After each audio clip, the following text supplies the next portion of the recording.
The Books Galaxy. The Green Fairy Book. The Bluebird. Once upon a time there lived a king who was immensely rich. He had broad lands and sacks overflowing with gold and silver, but he did not care a bit for all his riches, because the queen, his wife, was dead. He shut himself up in a little room and knocked his head against the walls for grief, until his courtiers were really afraid that he would hurt himself. So they hung feather beds between the tapestry and the walls, and then he could go on knocking his head as long as it was any consolation to him without coming to much harm. All his subjects came to see him, and said whatever they thought would comfort him. Some were grave, even gloomy with him, and some agreeable, even gay, but not one could make the least impression upon him. Indeed, he hardly seemed to hear what they said. At last came a lady who was wrapped in a black mantle, and seemed to be in the deepest grief. She wept and sobbed until even the king's attention was attracted, and when she said that, far from coming to try and diminish his grief, she, who had just lost a good husband, was come to add her tears to his, since she knew what he must be feeling. The king redoubled his lamentations. Then he told the sorrowful lady long stories about the good qualities of his departed queen, and she in her turn recounted all the virtues of her departed husband, and this passed the time so agreeably that the king quite forgot to thump his head against the feather beds, and the lady did not need to wipe the tears from her great blue eyes as often as before. By degrees they came to talking about other things in which the king took an interest, and in a wonderfully short time the whole kingdom was astonished by the news that the king was married again to the sorrowful lady. Now the king had one daughter who was just 15 years old. Her name was Fiordalisa, and she was the prettiest and most charming princess imaginable, always gay and merry. The new queen, who also had a daughter, very soon sent for her to come to the palace. Turritella, for that was her name, had been brought up by her godmother, the fairy Mozilla, but in spite of all the care bestowed upon her, she was neither beautiful nor gracious. Indeed, when the queen saw how ill-tempered and ugly she appeared beside Fiordalisa, she was in despair, and did everything in her power to turn the king against his own daughter, in the hope that he might take a fancy to Turritella. One day the king said that it was time Fiordalisa and Turritella were married, so he would give one of them to the first suitable prince who visited his court. The queen answered, "My daughter certainly ought to be the first to be married. She is older than yours and 1,000 times more charming." The king, who hated disputes, said, "Very well, it's no affair of mine. Settle it your own way." Very soon after came the news that King Charming, who was the most handsome and magnificent prince in all the country round, was on his way to visit the king. As soon as the queen heard this, she set all her jewelers, tailors, weavers, and embroiderers to work upon splendid dresses and ornaments for Turritella, but she told the king that Fiordalisa had no need of anything new, and the night before the king was to arrive, she bribed her waiting woman to steal away all the princess's own dresses and jewels, so that when the day came, and Fiordalisa wished to adorn herself as became her high rank, not even a ribbon could she find. However, as she easily guessed who had played her such a trick, she made no complaint, but sent to the merchants for some rich stuffs. But they said that the queen had expressly forbidden them to supply her with any, and they dared not disobey. So the princess had nothing left to put on but the little white frock she had been wearing the clay before, and dressed in that she went down when the time of the king's arrival came, and sat in a corner hoping to escape notice. The queen received her guest with great ceremony, and presented him to her daughter, who was gorgeously attired, but so much splendor only made her ugliness more noticeable, and the king, after one glance at her, looked the other way. The queen, however, only thought that he was bashful, and took pains to keep Turritella in full view. King Charming then asked if there was not another princess called Fiordalisa. "Yes," said Turritella, pointing with her finger. "There she is, trying to keep out of sight because she is not smart." At this Fiordalisa blushed and looked so shy and so lovely that the king was fairly astonished. He rose and, bowing low before her, said, "Madam, your incomparable beauty needs no adornment."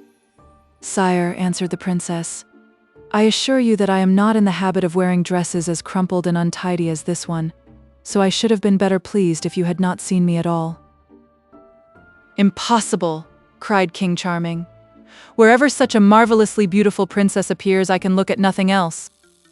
Here the queen broke in, saying sharply, "I assure you, sire, that Fiordalisa is vain enough already. Pray make her no more flattering speeches." The king quite understood that she was not pleased, but that did not matter to him, so he admired Fiordalisa to his heart's content, and talked to her for 3 hours without stopping. The queen was in despair, and so was Turritella, when they saw how much the king preferred Fiordalisa. They complained bitterly to the king, and begged and teased him, until he at last consented to have the princess shut up somewhere out of sight while King Charming's visit lasted. So that night, as she went to her room, she was seized by 4 masked figures and carried up into the topmost room of a high tower, where they left her in the deepest dejection. She easily guessed that she was to be kept out of sight for fear the king should fall in love with her. But then how disappointing that was, for she already liked him very much, and would have been quite willing to be chosen for his bride. As King Charming did not know what had happened to the princess, he looked forward impatiently to meeting her again, and he tried to talk about her with the courtiers who were placed in attendance on him.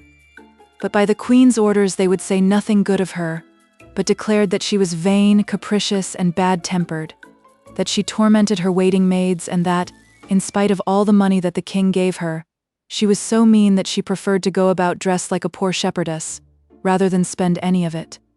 All these things vexed the king very much, and he was silent. "It is true," thought he, "that she was very poorly dressed, but then she was so ashamed that it proves that she was not accustomed to be so.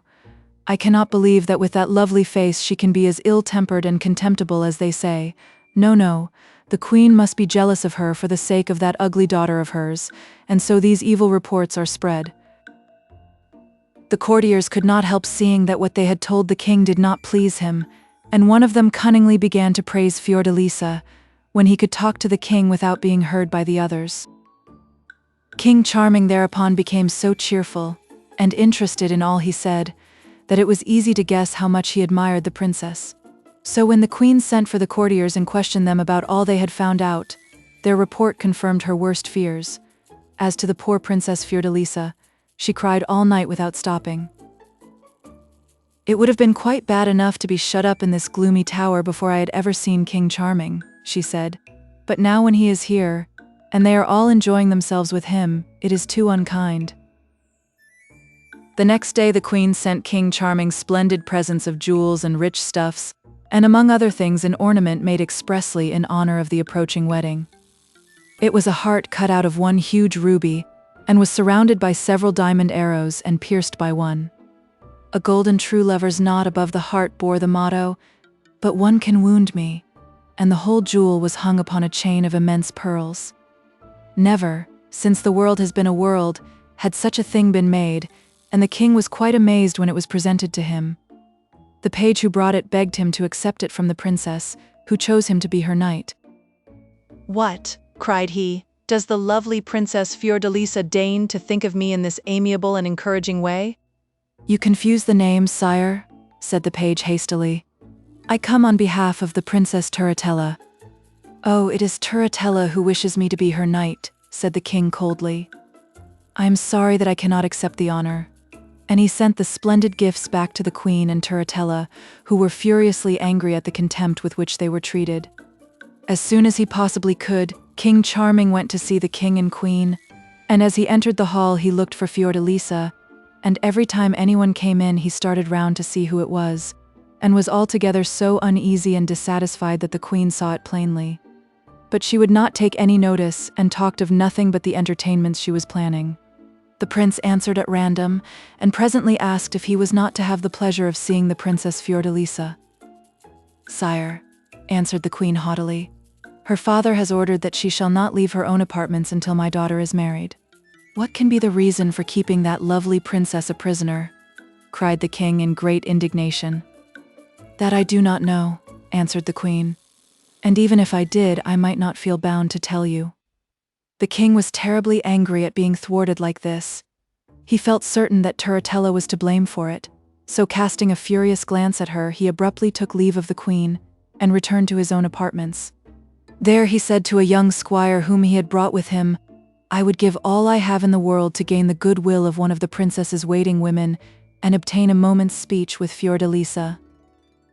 "Nothing could be easier," said the young squire, and he very soon made friends with one of the ladies, who told him that in the evening Fiordalisa would be at a little window which looked into the garden, where he could come and talk to her. "Only," she said, "he must take very great care not to be seen, as it would be as much as her place was worth to be caught helping King Charming to see the princess." The squire was delighted, and promised all she asked, but the moment he had run off to announce his success to the king, the false waiting woman went and told the queen all that had passed. She at once determined that her own daughter should be at the little window, and she taught her so well all she was to say and do, that even the stupid Turritella could make no mistake. The night was so dark that the king had not a chance of finding out the trick that was being played upon him. So he approached the window with the greatest delight, and said everything that he had been longing to say to Fiordalisa, to persuade her of his love for her. Turritella answered as she had been taught that she was very unhappy, and that there was no chance of her being better treated by the queen until her daughter was married, and then the king entreated her to marry him, and thereupon he drew his ring from his finger and put it upon Turritella's, and she answered him as well as she could. The king could not help thinking that she did not say exactly what he would have expected from his darling Fiordalisa, but he persuaded himself that the fear of being surprised by the queen was making her awkward and unnatural. He would not leave her until she had promised to see him again the next night, which Turritella did willingly enough. The queen was overjoyed at the success of her stratagem, and promised herself that all would now be as she wished, and sure enough, as soon as it was dark the following night the king came, bringing with him a chariot which had been given him by an enchanter who was his friend. This chariot was drawn by flying frogs, and the king easily persuaded Turritella to come out and let him put her into it.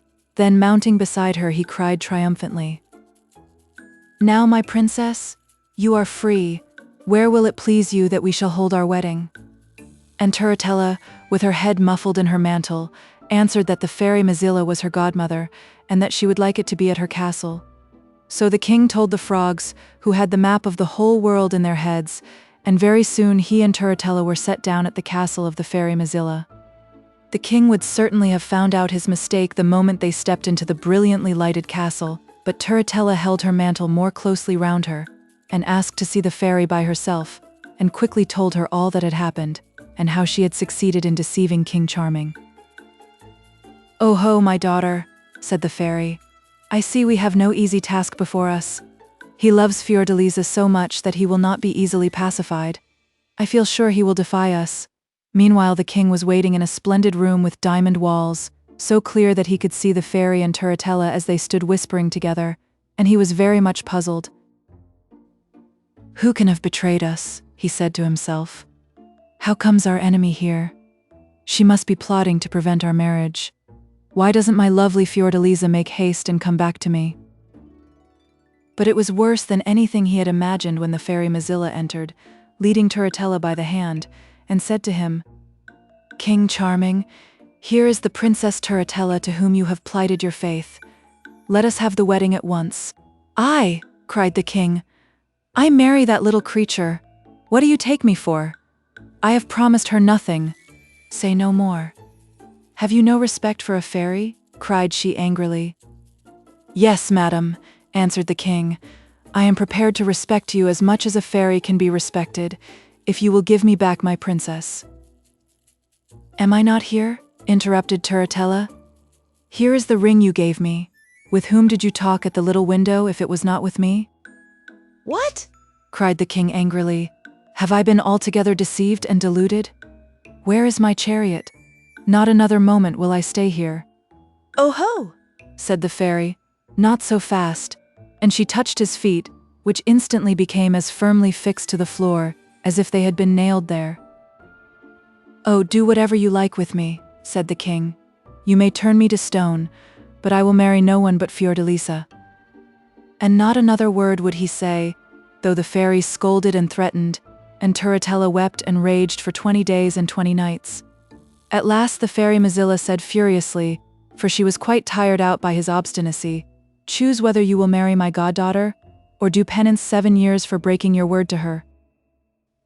And then the king cried gaily, "Pray do whatever you like with me, as long as you deliver me from this ugly scold." "Scold?" cried Turritella angrily. "Who are you? I should like to know that you dare to call me a scold. A miserable king who breaks his word and goes about in a chariot drawn by croaking frogs out of a marsh." "Let us have no more of these insults," cried the fairy. "Fly from that window, ungrateful king, and for 7 years be a blue bird." As she spoke, the king's face altered. His arms turned to wings, his feet to little crooked black claws. In a moment he had a slender body like a bird, covered with shining blue feathers. His beak was like ivory, his eyes were bright as stars, and a crown of white feathers adorned his head. As soon as the transformation was complete, the king uttered a dolorous cry and fled through the open window, pursued by the mocking laughter of Turritella and the fairy Mozilla. He flew on until he reached the thickest part of the wood, and there, perched upon a cypress tree, he bewailed his miserable fate. "Alas, in 7 years, who knows what may happen to my darling Fiordalisa," he said. "Her cruel stepmother may have married her to someone else before I am myself again. And then what good will life be to me?" In the meantime, the fairy Mozilla had sent Turritella back to the queen, who was all anxiety to know how the wedding had gone off. But when her daughter arrived and told her all that had happened, she was terribly angry, and of course all her wrath fell upon Fiordalisa. "She shall have cause to repent that the king admires her," said the queen, nodding her head meaningly, and then she and Turritella went up to the little room in the tower where the princess was imprisoned. Fiordalisa was immensely surprised to see that Turritella was wearing a royal mantle and a diamond crown, and her heart sank when the queen said, "My daughter is come to show you some of her wedding presents, for she is King Charming's bride and they are the happiest pair in the world. He loves her to distraction." All this time Turritella was spreading out lace and jewels and rich brocades and ribbons before Fiordalisa's unwilling eyes, and taking good care to display King Charming's ring, which she wore upon her thumb. The princess recognized it as soon as her eyes fell upon it, and after that she could no longer doubt that he had indeed married Turritella. In despair she cried, "Take away these miserable gauds. What pleasure has a wretched captive in the sight of them?" And then she fell insensible upon the floor, and the cruel queen laughed maliciously and went away with Turritella, leaving her there without comfort or aid. That night the queen said to the king that his daughter was so infatuated with King Charming, in spite of his never having shown any preference for her, that it was just as well she should stay in the tower until she came to her senses. To which he answered that it was her affair, and she could give what orders she pleased about the princess. When the unhappy Fiordalisa recovered and remembered all she had just heard, she began to cry bitterly, believing that King Charming was lost to her forever, and all night long she sat at her open window sighing and lamenting. But when it was dawn, she crept away into the darkest corner of her little room and sat there, too unhappy to care about anything. As soon as night came again, she once more leaned out into the darkness and bewailed her miserable lot. Now it happened that King Charming, or rather the bluebird, had been flying round the palace in the hope of seeing his beloved princess, but had not dared to go too near the windows for fear of being seen and recognized by Turritella. When night fell, he had not succeeded in discovering where Fiordalisa was imprisoned, and, weary and sad, he perched upon a branch of a tall fir tree which grew close to the tower and began to sing himself to sleep.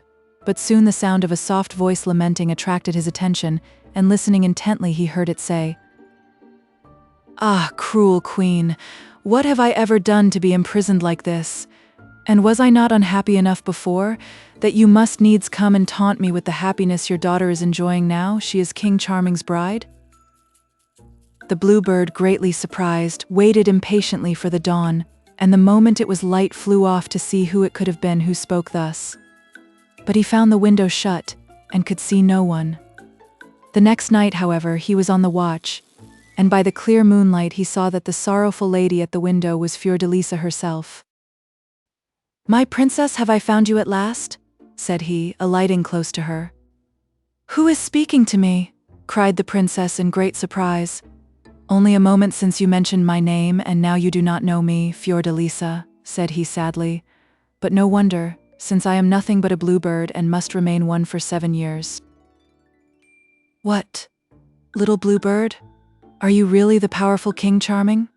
said the princess, caressing him. "It is too true," he answered. "For being faithful to you I am thus punished. But believe me, if it were for twice as long I would bear it joyfully rather than give you up."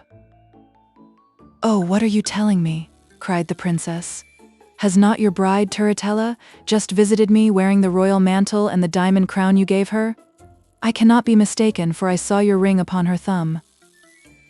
Then the bluebird was furiously angry, and told the princess all that had happened, how he had been deceived into carrying off Turritella, and how for refusing to marry her, the fairy Mozilla had condemned him to be a bluebird for 7 years. The princess was very happy when she heard how faithful her lover was, and would never have tired of hearing his loving speeches and explanations.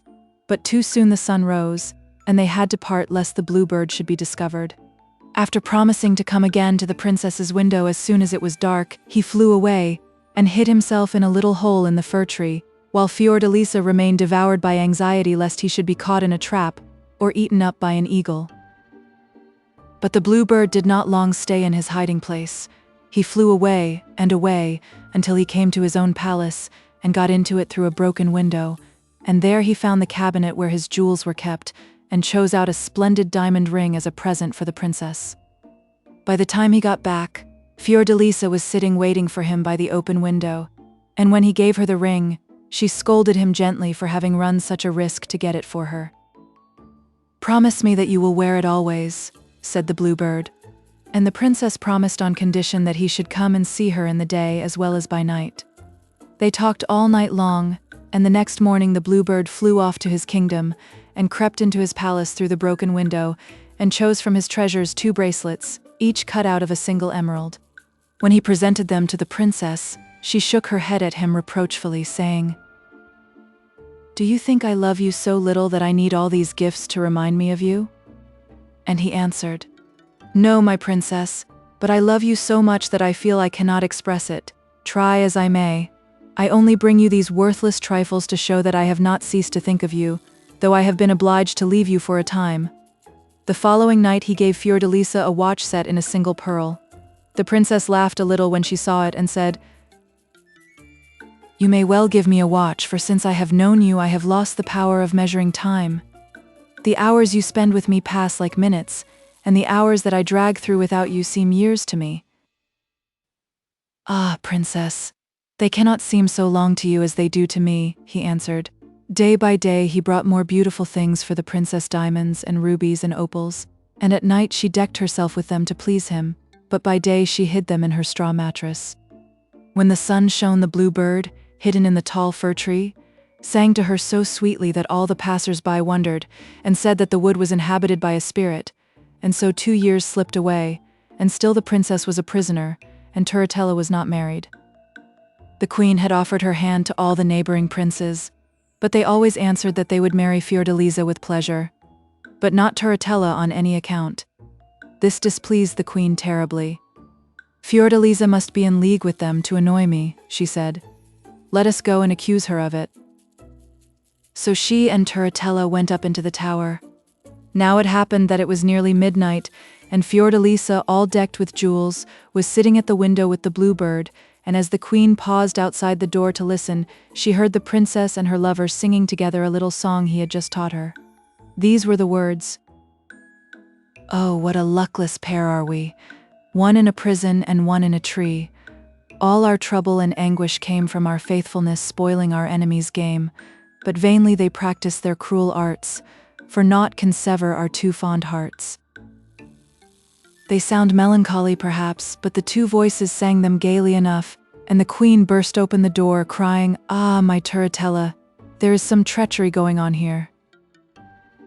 As soon as she saw her, Fiordalisa, with great presence of mind, hastily shut her little window that the bluebird might have time to escape, and then turned to meet the queen, who overwhelmed her with a torrent of reproaches. "Your intrigues are discovered, madam," she said furiously, "and you need not hope that your high rank will save you from the punishment you deserve." "And with whom do you accuse me of intriguing, madam?" said the princess. "Have I not been your prisoner these 2 years, and who have I seen except the gaolers sent by you?" While she spoke, the queen and Turritella were looking at her in the greatest surprise, perfectly dazzled by her beauty and the splendor of her jewels, and the queen said, "If one may ask, madam, where did you get all these diamonds?" Perhaps you mean to tell me that you have discovered a mine of them in the tower?" "I certainly did find them here," answered the princess. "And pray," said the queen, her wrath increasing every moment, "for whose admiration are you decked out like this, since I have often seen you not half as fine on the most important occasions at court?" "For my own," answered Fiordalisa. "You must admit that I have had plenty of time on my hands, so you cannot be surprised at my spending some of it in making myself smart." "That's all very fine," said the queen suspiciously. "I think I will look about and see for myself." So she and Turritella began to search every corner of the little room, and when they came to the straw mattress out fell such a quantity of pearls, diamonds, rubies, opals, emeralds, and sapphires that they were amazed and could not tell what to think. But the queen resolved to hide somewhere a packet of false letters to prove that the princess had been conspiring with the king's enemies, and she chose the chimney as a good place. Fortunately for Fiordalisa, this was exactly where the bluebird had perched himself, to keep an eye upon her proceedings, and try to avert danger from his beloved princess, and now he cried, "Beware, Fiordalisa, your false enemy is plotting against you." This strange voice so frightened the queen that she took the letter and went away hastily with Turritella, and they held a council to try and devise some means of finding out what fairy or enchanter was favoring the princess. At last they sent one of the queen's maids to wait upon Fiordalisa, and told her to pretend to be quite stupid, and to see and hear nothing, while she was really to watch the princess day and night, and keep the queen informed of all her doings. Poor Fiordalisa, who guessed she was sent as a spy, was in despair, and cried bitterly that she dared not see her dear bluebird for fear that some evil might happen to him if he were discovered. The days were so long and the nights so dull, but for a whole month she never went near her little window, lest he should fly to her as he used to do. However, at last the spy, who had never taken her eyes off the princess day or night, was so overcome with weariness that she fell into a deep sleep, and as soon as the princess saw that, she flew to open her window and cried softly, "Bluebird, blue as the sky, fly to me now, there's nobody by." And the bluebird, who had never ceased to flutter round within sight and hearing of her prison, came in an instant. They had so much to say and were so overjoyed to meet once more, that it scarcely seemed to them 5 minutes before the sun rose, and the bluebird had to fly away. But the next night the spies slept as soundly as before, so that the bluebird came, and he and the princess began to think they were perfectly safe, and to make all sorts of plans for being happy as they were before the queen's visit. But alas, the third night the spy was not quite so sleepy, and when the princess opened her window and cried as usual, "Bluebird, blue as the sky, fly to me now, there's nobody nigh," she was wide awake in a moment, though she was sly enough to keep her eyes shut at first. But presently she heard voices, and peeping cautiously, she saw by the moonlight the most lovely bluebird in the world, who was talking to the princess, while she stroked and caressed it fondly. The spy did not lose a single word of the conversation, and as soon as the day dawned, and the bluebird had reluctantly said goodbye to the princess, she rushed off to the queen, and told her all she had seen and heard. Then the queen sent for Turritella, and they talked it over, and very soon came to the conclusion that this bluebird was no other than King Charming himself. "Ah, that insolent princess," cried the queen. "To think that when we supposed her to be so miserable, she was all the while as happy as possible with that false king. But I know how we can avenge ourselves." So the spy was ordered to go back and pretend to sleep as soundly as ever, and indeed she went to bed earlier than usual, and snored as naturally as possible, and the poor princess ran to the window and cried, "Bluebird, blue as the sky, fly to me now, there's nobody by." But no bird came. All night long she called and waited and listened, but still there was no answer, for the cruel queen had caused the fir tree to be hung all over with knives, swords, razors, shears, billhooks, and sickles, so that when the bluebird heard the princess call and flew towards her, his wings were cut and his little black feet clipped off, and all pierced and stabbed in 20 places, he fell back bleeding into his hiding place in the tree, and lay there groaning and despairing, for he thought the princess must have been persuaded to betray him to regain her liberty. "Ah, Fiordalisa, can you indeed be so lovely and so faithless?" he sighed. Then I may as well die at once." And he turned over on his side and began to die. But it happened that his friend the enchanter had been very much alarmed at seeing the frog chariot come back to him without King Charming, and had been round the world 8 times seeking him, but without success. At the very moment when the king gave himself up to despair, he was passing through the wood for the 8th time, and called as he had done all over the world.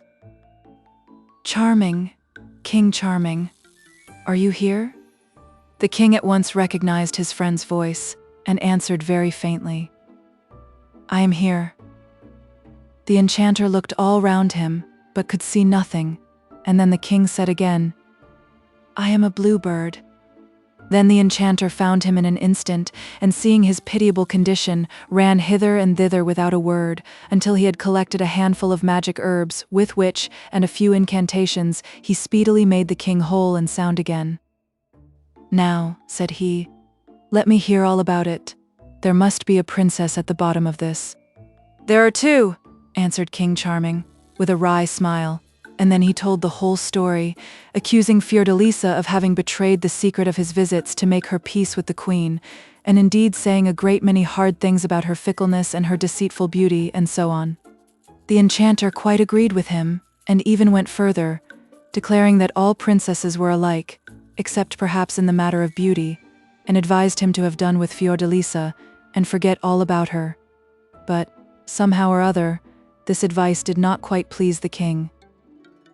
"What is to be done next?" said the enchanter, "since you still have 5 years to remain a bluebird?"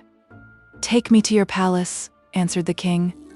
"There you can at least keep me in a cage safe from cats and swords." "Well, that will be the best thing to do for the present," said his friend, "but I am not an enchanter for nothing. I'm sure to have a brilliant idea for you before long."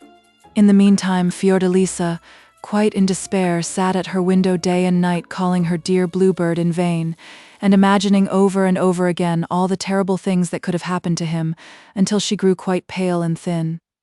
As for the queen and Turritella, they were triumphant, but their triumph was short, for the king, Fiordalisa's father, fell ill and died, and all the people rebelled against the queen and Turritella, and came in a body to the palace demanding Fiordalisa. The queen came out upon the balcony with threats and haughty words, so that at last they lost their patience, and broke open the doors of the palace, one of which fell back upon the queen and killed her. Turritella fled to the fairy Mozilla, and all the nobles of the kingdom fetched the Princess Fiordalisa from her prison in the tower, and made her queen. Very soon, with all the care and attention they bestowed upon her, she recovered from the effects of her long captivity and looked more beautiful than ever, and was able to take counsel with her courtiers and arrange for the governing of her kingdom during her absence. And then, taking a bag full of jewels, she set out all alone to look for the bluebird, without telling anyone where she was going. Meanwhile, the enchanter was taking care of King Charming, but as his power was not great enough to counteract the fairy Mozilla's, he at last resolved to go and see if he could make any kind of terms with her for his friend. For you see, fairies and enchanters are cousins in a sort of way, after all. And after knowing one another for 500 or 600 years and falling out, and making it up again pretty often, they understand one another well enough. So the fairy Mozilla received him graciously. "And what may you be wanting, gossip?" said she. "You can do a good turn for me if you will," he answered. "A king, who is a friend of mine, was unlucky enough to offend you." "Aha! I know who you mean," interrupted the fairy. "I am sorry not to oblige you, gossip, but he need expect no mercy from me unless he will marry my goddaughter, whom you see yonder looking so pretty and charming. Let him think over what I say." The enchanter hadn't a word to say, for he thought Turritella really frightful, but he could not go away without making one more effort for his friend the king, who was really in great danger as long as he lived in a cage. Indeed, already he had met with several alarming accidents. Once the nail on which his cage was hung had given way, and his feathered majesty had suffered much from the fall, while Madame Puss, who happened to be in the room at the time, had given him a scratch in the eye which came very near blinding him. Another time they had forgotten to give him any water to drink, so that he was nearly dead with thirst, and the worst thing of all was that he was in danger of losing his kingdom, for he had been absent so long that all his subjects believed him to be dead. So considering all these things, the enchanter agreed with the fairy Mozilla that she should restore the king to his natural form and should take Turritella to stay in his palace for several months. And if, after the time was over, he still could not make up his mind to marry her, he should once more be changed into a bluebird. Then the fairy dressed Turritella in a magnificent gold and silver robe, and they mounted together upon a flying dragon, and very soon reached King Charming's palace, where he too had just been brought by his faithful friend the enchanter. 3 strokes of the fairy's wand restored his natural form, and he was as handsome and delightful as ever, but he considered that he paid dearly for his restoration when he caught sight of Turritella, and the mere idea of marrying her made him shudder. Meanwhile, Queen Fiordalisa, disguised as a poor peasant girl, wearing a great straw hat that concealed her face, and carrying an old sack over her shoulder, had set out upon her weary journey, and had traveled far, sometimes by sea and sometimes by land, sometimes on foot and sometimes on horseback, but not knowing which way to go. She feared all the time that every step she took was leading her farther from her lover. One day as she sat, quite tired and sad, on the bank of a little brook, cooling her white feet in the clear running water, and combing her long hair that glittered like gold in the sunshine, a little bent old woman passed by, leaning on a stick. She stopped and said to Fiordalisa, "What, my pretty child? Are you all alone?" "Indeed, good mother. I am too sad to care for company," she answered, and the tears ran down her cheeks. "Don't cry," said the old woman, "but tell me truly what is the matter. Perhaps I can help you." The queen told her willingly all that had happened, and how she was seeking the bluebird. Thereupon the little old woman suddenly stood up straight, and grew tall, and young, and beautiful, and said with a smile to the astonished Fiordalisa, "Lovely queen, the king whom you seek is no longer a bird. My sister Mozilla has given his own form back to him, and he is in his own kingdom. Do not be afraid, you will reach him, and will prosper. Take these 4 eggs, if you break one when you are in any great difficulty, you will find aid." So saying, she disappeared, and Fiordalisa, feeling much encouraged, put the eggs into her bag and turned her steps towards Charming's kingdom. After walking on and on for 8 days and 8 nights, she came at last to a tremendously high hill of polished ivory, so steep that it was impossible to get a foothold upon it. Fiordalisa tried 1,000 times, and scrambled and slipped, but always in the end found herself exactly where she started from. At last she sat down at the foot of it in despair, and then suddenly bethought herself of the eggs. Breaking one quickly, she found in it some little gold hooks, and with these fastened to her feet and hands, she mounted the ivory hill without farther trouble, for the little hooks saved her from slipping. As soon as she reached the top, a new difficulty presented itself, for all the other side, and indeed the whole valley, was one polished mirror, in which thousands and thousands of people were admiring their reflections. For this was a magic mirror, in which people saw themselves just as they wished to appear, and pilgrims came to it from the 4 corners of the world. But nobody had ever been able to reach the top of the hill, and when they saw Fiordalisa standing there, they raised a terrible outcry, declaring that if she set foot upon their glass she would break it to pieces. The queen, not knowing what to do, for she saw it would be dangerous to try to go down, broke the 2nd egg, and out came a chariot, drawn by 2 white doves, and Fiordalisa got into it, and was floated softly away. After a night and a day, the doves alighted outside the gate of King Charming's kingdom. Here the queen got out of the chariot, and kissed the doves and thanked them, and then with a beating heart she walked into the town, asking the people she met where she could see the king, but they only laughed at her, crying, "See the king? And pray, why do you want to see the king, my little kitchen maid? You had better go and wash your face first, your eyes are not clear enough to see him." For the queen had disguised herself, and pulled her hair down about her eyes, that no one might know her. As they would not tell her, she went on farther, and presently asked again. And this time the people answered that tomorrow she might see the king driving through the streets with the Princess Turritella, as it was said that at last he had consented to marry her. This was indeed terrible news to Fiordalisa. Had she come all this weary way only to find Turritella had succeeded in making King Charming forget her? She was too tired and miserable to walk another step, so she sat down in a doorway and cried bitterly all night long. As soon as it was light, she hastened to the palace, and after being sent away 50 times by the guards, she got in at last, and saw the thrones set in the great hall for the king and Turritella, who was already looked upon as queen. Fiordalisa hid herself behind a marble pillar, and very soon saw Turritella make her appearance, richly dressed, but as ugly as ever, and with her came the king, more handsome and splendid even than Fiordalisa had remembered him. When Turritella had seated herself upon the throne, the queen approached her. "Who are you, and how dare you come near my high mightiness, upon my golden throne?" said Turritella, frowning fiercely at her. "They call me the little kitchen maid," she replied, "and I come to offer some precious things for sale," and with that she searched in her old sack and drew out the emerald bracelets King Charming had given her. "Ho, ho," said Turritella. "Those are pretty bits of glass. I suppose you would like 5 silver pieces for them." "Show them to someone who understands such things, madam," answered the queen. "After that we can decide upon the price." Turritella, who really loved King Charming as much as she could love anybody, and was always delighted to get a chance of talking to him, now showed him the bracelets, asking how much he considered them worth. As soon as he saw them, he remembered those he had given to Fiordalisa, and turned very pale and sighed deeply, and fell into such sad thought that he quite forgot to answer her. Presently she asked him again, and then he said, with a great effort, "I believe these bracelets are worth as much as my kingdom.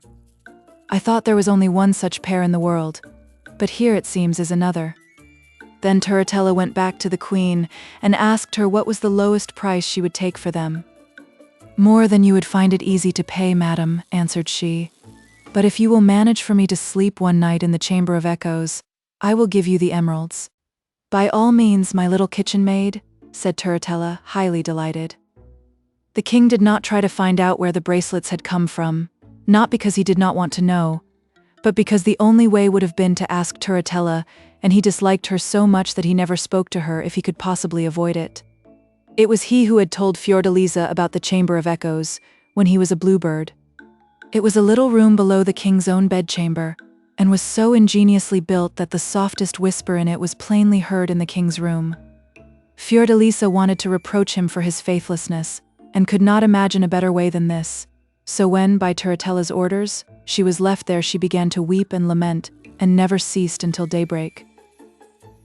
The king's pages told Turritella when she asked them what a sobbing and sighing they had heard, and she asked Fiordalisa what it was all about. The queen answered that she often dreamed and talked aloud. But by an unlucky chance the king heard nothing of all this, for he took a sleeping draught every night before he lay down, and did not wake up until the sun was high. The queen passed the day in great disquietude. "If he did hear me," she said, "could he remain so cruelly indifferent? But if he did not hear me, what can I do to get another chance? I have plenty of jewels, it is true, but nothing remarkable enough to catch Turritella's fancy." Just then she thought of the eggs and broke one, out of which came a little carriage of polished steel ornamented with gold, drawn by 6 green mice. The coachman was a rose-colored rat, the postilion a gray one, and the carriage was occupied by the tiniest and most charming figures who could dance and do wonderful tricks. Fiordalisa clapped her hands and danced for joy when she saw this triumph of magic art, and as soon as it was evening went to a shady garden path down which she knew Turritella would pass, and then she made the mice gallop, and the tiny people show off their tricks, and sure enough Turritella came, and the moment she saw it all cried, little kitchen maid, what will you take for your mouse carriage?" And the queen answered, "Let me sleep once more in the Chamber of Echoes." "I won't refuse your request, poor creature," said Turritella condescendingly. And then she turned to her ladies and whispered, "The silly creature does not know how to profit by her chances. So much the better for me." When night came, Fiordalisa said all the loving words she could think of, but alas, with no better success than before, for the king slept heavily after his draught. One of the pages said, "This peasant girl must be crazy," but another answered, "Yet what she says sounds very sad and touching." As for Fiordalisa, she thought the king must have a very hard heart if he could hear how she grieved and yet pay her no attention. She had but one more chance, and on breaking the last egg she found to her great delight that it contained a more marvelous thing than ever. It was a pie made of 6 birds, cooked to perfection, and yet they were all alive and singing and talking, and they answered questions and told fortunes in the most amusing way. Taking this treasure, Fiordalisa once more set herself to wait in the great hall through which Turritella was sure to pass, and as she sat there one of the king's pages came by, and said to her, "Well, little kitchen maid, it is a good thing that the king always takes a sleeping draught, for if not he would be kept awake all night by your sighing and lamenting." Then Fiordalisa knew why the king had not heeded her, and taking a handful of pearls and diamonds out of her sack, she said, "If you can promise me that tonight the king shall not have his sleeping draught, I will give you all these jewels." "Oh, I promise that willingly," said the page. At this moment Turritella appeared, and at the first sight of the savory pie, with the pretty little birds all singing and chattering, she cried, "That is an admirable pie, little kitchen maid. Pray what will you take for it?" "The usual price," she answered. "To sleep once more in the Chamber of Echoes." "By all means, only give me the pie," said the greedy Turritella. And when night was come, Queen Fiordalisa waited until she thought everybody in the palace would be asleep, and then began to lament as before. "Ah, charming," she said, "what have I ever done that you should forsake me and marry Turritella? If you could only know all I have suffered, and what a weary way I have come to seek you." Now the page had faithfully kept his word, and given King Charming a glass of water instead of his usual sleeping draught, so there he lay wide awake, and heard every word Fiordalisa said, and even recognized her voice, though he could not tell where it came from. "Ah, princess," he said, "how could you betray me to our cruel enemies when I loved you so dearly?" Fiordalisa heard him, and answered quickly, "Find out the little kitchen maid, and she will explain everything." Then the king in a great hurry sent for his pages and said, "If you can find the little kitchen maid, bring her to me at once." "Nothing could be easier, sire," they answered, "for she is in the Chamber of Echoes." The king was very much puzzled when he heard this. How could the lovely Princess Fiordalisa be a little kitchen maid? Or how could a little kitchen maid have Fiordalisa's own voice? So he dressed hastily and ran down a little secret staircase which led to the Chamber of Echoes. There, upon a heap of soft cushions, sat his lovely princess. She had laid aside all her ugly disguises and wore a white silken robe, and her golden hair shone in the soft lamplight. The king was overjoyed at the sight, and rushed to throw himself at her feet, and asked her 1,000 questions without giving her time to answer one. Fiordalisa was equally happy to be with him once more, and nothing troubled them but the remembrance of the fairy Mozilla. But at this moment in came the enchanter, and with him a famous fairy, the same in fact who had given Fiordalisa the eggs. After greeting the king and queen, they said that as they were united in wishing to help King Charming, the fairy Mozilla had no longer any power against him, and he might marry Fiordalisa as soon as he pleased. The king's joy may be imagined. And as soon as it was day, the news was spread through the palace, and everybody who saw Fiordalisa loved her directly. When Turritella heard what had happened, she came running to the king, and when she saw Fiordalisa with him, she was terribly angry. But before she could say a word, the enchanter and the fairy changed her into a big brown owl, and she floated away out of one of the palace windows, hooting dismally. Then the wedding was held with great splendor, and King Charming and Queen Fiordalisa lived happily ever after. L'oiseau bleu, par Madame d'Aulnoy. The half-chick. Once upon a time there was a handsome black Spanish hen who had a large brood of chickens. They were all fine, plump little birds, except the youngest, who was quite unlike his brothers and sisters. Indeed, he was such a strange, queer-looking creature that when he first chipped his shell, his mother could scarcely believe her eyes. He was so different from the 12 other fluffy, downy, soft little chicks who nestled under her wings. This one looked just as if he had been cut in two. He had only one leg, and one wing and one eye, and he had half a head and half a beak. His mother shook her head sadly as she looked at him and said, "My youngest born is only a half-chick. He can never grow up a tall, handsome cock like his brothers. They will go out into the world and rule over poultry yards of their own. but this poor little fellow will always have to stay at home with his mother. And she called him Medio Polito, which is Spanish for half-chick. Now, though Medio Polito was such an odd, helpless-looking little thing, his mother soon found that he was not at all willing to remain under her wing and protection. Indeed, in character he was as unlike his brothers and sisters as he was in appearance. They were good, obedient chickens, and when the old hen chicked after them, they chirped and ran back to her side. But Medio Polito had a roving spirit in spite of his one leg, and when his mother called to him to return to the coop, he pretended that he could not hear, because he had only one ear. When she took the whole family out for a walk in the fields, Medio Polito would hop away by himself and hide among the Indian corn. Many an anxious minute his brothers and sisters had looking for him, while his mother ran to and fro cackling in fear and dismay.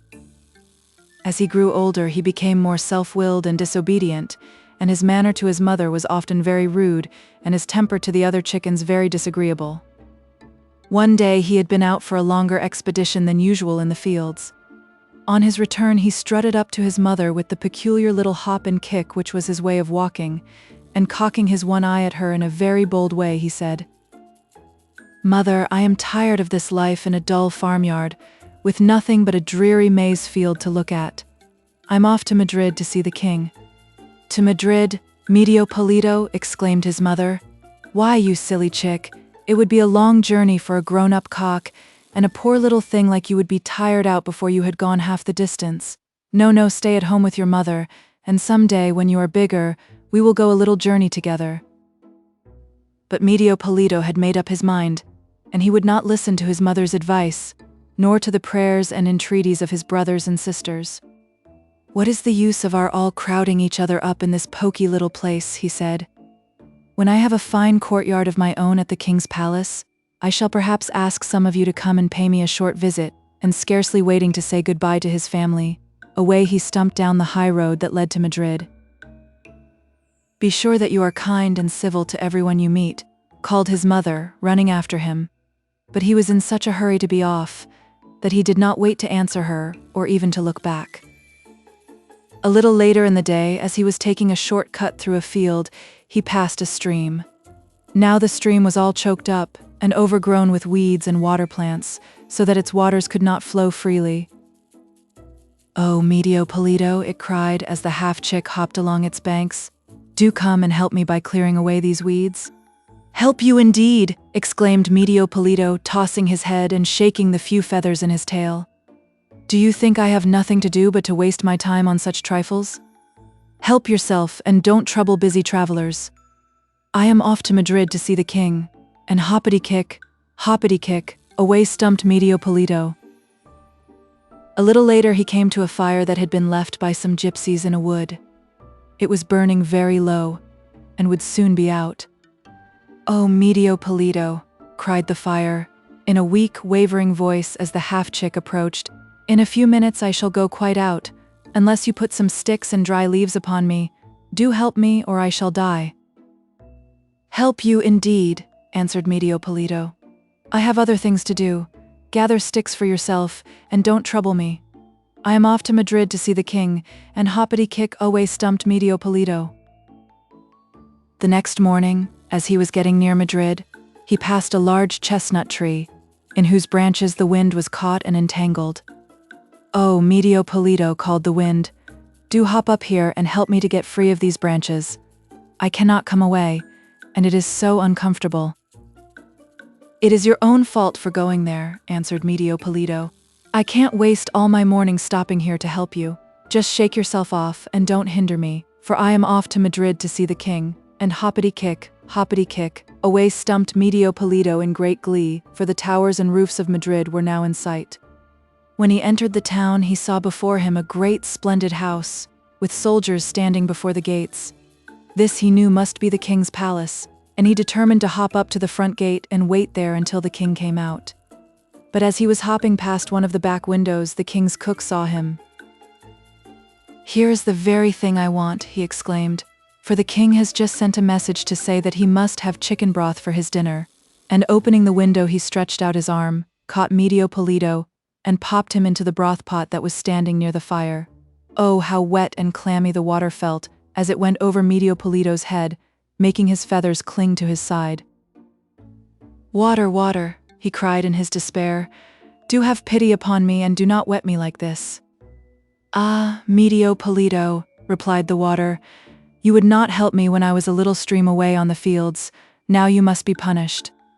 Then the fire began to burn and scald Medio Polito, and he danced and hopped from one side of the pot to the other, trying to get away from the heat and crying out in pain.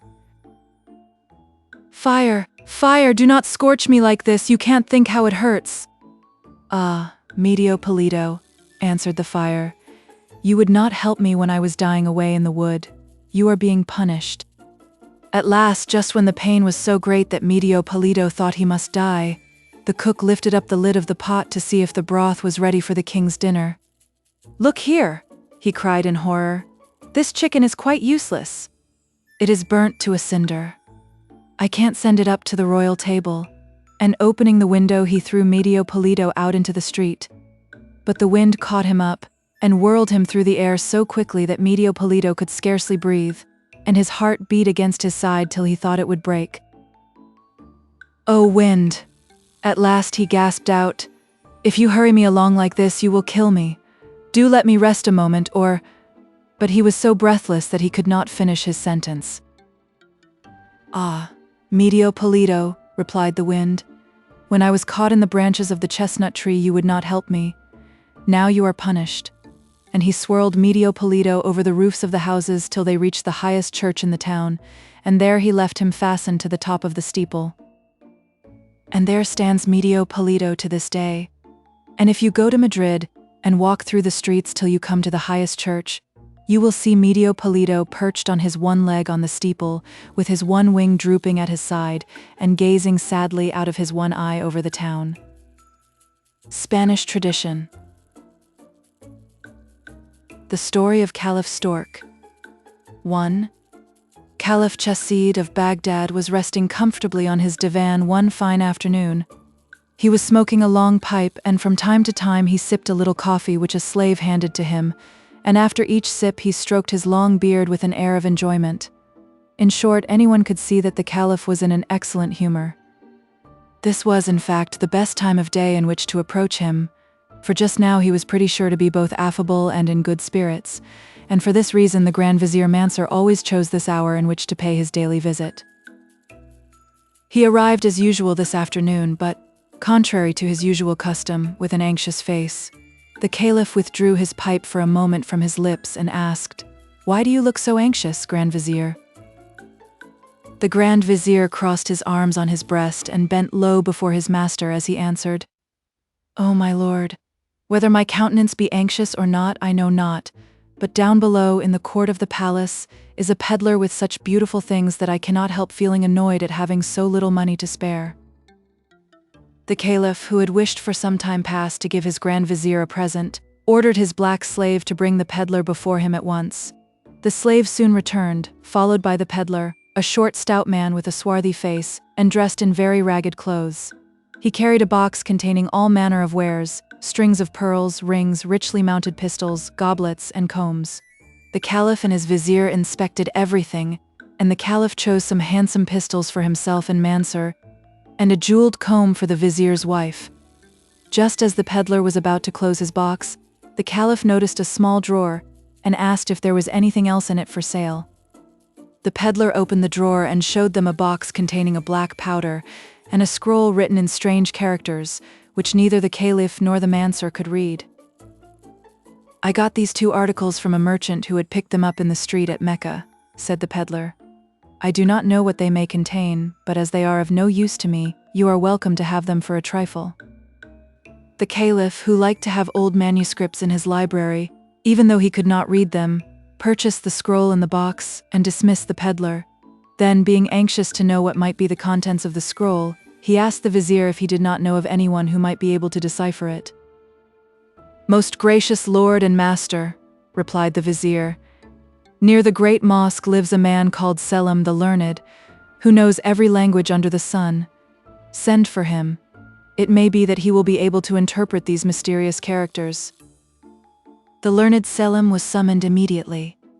"Selim," said the Caliph, "I hear you are a scholar. Look well at this scroll and see whether you can read it.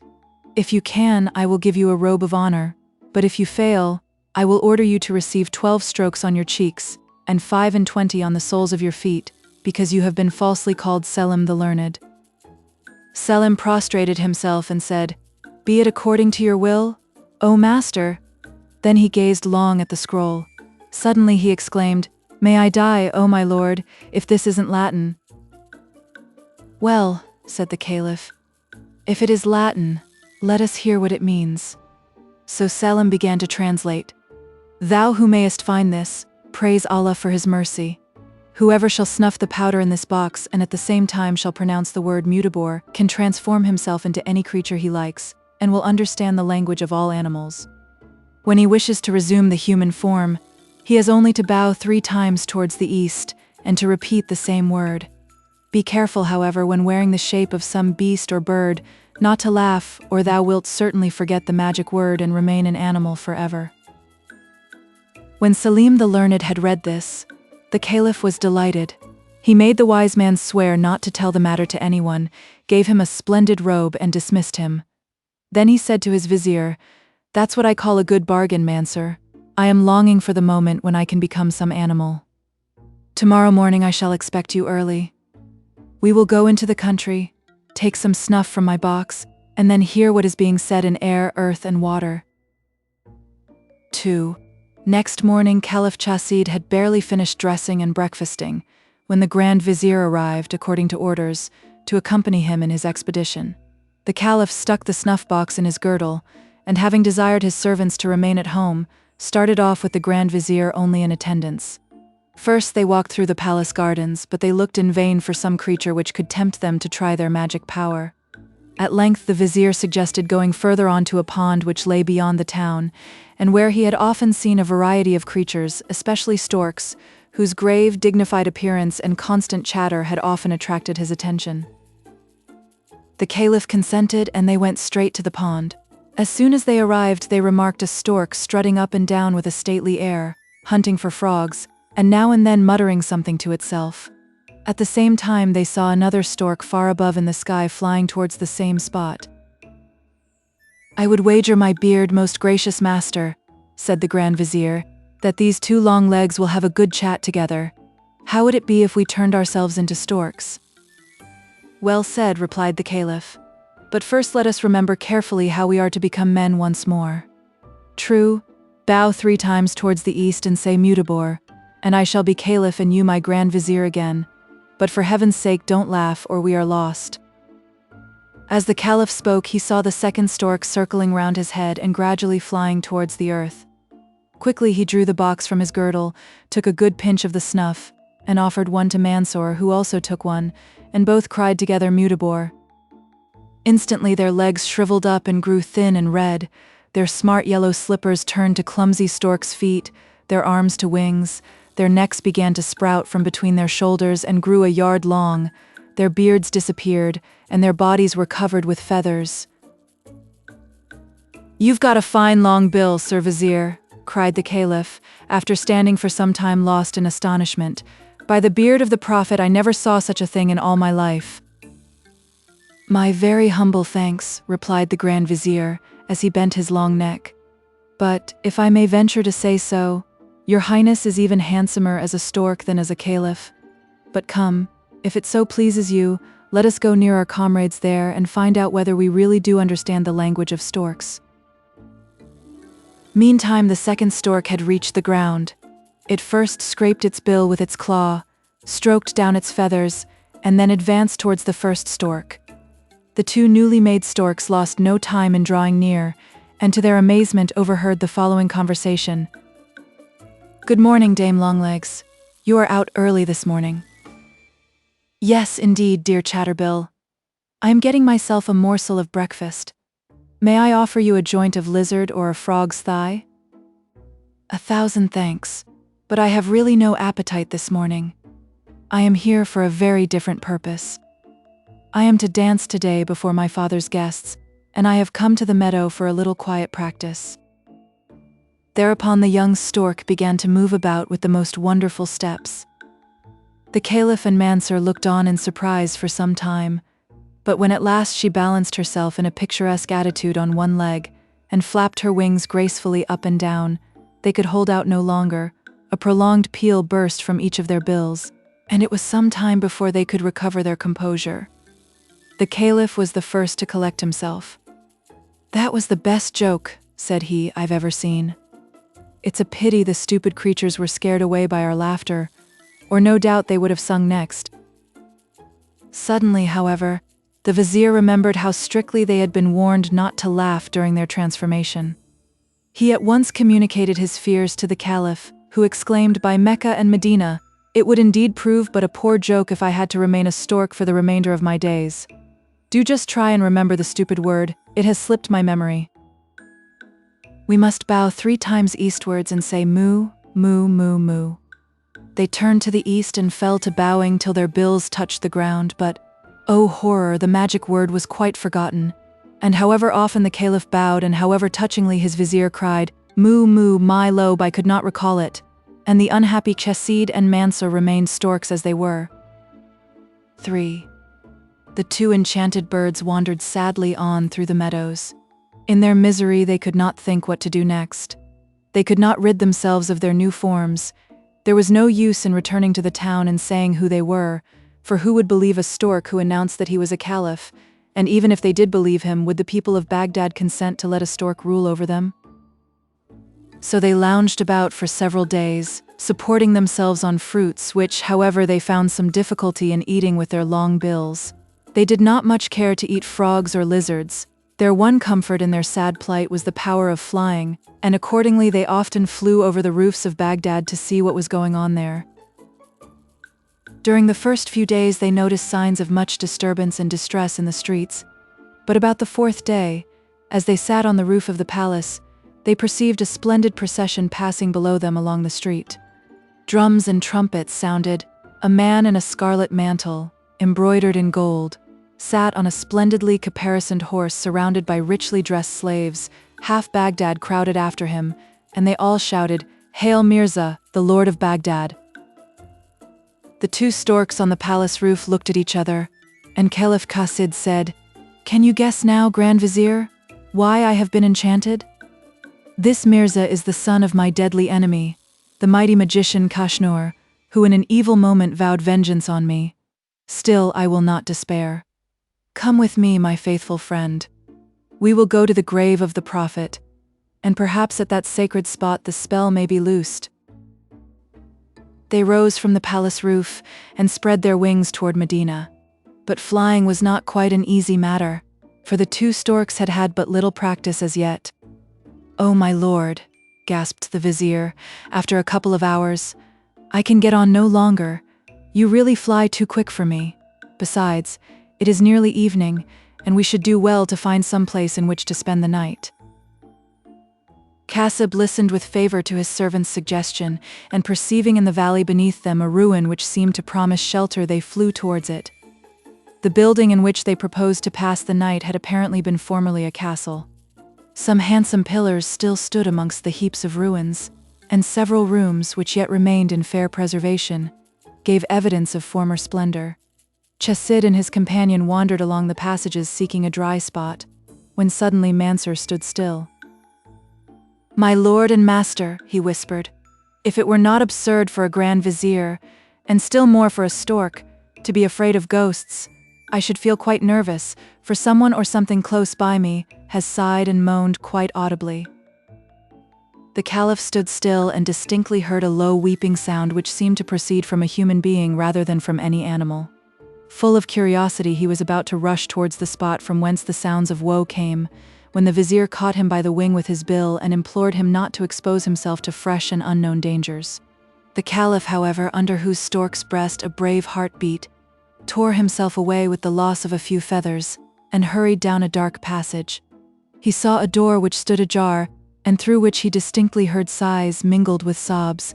He pushed open the door with his bill, but remained on the threshold, astonished at the sight which met his eyes. On the floor of the ruined chamber, which was but scantily lighted by a small barred window, sat a large screech owl. Big tears rolled from its large round eyes, and in a hoarse voice it uttered its complaints through its crooked beak. As soon as it saw the Caliph and his vizier who had crept up meanwhile, it gave vent to a joyful cry. It gently wiped the tears from its eyes with its spotted brown wings, and to the great amazement of the two visitors, addressed them in good human Arabic. "Welcome, ye storks. You are a good sign of my deliverance, for it was foretold me that a piece of good fortune should befall me through a stork." When the Caliph had recovered from his surprise, he drew up his feet into a graceful position, bent his long neck and said, "O Screech Owl, from your words I am led to believe that we see in you a companion in misfortune. But alas, your hope that you may attain your deliverance through us is but a vain one. You will know our helplessness when you have heard our story." The Screech Owl begged him to relate it, and the Caliph accordingly told him what we already know. 4. When the Caliph had ended, the owl thanked him and said, "You hear my story, and own that I am no less unfortunate than yourselves. My father is the king of the Indies. I, his only daughter, am named Lusa. That magician Kashnur, who enchanted you, has been the cause of my misfortunes too. He came one day to my father and demanded my hand for his son Mirza. My father, who is rather hasty, ordered him to be thrown downstairs. The wretch not long after managed to approach me under another form, and one day, when I was in the garden, and asked for some refreshment, he brought me in the disguise of a slave, a draught which changed me at once to this horrid shape. Whilst I was fainting with terror, he transported me here, and cried to me with his awful voice, 'There shall you remain lonely and hideous, despised even by the brutes, till the end of your days or till some one of his own free will asks you to be his wife. Thus do I avenge myself on you and your proud father.' Since then many months have passed away. Sad and lonely do I live like any hermit within these walls, avoided by the world and a terror even to animals. The beauties of nature are hidden from me, for I am blind by day, and it is only when the moon sheds her pale light on this spot that the veil falls from my eyes and I can see." The owl paused, and once more wiped her eyes with her wing, for the recital of her woes had drawn fresh tears from her. The Caliph fell into deep thought on hearing this story of the princess. "If I am not much mistaken," said he, "there is some mysterious connection between our misfortunes, but how to find the key to the riddle is the question." The owl answered, "O my lord, I too feel sure of this, for in my earliest youth a wise woman foretold that a stork would bring me some great happiness, and I think I could tell you how we might save ourselves." The Caliph was much surprised, and asked her what she meant. "The magician who has made us both miserable," said she, "comes once a month to these ruins. Not far from this room is a large hall where he is in the habit of feasting with his companions. I have often watched them. They tell each other all about their evil deeds, and possibly the magic word which you have forgotten may be mentioned." "Oh, dearest princess," exclaimed the Caliph, "say, when does he come, and where is the hall?" The owl paused a moment and then said, "Do not think me unkind, but I can only grant your request on one condition." "Speak, speak," cried Chassid. "Command, I will gladly do whatever you wish." "Well," replied the owl, "you see, I should like to be free too, but this can only be if one of you will offer me his hand in marriage." The storks seemed rather taken aback by this suggestion, and the Caliph beckoned to his vizier to retire and consult with him. When they were outside the door, the Caliph said, "Grand Vizier, this is a tiresome business. However, you can take her." "Indeed," said the vizier, "so that when I go home my wife may scratch my eyes out. Besides, I am an old man, and your highness is still young and unmarried, and a far more suitable match for a young and lovely princess." "That's just where it is," sighed the Caliph, whose wings drooped in a dejected manner. "How do you know she is young and lovely? I call it buying a pig in a poke." They argued on for some time, but at length, when the Caliph saw plainly that his vizier would rather remain a stork to the end of his days than marry the owl, he determined to fulfill the condition himself. The owl was delighted. She owned that they could not have arrived at a better time, as most probably the magicians would meet that very night. She then proceeded to lead the two storks to the chamber. They passed through a long dark passage till at length a bright ray of light shone before them through the chinks of a half-ruined wall. When they reached it, the owl advised them to keep very quiet. Through the gap near which they stood they could with ease survey the whole of the large hall. It was adorned with splendid carved pillars, A number of colored lamps replaced the light of day.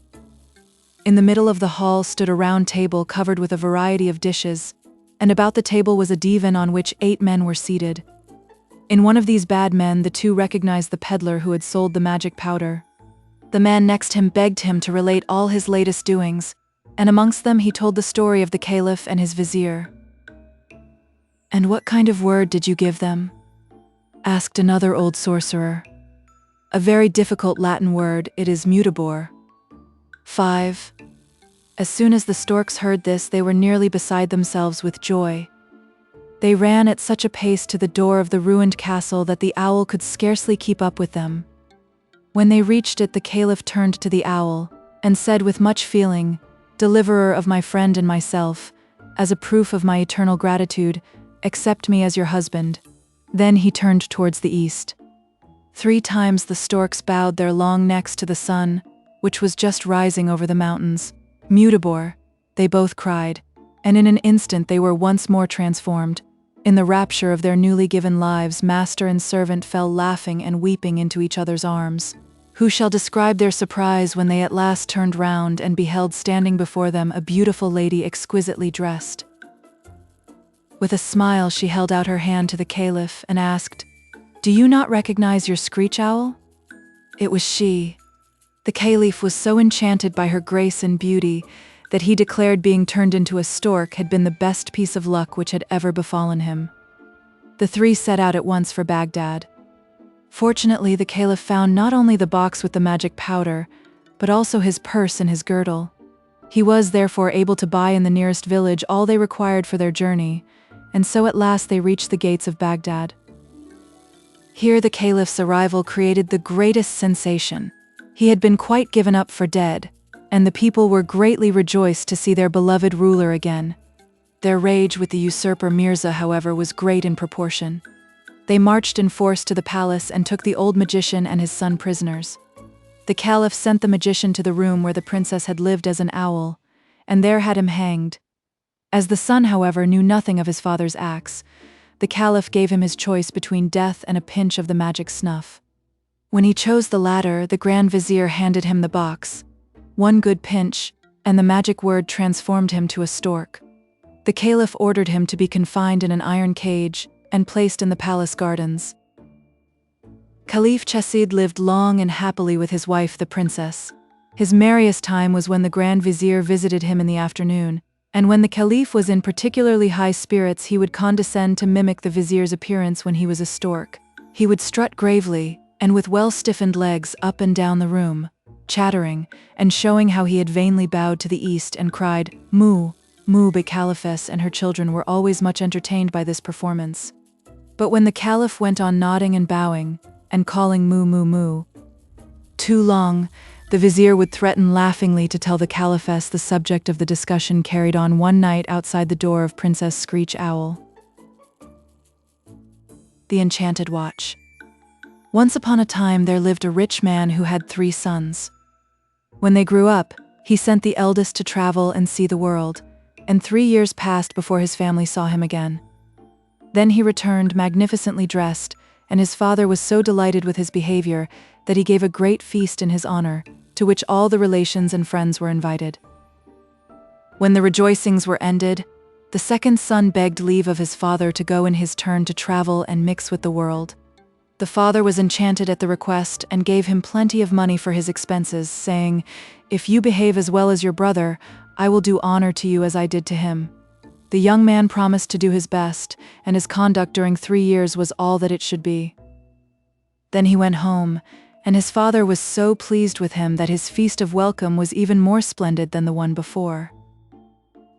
The third brother, whose name was Jenik or Johnny, was considered the most foolish of the 3. He never did anything at home except sit over the stove and dirty himself with the ashes, but he also begged his father's leave to travel for 3 years. "Go if you like, you idiot, but what good will it do you?" The youth paid no heed to his father's observations as long as he obtained permission to go. The father saw him depart with joy, glad to get rid of him, and gave him a handsome sum of money for his needs. Once, as he was making one of his journeys, Jenik chanced to cross a meadow where some shepherds were just about to kill a dog. He entreated them to spare it, and to give it to him instead, which they willingly did, and he went on his way, followed by the dog. A little further on he came upon a cat, which someone was going to put to death. He implored its life, and the cat followed him. Finally, in another place, he saved a serpent, which was also handed over to him, and now they made a party of 4, the dog behind Jenik, the cat behind the dog, and the serpent behind the cat. Then the serpent said to Jenik, "Go wherever you see me go." For in the autumn, when all the serpents hide themselves in their holes, this serpent was going in search of his king, who was king of all the snakes. Then he added, "My king will scold me for my long absence. Everyone else is housed for the winter, and I am very late. I shall have to tell him what danger I have been in, and how without your help I should certainly have lost my life. The king will ask what you would like in return, and be sure you beg for the watch which hangs on the wall. It has all sorts of wonderful properties. You only need to rub it to get whatever you like." No sooner said than done. Jenik became the master of the watch, and the moment he got out he wished to put its virtues to the proof. He was hungry, and thought it would be delightful to eat in the meadow a loaf of new bread and a steak of good beef washed down by a flask of wine. So he scratched the watch, and in an instant it was all before him. Imagine his joy. Evening soon came, and Jenik rubbed his watch, and thought it would be very pleasant to have a room with a comfortable bed and a good supper.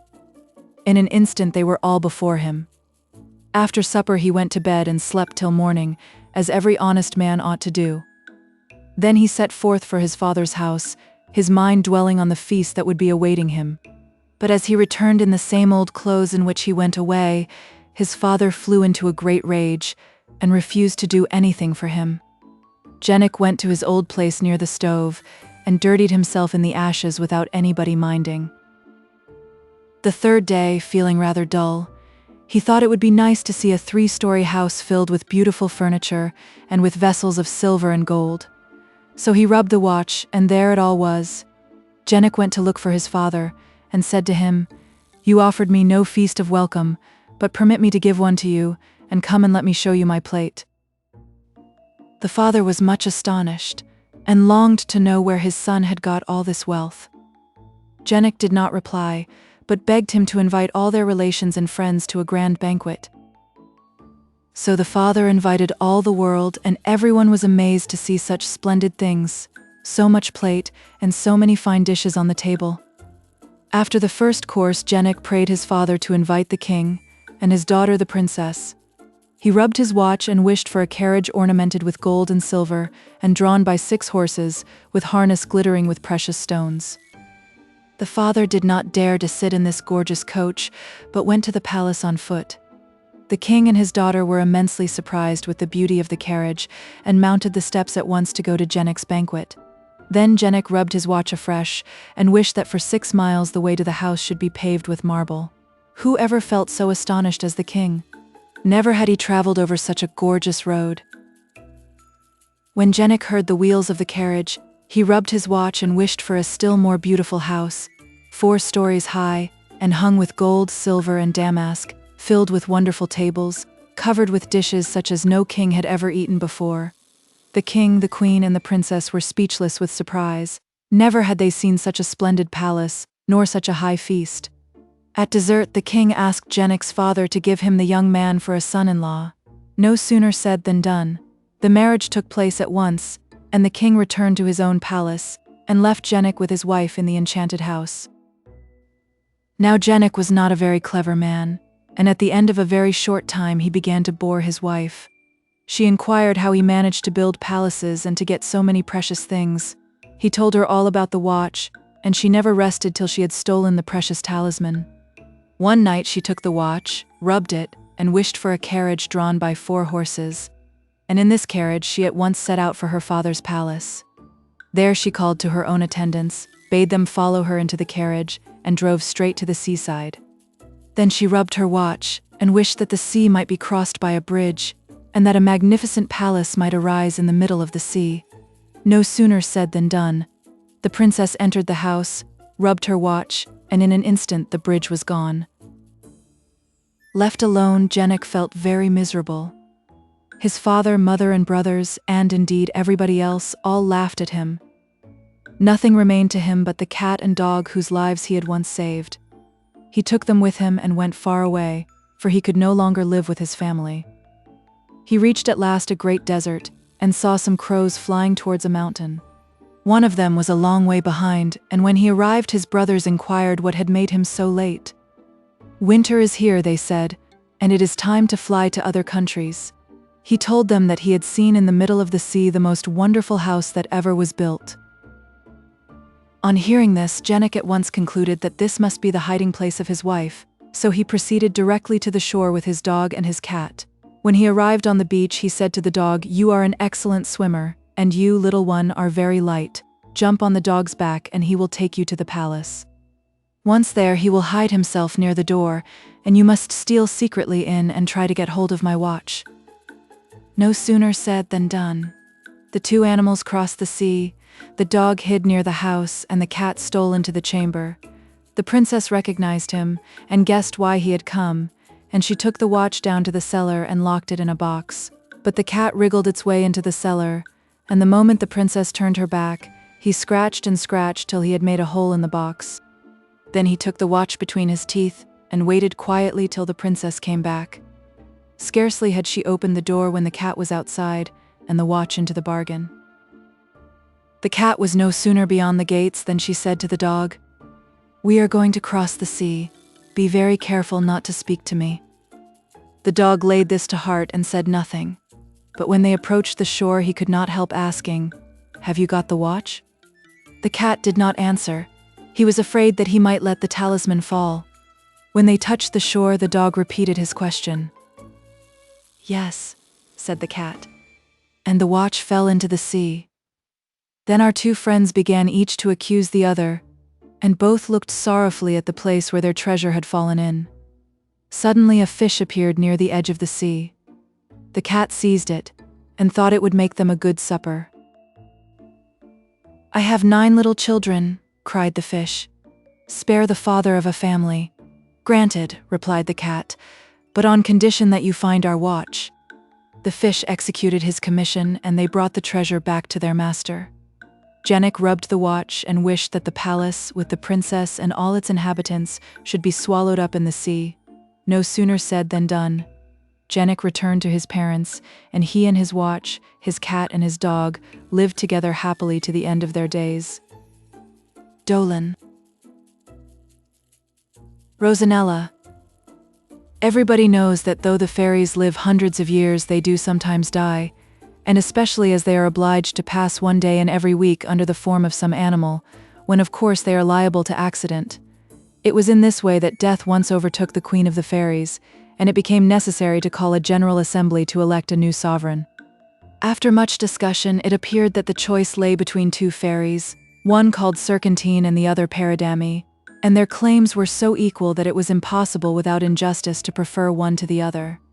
Under these circumstances, it was unanimously decided that whichever of the 2 could show to the world the greatest wonder should be queen, but it was to be a special kind of wonder.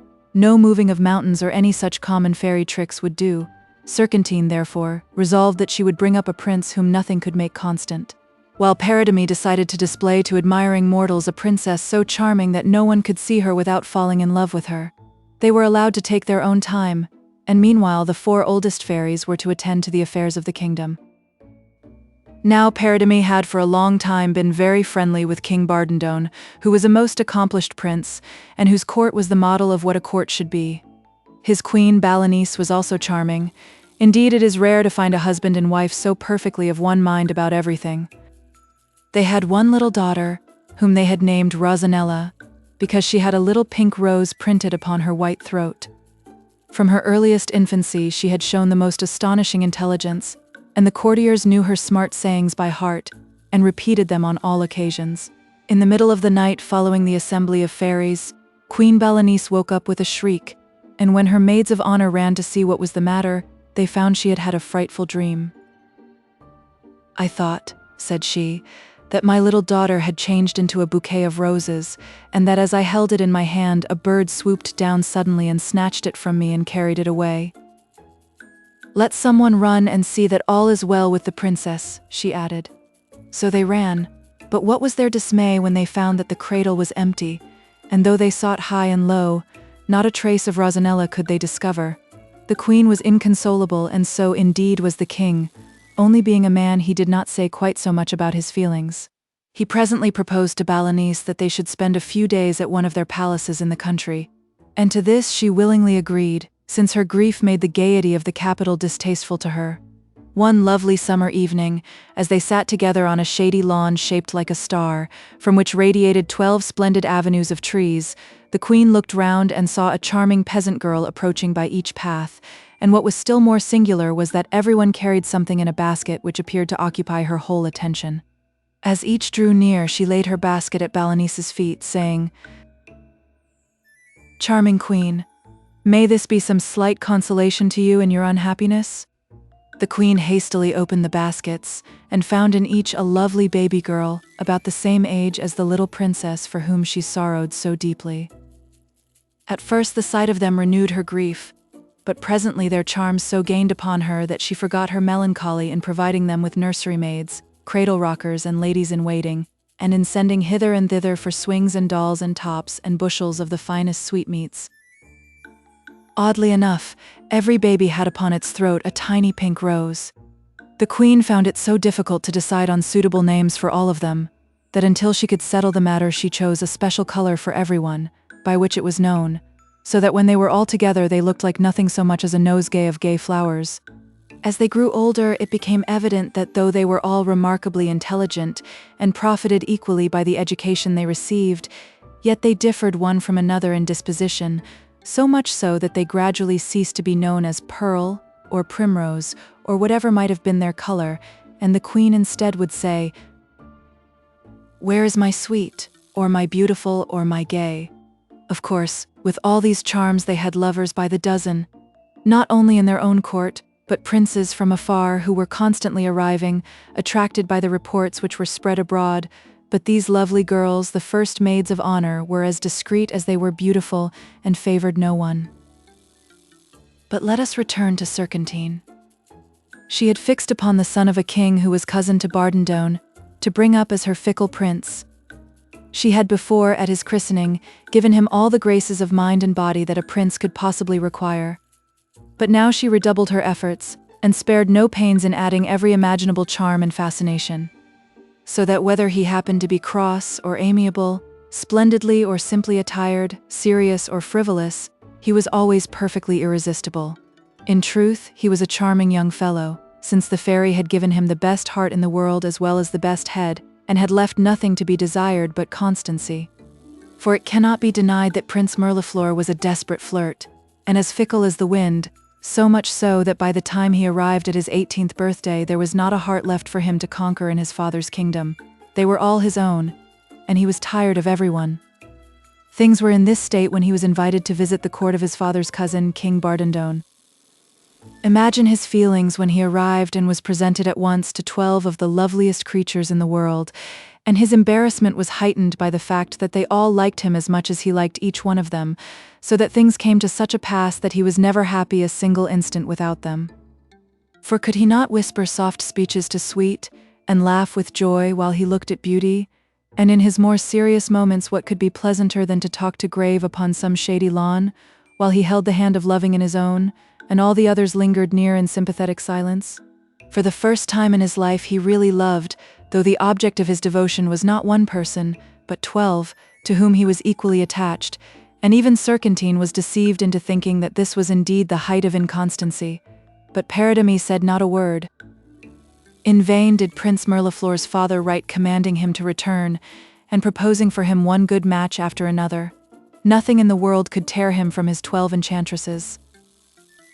One day the queen gave a large garden party, and just as the guests were all assembled, and Prince Mirliflor was as usual dividing his attentions between the 12 beauties, a humming of bees was heard. The rose maidens, fearing their stings, uttered little shrieks, and fled altogether to a distance from the rest of the company. Immediately, to the horror of all who were looking on, the bees pursued them, and growing suddenly to an enormous size, pounced each upon a maiden and carried her off into the air, and in an instant they were all lost to view.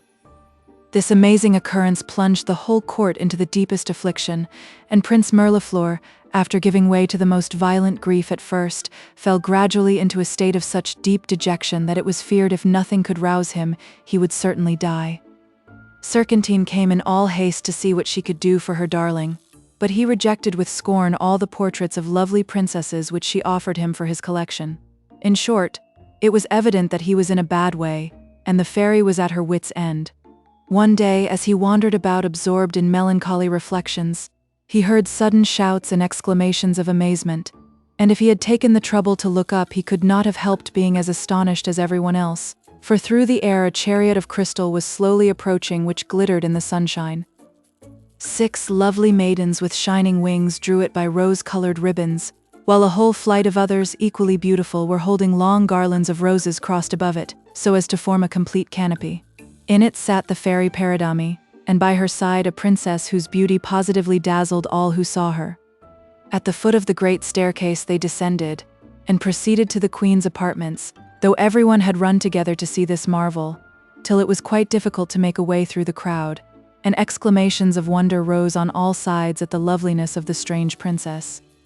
"Great queen," said Paridamie, "permit me to restore to you your daughter Rosanella, whom I stole out of her cradle." After the first transports of joy were over, the queen said to Paridamie, "But my 12 lovely ones, are they lost to me forever? Shall I never see them again?" But Paridamie only said, "Very soon you will cease to miss them," in a tone that evidently meant, "Don't ask me any more questions," and then mounting again into her chariot she swiftly disappeared.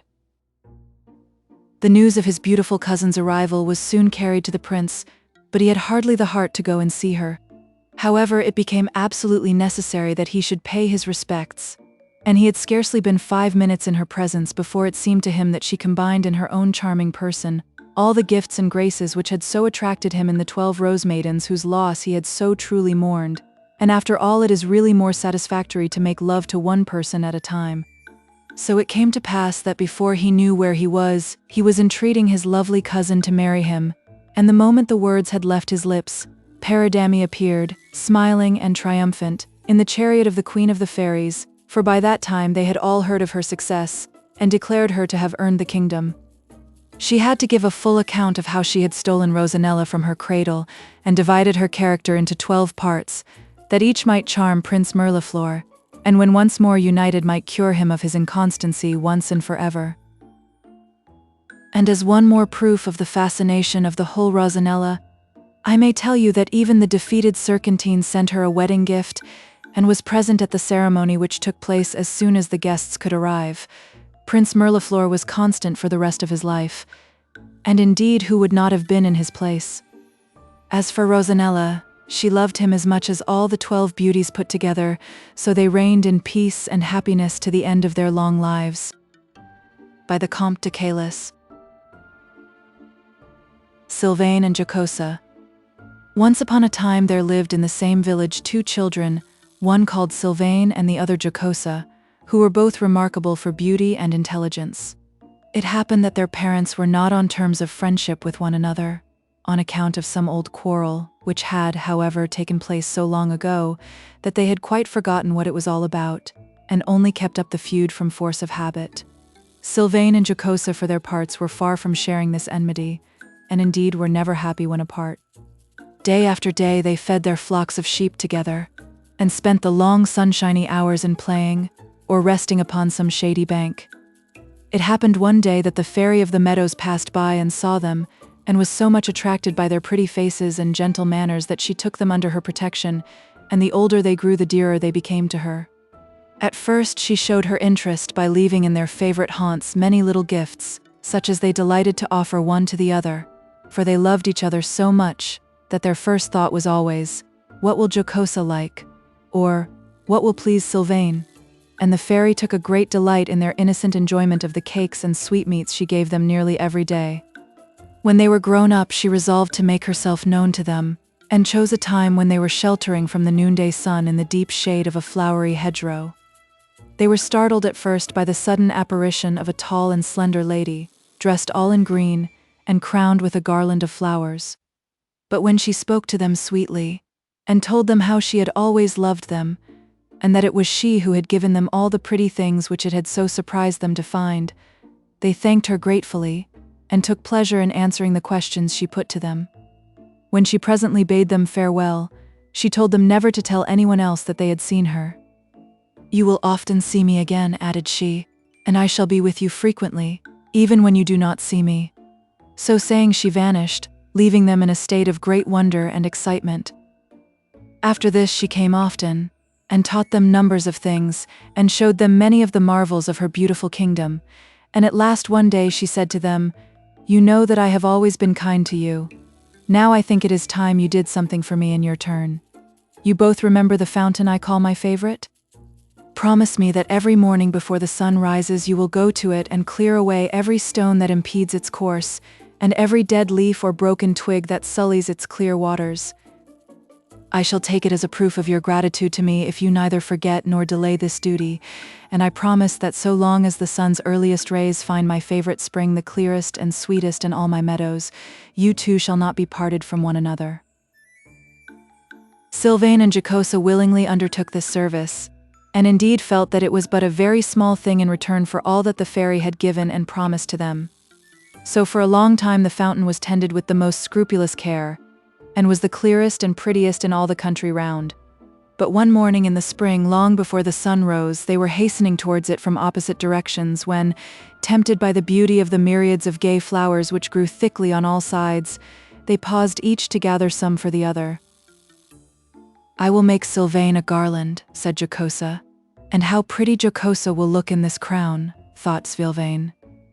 Hither and thither they strayed, led ever farther and farther, for the brightest flowers seemed always just beyond them, until at last they were startled by the first bright rays of the rising sun. With one accord they turned and ran towards the fountain, reaching it at the same moment, though from opposite sides. But what was their horror to see its usually tranquil waters seething and bubbling, and even as they looked down rushed a mighty stream, which entirely engulfed it, and Sylvain and Jocosa found themselves parted by a wide and swiftly rushing river. All this had happened with such rapidity that they had only time to utter a cry, and each to hold up to the other the flowers they had gathered, but this was explanation enough. 20 times did Sylvain throw himself into the turbulent waters, hoping to be able to swim to the other side, but each time an irresistible force drove him back upon the bank he had just quitted, while as for Jocosa, she even essayed to cross the flood upon a tree which came floating down torn up by the roots, but her efforts were equally useless. Then with heavy hearts they set out to follow the course of the stream, which had now grown so wide that it was only with difficulty they could distinguish each other. Night and day, over mountains and through valleys, in cold or in heat, they struggled on, enduring fatigue and hunger and every hardship, and consoled only by the hope of meeting once more until 3 years had passed. And at last they stood upon the cliffs where the river flowed into the mighty sea. And now they seemed farther apart than ever, and in despair they tried once more to throw themselves into the foaming waves. But the Fairy of the Meadows, who had really never ceased to watch over them, did not intend that they should be drowned at last, so she hastily waved her wand, and immediately they found themselves standing side by side upon the golden sand. You may imagine their joy and delight when they realized that their weary struggle was ended, and their utter contentment as they clasped each other by the hand. They had so much to say that they hardly knew where to begin, but they agreed in blaming themselves bitterly for the negligence which had caused all their trouble. And when she heard this, the fairy immediately appeared to them. They threw themselves at her feet and implored her forgiveness, which she granted freely, and promised at the same time that now their punishment was ended she would always befriend them. Then she sent for her chariot of green rushes, ornamented with May dewdrops, which she particularly valued and always collected with great care, and ordered her 6 short-tailed moles to carry them all back to the well-known pastures, which they did in a remarkably short time, and Sylvain and Jocosa were overjoyed to see their dearly loved home once more after all their toilful wanderings.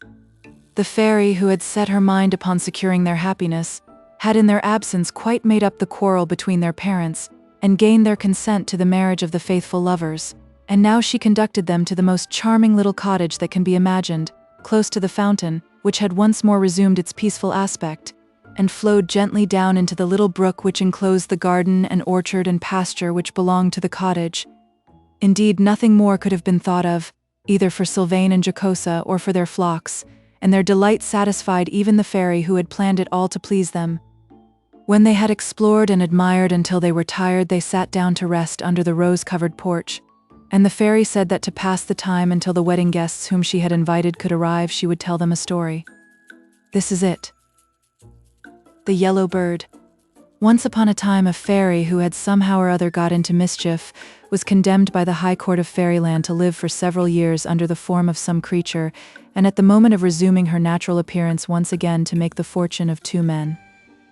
It was left to her to choose what form she would take, and because she loved yellow, she transformed herself into a lovely bird with shining golden feathers, such as no one had ever seen before. When the time of her punishment was at an end, the beautiful yellow bird flew to Baghdad and let herself be caught by a fowler at the precise moment when Badi-el-Zaman was walking up and down outside his magnificent summer palace. This Badi-el-Zaman, whose name means wonder of the world, was looked upon in Baghdad as the most fortunate creature under the sun because of his vast wealth.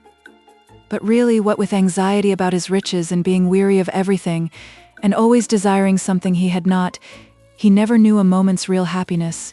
Even now he had come out of his palace, which was large and splendid enough for 50 kings, weary and cross because he could find nothing new to amuse him. The fowler thought that this would be a favorable opportunity for offering him the marvelous bird, which he felt certain he would buy the instant he saw it. And he was not mistaken.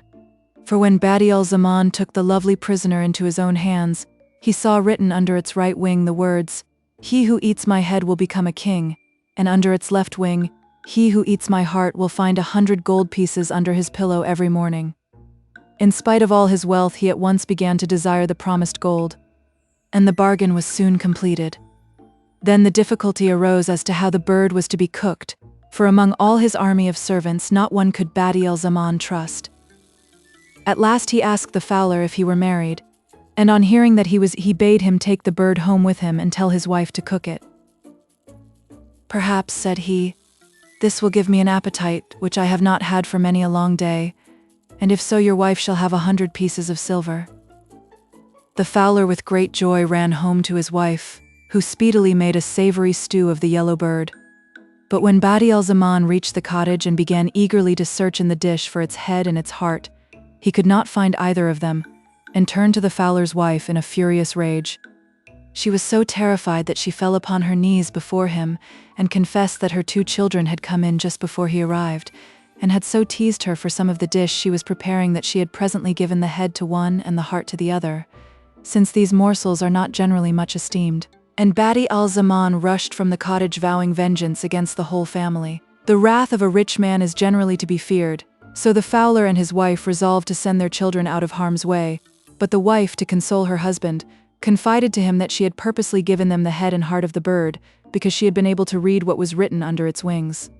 So, believing that their children's fortunes were made, they embraced them and sent them forth, bidding them get as far away as possible to take different roads and to send news of their welfare.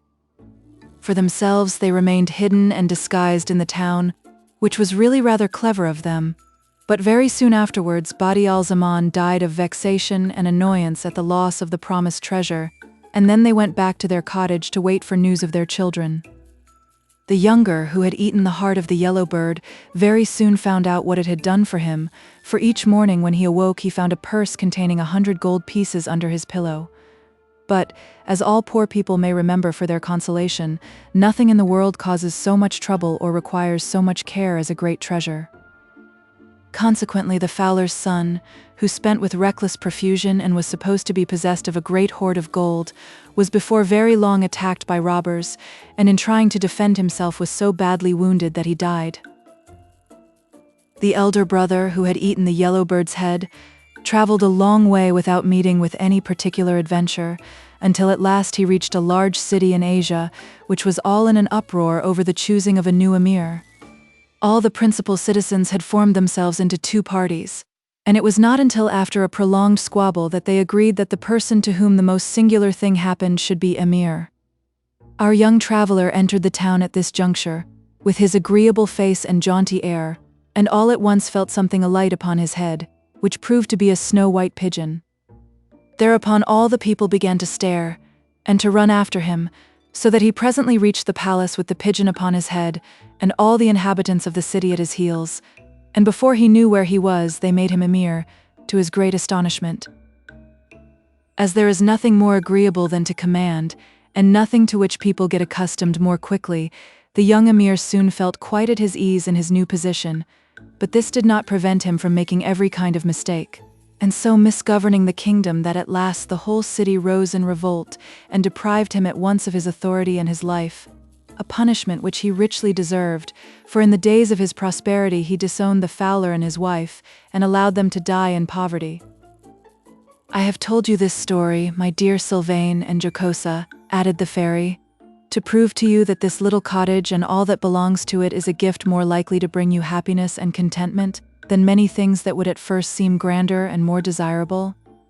If you will faithfully promise me to till your fields and feed your flocks, and will keep your word better than you did before, I will see that you never lack anything that is really for your good. Sylvain and Jocosa gave their faithful promise, and as they kept it, they always enjoyed peace and prosperity. The fairy had asked all their friends and neighbors to their wedding, which took place at once with great festivities and rejoicings, and they lived to a good old age, always loving one another with all their hearts. By the Comte de Caliph. Fairy gifts. It generally happens that people's surroundings reflect more or less accurately their minds and dispositions, so perhaps that is why the flower fairy lived in a lovely palace, with the most delightful garden you can imagine, full of flowers and trees and fountains and fish ponds and everything nice. For the fairy herself was so kind and charming that everybody loved her, and all the young princes and princesses who formed her court were as happy as the day was long, simply because they were near her. They came to her when they were quite tiny, and never left her until they were grown up and had to go away into the great world, and when that time came she gave to each whatever gift he asked of her. But it is chiefly of the Princess Sylvia that you are going to hear now. The fairy loved her with all her heart, for she was at once original and gentle, and she had nearly reached the age at which the gifts were generally bestowed. However, the fairy had a great wish to know how the other princesses who had grown up and left her were prospering, and before the time came for Sylvia to go herself, she resolved to send her to some of them. So one day her chariot, drawn by butterflies, was made ready, and the fairy said, "Sylvia, I am going to send you to the court of Iris. She will receive you with pleasure for my sake as well as for your own. In 2 months you may come back to me again, and I shall expect you to tell me what you think of her." Sylvia was very unwilling to go away, but as the fairy wished it, she said nothing. Only when the 2 months were over, she stepped joyfully into the butterfly chariot, and could not get back quickly enough to the flower fairy who, for her part, was equally delighted to see her again. "Now, child," said she, "tell me what impression you have received." "You sent me, madam," answered Sylvia, "to the court of Iris, on whom you had bestowed the gift of beauty. She never tells anyone, however, that it was your gift, though she often speaks of your kindness in general. It seemed to me that her loveliness, which fairly dazzled me at first, had absolutely deprived her of the use of any of her other gifts or graces. In allowing herself to be seen, she appeared to think that she was doing all that could possibly be required of her. But unfortunately, while I was still with her, she became seriously ill, and though she presently recovered, her beauty is entirely gone, so that she hates the very sight of herself, and is in despair. She entreated me to tell you what had happened, and to beg you, in pity, to give her beauty back to her. And indeed, she does need it terribly, for all the things in her that were tolerable, and even agreeable when she was so pretty, seem quite different now she is ugly, and it is so long since she thought of using her mind or her natural cleverness, that I really don't think she has any left now. She is quite aware of all this herself, so you may imagine how unhappy she is, and how earnestly she begs for your aid." "You have told me what I wanted to know," cried the fairy. "But alas, I cannot help her. My gifts can be given but once." Some time passed in all the usual delights of the flower fairy's palace, and then she sent for Sylvia again, and told her she was to stay for a little while with the Princess Daphne, and accordingly the butterflies whisked her off and set her down in quite a strange kingdom. But she had only been there a very little time before a wandering butterfly brought a message from her to the fairy, begging that she might be sent for as soon as possible, and before very long she was allowed to return. "Ah, madam," cried she, What a place you sent me to that time." "Why? What was the matter?" asked the fairy. Daphne was one of the princesses who asked for the gift of eloquence, if I remember rightly. "And very ill the gift of eloquence becomes a woman," replied Sylvia, with an air of conviction. "It is true that she speaks well, and her expressions are well chosen, but then she never leaves off talking, and though at first one may be amused, one ends by being wearied to death. Above all things she loves any assembly for settling the affairs of her kingdom, for on those occasions she can talk and talk without fear of interruption, but, even then, the moment it is over she is ready to begin again about anything or nothing, as the case may be. Oh, how glad I was to come away. I cannot tell you." The fairy smiled at Sylvia's unfeigned disgust at her late experience, but after allowing her a little time to recover, she sent her to the court of the Princess Cynthia, where she left her for 3 months. At the end of that time, Sylvia came back to her with all the joy and contentment that one feels at being once more beside a dear friend. The fairy, as usual, was anxious to hear what she thought of Cynthia, who had always been amiable, and to whom she had given the gift of pleasing. "I thought at first," said Sylvia, "that she must be the happiest princess in the world. She had 1,000 lovers who vied with one another in their efforts to please and gratify her. Indeed, I had nearly decided that I would ask a similar gift." "Have you altered your mind, then?" interrupted the fairy.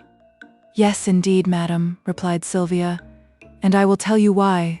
The longer I stayed, the more I saw that Cynthia was not really happy. In her desire to please everyone, she ceased to be sincere, and degenerated into a mere coquette. And even her lovers felt that the charms and fascinations which were exercised upon all who approached her without distinction were valueless, so that in the end they ceased to care for them, and went away disdainfully." "I am pleased with you, child," said the fairy. "Enjoy yourself here for a while, and presently you shall go to Phillida."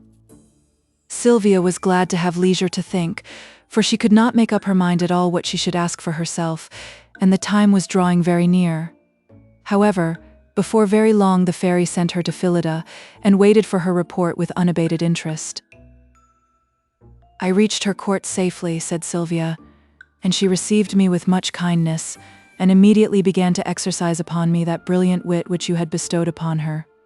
I confess that I was fascinated by it, and for a week thought that nothing could be more desirable.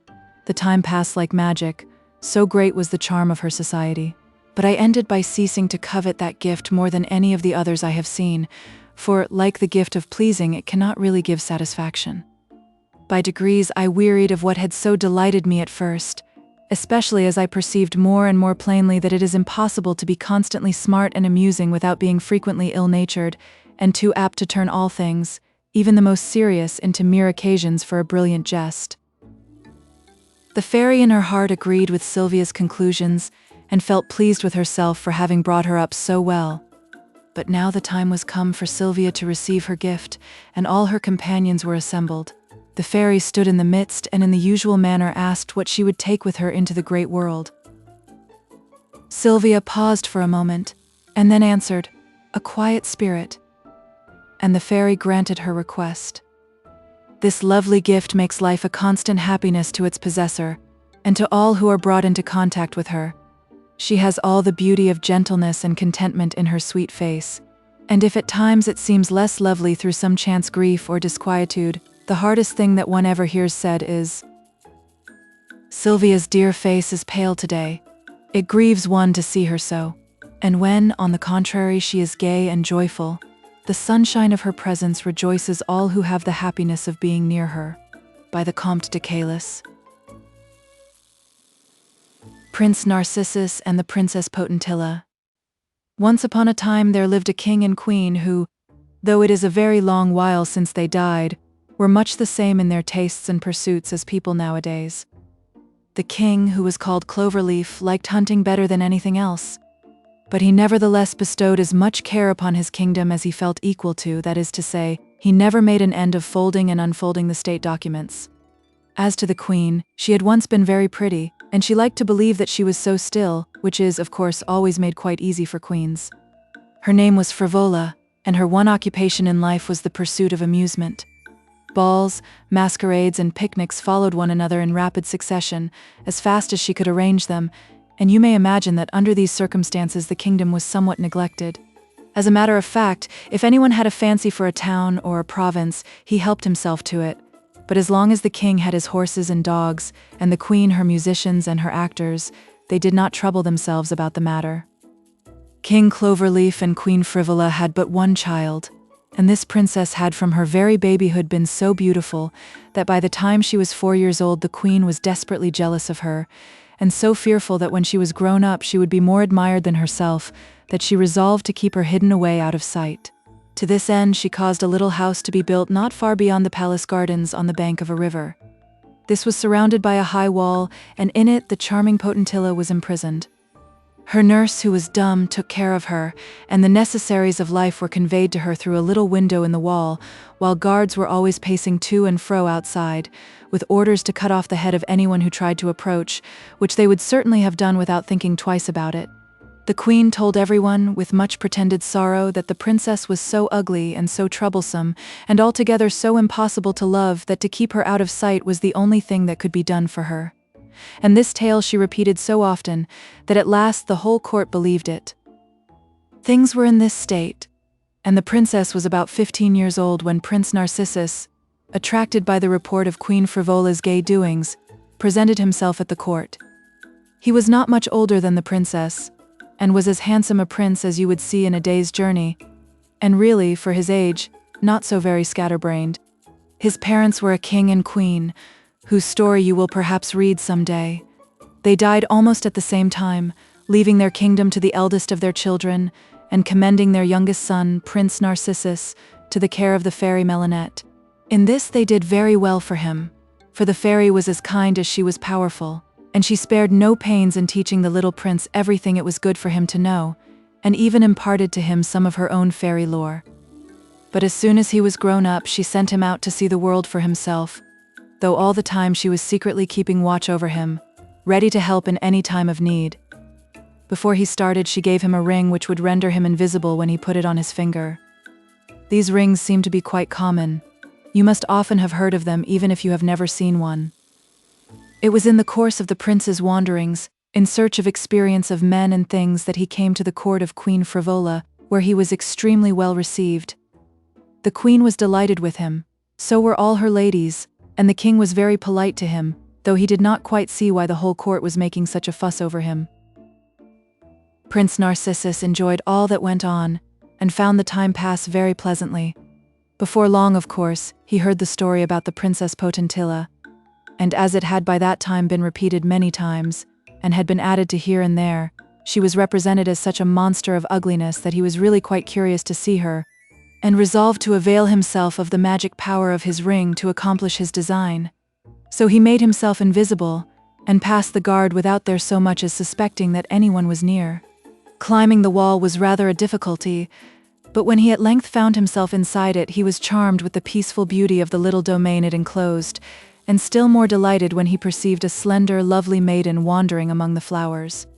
It was not until he had sought vainly for the imaginary monster that he realized that this was the princess herself, and by that time he was deeply in love with her, for indeed it would have been hard to find anyone prettier than Potentilla, as she sat by the brook, weaving a garland of blue forget-me-nots to crown her waving golden locks, or to imagine anything more gentle than the way she tended all the birds and beasts who inhabited her small kingdom, and who all loved and followed her. Prince Narcissus watched her every movement, and hovered near her in a dream of delight, not daring as yet to appear to her, so humble had he suddenly become in her presence. And when evening came and the nurse fetched the princess into her little house, he felt obliged to go back to Frivola's palace, for fear his absence should be noticed and someone should discover his new treasure. But he forgot that to go back absent and dreamy and indifferent, when he had before been gay and ardent about everything, was the surest way of awakening suspicion, and when, in response to the jesting questions which were put to him upon the subject, he only blushed and returned evasive answers, all the ladies were certain that he had lost his heart, and did their utmost to discover who was the happy possessor of it. As to the prince, he was becoming day by day more attached to Potentilla, and his one thought was to attend her, always invisible, and help her in everything she did, and provide her with everything that could possibly amuse or please her. And the princess, who had learnt to find diversion in very small things in her quiet life, was in a continual state of delight over the treasures which the prince constantly laid where she must find them. Then Narcissus implored his faithful friend Melinette to send the princess such dreams of him as should make her recognize him as a friend when he actually appeared before her eyes. And this device was so successful that the princess quite dreaded the cessation of these amusing dreams, in which a certain Prince Narcissus was such a delightful lover and companion. After that he went a step further and began to have long talks with the princess, still, however, keeping himself invisible, until she begged him so earnestly to appear to her that he could no longer resist, and after making her promise that, no matter what he was like, she would still love him, he drew the ring from his finger, and the princess saw with delight that he was as handsome as he was agreeable. Now indeed they were perfectly happy, and they passed the whole long summer day in Potentilla's favorite place by the brook, and when at last Prince Narcissus had to leave her, it seemed to them both that the hours had gone by with the most amazing swiftness. The princess stayed where she was, dreaming of her delightful prince, and nothing could have been further from her thoughts than any trouble or misfortune, when suddenly, in a cloud of dust and shavings, by came the enchanter Grumedan, and unluckily he chanced to catch sight of Potentilla. Down he came straightway and alighted at her feet, and one look at her charming blue eyes and smiling lips quite decided him that he must appear to her at once, though he was rather annoyed to remember that he had on only his second-best cloak. The princess sprang to her feet with a cry of terror at this sudden apparition, for really the enchanter was no beauty. To begin with, he was very big and clumsy, then he had but one eye and his teeth were long and he stammered badly. Nevertheless, he had an excellent opinion of himself, and mistook the princess's cry of terror for an exclamation of delighted surprise. After pausing a moment to give her time to admire him, the enchanter made her the most complimentary speech he could invent, which however did not please her at all, though he was extremely delighted with it himself. Poor Potentilla only shuddered and cried, "Oh, where is my Narcissus?" To which he replied with a self-satisfied chuckle, "You want a Narcissus, madam? Well, they are not rare, you shall have as many as you like." Whereupon he waved his wand and the princess found herself surrounded and half buried in the fragrant flowers. She would certainly have betrayed that this was not the kind of Narcissus she wanted, but for the fairy Melinette, who had been anxiously watching the interview and now thought it quite time to interfere. Assuming the prince's voice, she whispered in Potentilla's ear, "We are menaced by a great danger, but my only fear is for you, my princess. Therefore I beg you to hide what you really feel, and we will hope that some way out of the difficulty may present itself." The princess was much agitated by this speech, and feared lest the enchanter should have overheard it, but he had been loudly calling her attention to the flowers, and chuckling over his own smartness in getting them for her, and it was rather a blow to him when she said very coldly that they were not the sort she preferred, and she would be glad if he would send them all away. This he did, but afterwards wished to kiss the princess's hand as a reward for having been so obliging. But the fairy Melinette was not going to allow anything of that kind. She appeared suddenly in all her splendor and cried, "Stay, Grumedan. This princess is under my protection, and the smallest impertinence will cost you 1,000 years of captivity. If you can win Potentilla's heart by the ordinary methods, I cannot oppose you, but I warn you that I will not put up with any of your usual tricks." This declaration was not at all to the enchanter's taste, but he knew that there was no help for it, and that he would have to behave well and pay the princess all the delicate attentions he could think of, though they were not at all the sort of thing he was used to. However, he decided that to win such a beauty it was quite worthwhile, and Melinette, feeling that she could now leave the princess in safety, hurried off to tell Prince Narcissus what was going forward. Of course, at the very mention of the enchanter as a rival he was furious, and I don't know what foolish things he would not have done if Melinette had not been there to calm him down. She represented to him what a powerful enchanter Grumedan was, and how, if he were provoked, he might avenge himself upon the princess, since he was the most unjust and churlish of all the enchanters, and had often before had to be punished by the fairy queen for some of his ill deeds. Once he had been imprisoned in a tree, and was only released when it was blown down by a furious wind. Another time he was condemned to stay under a big stone at the bottom of a river, until by some chance the stone should be turned over, but nothing could ever really improve him. The fairy finally made Narcissus promise that he would remain invisible when he was with the princess, since she felt sure that this would make things easier for all of them. Then began a struggle between Grumedan and the prince, the latter under the name of Melinette, as to which could best delight and divert the princess and win her approbation. Prince Narcissus first made friends with all the birds in Potentilla's little domain, and taught them to sing her name and her praises, with all their sweetest trills and most touching melodies, and all day long to tell her how dearly he loved her. Grumedan thereupon declared that there was nothing new about that, since the birds had sung since the world began, and all lovers had imagined that they sang for them alone. Therefore he said he would himself write an opera that should be absolutely a novelty and something worth hearing. When the time came for the performance, which lasted 5 weary hours, the princess found to her dismay that the opera consisted of this more than indifferent verse, chanted with all their might by 10,000 frogs. Admirable Potentilla, do you think it kind or wise in this sudden way to kill a poor enchanter with your eyes? Really, if Narcissus had not been there to whisper in her ear and divert her attention, I don't know what would have become of poor Potentilla, for though the first repetition of this absurdity amused her faintly, she nearly died of weariness before the time was over.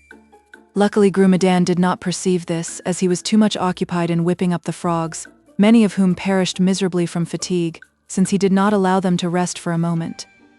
The prince's next idea for Potentilla's amusement was to cause a fleet of boats exactly like those of Cleopatra, of which you have doubtless read in history, to come up the little river, and upon the most gorgeously decorated of these reclined the great queen herself, who, as soon as she reached the place where Potentilla sat in rapt attention, stepped majestically on shore and presented the princess with that celebrated pearl of which you have heard so much, saying, "You are more beautiful than I ever was. Let my example warn you to make a better use of your beauty." And then the little fleet sailed on, until it was lost to view in the windings of the river. Grumedan was also looking on at the spectacle, and said very contemptuously, "I cannot say I think these marionettes amusing. What a to-do to make over a single pearl. But if you like pearls, madam, why, I will soon gratify you." So saying, he drew a whistle from his pocket, and no sooner had he blown it than the princess saw the water of the river bubble and grow muddy, and in another instant up came hundreds of thousands of great oysters, who climbed slowly and laboriously towards her and laid at her feet all the pearls they contained. "Those are what I call pearls," cried Grumedan in high glee, and truly there were enough of them to pave every path in Potentilla's garden and leave some to spare. The next day Prince Narcissus had prepared for the princess's pleasure a charming arbor of leafy branches, with couches of moss and grassy floor and garlands everywhere, with her name written in different colored blossoms. Here he caused a dainty little banquet to be set forth, while hidden musicians played softly, and the silvery fountains splashed down into their marble basins, and when presently the music stopped, a single nightingale broke the stillness with his delicious chant. "Ah," cried the princess, recognizing the voice of one of her favorites, "Philomel, my sweet one, who taught you that new song?" And he answered, "Love, my princess." Meanwhile the enchanter was very ill-pleased with the entertainment, which he declared was dullness itself. "You don't seem to have any idea in these parts beyond little squeaking birds," said he, "and fancy giving a banquet without so much as an ounce of plate." So the next day, when the princess went out into her garden, there stood a summer house built of solid gold, decorated within and without with her initials and the enchanter's combined. And in it was spread an enormous repast, while the tables so glittered with golden cups and plates, flagons and dishes, candlesticks and 100 other things beside, that it was hardly possible to look steadily at it. The enchanter ate like 6 ogres, but the princess could not touch a morsel. Presently Grumedan remarked with a grin, "I have provided neither musicians nor singers, but as you seem fond of music, I will sing to you myself." Whereupon he began, with a voice like a screech owl's, to chant the words of his opera, only this time happily not at such a length, and without the frog accompaniment. After this the prince again asked the aid of his friends the birds, and when they had assembled from all the country round, he tied about the neck of each one a tiny lamp of some brilliant color. And when darkness fell, he made them go through 100 pretty tricks before the delighted Potentilla, who clapped her little hands with delight when she saw her own name traced in points of light against the dark trees, or when the whole flock of sparks grouped themselves into bouquets of different colors, like living flowers, Grumedan, leaning back in his armchair, with one knee crossed over the other and his nose in the air, looked on disdainfully. "Oh, if you like fireworks, princess," said he. And the next night all the will-o'-the-wisps in the country came and danced on the plain, which could be seen from the princess's windows, and as she was looking out, and rather enjoying the sight, up sprang a frightful volcano, pouring out smoke and flames which terrified her greatly, to the intense amusement of the enchanter, who laughed like a pack of wolves quarreling. After this, as many of the will-o'-the-wisps as could get in crowded into Potentilla's garden, and by their light the tall yew trees danced minuets until the princess was weary, and begged to be excused from looking at anything more that night. But in spite of Potentilla's efforts to behave politely to the tiresome old enchanter, whom she detested, he could not help seeing that he failed to please her, and then he began to suspect very strongly that she must love someone else, and that somebody besides Melinette was responsible for all the festivities he had witnessed. So after much consideration he devised a plan for finding out the truth. He went to the princess suddenly, and announced that he was most unwillingly forced to leave her, and had come to bid her farewell. Potentilla could scarcely hide her delight when she heard this, and his back was hardly turned before she was entreating Prince Narcissus to make himself visible once more. The poor prince had been getting quite thin with anxiety and annoyance, and was only too delighted to comply with her request. They greeted one another rapturously, and were just sitting down to talk over everything cozily, and enjoy the enchanter's discomfiture together, when out he burst in a fury from behind a bush. With his huge club he aimed a terrific blow at Narcissus, which must certainly have killed him but for the adroitness of the fairy Melinette, who arrived upon the scene just in time to snatch him up and carry him off at lightning speed to her castle in the air. Poor Potentilla, however, had not the comfort of knowing this, for at the sight of the enchanter threatening her beloved prince, she had given one shriek and fallen back insensible. When she recovered her senses she was more than ever convinced that he was dead, since even Melinette was no longer near her, and no one was left to defend her from the odious old enchanter. To make matters worse, he seemed to be in a very bad temper, and came blustering and raging at the poor princess. "I tell you what it is, madam," said he, "whether you love this whipper-snapper prince or not doesn't matter in the least. You are going to marry me, so you may as well make up your mind to it, and I'm going away this very minute to make all the arrangements. But in case you should get into mischief in my absence, I think I had better put you to sleep." So saying, he waved his wand over her, and in spite of her utmost efforts to keep awake, she sank into a profound and dreamless slumber. As he wished to make what he considered a suitable entry into the king's palace, he stepped outside the princess's little domain, and mounted upon an immense chariot with great solid wheels, and shafts like the trunk of an oak tree, but all of solid gold. This was drawn with great difficulty by 48 strong oxen, and the enchanter reclined at his ease, leaning upon his huge club, and holding carelessly upon his knee a tawny African lion, as if it had been a little lapdog. It was about 7 o'clock in the morning when this extraordinary chariot reached the palace gates. The king was already astir, and about to set off on a hunting expedition. As for the queen, she had only just gone off into her first sleep, and it would have been a bold person indeed who ventured to wake her. The king was greatly annoyed at having to stay and see a visitor at such a time, and pulled off his hunting boots again with many grimaces. Meantime the enchanter was stumping about in the hall, crying, "Where is this king? Let him be told that I must see him and his wife also." The king, who was listening at the top of the staircase, thought this was not very polite. However, he took counsel with his favorite huntsman, and following his advice, presently went down to see what was wanted of him.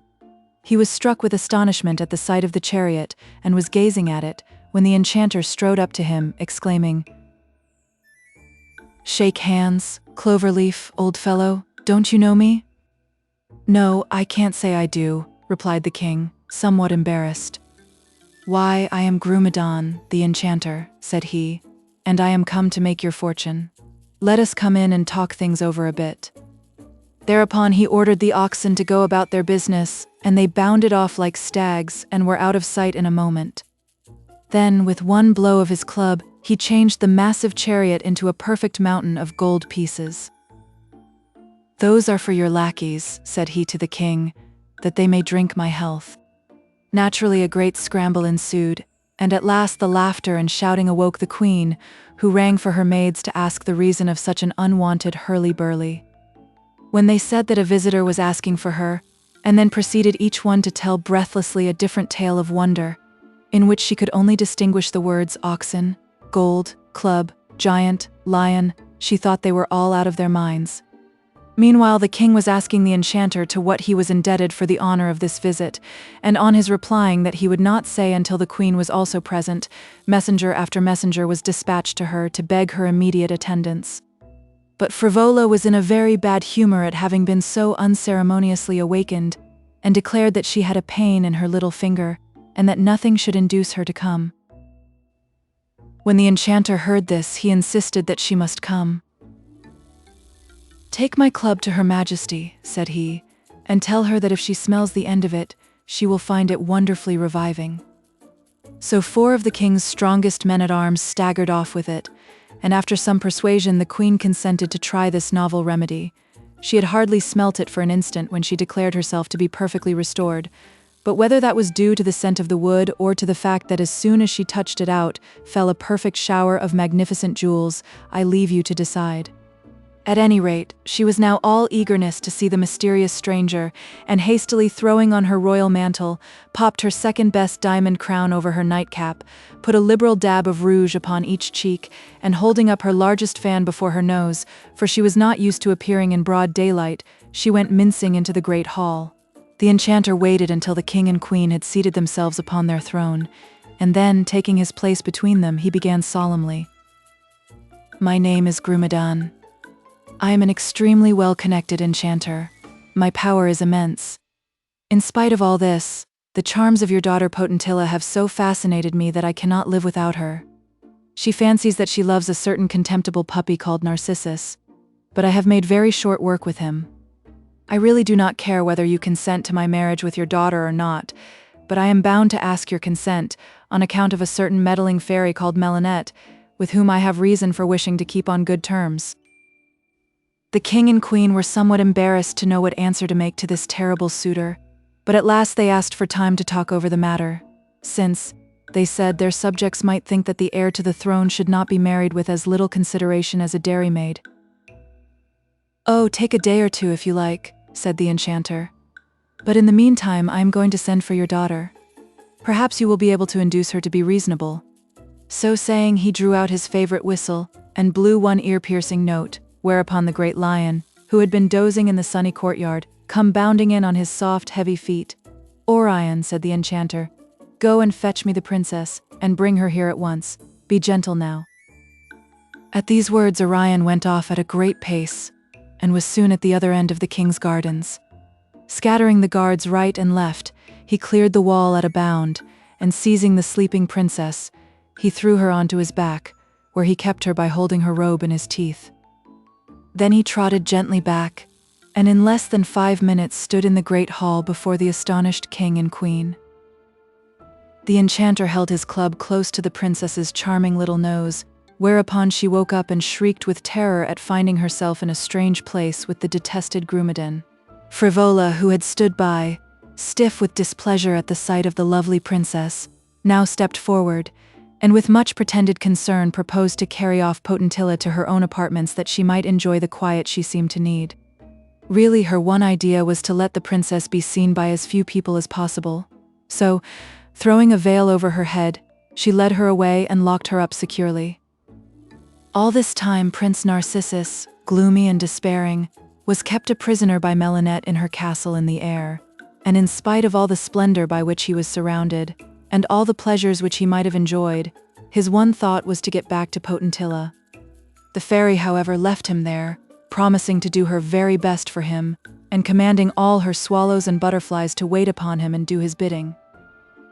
One day, as he paced sadly to and fro, he thought he heard a voice he knew calling to him, and sure enough there was the faithful Philomel, Potentilla's favorite, who told him all that had passed, and how the sleeping princess had been carried off by the lion to the great grief of all her 4-footed and feathered subjects, and how, not knowing what to do, he had wandered about until he heard the swallows telling one another of the prince who was in their airy castle and had come to see if it could be Narcissus.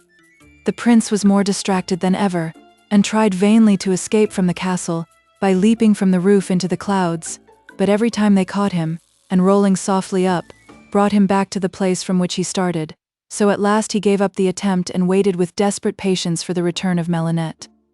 Meanwhile, matters were advancing rapidly in the court of King Cloverleaf, for the queen quite made up her mind that such a beauty as Potentilla must be got out of the way as quickly as possible.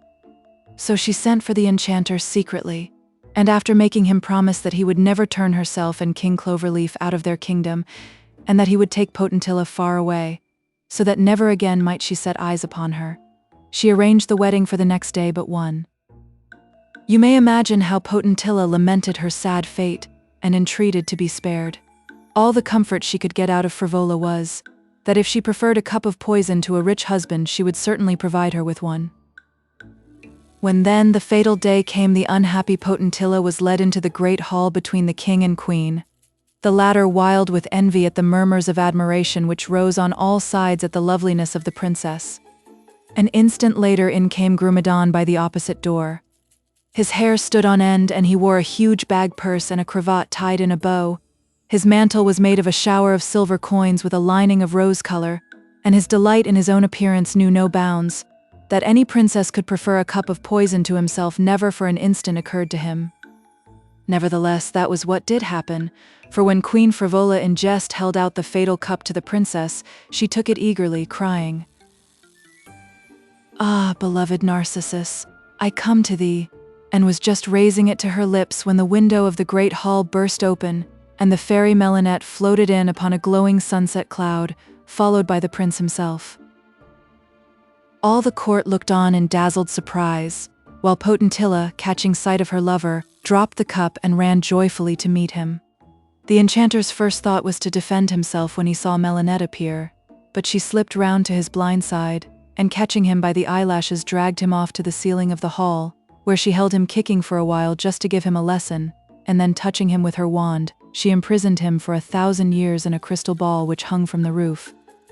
"Let this teach you to mind what I tell you another time," she remarked severely. Then, turning to the king and queen, she begged them to proceed with the wedding, since she had provided a much more suitable bridegroom.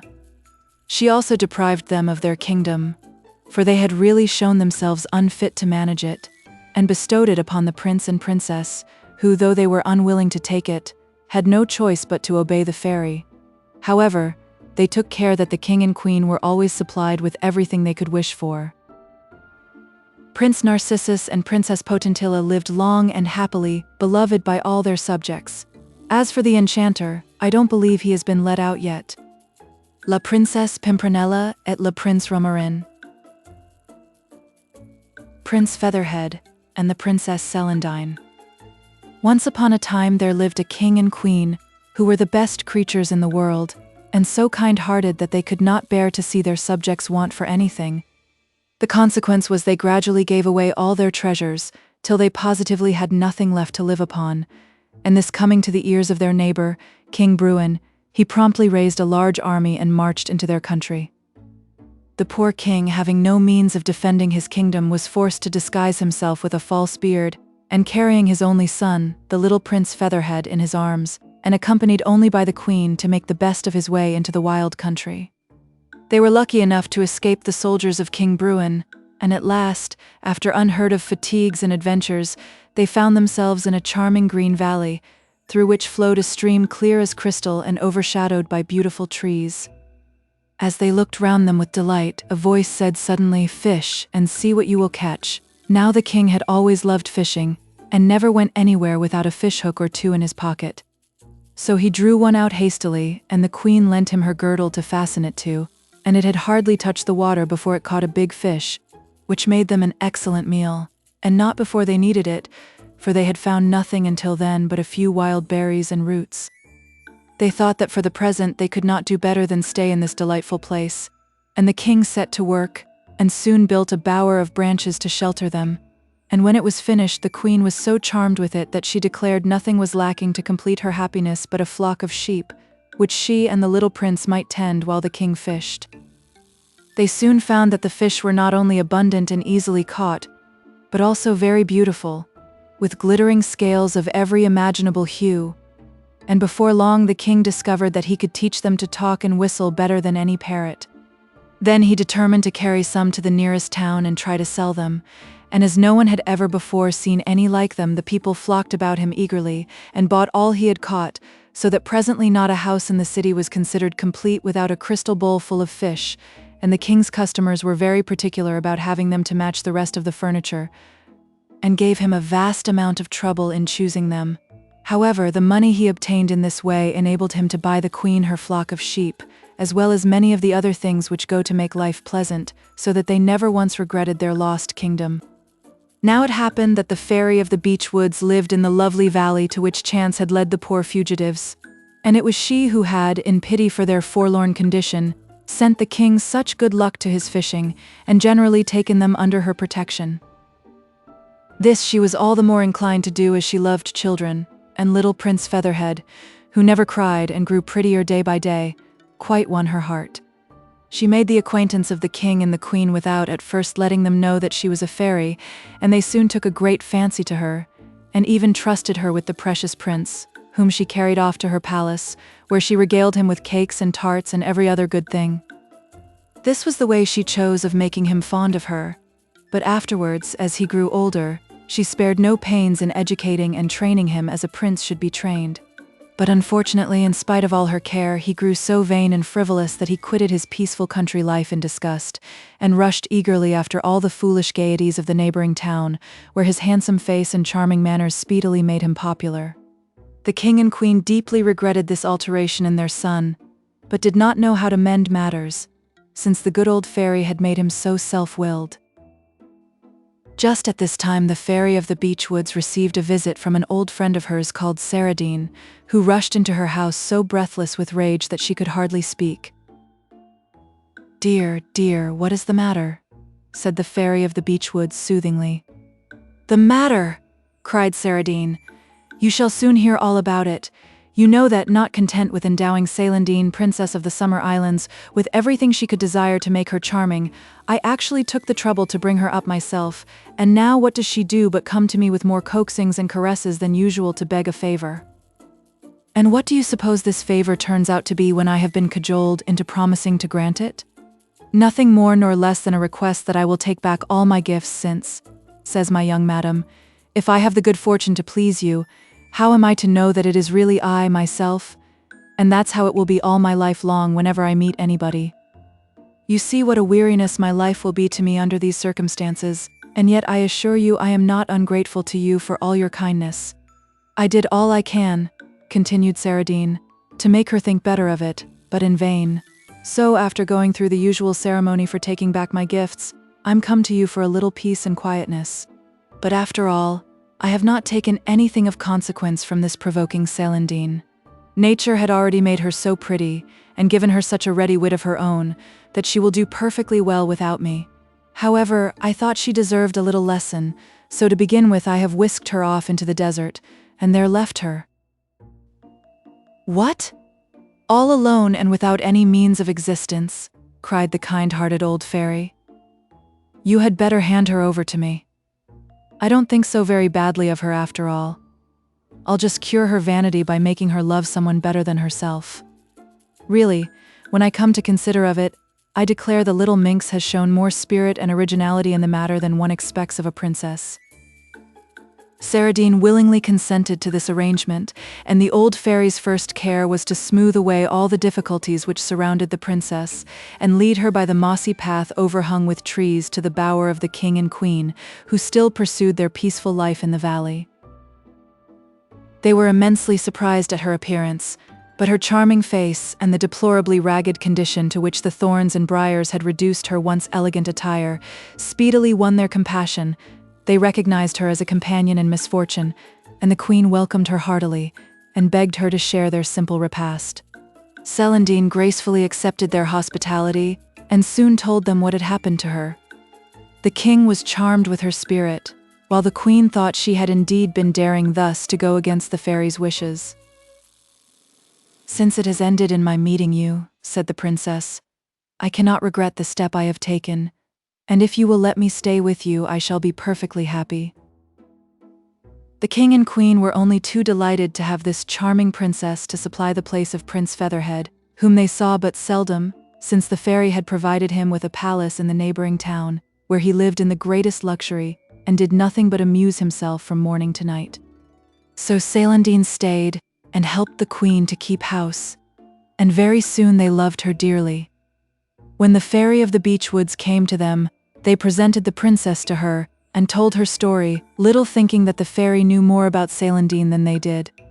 The old fairy was equally delighted with her, and often invited her to visit her leafy palace, which was the most enchanting place that could be imagined, and full of treasures. Often she would say to the princess, when showing her some wonderful thing, "This will do for a wedding gift someday." And Celandine could not help thinking that it was to her that the fairy meant to give the 2 blue wax torches which burned without ever getting smaller, or the diamond from which more diamonds were continually growing, or the boat that sailed under water, or whatever beautiful or wonderful thing they might happen to be looking at. It is true that she never said so positively, but she certainly allowed the princess to believe it, because she thought a little disappointment would be good for her. But the person she really relied upon for curing Celandine of her vanity was Prince Featherhead. The old fairy was not at all pleased with the way he had been going on for some time, but her heart was so soft towards him that she was unwilling to take him away from the pleasures he loved, except by offering him something better, which is not the most effectual mode of correction, though it is without doubt the most agreeable. However, she did not even hint to the princess that Featherhead was anything but absolutely perfect, and talked of him so much that when at last she announced that he was coming to visit her, Celandine made up her mind that this delightful prince would be certain to fall in love with her at once, and was quite pleased at the idea. The old fairy thought so too, but as this was not at all what she wished, she took care to throw such an enchantment over the princess that she appeared to Featherhead quite ugly and awkward, though to everyone else she looked just as usual. So when he arrived at the leafy palace, more handsome and fascinating even than ever she had been led to expect, he hardly so much as glanced at the princess, but bestowed all his attention upon the old fairy, to whom he seemed to have 100 things to say. The princess was immensely astonished at his indifference, and put on a cold and offended air, which, however, he did not seem to observe. Then, as a last resource, she exerted all her wit and gaiety to amuse him, but with no better success, for he was of an age to be more attracted by beauty than by anything else, and though he responded politely enough, it was evident that his thoughts were elsewhere. Celandine was deeply mortified, since for her part the prince pleased her very well, and for the first time she bitterly regretted the fairy gifts she had been anxious to get rid of. Prince Featherhead was almost equally puzzled, for he had heard nothing from the king and queen but the praises of this charming princess, and the fact that they had spoken of her as so very beautiful only confirmed his opinion that people who live in the country have no taste. He talked to them of his charming acquaintances in the town, the beauties he had admired, did admire, or thought he was going to admire, until Celandine, who heard it all, was ready to cry with vexation. The fairy too was quite shocked at his conceit, and hit upon a plan for curing him of it. She sent to him by an unknown messenger a portrait of Princess Celandine as she really was, with this inscription: "All this beauty and sweetness, with a loving heart and a great kingdom, might have been yours but for your well-known fickleness." This message made a great impression upon the prince, but not so much as the portrait. He positively could not tear his eyes away from it, and exclaimed aloud that never had he seen anything so lovely and so graceful. Then he began to think that it was too absurd that he, the fascinating Featherhead, should fall in love with a portrait, and, to drive away the recollections of its haunting eyes, he rushed back to the town, but somehow everything seemed changed. The beauties no longer pleased him. Their witty speeches had ceased to amuse, and indeed, for their parts, they found the prince far less amiable than of yore, and were not sorry when he declared that, after all, a country life suited him best, and went back to the leafy palace. Meanwhile, the Princess Celandine had been finding the time pass but slowly with the king and queen, and was only too pleased when Featherhead reappeared. She at once noticed the change in him, and was deeply curious to find the reason of it.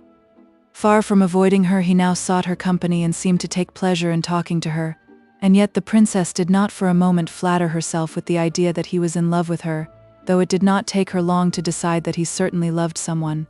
But one day the princess, wandering sadly by the river, spied Prince Featherhead fast asleep in the shade of a tree, and stole nearer to enjoy the delight of gazing at his dear face unobserved.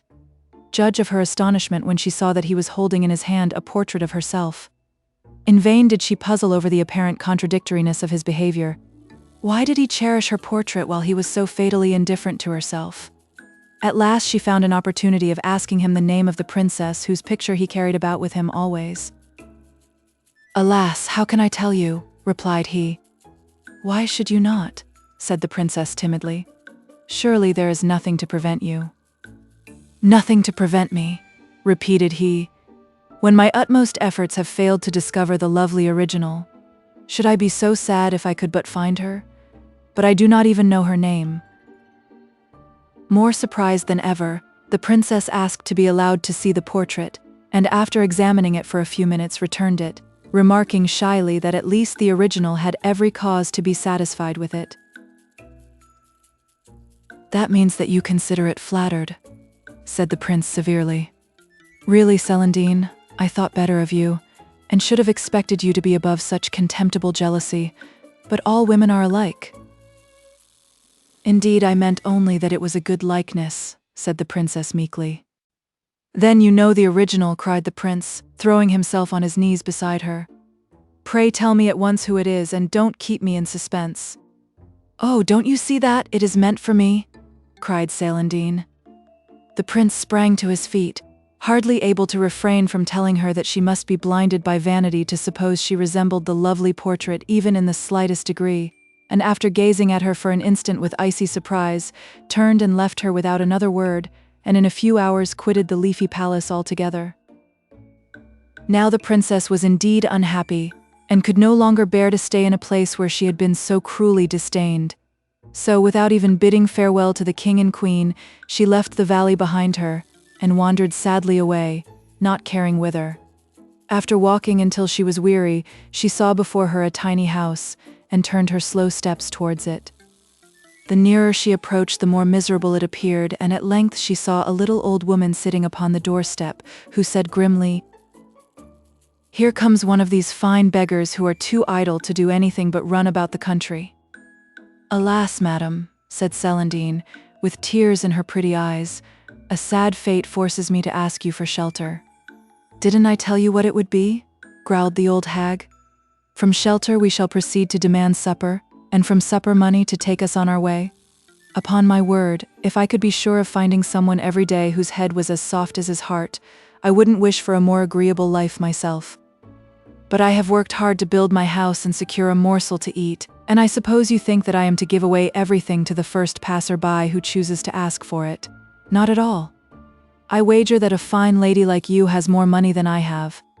I must search her, and see if it is not so," she added, hobbling towards Celandine with the aid of her stick. "Alas, madam," replied the princess, "I only wish I had. I would give it to you with all the pleasure in life." "But you are very smartly dressed for the kind of life you lead," continued the old woman. "What?" cried the princess. "Do you think I am come to beg of you?" "I don't know about that," answered she, "but at any rate you don't seem to have come to bring me anything. But what is it that you do want? Shelter? Well, that does not cost much, but after that comes supper, and that I can't hear of." "Oh dear, no. Why, at your age one is always ready to eat, and now you have been walking, and I suppose you are ravenous." "Indeed no, madam," answered the poor princess. "I am too sad to be hungry."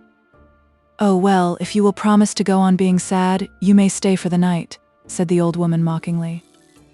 Thereupon she made the princess sit down beside her, and began fingering her silken robe, while she muttered, "Lace on top, lace underneath. This must have cost you a pretty penny. It would have been better to save enough to feed yourself, and not come begging to those who want all they have for themselves. Pray, what may you have paid for these fine clothes?" "Alas, madam," answered the princess, "I did not buy them, and I know nothing about money." "What do you know, if I may ask?" said the old dame. "Not much, but indeed I am very unhappy," cried Celandine, bursting into tears. "And if my services are any good to you—" "Services," interrupted the hag crossly. "One has to pay for services, and I am not above doing my own work." "Madam, I will serve you for nothing," said the poor princess, whose spirits were sinking lower and lower. I will do anything you please, all I wish is to live quietly in this lonely spot." "Oh, I know you're only trying to take me in," answered she, "and if I do let you serve me, is it fitting that you should be so much better dressed than I am? If I keep you, will you give me your clothes and wear some that I will provide you with? It is true that I am getting old and may want someone to take care of me someday." "Oh, for pity's sake, do what you please with my clothes," cried poor Celandine miserably.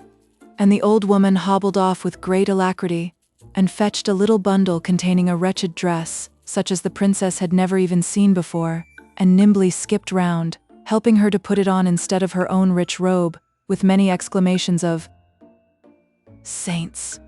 What a magnificent lining! And the width of it! It will make me 4 dresses at least. Why, child, I wonder you could walk under such a weight, and certainly in my house you would not have had room to turn round." So saying, she folded up the robe, and put it by with great care, while she remarked to Celandine, "That dress of mine certainly suits you to a marvel, be sure you take great care of it." When supper time came she went into the house, declining all the princess's offers of assistance, and shortly afterwards brought out a very small dish, saying, "Now let us sup." Whereupon she handed Celandine a small piece of black bread and uncovered the dish, which contained 2 dried plums. "We will have one between us," continued the old dame, "and as you are the visitor, you shall have the half which contains the stone, but be very careful that you don't swallow it, for I keep them against the winter, and you have no idea what a good fire they make. Now you take my advice, which won't cost you anything, and remember that it is always more economical to buy fruit with stones on this account."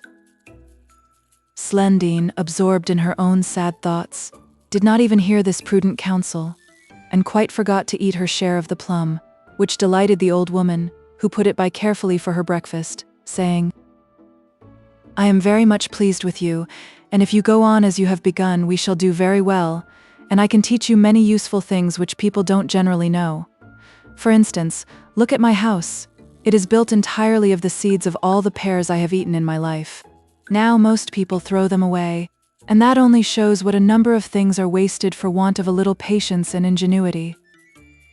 But Celandine did not find it possible to be interested in this and similar pieces of advice, and the old woman soon sent her to bed, for fear the night air might give her an appetite. She passed a sleepless night, but in the morning the old dame remarked, "I heard how well you slept.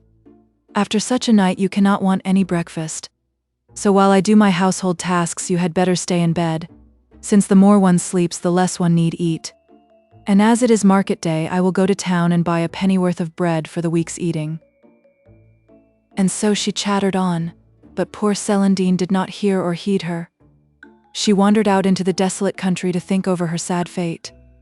However, the good fairy of the beech woods did not want her to be starved, so she sent her an unlooked-for relief in the shape of a beautiful white cow, which followed her back to the tiny house.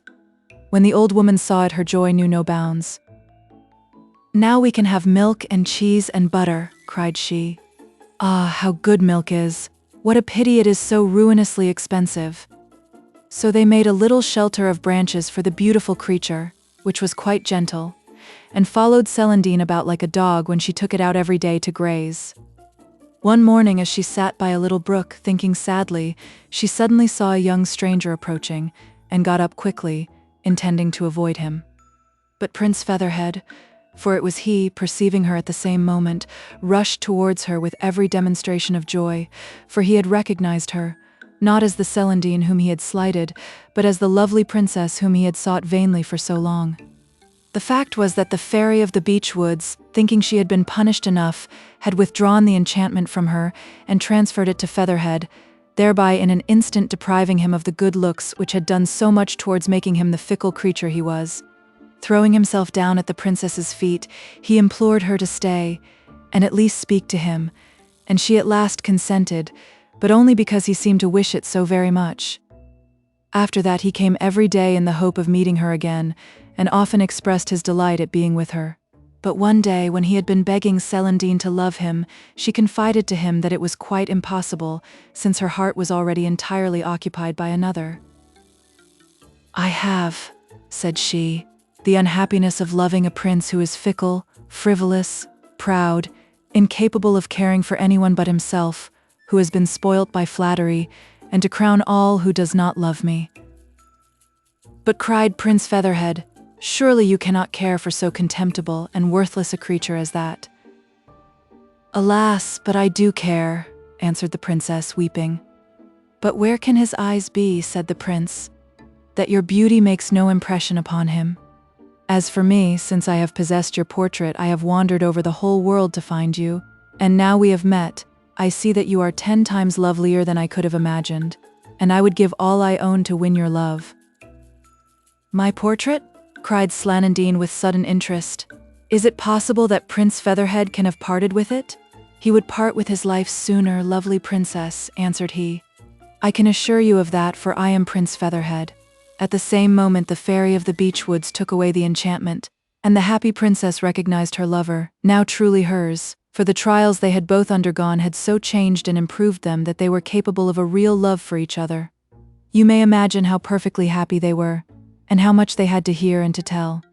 But at length it was time to go back to the little house, and as they went along, Celandine remembered for the first time what a ragged old dress she was wearing, and what an odd appearance she must present.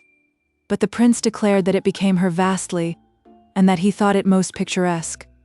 When they reached the house, the old woman received them very crossly. "I declare," said she, "that it's perfectly true. Wherever there is a girl, you may be sure that a young man will appear before long. But don't imagine that I'm going to have you here, not a bit of it. Be off with you, my fine fellow." Prince Featherhead was inclined to be angry at this uncivil reception, but he was really too happy to care much, so he only demanded, on Celandine's behalf, that the old dame should give her back her own attire, that she might go away suitably dressed. This request roused her to fury, since she had counted upon the princess's fine robes to clothe her for the rest of her life, so that it was some time before the prince could make himself heard to explain that he was willing to pay for them. The sight of a handful of gold pieces somewhat mollified her, however, and after making them both promise faithfully that on no consideration would they ask for the gold back again, she took the princess into the house and grudgingly doled out to her just enough of her gay attire to make her presentable, while the rest she pretended to have lost. After this they found that they were very hungry, for one cannot live on love any more than on air, and then the old woman's lamentations were louder than before. "What?" she cried. "Feed people who were as happy as all that? Why, it was simply ruinous." But as the prince began to look angry, she, with many sighs and mutterings, brought out a morsel of bread, a bowl of milk, and 6 plums, with which the lovers were well content, for as long as they could look at one another they really did not know what they were eating. It seemed as if they would go on forever with their reminiscences, the prince telling how he had wandered all over the world from beauty to beauty, always to be disappointed when he found that no one resembled the portrait, the princess wondering how it was he could have been so long with her and yet never have recognized her, and over again pardoning him for his cold and haughty behavior to her. "For," she said, "you see, Featherhead, I love you, and love makes everything right. But we cannot stay here," she added. "What are we to do?" The prince thought they had better find their way to the fairy of the beech woods and put themselves once more under her protection. And they had hardly agreed upon this course when 2 little chariots wreathed with jasmine and honeysuckle suddenly appeared, and stepping into them, they were whirled away to the leafy palace. Just before they lost sight of the little house they heard loud cries and lamentations from the miserly old dame and, looking round, perceived that the beautiful cow was vanishing in spite of her frantic efforts to hold it fast, and they afterwards heard that she spent the rest of her life in trying to put the handful of gold the prince had thrown to her into her money bag. For the fairy, as a punishment for her avarice, caused it to slip out again as fast as she dropped it in.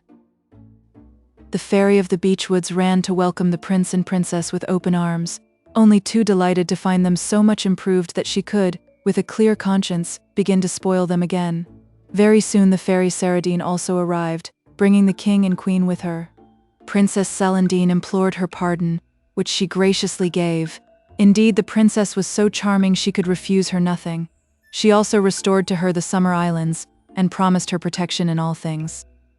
The fairy of the beech woods then informed the king and queen that their subjects had chased King Bruin from the throne, and were waiting to welcome them back again. but they at once abdicated in favor of Prince Featherhead, declaring that nothing could induce them to forsake their peaceful life, and the fairies undertook to see the prince and princess established in their beautiful kingdoms. Their marriage took place the next day, and they lived happily ever afterwards, for Celandine was never vain, and Featherhead was never fickle anymore. Le Prince Muguet et la Princesse Zaza. The Three Little Pigs. There was once upon a time a pig who lived with her 3 children on a large, comfortable, old-fashioned farmyard. The eldest of the little pigs was called Brownie, the second Whitey, and the youngest and best-looking Blackie. Now Brownie was a very dirty little pig, and I'm sorry to say spent most of his time rolling and wallowing about in the mud. He was never so happy as on a wet day, when the mud in the farmyard got soft and thick and slab. Then he would steal away from his mother's side and, finding the muddiest place in the yard, would roll about in it and thoroughly enjoy himself. His mother often found fault with him for this, and would shake her head sadly and say, "Ah, Brownie, someday you will be sorry that you did not obey your old mother." But no words of advice or warning could cure Brownie of his bad habits. Whitey was quite a clever little pig, but she was greedy. She was always thinking of her food and looking forward to her dinner, and when the farm girl was seen carrying the pails across the yard, she would rise up on her hind legs and dance and caper with excitement.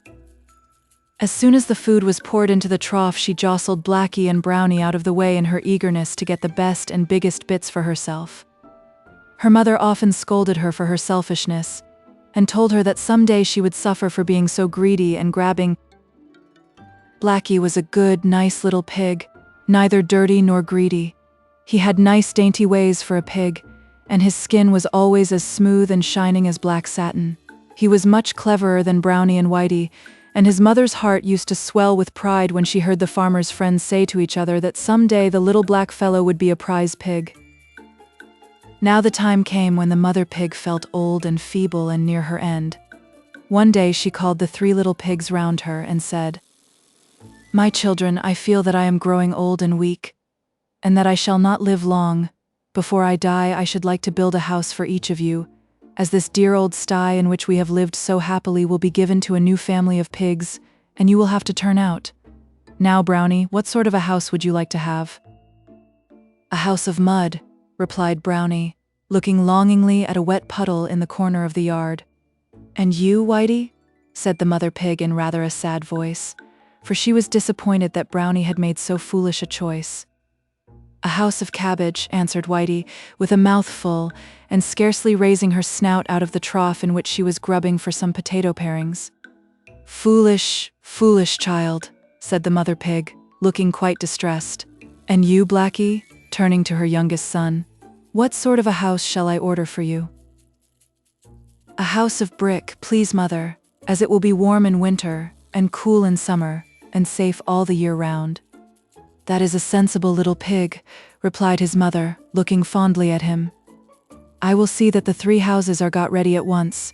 And now one last piece of advice. You have heard me talk of our old enemy the fox. When he hears that I am dead, he is sure to try and get hold of you, to carry you off to his den. He is very sly and will no doubt disguise himself, and pretend to be a friend, but you must promise me not to let him enter your houses on any pretext whatever." And the little pigs readily promised, for they had always had a great fear of the fox, of whom they had heard many terrible tales. A short time afterwards the old pig died, and the little pigs went to live in their own houses.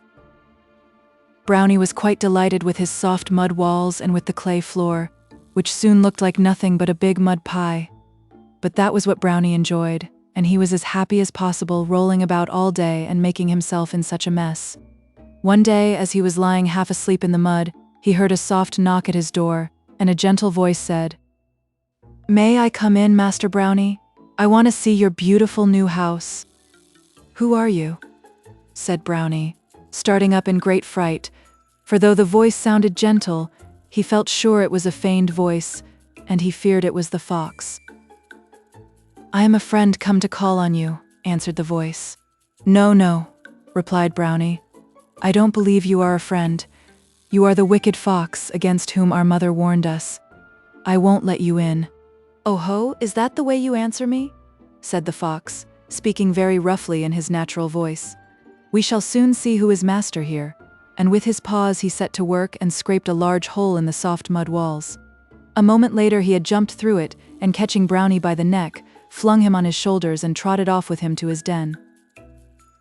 The next day, as Whitey was munching a few leaves of cabbage out of the corner of her house, the fox stole up to her door, determined to carry her off to join her brother in his den. He began speaking to her in the same feigned, gentle voice in which he had spoken to Brownie. But it frightened her very much when he said, "I am a friend come to visit you, and to have some of your good cabbage for my dinner." "Please don't touch it," cried Whitey in great distress. "The cabbages are the walls of my house, and if you eat them you will make a hole, and the wind and rain will come in and give me a cold. Do go away, I am sure you are not a friend, but our wicked enemy the fox." And poor Whitey began to whine and to whimper, and to wish that she had not been such a greedy little pig, and had chosen a more solid material than cabbages for her house. But it was too late now, and in another minute the fox had eaten his way through the cabbage walls, and had caught the trembling, shivering Whitey, and carried her off to his den. The next day the fox started off for Blackie's house, because he had made up his mind that he would get the 3 little pigs together in his den, and then kill them, and invite all his friends to a feast. But when he reached the brick house, he found that the door was bolted and barred, so in his sly manner he began, "Do let me in, dear Blackie. I have brought you a present of some eggs that I picked up in a farmyard on my way here." "No, no, Mr. Fox," replied Blackie. "I am not going to open my door to you. I know your cunning ways. You have carried off poor Brownie and Whitey, but you are not going to get me." At this the fox was so angry that he dashed with all his force against the wall, and tried to knock it down. But it was too strong and well built, and though the fox scraped and tore at the bricks with his paws he only hurt himself, and at last he had to give it up, and limp away with his forepaws all bleeding and sore. "Never mind," he cried angrily as he went off. "I'll catch you another day. See if I don't, and won't I grind your bones to powder when I have got you in my den." And he snarled fiercely and showed his teeth. Next day Blackie had to go into the neighboring town to do some marketing and to buy a big kettle. As he was walking home with it slung over his shoulder, he heard a sound of steps stealthily creeping after him. For a moment his heart stood still with fear, and then a happy thought came to him. He had just reached the top of a hill, and could see his own little house nestling at the foot of it among the trees. In a moment he had snatched the lid off the kettle and had jumped in himself. Coiling himself round, he lay quite snug in the bottom of the kettle, while with his foreleg he managed to put the lid on, so that he was entirely hidden. With a little kick from the inside he started the kettle off, and down the hill it rolled full tilt, and when the fox came up, all that he saw was a large black kettle spinning over the ground at a great pace. Very much disappointed, he was just going to turn away, when he saw the kettle stop close to the little brick house. And in a moment later Blackie jumped out of it and escaped with the kettle into the house, when he barred and bolted the door, and put the shutter up over the window. "Oh ho," exclaimed the fox to himself, "you think you will escape me that way, do you? We shall soon see about that, my friend." And very quietly and stealthily he prowled round the house looking for some way to climb onto the roof. In the meantime Blackie had filled the kettle with water, and having put it on the fire, sat down quietly waiting for it to boil. Just as the kettle was beginning to sing, and steam to come out of the spout, he heard a sound like a soft, muffled step, patter, patter, patter overhead, and the next moment the fox's head and forepaws were seen coming down the chimney. But Blackie very wisely had not put the lid on the kettle, and with a yelp of pain, the fox fell into the boiling water, and before he could escape, Blackie had popped the lid on, and the fox was scalded to death. As soon as he was sure that their wicked enemy was really dead, and could do them no further harm, Blackie started off to rescue Brownie and Whitey. As he approached the den he heard piteous grunts and squeals from his poor little brother and sister who lived in constant terror of the fox killing and eating them. But when they saw Blackie appear at the entrance to the den their joy knew no bounds. He quickly found a sharp stone and cut the cords by which they were tied to a stake in the ground, and then all three started off together for Blackie's house, where they lived happily ever after. And Brownie quite gave up rolling in the mud, and Whitey ceased to be greedy, for they never forgot how nearly these faults had brought them to an untimely end. Heart of Ice. Once upon a time there lived a king and queen who were foolish beyond all telling, but nevertheless they were vastly fond of one another. It is true that certain spiteful people were heard to say that this was only one proof the more of their exceeding foolishness. But of course you will understand that these were not their own courtiers, since after all they were a king and queen, and up to this time all things had prospered with them. For in those days the one thing to be thought of in governing a kingdom was to keep well with all the fairies and enchanters, and on no account to stint them of the cakes, the ells of ribbon, and similar trifles which were their due, and above all things, when there was a christening, to remember to invite every single one, good, bad, or indifferent, to the ceremony. Now, the foolish queen had one little son who was just going to be christened, and for several months she had been hard at work preparing an enormous list of the names of those who were to be invited, but she quite forgot that it would take nearly as long to read it over as it had taken to write it out. So, when the moment of the christening arrived, the king, to whom the task had been entrusted, had barely reached the end of the second page, and his tongue was tripping with fatigue and haste, as he repeated the usual formula: "I conjure and pray you, fairy so-and-so, or enchanter such a one, to honor me with a visit, and graciously bestow your gifts upon my son." To make matters worse, word was brought to him that the fairies asked on the first page had already arrived and were waiting impatiently in the great hall, and grumbling that nobody was there to receive them. Thereupon he gave up the list in despair and hurried to greet those whom he had succeeded in asking, imploring their goodwill so humbly that most of them were touched, and promised that they would do his son no harm. But there happened to be among them a fairy from a far country about whom they knew nothing, though her name had been written on the first page of the list. This fairy was annoyed that after having taken the trouble to come so quickly, there had been no one to receive her or help her to alight from the great ostrich on which she had traveled from her distant home, and now she began to mutter to herself in the most alarming way. "Oh, prate away," said she. "Your son will never be anything to boast of. Say what you will, he will be nothing but a mannequin." No doubt she would have gone on longer in this strain, and given the unhappy little prince half a dozen undesirable gifts, if it had not been for the good fairy Genesta, who held the kingdom under her special protection, and who luckily hurried in just in time to prevent further mischief.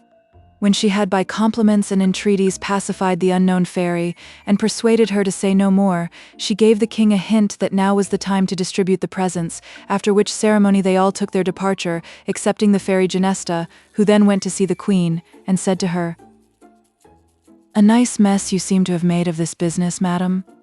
Why did you not condescend to consult me? But foolish people like you always think they can do without help or advice, and I observe that in spite of all my goodness to you, you had not even the civility to invite me." "Ah, dear madam," cried the king, throwing himself at her feet, "did I ever have time to get as far as your name? See where I put in this mark when I abandoned the hopeless undertaking which I had but just begun." "There, there," said the fairy, "I am not offended. I don't allow myself to be put out by trifles like that with people I really am fond of. But now about your son. I have saved him from a great many disagreeable things, but you must let me take him away and take care of him, and you will not see him again until he is all covered with fur." At these mysterious words the king and queen burst into tears, for they lived in such a hot climate themselves that how or why the prince should come to be covered with fur they could not imagine, and thought it must portend some great misfortune to him. However, Genesta told them not to disquiet themselves. "If I left him to you to bring up," said she, "you would be certain to make him as foolish as yourselves. I do not even intend to let him know that he is your son. As for you, you had better give your minds to governing your kingdom properly." So saying, she opened the window, and catching up the little prince, cradle and all, she glided away in the air as if she were skating upon ice, leaving the king and queen in the greatest affliction. They consulted everyone who came near them as to what the fairy could possibly have meant by saying that when they saw their son again he would be covered with fur. But nobody could offer any solution of the mystery, only they all seemed to agree that it must be something frightful, and the king and queen made themselves more miserable than ever, and wandered about their palace in a way to make anyone pity them. Meantime the fairy had carried off the little prince to her own castle, and placed him under the care of a young peasant woman, whom she bewitched so as to make her think that this new baby was one of her own children.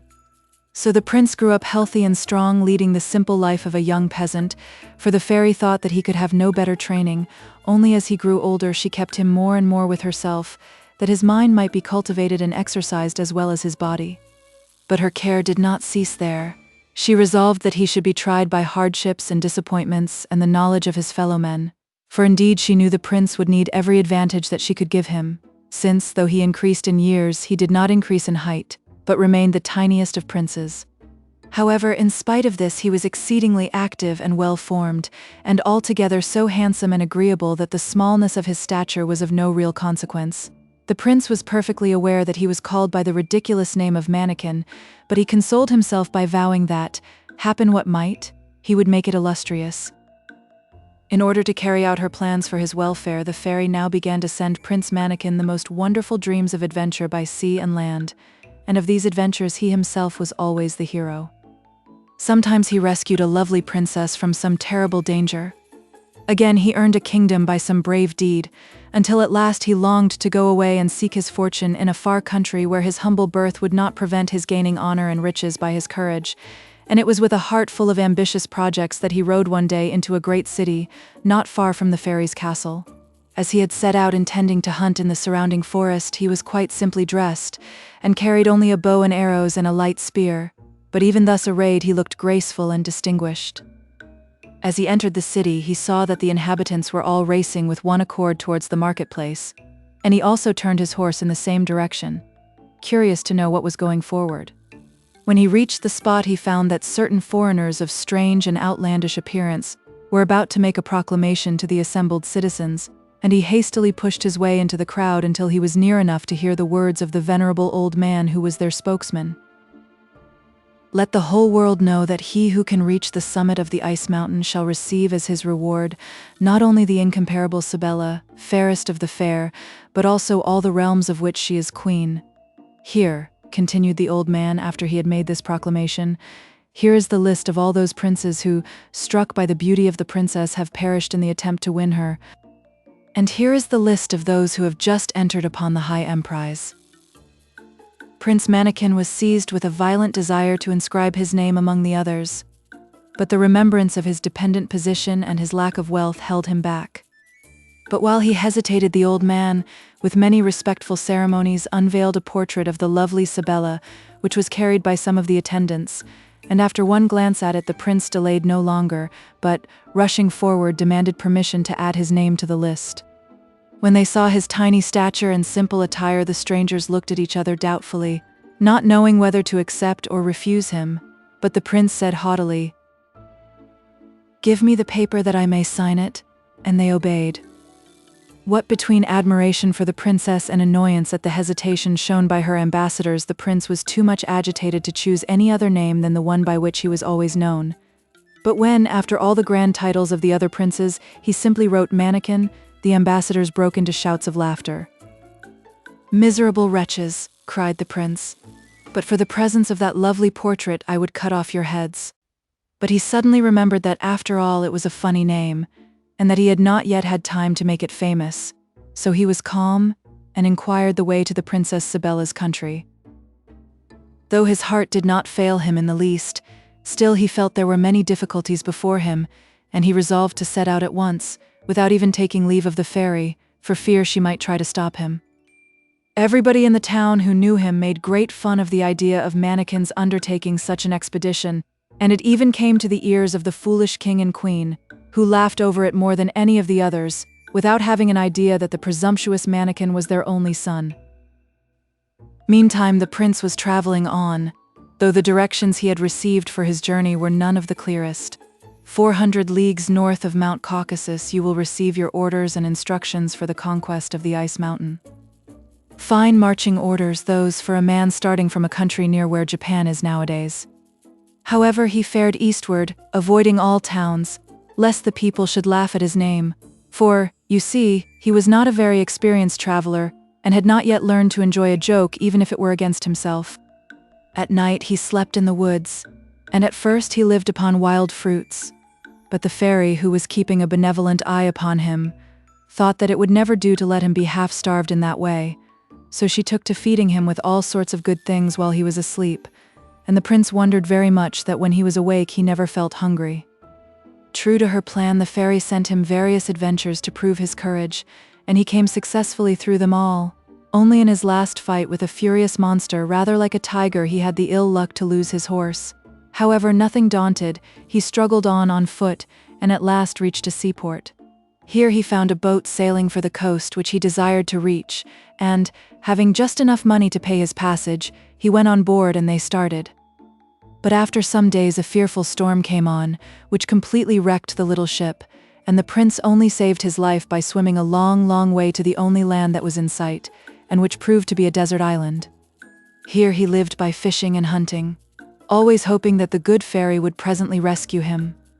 One day, as he was looking sadly out to sea, he became aware of a curious-looking boat which was drifting slowly towards the shore, and which presently ran into a little creek and there stuck fast in the sand. Prince Mannikin rushed down eagerly to examine it, and saw with amazement that the masts and spars were all branched and covered thickly with leaves until it looked like a little wood. Thinking from the stillness that there could be no one on board, the prince pushed aside the branches and sprang over the side, and found himself surrounded by the crew, who lay motionless as dead men and in a most deplorable condition. They too had become almost like trees and were growing to the deck, or to the masts, or to the sides of the vessel, or to whatever they had happened to be touching when the enchantment fell upon them. Mannikin was struck with pity for their miserable plight, and set to work with might and main to release them. With the sharp point of one of his arrows, he gently detached their hands and feet from the wood which held them fast, and carried them on shore, one after another, where he rubbed their rigid limbs and bathed them with infusions of various herbs with such success that after a few days they recovered perfectly and were as fit to manage a boat as ever.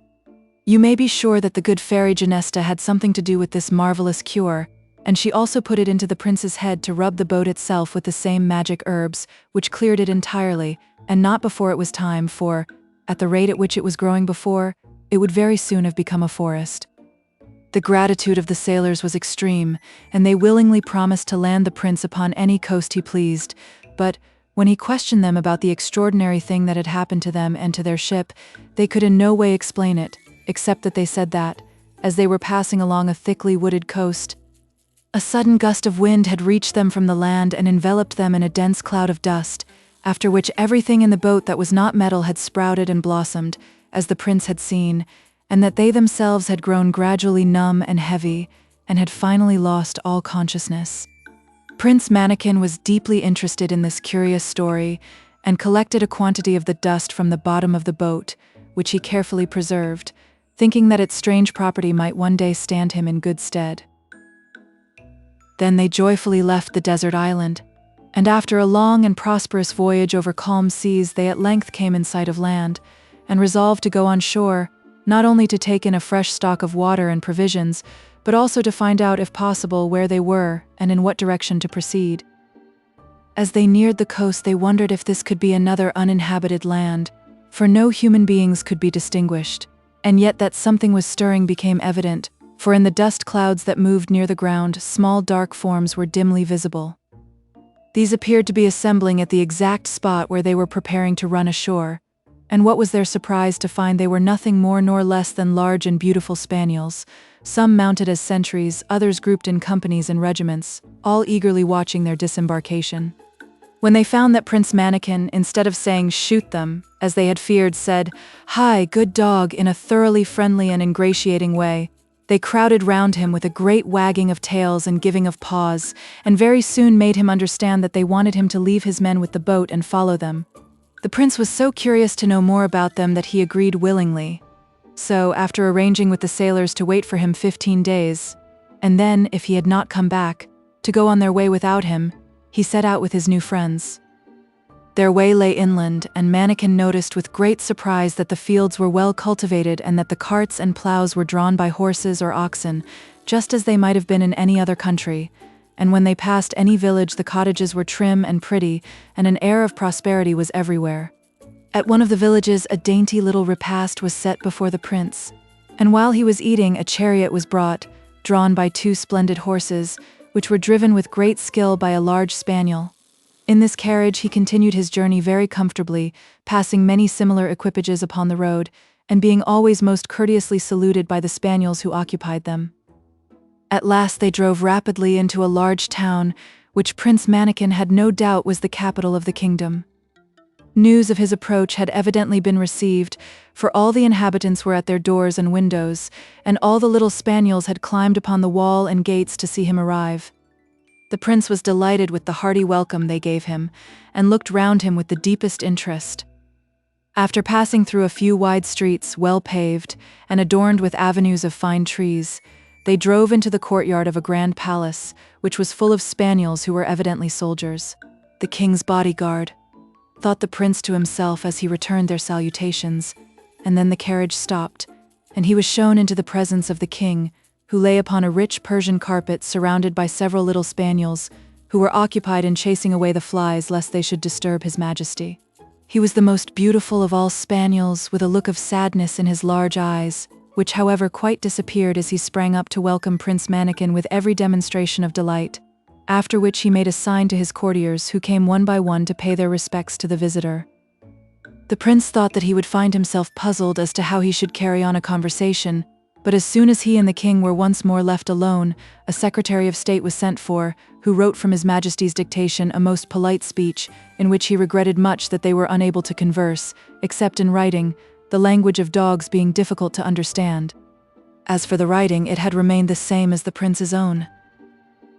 Mannikin thereupon wrote a suitable reply and then begged the king to satisfy his curiosity about all the strange things he had seen and heard since his landing.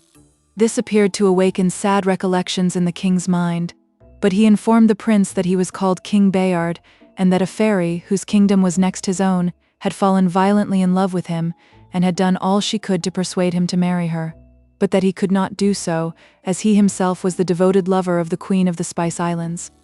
Finally, the fairy, furious at the indifference with which her love was treated, had reduced him to the state in which the prince found him, leaving him unchanged in mind, but deprived of the power of speech, and not content with wreaking her vengeance upon the king alone, she had condemned all his subjects to a similar fate, saying, "Bark, and run upon 4 feet, until the time comes when virtue shall be rewarded by love and fortune," which, as the poor king remarked, was very much the same thing as if she had said, "Remain a spaniel for ever and ever."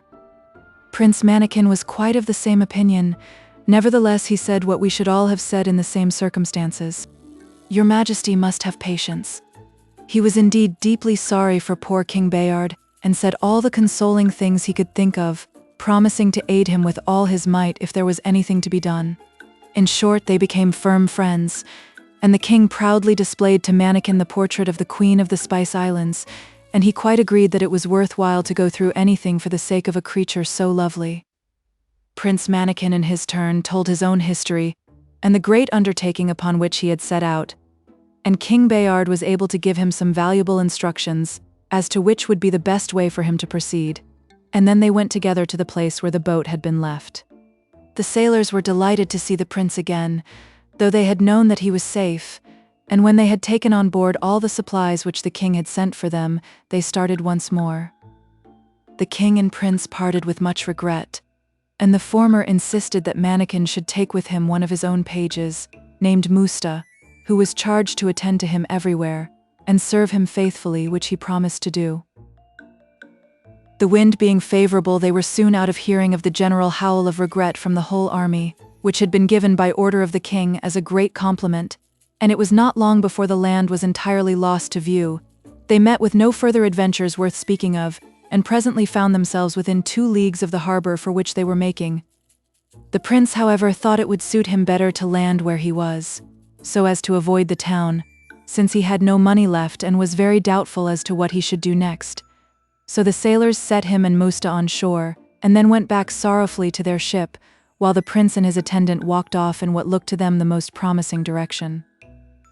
They soon reached a lovely green meadow on the border of a wood, which seemed to them so pleasant after their long voyage that they sat down to rest in the shade, and amused themselves by watching the gambols and antics of a pretty tiny monkey in the trees close by. The prince presently became so fascinated by it that he sprang up and tried to catch it, but it eluded his grasp and kept just out of arm's reach, until it had made him promise to follow wherever it led him, and then it sprang upon his shoulder, and whispered in his ear. "We have no money, my poor mannequin, and we are altogether badly off, and at a loss to know what to do next." "Yes, indeed," answered the prince ruefully, "and I have nothing to give you, no sugar or biscuits, or anything that you like, my pretty one." "Since you are so thoughtful for me and so patient about your own affairs," said the little monkey, "I will show you the way to the Golden Rock, only you must leave Mosta to wait for you here." Prince Mannequin agreed willingly, and then the little monkey sprang from his shoulder to the nearest tree and began to run through the wood from branch to branch, crying, "Follow me." This the prince did not find quite so easy, but the little monkey waited for him and showed him the easiest places, until presently the wood grew thinner and they came out into a little clear grassy space at the foot of a mountain, in the midst of which stood a single rock about 10 feet high. When they were quite close to it, the little monkey said, "This stone looks pretty hard, but give it a blow with your spear and let us see what will happen." So the prince took his spear and gave the rock a vigorous dig, which split off several pieces, and showed that, though the surface was thinly coated with stone, inside it was one solid mass of pure gold. Thereupon the little monkey said, laughing at his astonishment, "I make you a present of what you have broken off. Take as much of it as you think proper." The prince thanked her gratefully, and picked up one of the smallest of the lumps of gold. As he did so, the little monkey was suddenly transformed into a tall and gracious lady, who said to him, "If you are always as kind and persevering and easily contented as you are now, you may hope to accomplish the most difficult tasks. Go on your way and have no fear that you will be troubled any more for lack of gold, for that little piece which you modestly chose shall never grow less.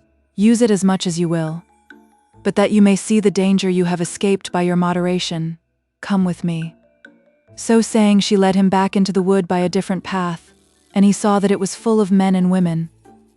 Their faces were pale and haggard, and they ran hither and thither, seeking madly upon the ground, or in the air, starting at every sound, pushing and trampling upon one another in their frantic eagerness to find the way to the Golden Rock. "You see how they toil," said the fairy, "but it is all of no avail. They will end by dying of despair, as hundreds have done before them."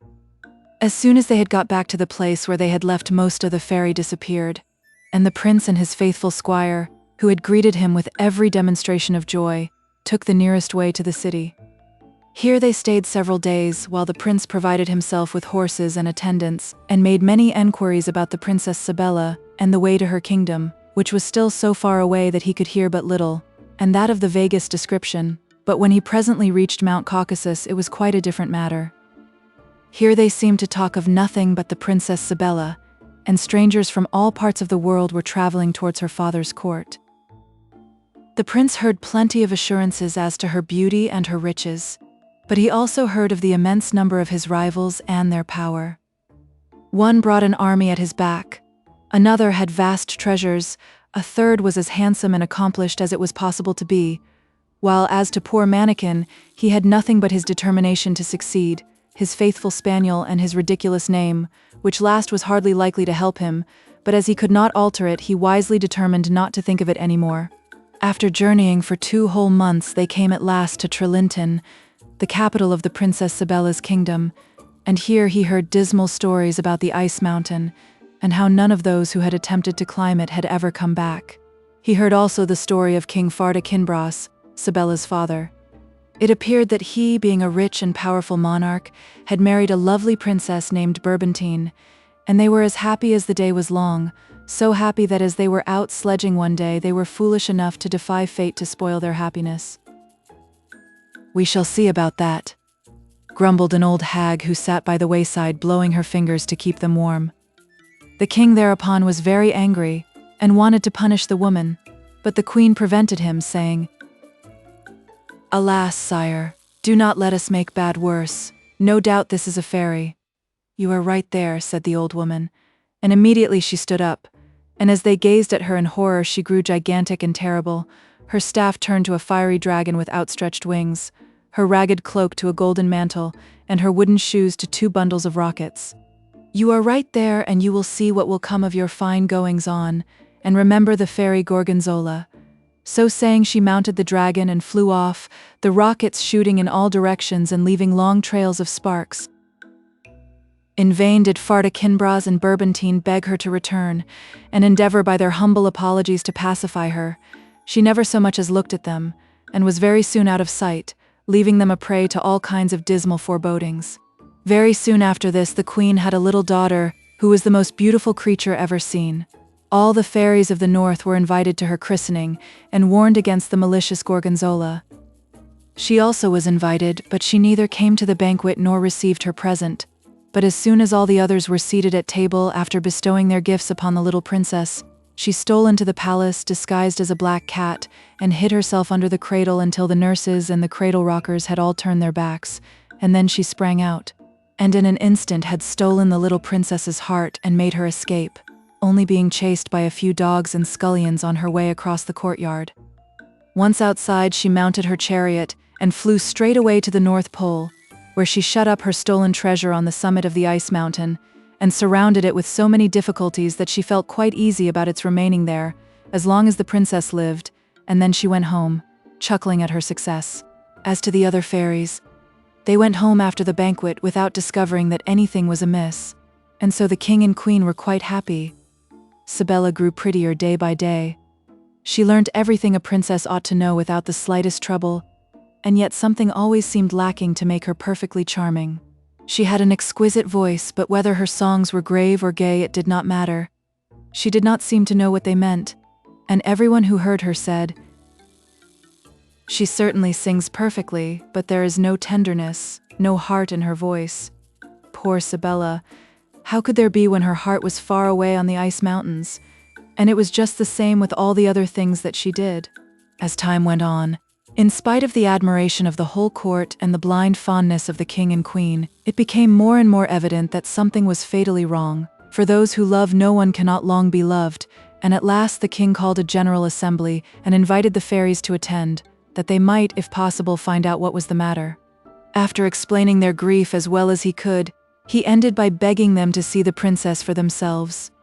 "It is certain," said he, "that something is wrong. What it is, I don't know how to tell you, but in some way your work is imperfect."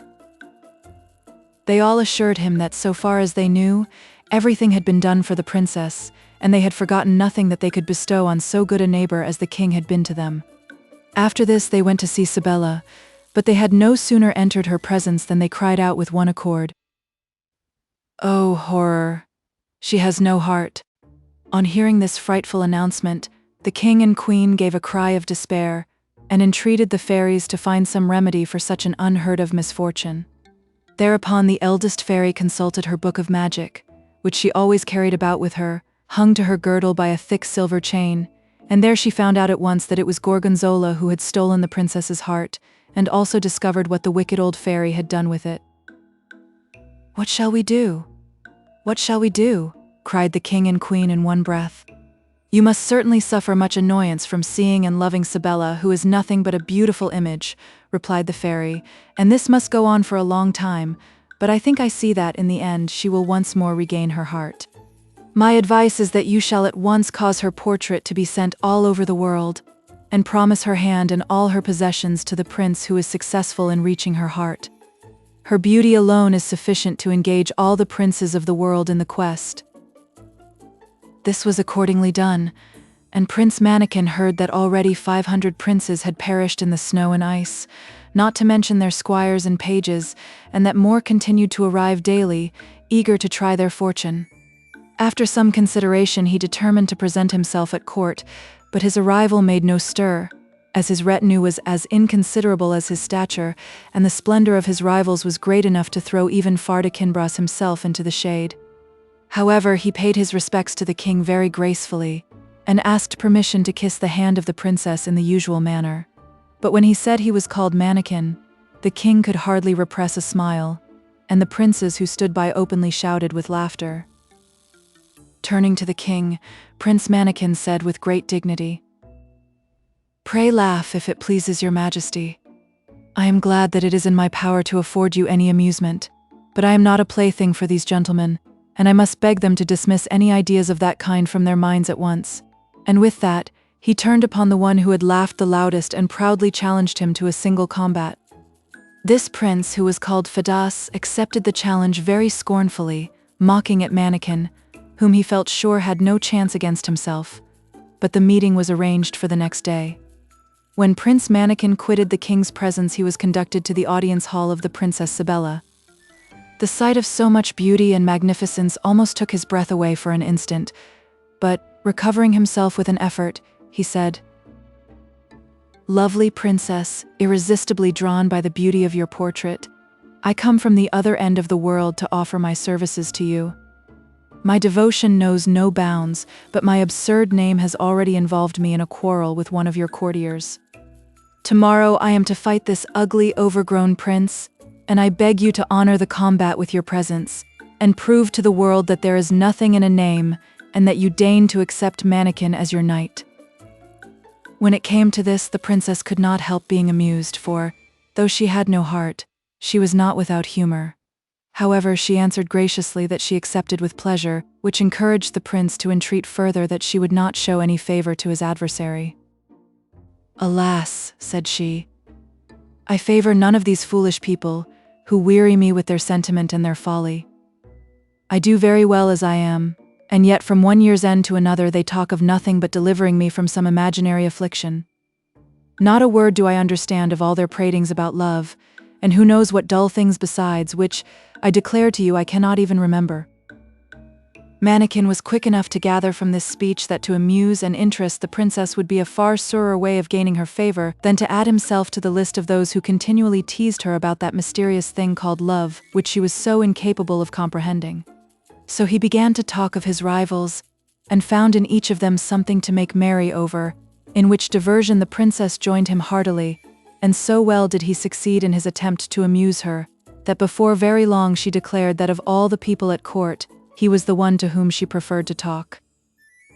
The following day, at the time appointed for the combat, when the king, the queen, and the princess had taken their places, and the whole court and the whole town were assembled to see the show, Prince Featherhead rode into the lists magnificently armed and accoutred, followed by 24 squires and 100 men-at-arms, each one leading a splendid horse, while Prince Mannikin entered from the other side armed only with his spear and followed by the faithful Musta. The contrast between the two champions was so great that there was a shout of laughter from the whole assembly, but when at the sounding of a trumpet the combatants rushed upon each other, and Mannikin, eluding the blow aimed at him, succeeded in thrusting Prince Featherhead from his horse and pinning him to the sand with his spear, it changed to a murmur of admiration. So soon as he had him at his mercy, however, Mannikin, turning to the princess, assured her that he had no desire to kill anyone who called himself her courtier, and then he bade the furious and humiliated Featherhead rise and thank the princess to whom he owed his life. Then, amid the sounding of the trumpets and the shoutings of the people, he and Musta retired gravely from the lists. The king soon sent for him to congratulate him upon his success, and to offer him a lodging in the palace, which he joyfully accepted, while the princess expressed a wish to have Musta brought to her, and, when the prince sent for him, she was so delighted with his courtly manners and his marvelous intelligence that she entreated Mannikin to give him to her for her own. The prince consented with alacrity, not only out of politeness, but because he foresaw that to have a faithful friend always near the princess might someday be of great service to him. All these events made Prince Mannikin a person of much more consequence at the court. Very soon after, there arrived upon the frontier the ambassador of a very powerful king, who sent to Fardakinbras the following letter, at the same time demanding permission to enter the capital in state to receive the answer. I, Brandatimor, to Fardakinbras send greeting. If I had before this time seen the portrait of your beautiful daughter Sybilla, I should not have permitted all these adventurers and petty princes to be dancing attendants and getting themselves frozen with the absurd idea of meriting her hand. For myself, I am not afraid of any rivals, and now I have declared my intention of marrying your daughter, no doubt they will at once withdraw their pretensions. My ambassador has orders, therefore, to make arrangements for the princess to come and be married to me without delay, for I attach no importance at all to the farrago of nonsense which you have caused to be published all over the world about this ice mountain. If the princess really has no heart, be assured that I shall not concern myself about it, since, if anybody can help her to discover one, it is myself. My worthy father-in-law, farewell. The reading of this letter embarrassed and displeased Fardakinbras and Bourbantine immensely, while the princess was furious at the insolence of the demand. They all three resolved that its contents must be kept a profound secret until they could decide what reply should be sent, but Musta contrived to send word of all that had passed to Prince Mannikin. He was naturally alarmed and indignant, and after thinking it over a little, he begged an audience of the princess, and led the conversation so cunningly up to the subject that was uppermost in her thoughts, as well as his own, that she presently told him all about the matter and asked his advice as to what it would be best to do. This was exactly what he had not been able to decide for himself. However, he replied that he should advise her to gain a little time by promising her answer after the grand entry of the ambassador, and this was accordingly done. The ambassador did not at all like being put off after that fashion, but he was obliged to be content, and only said very arrogantly that so soon as his equipages arrived, as he expected they would do very shortly, he would give all the people of the city, and the stranger princes with whom it was inundated, an idea of the power and the magnificence of his master. Mannikin, in despair, resolved that he would for once beg the assistance of the kind fairy Genesta. He often thought of her and always with gratitude, but from the moment of his setting out, he had determined to seek her aid only on the greatest occasions. That very night, when he had fallen asleep quite worn out with thinking over all the difficulties of the situation, he dreamed that the fairy stood beside him, and said, "Mannikin, you have done very well so far. Continue to please me, and you shall always find good friends when you need them most. As for this affair with the ambassador, you can assure Sibella that she may look forward tranquilly to his triumphal entry, since it will all turn out well for her in the end." The prince tried to throw himself at her feet to thank her, but woke to find it was all a dream. Nevertheless, he took fresh courage, and went next day to see the princess, to whom he gave many mysterious assurances that all would yet be well.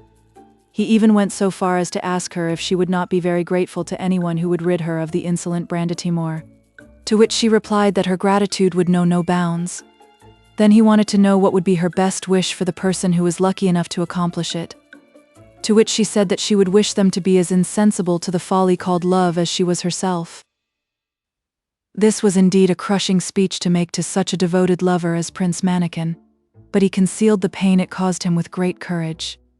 And now the ambassador sent to say that on the very next day he would come in state to receive his answer, and from the earliest dawn the inhabitants were astir, to secure the best places for the grand sight, but the good fairy Genesta was providing them an amount of amusement they were far from expecting, for she so enchanted the eyes of all the spectators that when the ambassador's gorgeous procession appeared, the splendid uniforms seemed to them miserable rags that a beggar would have been ashamed to wear.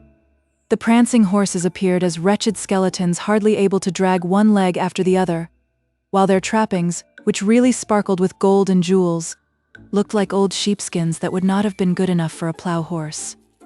The pages resembled the ugliest sweeps. The trumpets gave no more sound than whistles made of onion stalks, or combs wrapped in paper, while the train of 50 carriages looked no better than 50 donkey carts.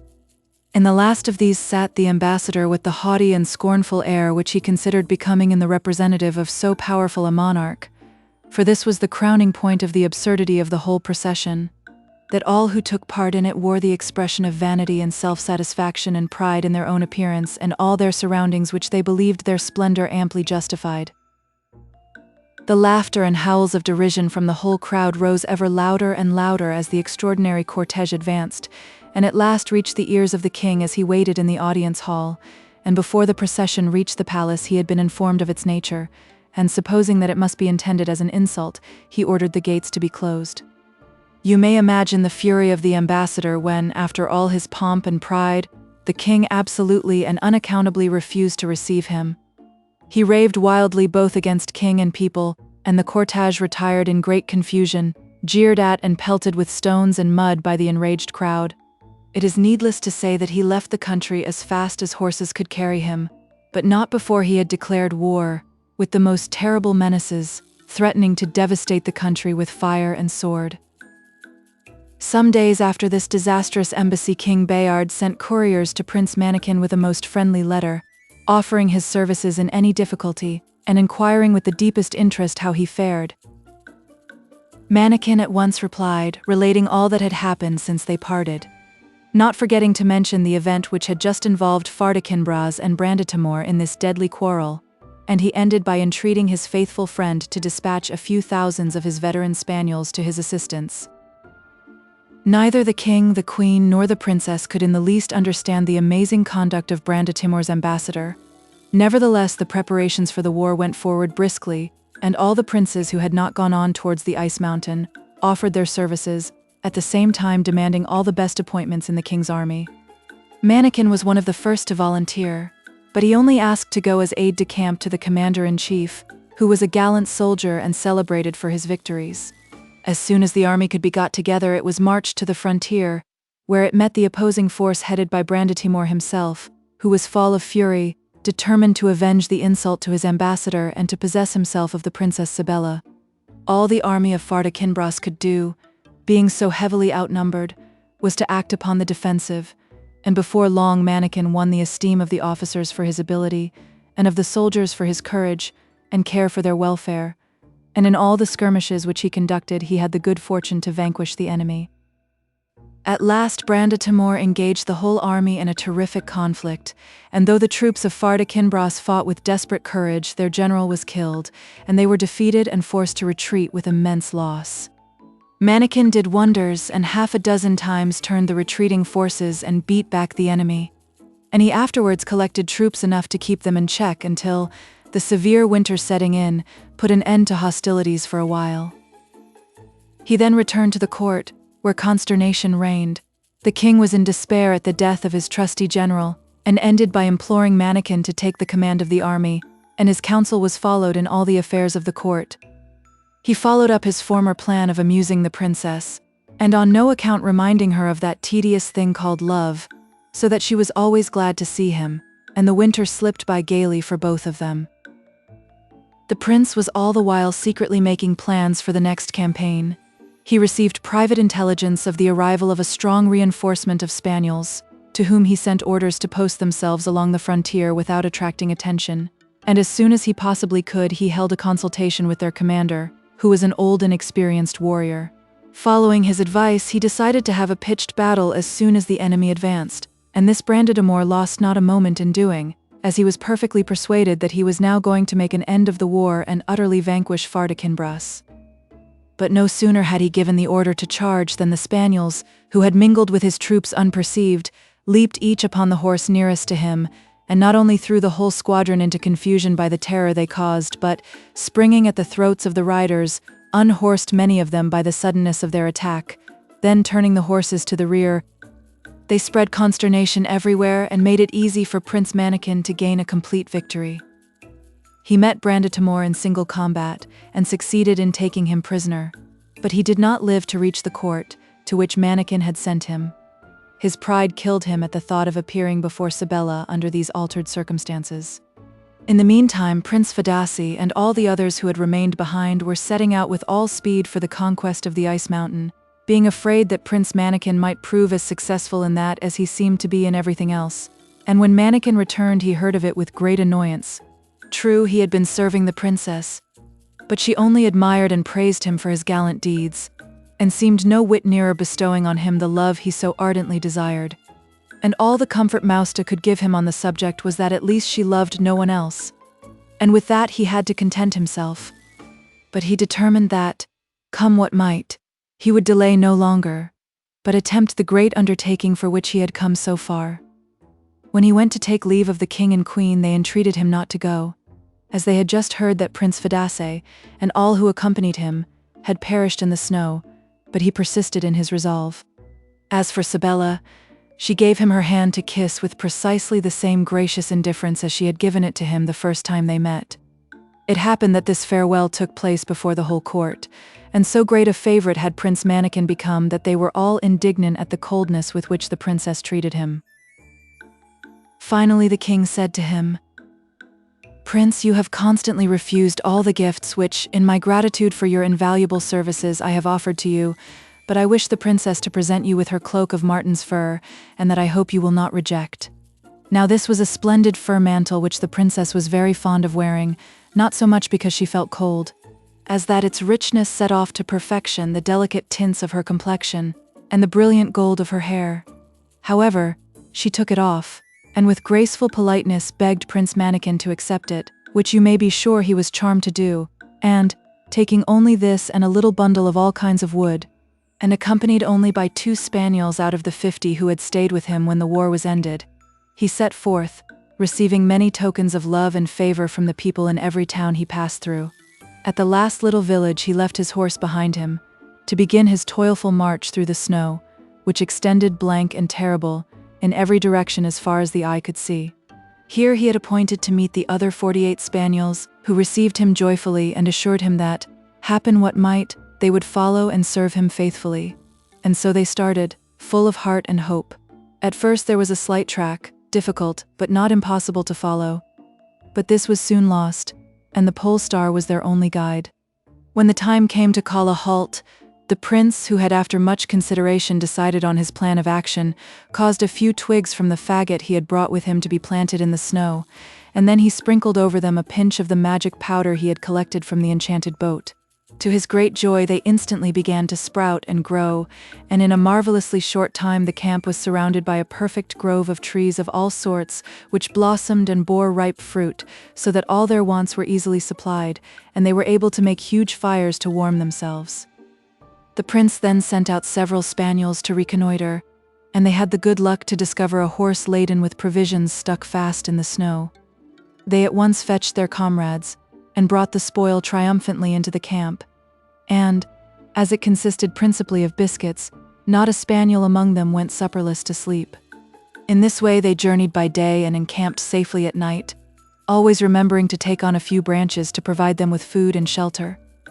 They passed by the way armies of those who had set out upon the perilous enterprise, who stood frozen stiffly, without sense or motion, but Prince Mannikin strictly forbade that any attempt should be made to thaw them. So they went on and on for more than 3 months, and day by day the ice mountain, which they had seen for a long time, grew clearer, until at last they stood close to it, and shuddered at its height and steepness. But by patience and perseverance they crept up foot by foot, aided by their fires of magic wood, without which they must have perished in the intense cold, until presently they stood at the gates of the magnificent ice palace which crowned the mountain, where in deadly silence and icy sleep lay the heart of Sybella. Now the difficulty became immense, for if they maintained enough heat to keep themselves alive, they were in danger every moment of melting the blocks of solid ice of which the palace was entirely built, and bringing the whole structure down upon their heads. But cautiously and quickly they traversed courtyards and halls, until they found themselves at the foot of a vast throne, where, upon a cushion of snow, lay an enormous and brilliantly sparkling diamond, which contained the heart of the lovely Princess Sybella. Upon the lowest step of the throne was inscribed in icy letters, "Whosoever thou art who by courage and virtue canst win the heart of Sybella, enjoy peacefully the good fortune which thou hast richly deserved." Prince Mannikin bounded forward, and had just strength left to grasp the precious diamond, which contained all he coveted in the world, before he fell insensible upon the snowy cushion.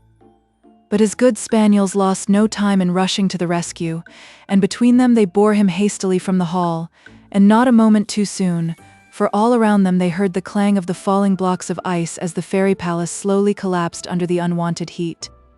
Not until they reached the foot of the mountain did they pause to restore the prince to consciousness, and then his joy to find himself the possessor of Sybella's heart knew no bounds. With all speed they began to retrace their steps, but this time the happy prince could not bear the sight of his defeated and disappointed rivals, whose frozen forms lined his triumphant way. He gave orders to his spaniels to spare no pains to restore them to life, and so successful were they that day by day his train increased, so that by the time he got back to the little village where he had left his horse he was escorted by 500 sovereign princes, and knights and squires without number, and he was so courteous and unassuming that they all followed him willingly, anxious to do him honor. But then he was so happy and blissful himself that he found it easy to be at peace with all the world. It was not long before he met the faithful Musta, who was coming at the top of his speed hoping to meet the prince, that he might tell him of the sudden and wonderful change that had come over the princess, who had become gentle and thoughtful, and had talked to him of nothing but Prince Mannikin, of the hardships she feared he might be suffering, and of her anxiety for him, And all this with 100 tender expressions which put the finishing stroke to the prince's delight. Then came a courier bearing the congratulations of the king and queen, who had just heard of his successful return, and there was even a graceful compliment from Sybella herself. The prince sent Musta back to her, and he was welcomed with joy, for was he not her lover's present? At last the travelers reached the capital, and were received with regal magnificence. Farda Kinbras and Bourbantine embraced Prince Mannikin, declaring that they regarded him as their heir and the future husband of the princess, to which he replied that they did him too much honor. And then he was admitted into the presence of the princess, who for the first time in her life blushed as he kissed her hand, and could not find a word to say. But the prince, throwing himself on his knees beside her, held out the splendid diamond, saying, "Madam, this treasure is yours, since none of the dangers and difficulties I have gone through have been sufficient to make me deserve it." "Ah, prince," said she, "if I take it, it is only that I may give it back to you, since truly it belongs to you already."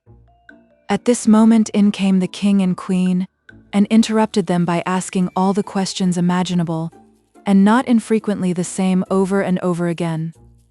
It seems that there is always one thing that is sure to be said about an event by everybody, and Prince Mannikin found that the question which he was asked by more than 1,000 people on this particular occasion was, "And didn't you find it very cold?" The king had come to request Prince Mannikin and the princess to follow him to the council chamber, which they did, not knowing that he meant to present the prince to all the nobles assembled there as his son-in-law and successor.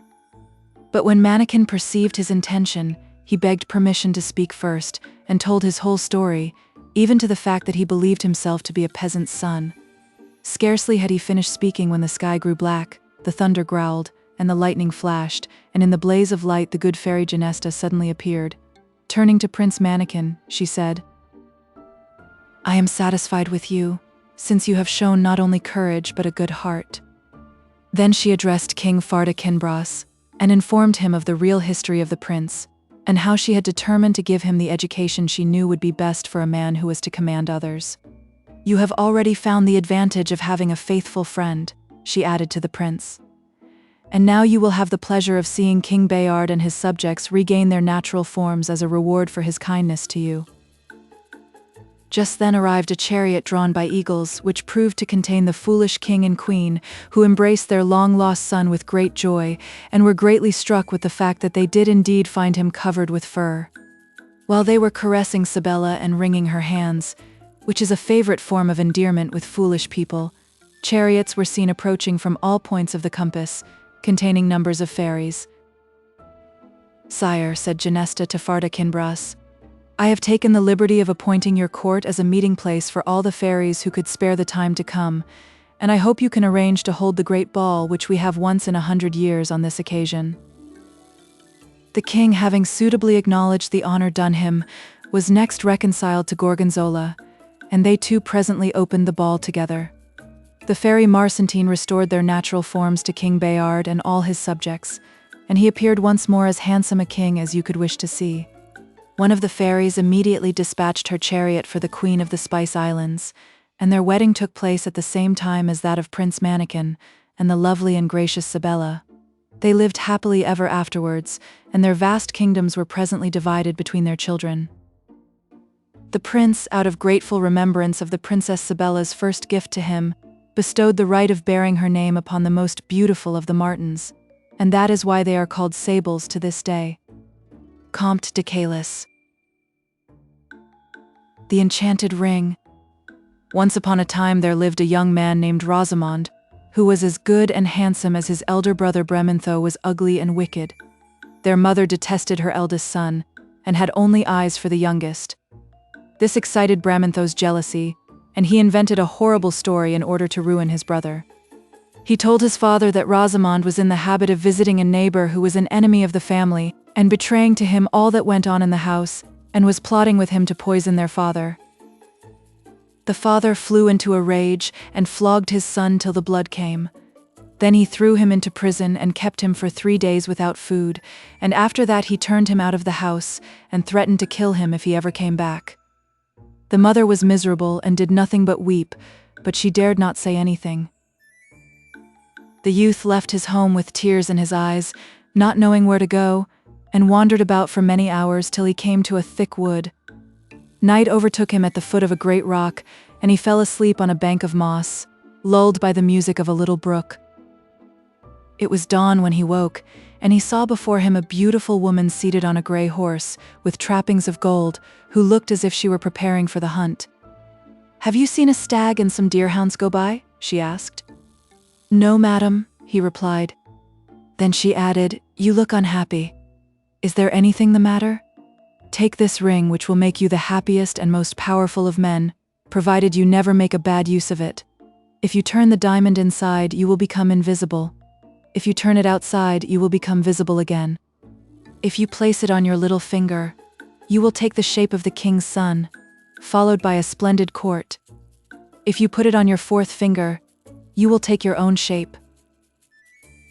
Then the young man understood that it was a fairy who was speaking to him, and when she had finished, she plunged into the woods. The youth was very impatient to try the ring, and returned home immediately. He found that the fairy had spoken the truth, and that he could see and hear everything, while he himself was unseen. It lay with him to revenge himself, if he chose, on his brother, without the slightest danger to himself, and he told no one but his mother of all the strange things that had befallen him.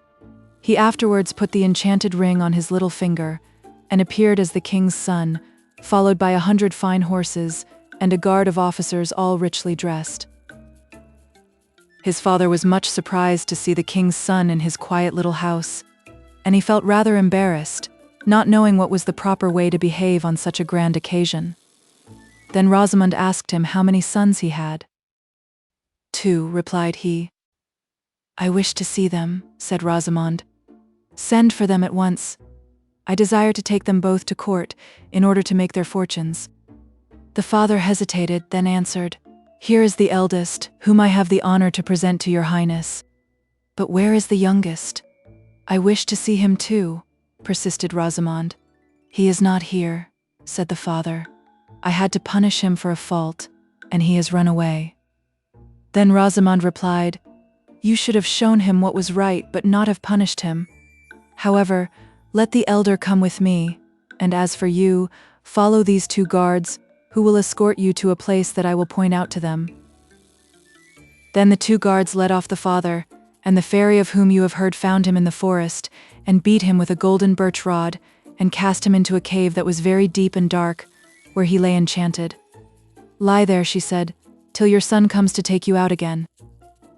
Meanwhile the son went to the king's palace, and arrived just when the real prince was absent.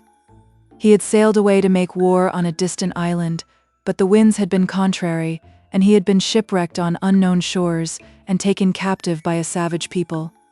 Rosamond made his appearance at court in the character of the prince, whom everyone wept for as lost, and told them that he had been rescued when at the point of death by some merchants. His return was the signal for great public rejoicings, and the king was so overcome that he became quite speechless, and did nothing but embrace his son. The queen was even more delighted, and fetes were ordered over the whole kingdom. One day the false prince said to his real brother Bramantho, "You know that I brought you here from your native village in order to make your fortune, but I have found out that you are a liar, and that by your deceit you have been the cause of all the troubles of your brother Rosamond. He is in hiding here, and I desire that you shall speak to him, and listen to his reproaches." Bramantho trembled at these words, and, flinging himself at the prince's feet, confessed his crime. "That is not enough," said Rosamond. "It is to your brother that you must confess, and I desire that you shall ask his forgiveness. He will be very generous if he grants it, and it will be more than you deserve. He is in my anteroom, where you shall see him at once. I myself will retire into another apartment, so as to leave you alone with him." Bramantho entered, as he was told, into the anteroom. Then Rosamond changed the ring, and passed into the room by another door. Bramantho was filled with shame as soon as he saw his brother's face. He implored his pardon, and promised to atone for all his faults. Rosamond embraced him with tears, and at once forgave him, adding, "I am in great favor with the king. It rests with me to have your head cut off, or to condemn you to pass the remainder of your life in prison, but I desire to be as good to you as you have been wicked to me." Bramantho, confused and ashamed, listened to his words without daring to lift his eyes or to remind Rosamond that he was his brother. After this, Rosamond gave out that he was going to make a secret voyage to marry a princess who lived in a neighboring kingdom, but in reality he only went to see his mother, whom he told all that had happened at the court, giving her at the same time some money that she needed, for the king allowed him to take exactly what he liked, though he was always careful not to abuse this permission. Just then, a furious war broke out between the king his master and the sovereign of the adjoining country, who was a bad man and one that never kept his word. Rosamond went straight to the palace of the wicked king, and by means of his ring was able to be present at all the councils, and learnt all their schemes, so that he was able to forestall them and bring them to naught. He took the command of the army which was brought against the wicked king, and defeated him in a glorious battle, so that peace was at once concluded on conditions that were just to everyone. Henceforth the king's one idea was to marry the young man to a princess who was the heiress to a neighboring kingdom, and, besides that, was as lovely as the day. But one morning, while Rosamond was hunting in the forest where for the first time he had seen the fairy, his benefactress suddenly appeared before him. "Take heed," she said to him in severe tones, "that you do not marry anybody who believes you to be a prince. You must never deceive anyone. The real prince, whom the whole nation thinks you are, will have to succeed his father, for that is just and right. Go and seek him in some distant island, and I will send winds that will swell your sails and bring you to him. Hasten to render this service to your master, although it is against your own ambition, and prepare, like an honest man, to return to your natural state. If you do not do this, you will become wicked and unhappy, and I will abandon you to all your former troubles." Rosamond took these wise counsels to heart. He gave out that he had undertaken a secret mission to a neighboring state, and embarked on board a vessel, the winds carrying him straight to the island where the fairy had told him he would find the real prince. This unfortunate youth had been taken captive by a savage people who had kept him to guard their sheep. Rosamond, becoming invisible, went to seek him amongst the pastures, where he kept his flock, and, covering him with his mantle, he delivered him out of the hands of his cruel masters, and bore him back to the ship. Other winds sent by the fairy swelled the sails, and together the two young men entered the king's presence. Rosamond spoke first and said, "You have believed me to be your son. I am not he, but I have brought him back to you."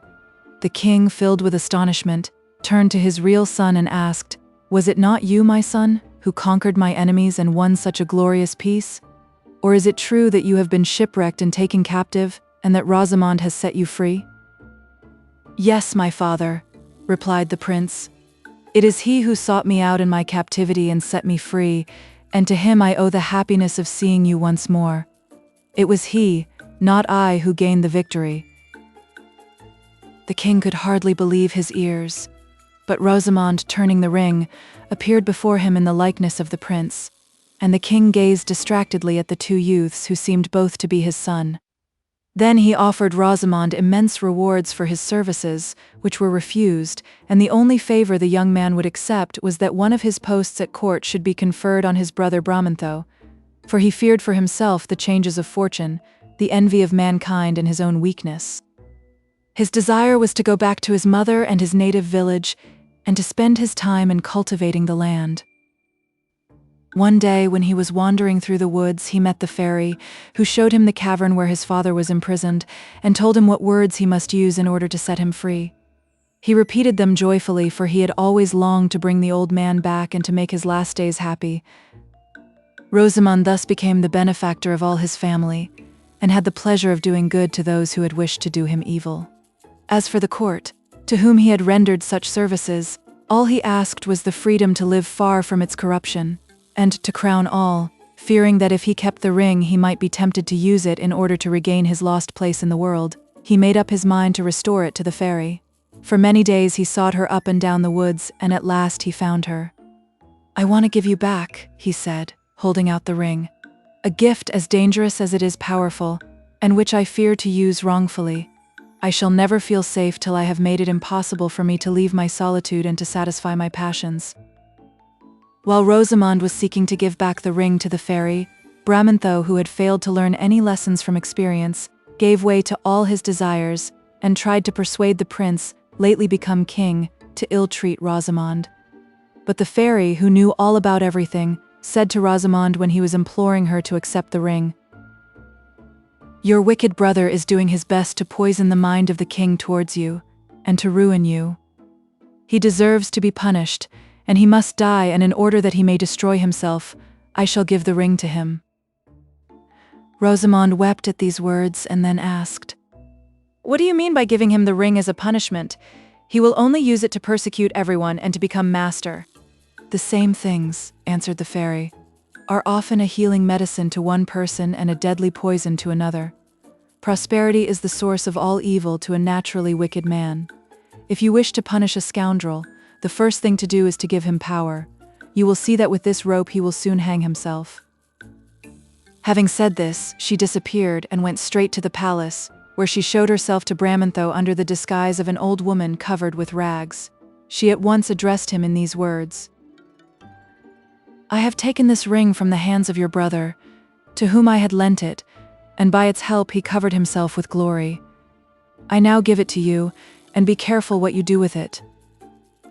Bramintho replied with a laugh, "I shall certainly not imitate my brother, who was foolish enough to bring back the prince instead of reigning in his place, and he was as good as his word. The only use he made of the ring was to find out family secrets and betray them, to commit murders and every sort of wickedness, and to gain wealth for himself unlawfully. All these crimes, which could be traced to nobody, filled the people with astonishment. The king, seeing so many affairs, public and private, exposed, was at first as puzzled as anyone, till Bramintho's wonderful prosperity and amazing insolence made him suspect that the enchanted ring had become his property. In order to find out the truth, he bribed a stranger just arrived at court, one of a nation with whom the king was always at war, and arranged that he was to steal in the night to Bramintho and to offer him untold honors and rewards if he would betray the state secrets. Bramintho promised everything, and accepted at once the first payment of his crime, boasting that he had a ring which rendered him invisible, and that by means of it he could penetrate into the most private places. But his triumph was short. Next day he was seized by order of the king, and his ring was taken from him. He was searched, and on him were found papers which proved his crimes, and, though Rosamond himself came back to the court to entreat his pardon, it was refused. So Bramintho was put to death, and the ring had been even more fatal to him than it had been useful in the hands of his brother. To console Rosamond for the fate of Bramintho, the king gave him back the enchanted ring as a pearl without price. The unhappy Rosamond did not look upon it in the same light, and the first thing he did on his return home was to seek the fairy in the woods. "Here," he said, "is your ring. My brother's experience has made me understand many things that I did not know before. Keep it, it has only led to his destruction. Ah, without it he would be alive now, and my father and mother would not in their old age be bowed to the earth with shame and grief. Perhaps he might have been wise and happy if he had never had the chance of gratifying his wishes. Oh, how dangerous it is to have more power than the rest of the world. Take back your ring, and as ill fortune seems to follow all on whom you bestow it, I will implore you, as a favor to myself, that you will never give it to anyone who is dear to me." Fenelon. The Snuff-box. As often happens in this world, there was once a young man who spent all his time in traveling. One day, as he was walking along, he picked up a snuff-box. He opened it, and the snuff-box said to him in the Spanish language, "What do you want?" He was very much frightened, but, luckily, instead of throwing the box away, he only shut it tight and put it in his pocket. Then he went on, away, away, away, and as he went, he said to himself, "If it says to me again, 'What do you want?' I shall know better what to say this time." So he took out the snuff-box and opened it, and again it asked, "What do you want?" "My hat full of gold," answered the youth, and immediately it was full. Our young man was enchanted. Henceforth he should never be in need of anything. So on he traveled away, away, away, through thick forests, till at last he came to a beautiful castle. In the castle there lived a king. The young man walked round and round the castle, not caring who saw him, till the king noticed him and asked what he was doing there. "I was just looking at your castle. You would like to have one like it, wouldn't you?" The young man did not reply, but when it grew dark, he took his snuff-box and opened the lid. "What do you want?" "Build me a castle with laths of gold and tiles of diamond, and the furniture all of silver and gold." He had scarcely finished speaking when there stood in front of him, exactly opposite the king's palace, a castle built precisely as he had ordered. When the king awoke, he was struck dumb at the sight of the magnificent house shining in the rays of the sun. The servants could not do their work for stopping to stare at it. Then the king dressed himself and went to see the young man, and he told him plainly that he was a very powerful prince, and that he hoped that they might all live together in one house or the other, and that the king would give him his daughter to wife. So it all turned out just as the king wished. The young man married the princess, and they lived happily in the palace of gold. But the king's wife was jealous both of the young man and of her own daughter. The princess had told her mother about the snuff-box, which gave them everything they wanted, and the queen bribed a servant to steal the snuff-box. They noticed carefully where it was put away every night, and one evening, when the whole world was asleep, the woman stole it and brought it to her old mistress. Oh, how happy the queen was! She opened the lid, and the snuff-box said to her, "What do you want?" And she answered at once, "I want you to take me and my husband and my servants and this beautiful house and set us down on the other side of the Red Sea, but my daughter and her husband are to stay behind." When the young couple woke up, they found themselves back in the old castle, without their snuff-box. They hunted for it high and low, but quite vainly. The young man felt that no time was to be lost, and he mounted his horse and filled his pockets with as much gold as he could carry. On he went, away, away, away, but he sought the snuff-box in vain all up and down the neighboring countries, and very soon he came to the end of all his money. But still he went on, as fast as the strength of his horse would let him, begging his way. Someone told him that he ought to consult the moon, for the moon traveled far and might be able to tell him something. So he went away, away, away, and ended, somehow or other, by reaching the land of the moon.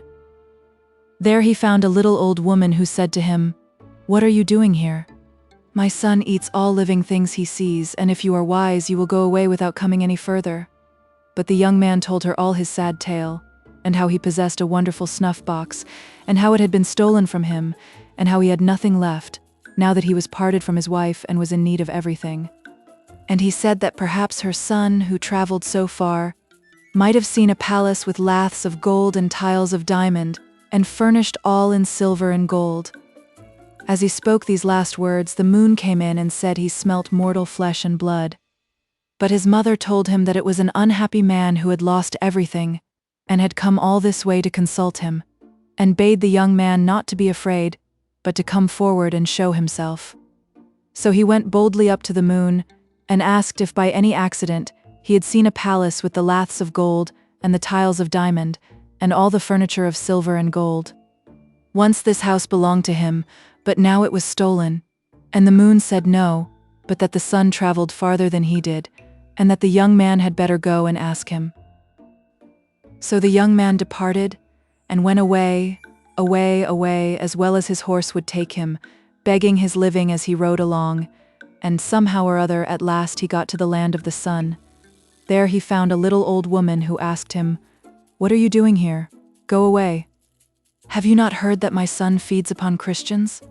But he said no, and that he would not go, for he was so miserable that it was all one to him whether he died or not, that he had lost everything, and especially a splendid palace like none other in the whole world, for it had laths of gold and tiles of diamond, and all the furniture was of silver and gold, and that he had sought it far and long, and in all the earth there was no man more unhappy.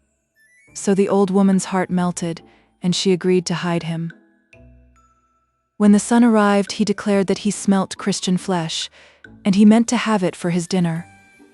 But his mother told him such a pitiful story of the miserable wretch who had lost everything, and had come from far to ask his help, that at last he promised to see him. So the young man came out from his hiding place and begged the son to tell him if in the course of his travels he had not seen somewhere a palace that had not its like in the whole world, for its laths were of gold and its tiles of diamond, and all the furniture in silver and gold. And the son said no, but that perhaps the wind had seen it, for he entered everywhere, and saw things that no one else ever saw, and if anyone knew where it was certainly the wind. Then the poor young man again set forth as well as his horse could take him, begging his living as he went, and somehow or other, he ended by reaching the home of the wind.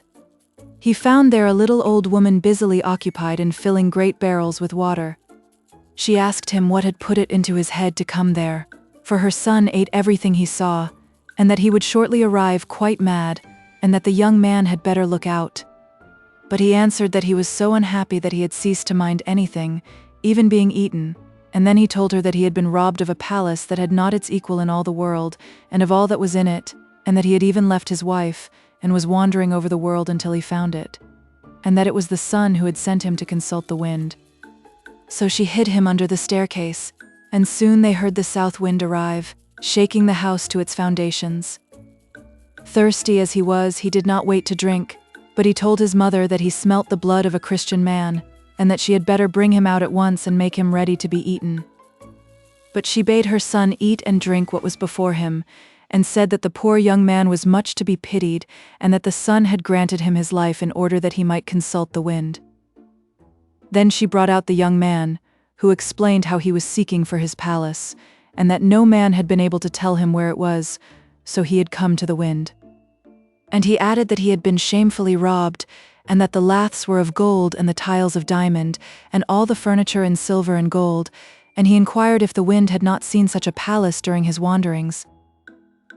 And the wind said yes, and that all that day he had been blowing backwards and forwards over it without being able to move one single tile. "Oh, do tell me where it is," cried the young man. "It is a long way off," replied the wind, "on the other side of the Red Sea." But our traveler was not discouraged. He had already journeyed too far. So he set forth at once, and, somehow or other, he managed to reach that distant land, and he inquired if anyone wanted a gardener. He was told that the head gardener at the castle had just left, and perhaps he might have a chance of getting the place. The young man lost no time, but walked up to the castle and asked if they were in want of a gardener, and how happy he was when they agreed to take him. Now he passed most of his day in gossiping with the servants about the wealth of their masters and the wonderful things in the house. He made friends with one of the maids who told him the history of the snuff-box, and he coaxed her to let him see it. One evening she managed to get hold of it, and the young man watched carefully where she hid it away, in a secret place in the bedchamber of her mistress. The following night, when everyone was fast asleep, he crept in and took the snuff-box. Think of his joy as he opened the lid. When it asked him, as of yore, "What do you want?" he replied, "What do I want? What do I want? Why, I want to go with my palace to the old place, and for the king and the queen and all their servants to be drowned in the Red Sea." He hardly finished speaking when he found himself back again with his wife, while all the other inhabitants of the palace were lying at the bottom of the Red Sea. Sebelot. The Golden Blackbird. Once upon a time there was a great lord who had 3 sons. He fell very ill, sent for doctors of every kind, even bone-setters, but they, none of them, could find out what was the matter with him, or even give him any relief. At last there came a foreign doctor, who declared that the Golden Blackbird alone could cure the sick man. So the old lord dispatched his eldest son to look for the wonderful bird, and promised him great riches if he managed to find it and bring it back. The young man began his journey, and soon arrived at a place where 4 roads met.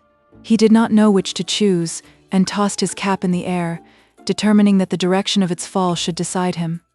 After traveling for 2 or 3 days, he grew tired of walking without knowing where or for how long, and he stopped at an inn which was filled with merrymakers and ordered something to eat and drink. "My faith," said he, "it is sheer folly to waste more time hunting for this bird. My father is old, and if he dies I shall inherit his goods."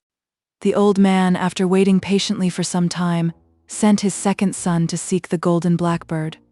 The youth took the same direction as his brother, and when he came to the crossroads, he too tossed up which road he should take. The cap fell in the same place as before, and he walked on till he came to the spot where his brother had halted. The latter, who was leaning out of the window of the inn, called to him to stay where he was and amuse himself. "You are right," replied the youth. Who knows if I should ever find the Golden Blackbird, even if I sought the whole world through for it. At the worst, if the old man dies, we shall have his property." He entered the inn, and the two brothers made merry and feasted, till very soon their money was all spent. They even owed something to their landlord, who kept them as hostages till they could pay their debts. The youngest son set forth in his turn, and he arrived at the place where his brothers were still prisoners. They called to him to stop, and did all they could to prevent his going further. "No," he replied, "my father trusted me, and I will go all over the world till I find the Golden Blackbird." "Bah," said his brothers, "you will never succeed any better than we did. Let him die if he wants to, we will divide the property." As he went his way, he met a little hare who stopped to look at him and asked, "Where are you going, my friend?" "I really don't quite know," answered he. "My father is ill, and he cannot be cured unless I bring him back the Golden Blackbird. It is a long time since I set out, but no one can tell me where to find it." "Ah," said the hare, "you have a long way to go yet. You will have to walk at least 700 miles before you get to it. And how am I to travel such a distance?" "Mount on my back," said the little hare, "and I will conduct you." The young man obeyed. At each bound the little hare went 7 miles, and it was not long before they reached a castle that was as large and beautiful as a castle could be. "The Golden Blackbird is in a little cabin nearby," said the little hare, "and you will easily find it. It lives in a little cage, with another cage beside it made all of gold. But whatever you do, be sure not to put it in the beautiful cage, or everybody in the castle will know that you have stolen it." The youth found the Golden Blackbird standing on a wooden perch, but as stiff and rigid as if he was dead. And beside the beautiful cage was the cage of gold. "Perhaps he would revive if I were to put him in that lovely cage," thought the youth. The moment that Golden Bird had touched the bars of the splendid cage, he awoke and began to whistle, so that all the servants of the castle ran to see what was the matter, saying that he was a thief and must be put in prison. "No," he answered, "I am not a thief. If I have taken the Golden Blackbird, it is only that it may cure my father who is ill, and I have traveled more than 700 miles in order to find it." "Well," they replied, "we will let you go and will even give you the Golden Bird if you are able to bring us the porcelain maiden." The youth departed, weeping, and met the little hare, who was munching wild thyme. "What are you crying for, my friend?" asked the hare. "It is because," he answered, "the castle people will not allow me to carry off the Golden Blackbird without giving them the porcelain maiden in exchange." "You have not followed my advice," said the little hare, "and you have put the Golden Bird into the fine cage." "Alas, yes. Don't despair. The porcelain maiden is a young girl, beautiful as Venus, who dwells 200 miles from here. Jump on my back and I will take you there." The little hare, who took 7 miles in a stride, was there in no time at all, and he stopped on the borders of a lake. "The porcelain maiden," said the hare to the youth, "will come here to bathe with her friends while I just eat a mouthful of thyme to refresh me.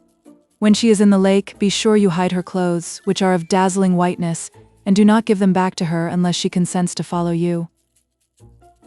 The little hare left him, and almost immediately the porcelain maiden arrived with her friends. She undressed herself and got into the water. Then the young man glided up noiselessly and laid hold of her clothes, which he hid under a rock at some distance. When the porcelain maiden was tired of playing in the water, she came out to dress herself, but though she hunted for her clothes high and low, she could find them nowhere.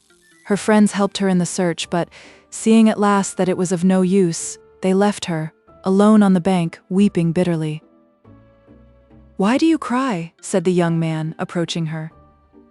"Alas," answered she, "while I was bathing, someone stole my clothes, and my friends have abandoned me. I will find your clothes if you will only come with me." And the porcelain maiden agreed to follow him, and after having given up her clothes, the young man bought a small horse for her, which went like the wind. The little hare brought them both back to seek for the Golden Blackbird, and when they drew near to the castle where it lived, the little hare said to the young man, "Now, do be a little sharper than you were before, and you will manage to carry off both the Golden Blackbird and the porcelain maiden." Take the golden cage in one hand, and leave the bird in the old cage where he is, and bring that away too." The little hare then vanished. The youth did as he was bid, and the castle servants never noticed that he was carrying off the golden bird. When he reached the inn where his brothers were detained, he delivered them by paying their debt.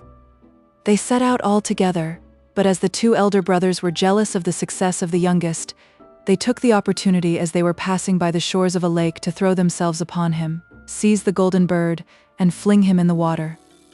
Then they continued their journey, taking with them the porcelain maiden, in the firm belief that their brother was drowned. But, happily, he had snatched and falling at a tuft of rushes and called loudly for help. The little hare came running to him and said, "Take hold of my leg and pull yourself out of the water." When he was safe on shore, the little hare said to him, "Now this is what you have to do.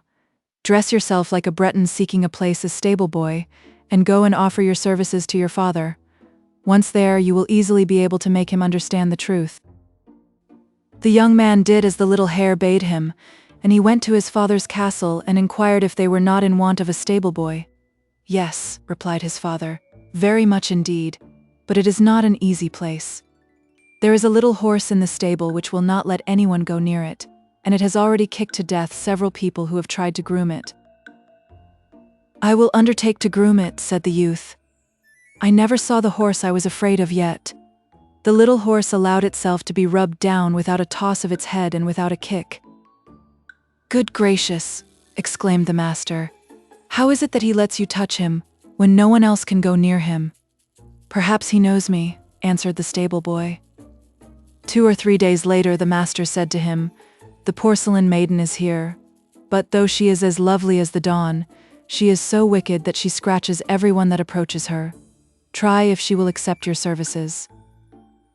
When the youth entered the room where she was, the golden blackbird broke forth into a joyful song, and the porcelain maiden sang too, and jumped for joy. "Good gracious," cried the master.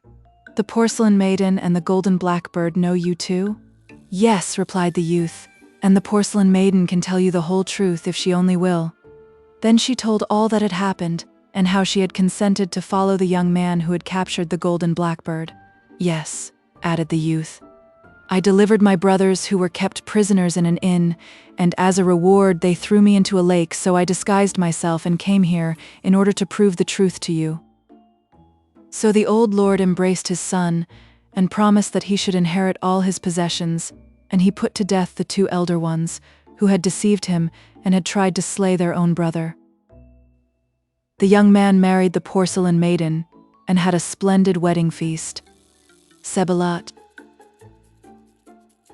The Little Soldier. 1. Once upon a time there was a little soldier who had just come back from the war. He was a brave little fellow, but he had lost neither arms nor legs in battle. Still, the fighting was ended and the army disbanded, so he had to return to the village where he was born. Now the soldier's name was really John, but for some reason or other his friends always called him the Kinglet. Why, no one ever knew, but so it was. As he had no father or mother to welcome him home, he did not hurry himself, but went quietly along, his knapsack on his back and his sword by his side, when suddenly one evening he was seized with a wish to light his pipe. He felt for his matchbox to strike a light, but to his great disgust he found he had lost it.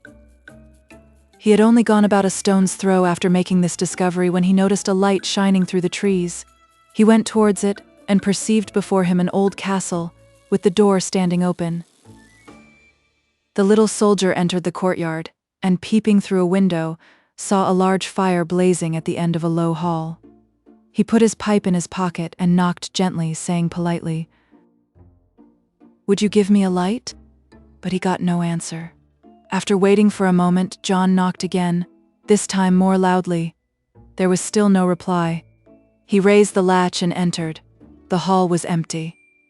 The little soldier made straight for the fireplace, seized the tongs, and was stooping down to look for a nice red-hot coal with which to light his pipe, when click, something went, like a spring giving way, and in the very midst of the flames an enormous serpent reared itself up close to his face. And what was more strange still, this serpent had the head of a woman. At such an unexpected sight, many men would have turned and run for their lives, but the little soldier, though he was so small, had a true soldier's heart. He only made one step backwards and grasped the hilt of his sword. "Don't unsheath it," said the serpent. "I have been waiting for you, as it is you who must deliver me. Who are you?" "My name is Ludivine, and I am the daughter of the king of the Low Countries. Deliver me, and I will marry you and make you happy forever after."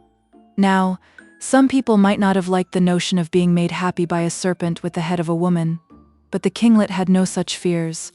And besides, he felt the fascination of Ludivine's eyes, which looked at him as a snake looks at a little bird. They were beautiful green eyes, not round like those of a cat but long and almond-shaped, and they shone with a strange light, and the golden hair which floated round them seemed all the brighter for their luster. The face had the beauty of an angel, though the body was only that of a serpent. "What must I do?" asked the kinglet. "Open that door. You will find yourself in a gallery with a room at the end just like this. Cross that, and you will see a closet out of which you must take a tunic and bring it back to me." The little soldier boldly prepared to do as he was told. He crossed the gallery in safety, but when he reached the room he saw by the light of the stars 8 hands on a level with his face, which threatened to strike him, and, turn his eyes which way he would, he could discover no bodies belonging to them. He lowered his head and rushed forward amidst a storm of blows which he returned with his fists. When he got to the closet, he opened it, took down the tunic, and brought it to the first room. "Here it is," he panted, rather out of breath. Click. Once more the flames parted. Ludivine was a woman down to her waist. She took the tunic and put it on. It was a magnificent tunic of orange velvet, embroidered in pearls, but the pearls were not so white as her own neck. "That is not all," she said. "Go to the gallery, take the staircase which is on the left, and in the second room on the first story you will find another closet with my skirt. Bring this to me." The kinglet did as he was told, but in entering the room he saw, instead of merely hands, 8 arms, each holding an enormous stick. He instantly unsheathed his sword and cut his way through with such vigor that he hardly received a scratch. He brought back the skirt, which was made of silk as blue as the skies of Spain.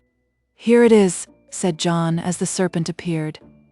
She was now a woman as far as her knees. "I only want my shoes and stockings now," she said. "Go and get them from the closet which is on the second story." The little soldier departed and found himself in the presence of 8 goblins armed with hammers and flames darting from their eyes. This time he stopped short at the threshold. "My sword is no use," he thought to himself. "These wretches will break it like glass, and if I can't think of anything else, I am a dead man." At this moment his eyes fell on the door, which was made of oak, thick and heavy.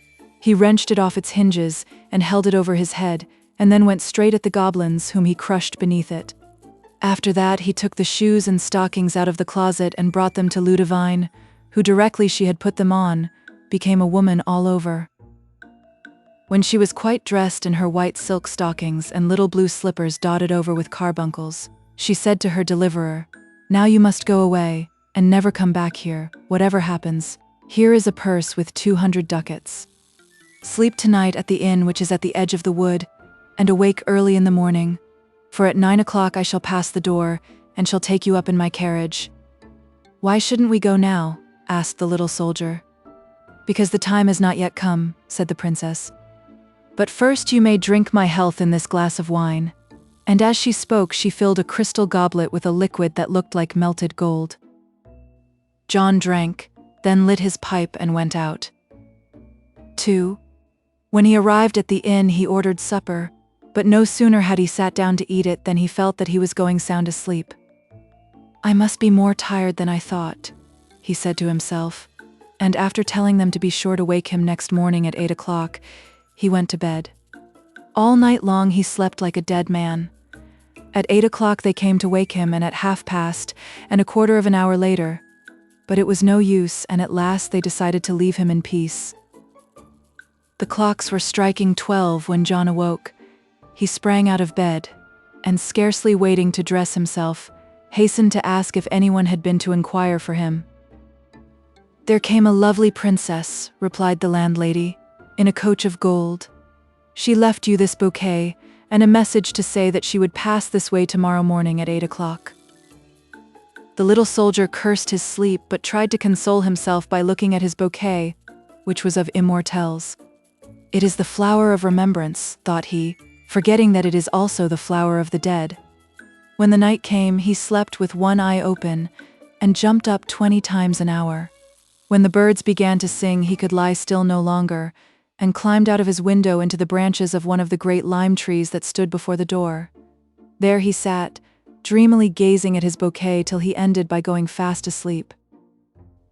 Once asleep, nothing was able to wake him, neither the brightness of the sun, nor the songs of the birds, nor the noise of Ludovine's golden coach, nor the cries of the landlady who sought him in every place she could think of. As the clock struck 12, he woke, and his heart sank as he came down out of his tree and saw them laying the table for dinner. "Did the princess come?" he asked. "Yes, indeed, she did. She left this flower-colored scarf for you, said she would pass by tomorrow at 7 o'clock, but it would be the last time." "I must have been bewitched," thought the little soldier. Then he took the scarf, which had a strange kind of scent, and tied it round his left arm, thinking all the while that the best way to keep awake was not to go to bed at all. So he paid his bill, and bought a horse with the money that remained, and when the evening came he mounted his horse and stood in front of the inn door, determined to stay there all night. Every now and then he stooped to smell the sweet perfume of the scarf round his arm, and gradually he smelt it so often that at last his head sank onto the horse's neck, and he and his horse snored in company. When the princess arrived, they shook him and beat him and screamed at him, but it was all no good. Neither man nor horse woke till the coach was seen vanishing away in the distance. Then John put spurs to his horse, calling with all his might, "Stop, stop!" But the coach drove on as before, and though the little soldier rode after it for a day and a night, he never got one step nearer. Thus they left many villages and towns behind them, till they came to the sea itself. Here John thought that at last the coach must stop, but, wonder of wonders, it went straight on, and rolled over the water as easily as it had done over the land. John's horse, which had carried him so well, sank down from fatigue, and the little soldier sat sadly on the shore, watching the coach which was fast disappearing on the horizon. 3. However, he soon plucked up his spirits again and walked along the beach to try and find a boat in which he could sail after the princess. But no boat was there, and at last, tired and hungry, he sat down to rest on the steps of a fisherman's hut. In the hut was a young girl who was mending a net. She invited John to come in and set before him some wine and fried fish, and John ate and drank and felt comforted, and he told his adventures to the little fisher girl. But though she was very pretty, with a skin as white as a gull's breast, for which her neighbors gave her the name of the seagull, he did not think about her at all, for he was dreaming of the green eyes of the princess. When he had finished his tale, she was filled with pity and said, "Last week when I was fishing, my net suddenly grew very heavy, and when I drew it in, I found a great copper vase, fastened with lead. I brought it home and placed it on the fire. When the lead had melted a little, I opened the vase with my knife and drew out a mantle of red cloth and a purse containing 50 crowns. That is the mantle, covering my bed, and I have kept the money for my marriage portion.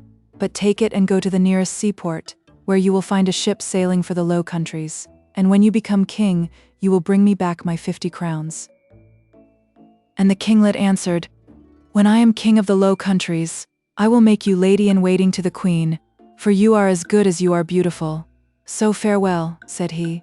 And as the seagull went back to her fishing, he rolled himself in the mantle and threw himself down on a heap of dried grass, thinking of the strange things that had befallen him, till he suddenly exclaimed, "Oh, how I wish I was in the capital of the Low Countries." 4.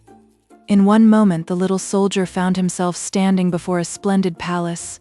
He rubbed his eyes and pinched himself, and when he was quite sure he was not dreaming, he said to a man who was smoking his pipe before the door, "Where am I?" "Where are you, can't you see? Before the king's palace, of course." "What king?" "Why the king of the Low Countries?" replied the man, laughing and supposing that he was mad. Was there ever anything so strange? But as John was an honest fellow, he was troubled at the thought that the seagull would think he had stolen her mantle and purse, and he began to wonder how he could restore them to her the soonest. Then he remembered that the mantle had some hidden charm that enabled the bearer to transport himself at will from place to place, and in order to make sure of this, he wished himself in the best inn of the town. In an instant he was there. Enchanted with this discovery, he ordered supper, and as it was too late to visit the king that night, he went to bed. The next day when he got up, he saw that all the houses were wreathed with flowers and covered with flags, and all the church bells were ringing. The little soldier inquired the meaning of all this noise, and was told that the Princess Ludivine, the king's beautiful daughter, had been found, and was about to make her triumphal entry. "That will just suit me," thought the kinglet. "I will stand at the door and see if she knows me." He had scarcely time to dress himself when the golden coach of Ludivine went by. She had a crown of gold upon her head, and the king and queen sat by her side. By accident her eyes fell upon the little soldier, and she grew pale and turned away her head. "Didn't she know me?" the little soldier asked himself. "Or was she angry because I missed our meetings?" And he followed the crowd till he got to the palace. When the royal party entered, he told the guards that it was he who had delivered the princess, and wished to speak to the king. But the more he talked, the more they believed him mad, and refused to let him pass. The little soldier was furious. He felt that he needed his pipe to calm him, and he entered a tavern and ordered a pint of beer. "It is this miserable soldier's helmet," said he to himself. "If I had only money enough, I could look as splendid as the lords of the court. But what is the good of thinking of that when I have only the remains of the seagull's 50 crowns? He took out his purse to see what was left, and he found that there were still 50 crowns. The seagull must have miscounted, thought he, and he paid for his beer. Then he counted his money again, and there were still 50 crowns.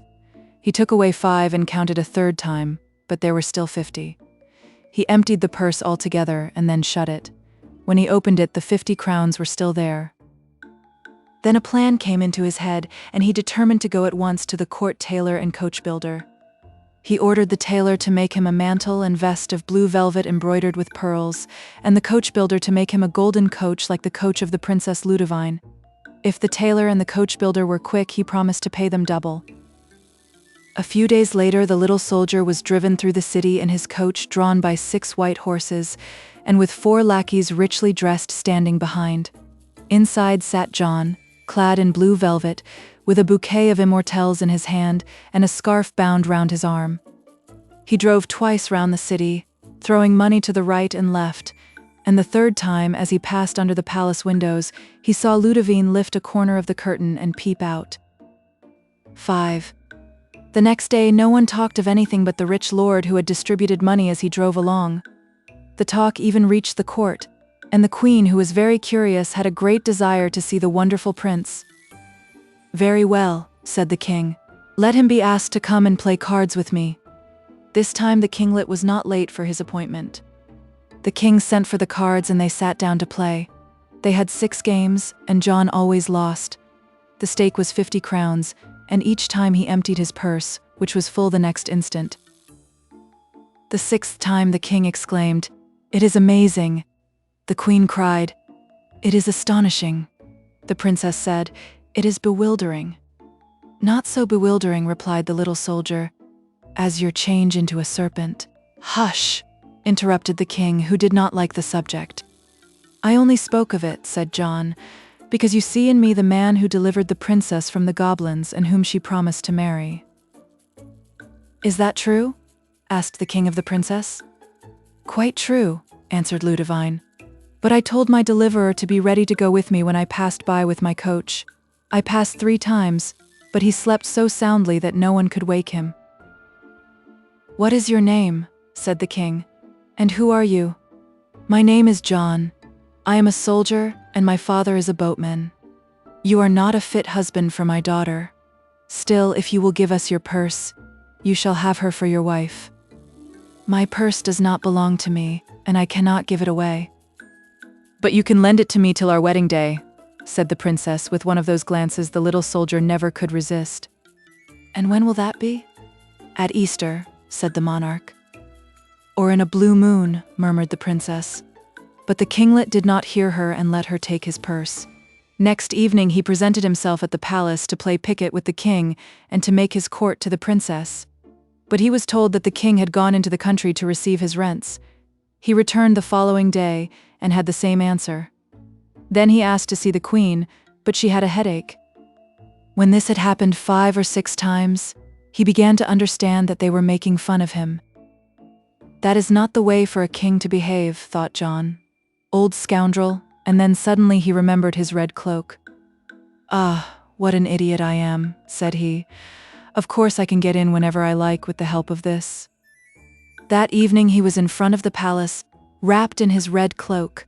On the first story one window was lighted, and John saw on the curtains the shadow of the princess. I wish myself in the room of the Princess Ludivine, said he, and in a second he was there. The king's daughter was sitting before a table counting the money that she emptied from the inexhaustible purse. 850, 900, 950. 1,000, finished John. Good evening, everybody. The princess jumped and gave a little cry. You here, what business have you to do it? Leave at once or I shall call. I have come, said the kinglet, to remind you of your promise. The day after tomorrow is Easter Day, and it is high time to think of our marriage. Ludivine burst out into a fit of laughter. Our marriage? Have you really been foolish enough to believe that the daughter of the king of the Low Countries would ever marry the son of a boatman? Then give me back the purse, said John.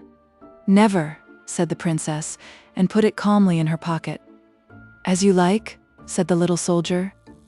He laughs best who laughs the last, and he took the princess in his arms.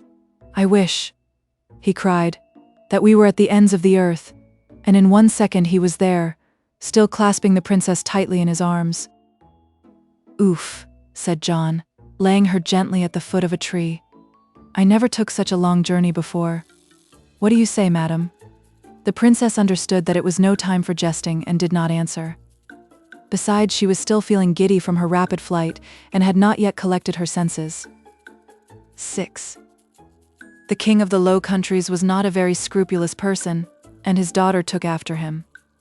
This was why she had been changed into a serpent. It had been prophesied that she should be delivered by a little soldier, and that she must marry him, unless he failed to appear at the meeting place 3 times running. The cunning princess then laid her plans accordingly. The wine that she had given to John in the castle of the goblins, the bouquet of immortelles, and the scarf, all had the power of producing sleep like death, and we know how they had acted on John. However, even in this critical moment, Ludivine did not lose her head. I thought you were simply a street vagabond, said she in her most coaxing voice, and I find you are more powerful than any king. Here is your purse. Have you got my scarf and my bouquet? Here they are, said the kinglet, delighted with this change of tone, and he drew them from his bosom. Ludivine fastened one in his buttonhole and the other round his arm. Now, she said, you are my lord and master, and I will marry you at your good pleasure. You are kinder than I thought, said John, and you shall never be unhappy, for I love you. Then, my little husband, tell me how you managed to carry me so quickly to the ends of the world. The little soldier scratched his head. Does she really mean to marry me? He thought to himself. Or is she only trying to deceive me again? But Ludivine repeated, won't you tell me? In such a tender voice he did not know how to resist her.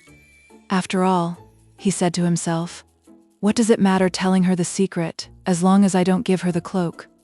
And he told her the virtue of the red mantle. Oh dear, how tired I am, sighed Ludivine. Don't you think we had better take a nap, and then we can talk over our plans?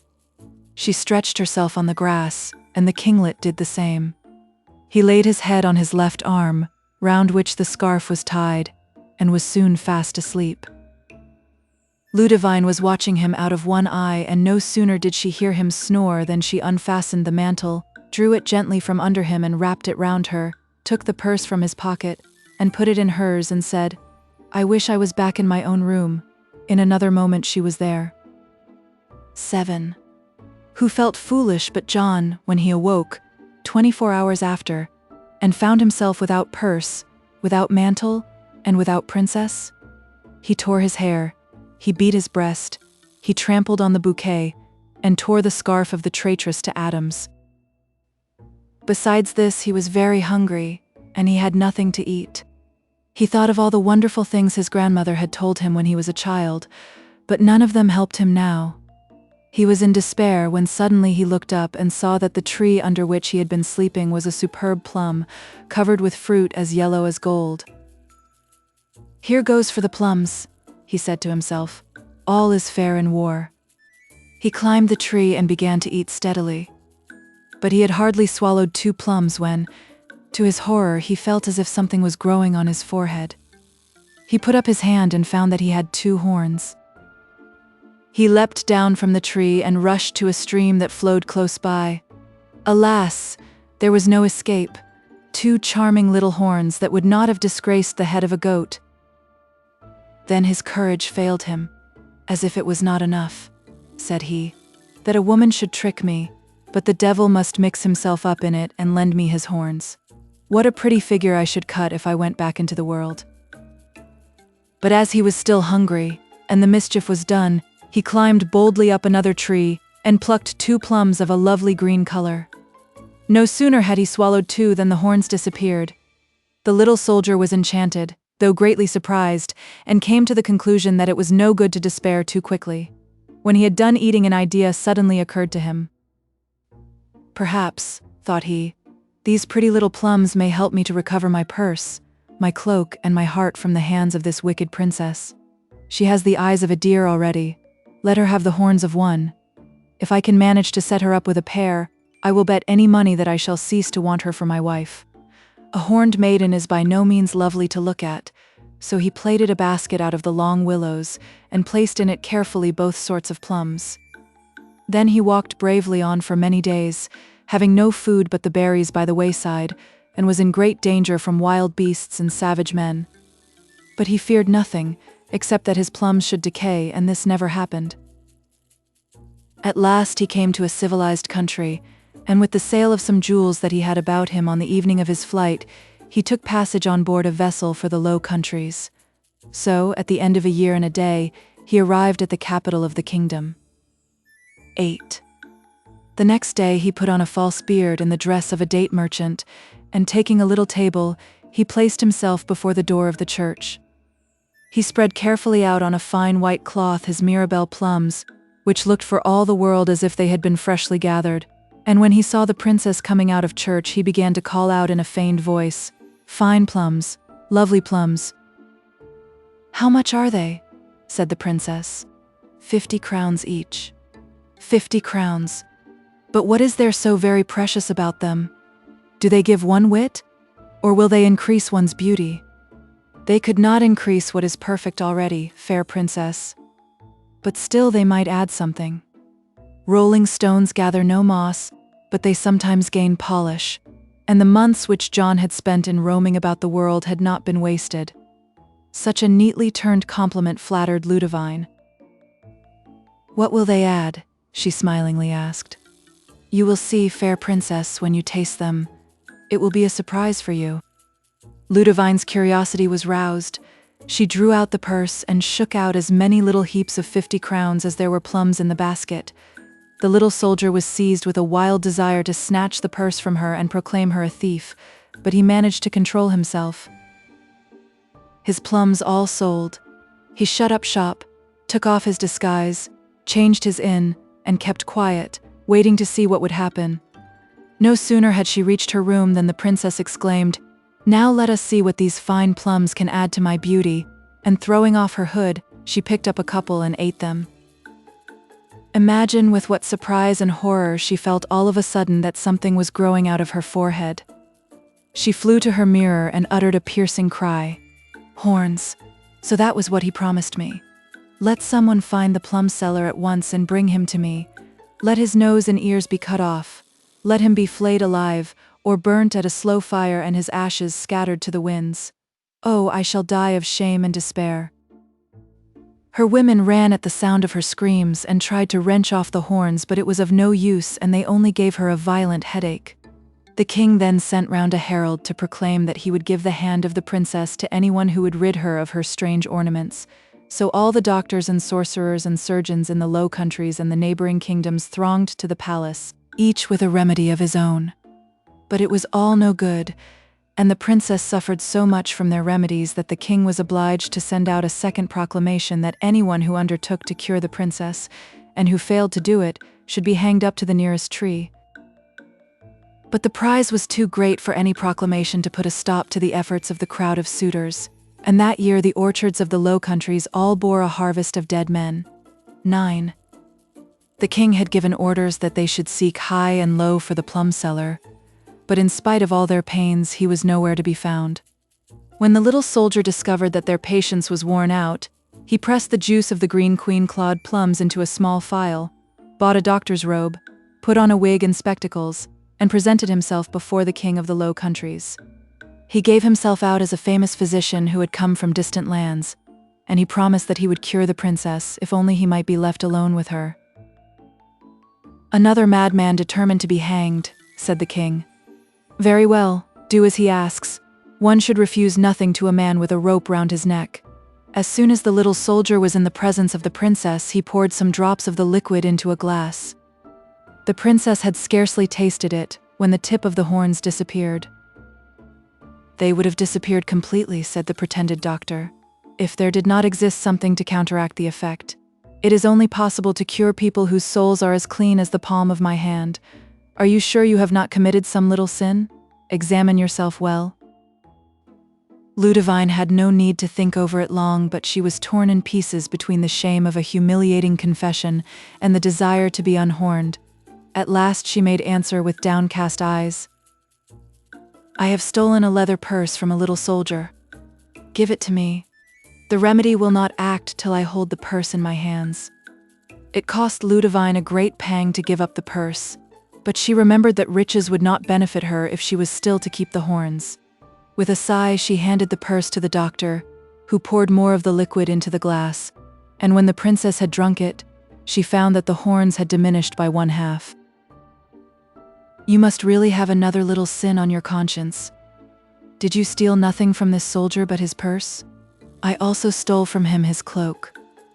"Give it me. Here it is." This time Ludivine thought to herself that when once the horns had departed, she would call her attendants and take the things from the doctor by force. She was greatly pleased with this idea, when suddenly the pretended physician wrapped himself in the cloak, flung away the wig and spectacles, and showed to the traitress the face of the little soldier. She stood before him dumb with fright. "I might," said John, "have left you horned to the end of your days, but I am a good fellow and I once loved you, and besides you are too like the devil to have any need of his horns." 10. John had wished himself in the house of the seagull. Now the seagull was seated at the window, mending her net, and from time to time her eyes wandered to the sea as if she was expecting someone. At the noise made by the little soldier, she looked up and blushed. "So it is you," she said. "How did you get here?" And then she added in a low voice, "And have you married your princess?" Then John told her all his adventures, and when he had finished, he restored to her the purse and the mantle. "What can I do with them?" said she. "You have proved to me that happiness does not lie in the possession of treasures. It lies in work and in the love of an honest woman," replied the little soldier, who noticed for the first time what pretty eyes she had. "Dear seagull, will you have me for a husband?" And he held out his hand. "Yes, I will," answered the fisher maiden, blushing very red, "but only on condition that we seal up the purse and the mantle in the copper vessel and throw them into the sea." And this they did. Charles Doolin. The Magic Swan. There were once upon a time 3 brothers, of whom the eldest was called Jacob, the second Frederick, and the youngest Peter. This youngest brother was made a regular butt of by the other 2, and they treated him shamefully. If anything went wrong with their affairs, Peter had to bear the blame and put things right for them, and he had to endure all this ill treatment because he was weak and delicate, and couldn't defend himself against his stronger brothers. The poor creature had a most trying life of it in every way, and day and night he pondered how he could make it better. One day, when he was in the wood gathering sticks and crying bitterly, a little old woman came up to him and asked him what was the matter, and he told her all his troubles. "Come, my good youth," said the old dame, when he had finished his tale of woe. "Isn't the world wide enough? Why don't you set out and try your fortune somewhere else?" Peter took her words to heart, and left his father's house early one morning to try his fortune in the wide world, as the old woman had advised him. But he felt very bitterly parting from the home where he had been born, and where he had at least passed a short but happy childhood, and sitting down on a hill he gazed once more fondly on his native place. Suddenly the little old woman stood before him and, tapping him on the shoulder, said, "So far good, my boy, but what do you mean to do now?"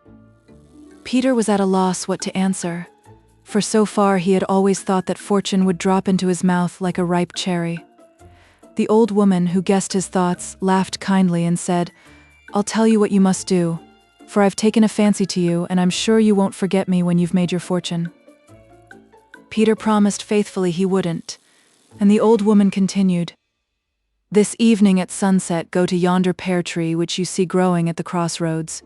Underneath it you will find a man lying asleep, and a beautiful large swan will be fastened to the tree close to him. You must be careful not to waken the man, but you must unfasten the swan and take it away with you. You will find that everyone will fall in love with its beautiful plumage, and you must allow anyone who likes to pull out a feather. But as soon as the swan feels as much as a finger on it, it will scream out, and then you must say, 'Swan, hold fast.' Then the hand of the person who has touched the bird will be held as in a vice, and nothing will set it free, unless you touch it with this little stick which I will make you a present of. When you have captured a whole lot of people in this way, lead your train straight on with you. You will come to a big town where a princess lives who has never been known to laugh. If you can only make her laugh, your fortune is made. Then I beg you won't forget your old friend." Peter promised again that he wouldn't, and at sunset he went to the tree the old woman had mentioned. The man lay there fast asleep, and a large beautiful swan was fastened to the tree beside him by a red cord. Peter loosed the bird and led it away with him without disturbing the bird's master. He walked on with the swan for some time, and came at last to a building yard where some men were busily at work. They were all lost in admiration of the bird's beautiful plumage, and one forward youth who was covered with clay from head to foot called out, "Oh, if I'd only one of those feathers, how happy I should be." "Pull one out then," said Peter kindly, and the youth seized one from the bird's tail. Instantly the swan screamed, and Peter called out, "Swan, hold fast," and do what he could, the poor youth couldn't get his hand away. The more he howled, the more the others laughed, till a girl who had been washing clothes in the neighboring stream hurried up to see what was the matter. When she saw the poor boy fastened to the swan, she felt so sorry for him that she stretched out her hand to free him. The bird screamed. "Swan, hold fast," called out Peter, and the girl was caught also. When Peter had gone on for a bit with his captives, they met a chimney sweep, who laughed loudly over the extraordinary troop, and asked the girl what she was doing. "Oh, dearest John," replied the girl, "give me your hand and set me free from this cursed young man." "Most certainly I will, if that's all you want," replied the sweep, and gave the girl his hand. The bird screamed. "Swan, hold fast," said Peter, and the black man was added to their number. They soon came to a village where a fair was being held. A traveling circus was giving a performance, and the clown was just doing his tricks. He opened his eyes wide with amazement when he saw the remarkable trio fastened onto the swan's tail. "Have you gone raving mad, Blackie?" he asked, as well as he could for laughing. "It's no laughing matter," the sweep replied. "This wench has got so tight hold of me that I feel as if I were glued to her. Do set me free like a good clown, and I'll do you a good turn some day." Without a moment's hesitation, the clown grasped the black outstretched hand. The bird screamed. "Swan, hold fast," called out Peter, and the clown became the fourth of the party. Now in the front row of the spectators sat the respected and popular mayor of the village, who was much put out by what he considered nothing but a foolish trick. So much annoyed was he that he seized the clown by the hand and tried to tear him away, in order to hand him over to the police. Then the bird screamed, and Peter called out, "Swan, hold fast," and the dignified mayor shared the fate of his predecessors. The mayoress, a long, thin stick of a woman, enraged at the insult done to her husband, seized his free arm and tore at it with all her might, with the only result that she too was forced to swell the procession. After this, no one else had any wish to join them. Soon Peter saw the towers of the capital in front of him.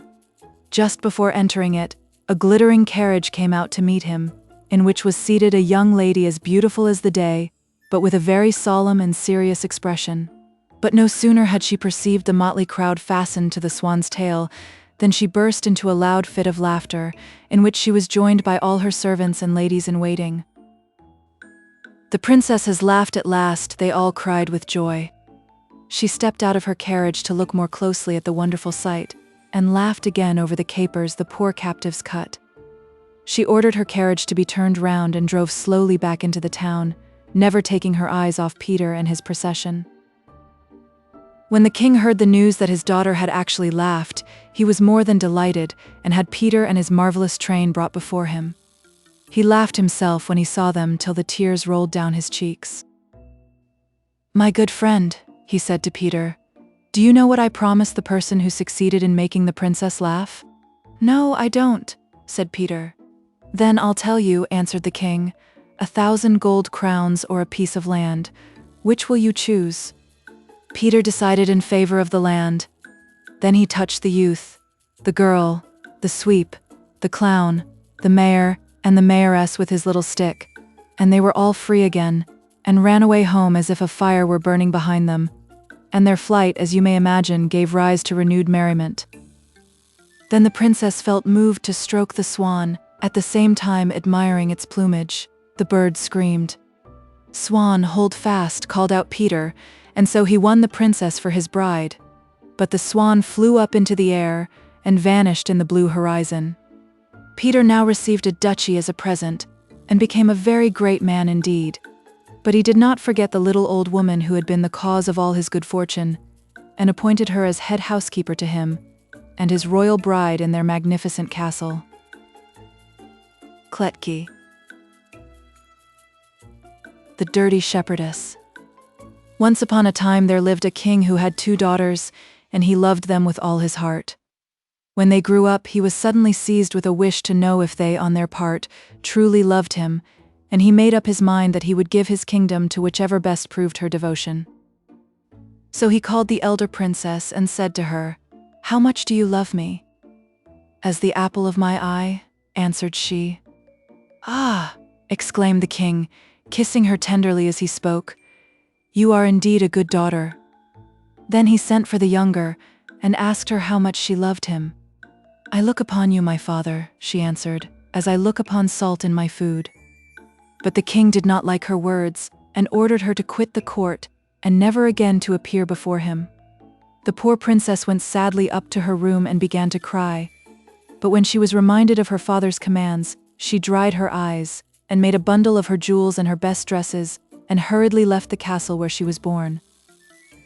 She walked straight along the road in front of her, without knowing very well where she was going or what was to become of her, for she had never been shown how to work, and all she had learnt consisted of a few household rules and receipts of dishes which her mother had taught her long ago. And as she was afraid that no housewife would want to engage a girl with such a pretty face, she determined to make herself as ugly as she could. She therefore took off the dress that she was wearing, and put on some horrible old rags belonging to a beggar, all torn and covered with mud. After that she smeared mud all over her hands and face, and shook her hair into a great tangle. Having thus changed her appearance, she went about offering herself as a goose girl or shepherdess. But the farmers' wives would have nothing to say to such a dirty maiden, and sent her away with a morsel of bread for charity's sake. After walking for a great many days without being able to find any work, she came to a large farm where they were in want of a shepherdess, and engaged her gladly. One day when she was keeping her sheep in a lonely tract of land, she suddenly felt a wish to dress herself in her robes of splendor. She washed herself carefully in the stream, and as she always carried her bundle with her, it was easy to shake off her rags and transform herself in a few moments into a great lady. The king's son, who had lost his way out hunting, perceived this lovely damsel a long way off and wished to look at her closer. But as soon as the girl saw what he was at, she fled into the wood as swiftly as a bird. The prince ran after her, but as he was running, he caught his foot in the root of a tree and fell, and when he got up again, she was nowhere to be seen. When she was quite safe, she put on her rags again and smeared over her face and hands. However, the young prince, who was both hot and thirsty, found his way to the farm to ask for a drink of cider, and he inquired the name of the beautiful lady that kept the sheep. At this, everyone began to laugh, for they said that the shepherdess was one of the ugliest and dirtiest creatures under the sun. The prince thought some witchcraft must be at work, and he hastened away before the return of the shepherdess, who became that evening the butt of everybody's jests. But the king's son thought often of the lovely maiden whom he had only seen for a moment, though she seemed to him much more fascinating than any lady of the court. At last he dreamed of nothing else, and grew thinner day by day till his parents inquired what was the matter, promising to do all they could to make him as happy as he once was. He dared not tell them the truth, lest they should laugh at him.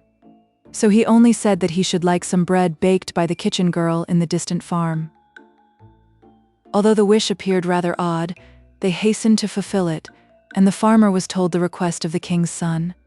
The maiden showed no surprise at receiving such an order, but merely asked for some flour, salt, and water, and also that she might be left alone in a little room adjoining the oven, where the kneading trough stood. Before beginning her work, she washed herself carefully and even put on her rings. But while she was baking, one of her rings slid into the dough.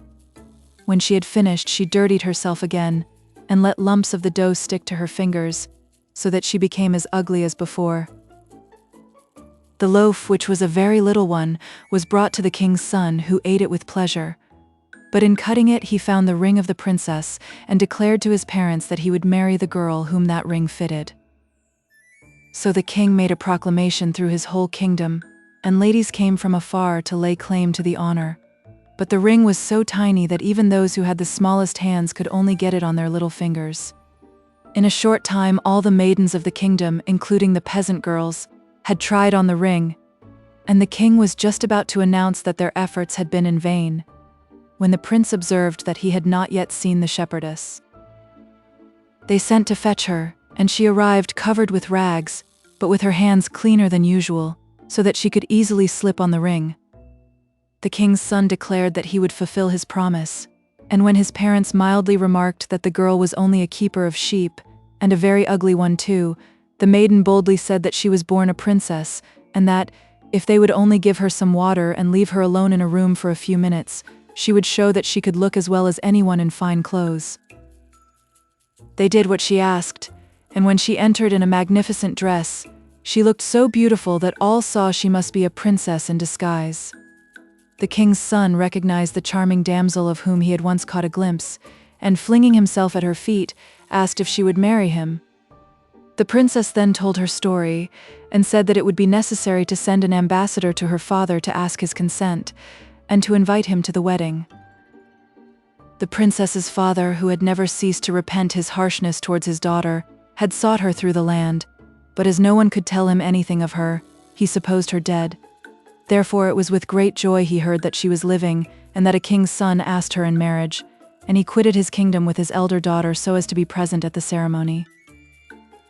By the orders of the bride, they only served her father at the wedding breakfast bread without salt, and meat without seasoning. Seeing him make faces and eat very little, his daughter, who sat beside him, inquired if his dinner was not to his taste. "No," he replied. "The dishes are carefully cooked and sent up, but they are all so dreadfully tasteless. Did not I tell you, my father, that salt was the best thing in life? And yet when I compared you to salt, to show how much I loved you, you thought slightingly of me, and you chased me from your presence." The king embraced his daughter, and allowed that he had been wrong to misinterpret her words. Then, for the rest of the wedding feast, they gave him bread made with salt, and dishes with seasoning, and he said they were the very best he had ever eaten. Sebelote. The Enchanted Snake. There was once upon a time a poor woman who would have given all she possessed for a child, but she hadn't one. Now it happened one day that her husband went to the wood to collect brushwood, and when he had brought it home, he discovered a pretty little snake among the twigs. When Potentilla, for that was the name of the peasant's wife, saw the little beast, she sighed deeply and said, "Even the snakes have their brood. I alone am unfortunate and have no children." No sooner had she said these words than, to her intense surprise, the little snake looked up into her face and spoke, "Since you have no children, be a mother to me instead. And I promise you will never repent it, for I will love you as if I were your own son."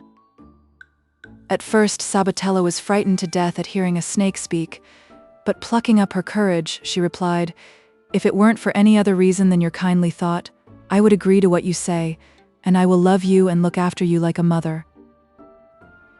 So she gave the snake a little hole in the house for its bed, fed it with all the nicest food she could think of, and seemed as if she never could show it enough kindness. Day by day it grew bigger and fatter, and at last one morning it said to Colamateo, the peasant, whom it always regarded as its father, "Dear Papa, I am now of a suitable age and wish to marry." "I'm quite agreeable," answered Mateo, "and I'll do my best to find another snake like yourself and arrange a match between you." "Why, if you do that," replied the snake, "we shall be no better than the vipers and reptiles, and that's not what I want at all. No, I'd much prefer to marry the king's daughter. Therefore I pray you go without further delay, and demand an audience of the king, and tell him a snake wishes to marry his daughter." Colamateo, who was rather a simpleton, went as he was desired to the king, and having obtained an audience, he said, "Your Majesty, I have often heard that people lose nothing by asking, so I have come to inform you that a snake wants to marry your daughter, and I'd be glad to know if you are willing to mate a dove with a serpent." The king, who saw at once that the man was a fool, said, "In order to get quit of him, go home and tell your friend the snake that if he can turn this palace into ivory, inlaid with gold and silver, before tomorrow at noon, I will let him marry my daughter." And with a hearty laugh he dismissed the peasant. When Colamateo brought this answer back to the snake, the little creature didn't seem the least put out, but said, "Tomorrow morning before sunrise, you must go to the wood and gather a bunch of green herbs, and then rub the threshold of the palace with them, and you'll see what will happen." Colamateo, who was, as I have said before, a great simpleton, made no reply, but before sunrise next morning he went to the wood and gathered a bunch of St. John's wort, and rosemary and such like herbs, and rubbed them, as he had been told, on the floor of the palace. Hardly had he done so than the walls immediately turned into ivory, so richly inlaid with gold and silver that they dazzled the eyes of all beholders. The king, when he rose and saw the miracle that had been performed, was beside himself with amazement, and didn't know what in the world he was to do. But when Colamateo came next day, and in the name of the snake, demanded the hand of the princess, the king replied, "Don't be in such a hurry. If the snake really wants to marry my daughter, he must do some more things first, and one of these is to turn all the paths and walls of my garden into pure gold before noon tomorrow." When the snake was told of this new condition, he replied, "Tomorrow morning early, you must go and collect all the odds and ends of rubbish you can find in the streets, and then take them and throw them on the paths and walls of the garden, and you'll see then if we won't be more than a match for the old king."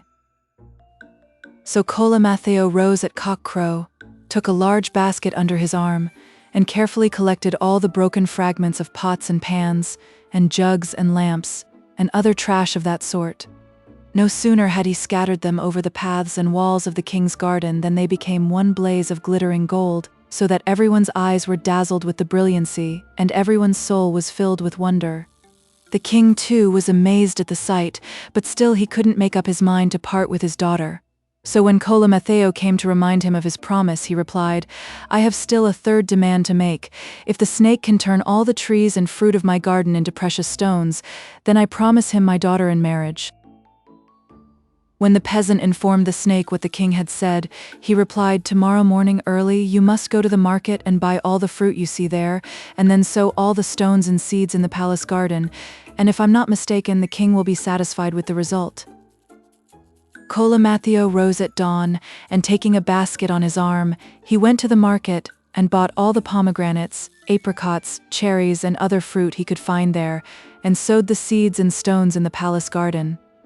In one moment, the trees were all ablaze with rubies, emeralds, diamonds, and every other precious stone you can think of.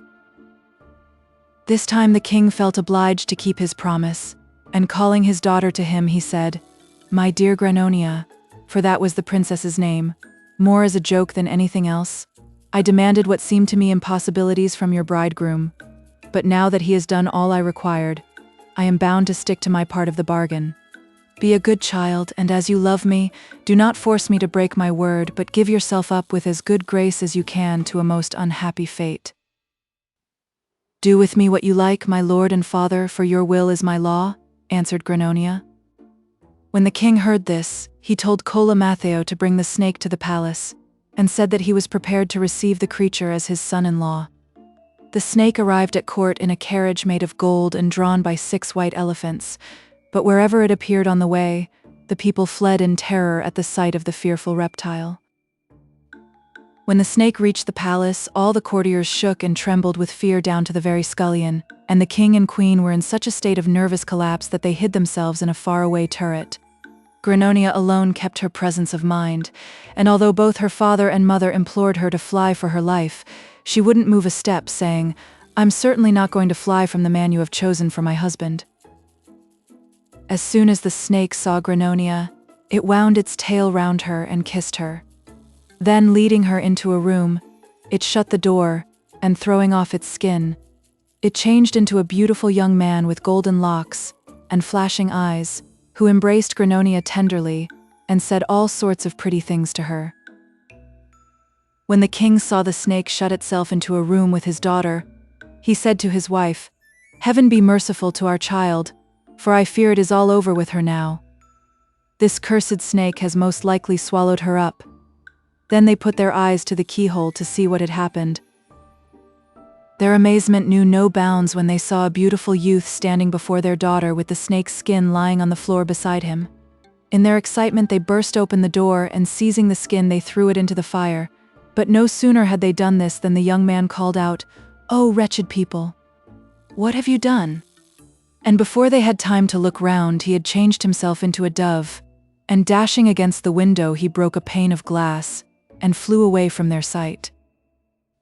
But Granonia, who in one and the same moment saw herself merry and sad, cheerful and despairing, rich and beggared, complained bitterly over this robbery of her happiness, this poisoning of her cup of joy, this unlucky stroke of fortune, and laid all the blame on her parents, though they assured her that they had meant no harm.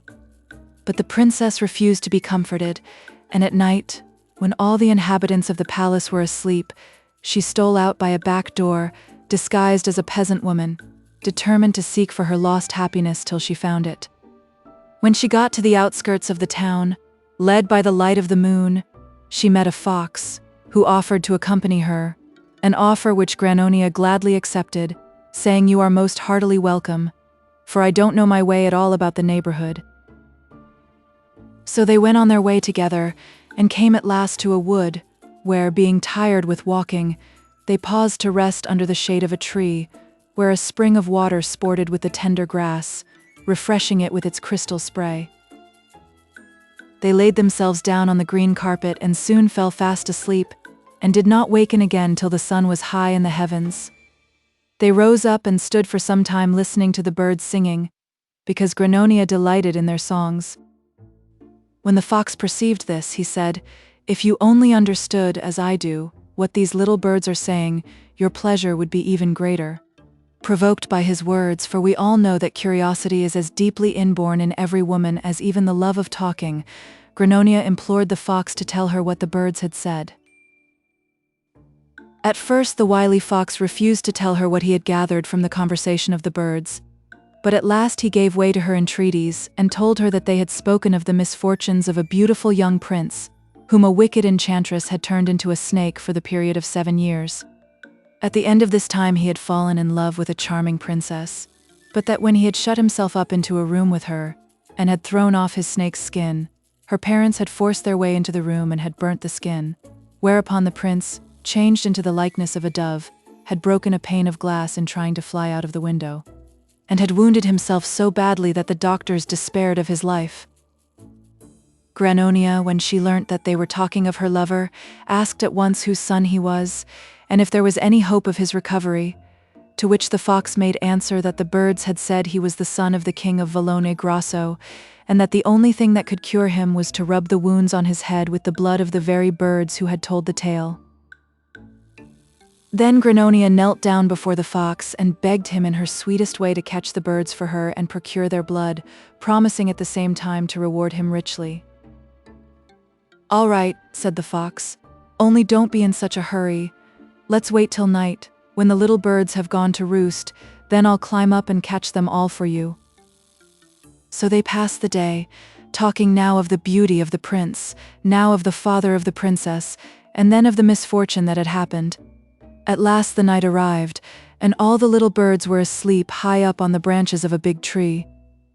The fox climbed up stealthily and caught the little creatures with his paws one after the other. And when he had killed them all, he put their blood into a little bottle which he wore at his side, and returned with it to Granonia, who was beside herself with joy at the result of the fox's raid. But the fox said, "My dear daughter, your joy is in vain, because let me tell you, this blood is of no earthly use to you unless you add some of mine to it." And with these words he took to his heels.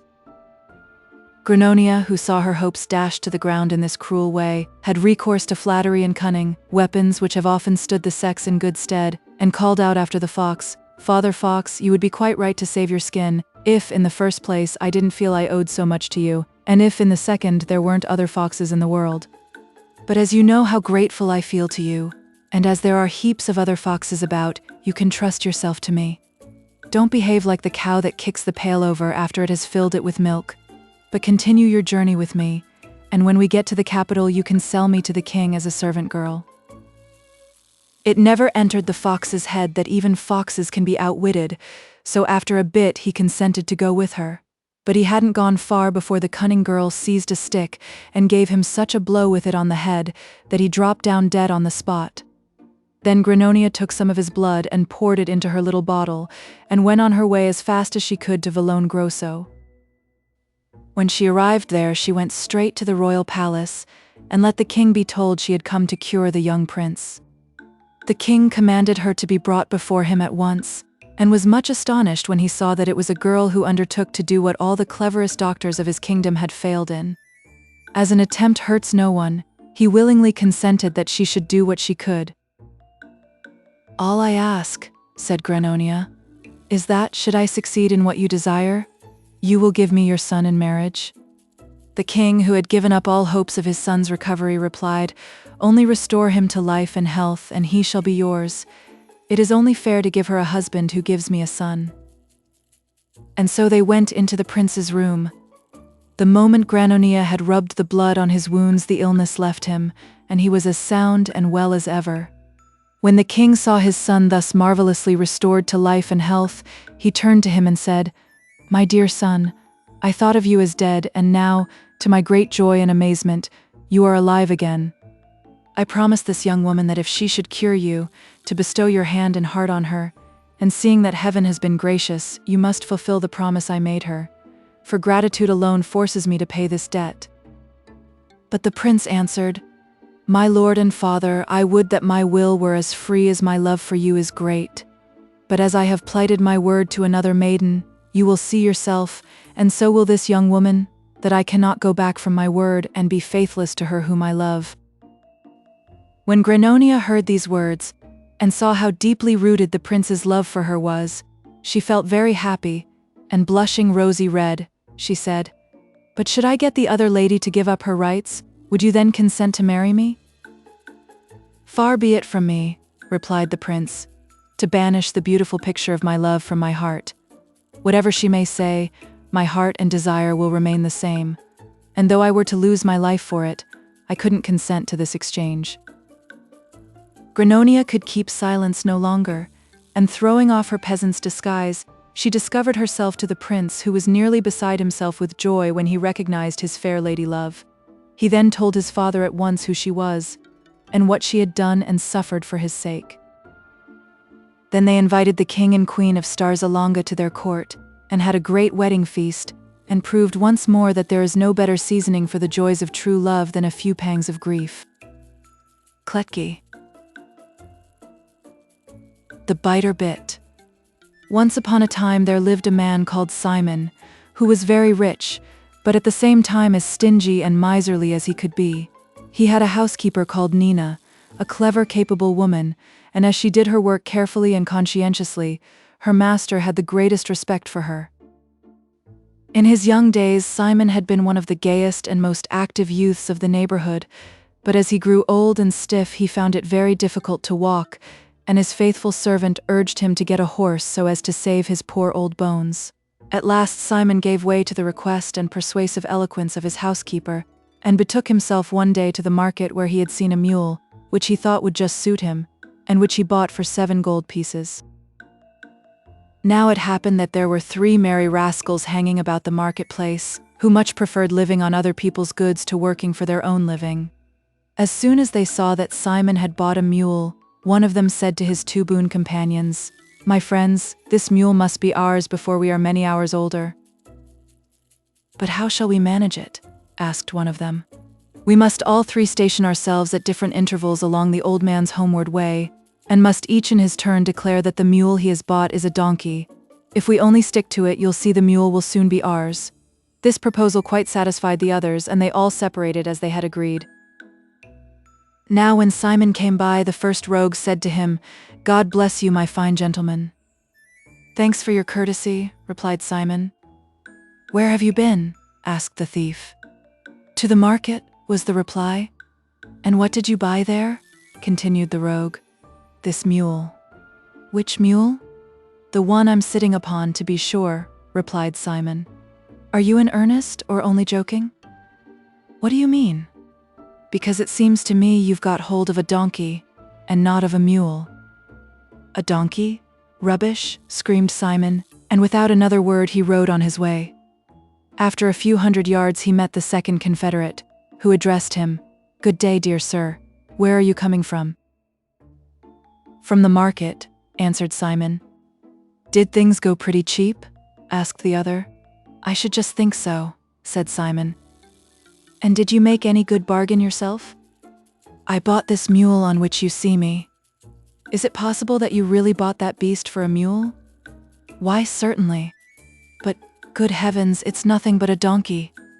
"A donkey," repeated Simon. "You don't mean to say so. If a single other person tells me that, I'll make him a present of the wretched animal."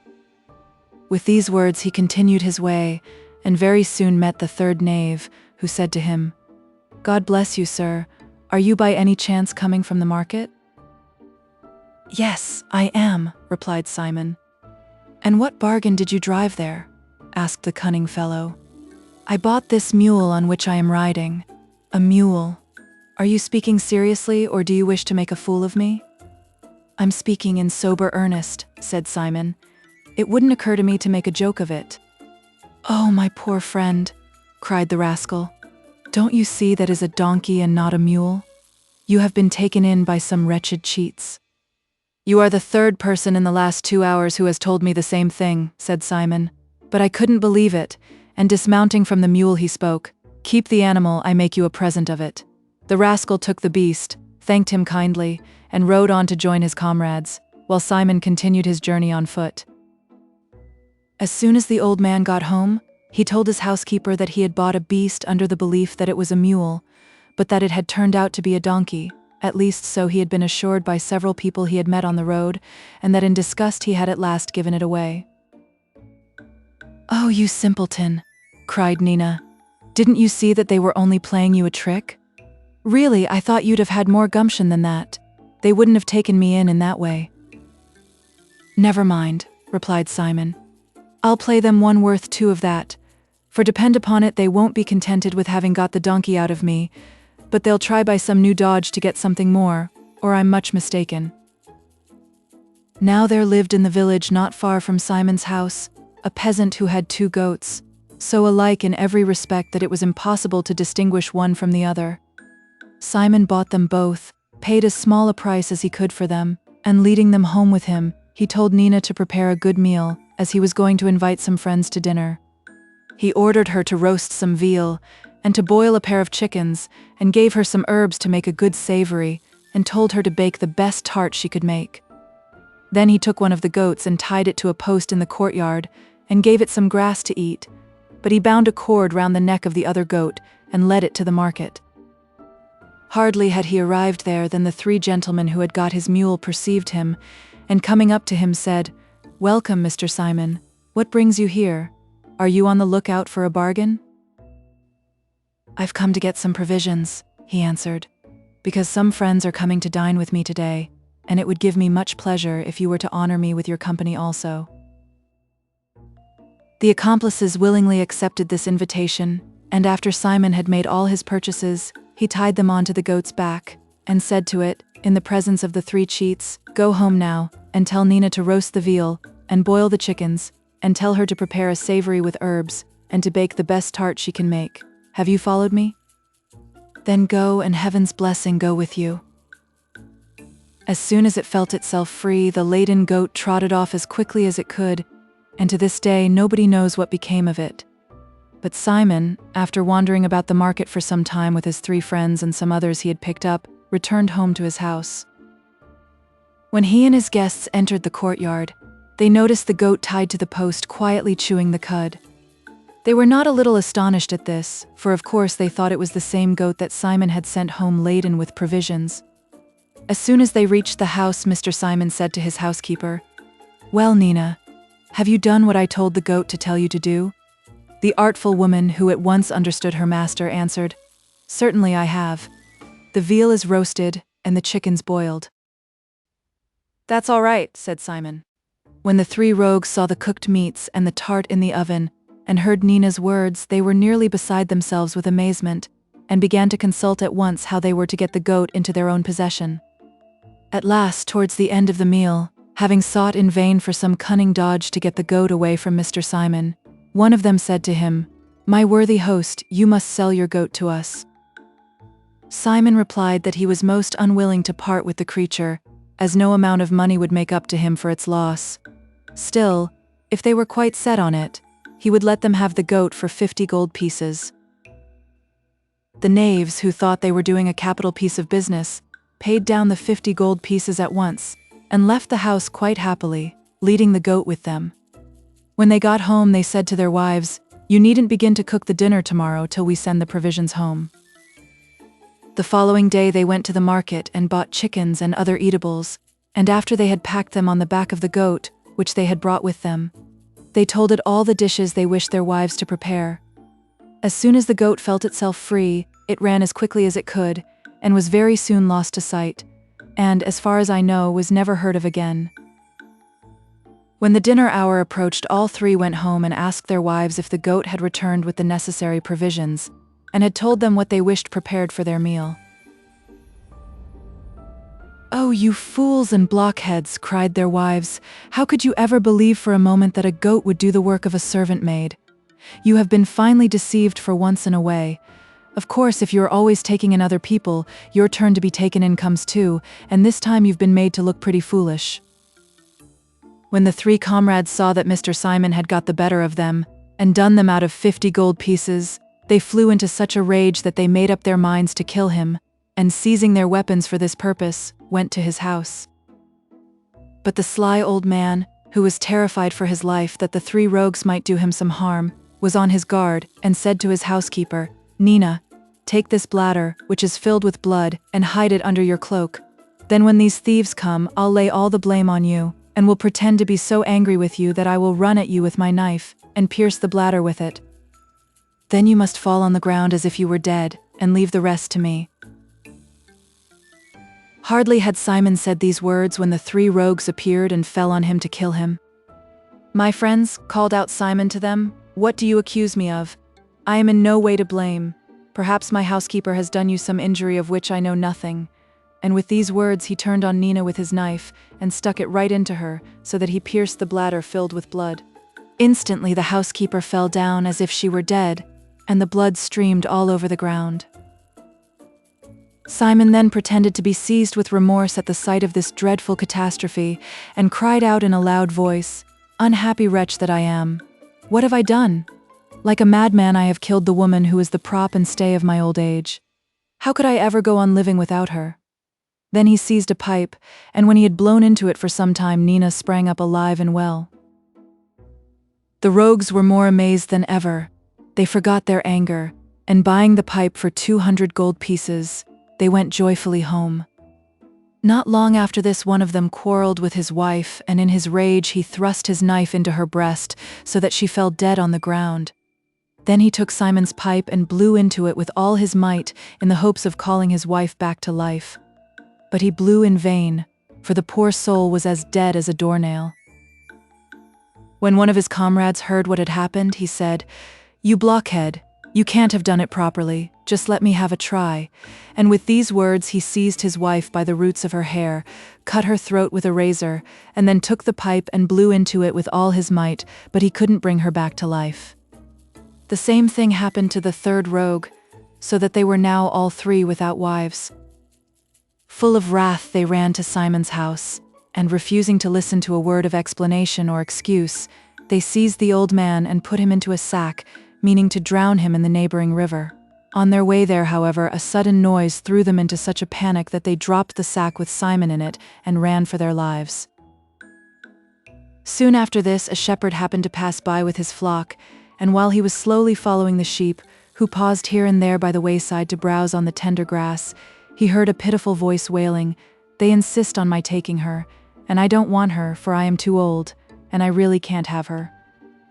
The shepherd was much startled, for he couldn't make out where these words, which were repeated more than once, came from, and looked about him to the right and left. At last he perceived the sack in which Simon was hidden, and going up to it he opened it and discovered Simon repeating his dismal complaint. The shepherd asked him why he had been left there tied up in a sack. Simon replied that the king of the country had insisted on giving him one of his daughters as a wife, but that he had refused the honor because he was too old and too frail. The simple-minded shepherd, who believed his story implicitly, asked him, "Do you think the king of the country would give his daughter to me?" "Yes, certainly, I know he would," answered Simon, "if you were tied up in this sack instead of me." Then getting out of the sack, he tied the confiding shepherd up in it instead, and at his request fastened it securely and drove the sheep on himself. An hour had scarcely passed when the three rogues returned to the place where they had left Simon in the sack, and without opening it, one of them seized it and threw it into the river, and so the poor shepherd was drowned instead of Mr. Simon. The three rogues, having wreaked their vengeance, set out for home. On their way they noticed a flock of sheep grazing not far from the road. They longed to steal a few of the lambs and approached the flock, and were more than startled to recognize Mr. Simon, whom they had drowned in the river, as the shepherd who was looking after the sheep. They asked him how he had managed to get out of the river, to which he replied, "Get along with you. You are no better than silly donkeys without any sense. If you had only drowned me in deeper water, I would have returned with 3 times as many sheep." When the three rogues heard this, they said to him, "Oh dear Mr. Simon, do us the favor to tie us up in sacks and throw us into the river, that we may give up our thieving ways and become the owners of flocks." "I am ready," answered Simon, "to do what you please. There's nothing in the world I wouldn't do for you." So he took 3 strong sacks and put a man in each of them, and fastened them up so tightly that they couldn't get out, and then he threw them all into the river, and that was the end of the 3 rogues. But Mr. Simon returned home to his faithful Nina, rich in flocks and gold, and lived for many a year in health and happiness. Kletki. King Kojata. There was once upon a time a king called Kojata, whose beard was so long that it reached below his knees. 3 years had passed since his marriage, and he lived very happily with his wife, but heaven granted him no heir, which grieved the king greatly. One day he set forth from his capital, in order to make a journey through his kingdom. He traveled for nearly a year through the different parts of his territory, and then, having seen all there was to be seen, he set forth on his homeward way. As the day was very hot and sultry, he commanded his servants to pitch tents in the open field, and there await the cool of the evening. Suddenly a frightful thirst seized the king, and as he saw no water near, he mounted his horse and rode through the neighborhood looking for a spring. Before long he came to a well filled to the brim with water clear as crystal, and on the bosom of which a golden jug was floating. King Kojata at once tried to seize the vessel, but though he endeavored to grasp it with his right hand, and then with his left, the wretched thing always eluded his efforts and refused to let itself be caught. First with one hand, and then with two, did the king try to seize it, but like a fish the goblet always slipped through his fingers and bobbed to the ground only to reappear at some other place and mock the king. "Plague on you," said King Kojata. "I can quench my thirst without you." And bending over the well he lapped up the water so greedily that he plunged his face, beard and all, right into the crystal mirror. But when he had satisfied his thirst and wished to raise himself up, he couldn't lift his head, because someone held his beard fast in the water. "Who's there?" "Let me go!" cried King Kojata. But there was no answer. Only an awful face looked up from the bottom of the well, with two great green eyes, glowing like emeralds, and a wide mouth reaching from ear to ear, showing 2 rows of gleaming white teeth, and the king's beard was held, not by mortal hands, but by 2 claws. At last a hoarse voice sounded from the depths. "Your trouble is all in vain, King Kojata. I will only let you go on condition that you give me something you know nothing about, and which you will find on your return home." The king didn't pause to ponder long.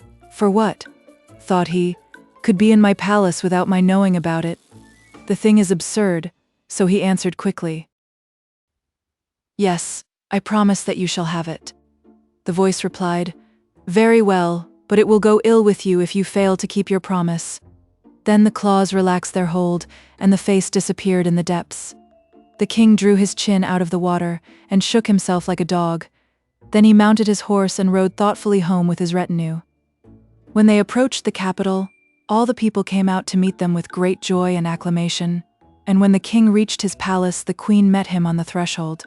Beside her stood the prime minister, holding a little cradle in his hands, in which lay a newborn child as beautiful as the day. Then the whole thing dawned on the king, and groaning deeply he muttered to himself, "So this is what I did not know about," and the tears rolled down his cheeks. All the courtiers standing round were much amazed at the king's grief, but no one dared to ask him the cause of it. He took the child in his arms and kissed it tenderly, then laying it in its cradle, he determined to control his emotion and began to reign again as before. The secret of the king remained a secret, though his grave, careworn expression escaped no one's notice. In the constant dread that his child would be taken from him, poor Kojata knew no rest night or day. However, time went on and nothing happened. Days and months and years passed, and the prince grew up into a beautiful youth, and at last the king himself forgot all about the incident that had happened so long ago. One day the prince went out hunting, and going in pursuit of a wild boar he soon lost the other huntsmen, and found himself quite alone in the middle of a dark wood. The trees grew so thick and near together that it was almost impossible to see through them. Only straight in front of him lay a little patch of meadowland, overgrown with thistles and rank weeds, in the center of which a leafy lime tree reared itself. Suddenly a rustling sound was heard in the hollow of the tree, and an extraordinary old man with green eyes and chin crept out of it. "A fine day, Prince Milan," he said. "You've kept me waiting a good number of years. It was high time for you to come and pay me a visit." "Who are you, in the name of wonder?" demanded the astonished prince. "You'll find out soon enough, but in the meantime do as I bid you. Greet your father King Kojata from me, and don't forget to remind him of his debt. The time has long passed since it was due, but now he will have to pay it. Farewell for the present, we shall meet again." With these words the old man disappeared into the tree, and the prince returned home rather startled, and told his father all that he had seen and heard. The king grew as white as a sheet when he heard the prince's story, and said, "Woe is me, my son.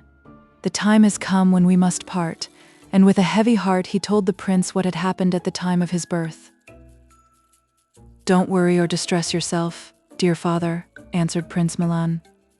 "Things are never as bad as they look. Only give me a horse for my journey, and I wager you'll soon see me back again." The king gave him a beautiful charger with golden stirrups and a sword. The queen hung a little cross round his neck, and after much weeping and lamentation the prince bade them all farewell and set forth on his journey. He rode straight on for 2 days, and on the third he came to a lake as smooth as glass and as clear as crystal. Not a breath of wind moved, not a leaf stirred, all was silent as the grave. Only on the still bosom of the lake 30 ducks, with brilliant plumage, swam about in the water. Not far from the shore, Prince Milan noticed 30 little white garments lying on the grass, and dismounting from his horse, he crept down under the high bulrushes, took one of the garments and hid himself with it behind the bushes which grew round the lake. The ducks swam about all over the place, dived down into the depths and rose again and glided through the waves. At last, tired of disporting themselves, they swam to the shore, and 29 of them put on their little white garments and instantly turned into so many beautiful maidens. Then they finished dressing and disappeared. Only the 30th little duck couldn't come to the land. It swam about close to the shore, and giving out a piercing cry, it stretched its neck up timidly, gazed wildly around and then dived under again. Prince Milan's heart was so moved with pity for the poor little creature that he came out from behind the bulrushes to see if he could be of any help. As soon as the duck perceived him, it cried in a human voice, "Oh dear Prince Milan, for the love of heaven give me back my garment, and I will be so grateful to you." The prince laid the little garment on the bank beside her, and stepped back into the bushes. In a few seconds, a beautiful girl in a white robe stood before him, so fair and sweet and young that no pen could describe her. She gave the prince her hand and spoke. "Many thanks, Prince Milan, for your courtesy. I am the daughter of a wicked magician, and my name is Hyacinthia. My father has 30 young daughters, and is a mighty ruler in the underworld, with many castles and great riches. He has been expecting you for ages, but you need have no fear if you will only follow my advice. As soon as you come into the presence of my father, throw yourself at once on the ground and approach him on your knees. Don't mind if he stamps furiously with his feet and curses and swears. I'll attend to the rest, and in the meantime we had better be off." With these words, the beautiful Hyacinthia stamped on the ground with her little foot, and the earth opened and they both sank down into the lower world. The palace of the magician was all hewn out of a single carbuncle, lighting up the whole surrounding region, and Prince Milan walked into it gaily. The magician sat on a throne, a sparkling crown on his head. His eyes blazed like a green fire, and instead of hands he had claws. As soon as Prince Milan entered, he flung himself on his knees. The magician stamped loudly with his feet, glared frightfully out of his green eyes, and cursed so loudly that the whole underworld shook. But the prince, mindful of the counsel he had been given, wasn't the least afraid, and approached the throne still on his knees. At last the magician laughed aloud and said, "You rogue, you have been well advised to make me laugh. I won't be your enemy anymore. Welcome to the underworld.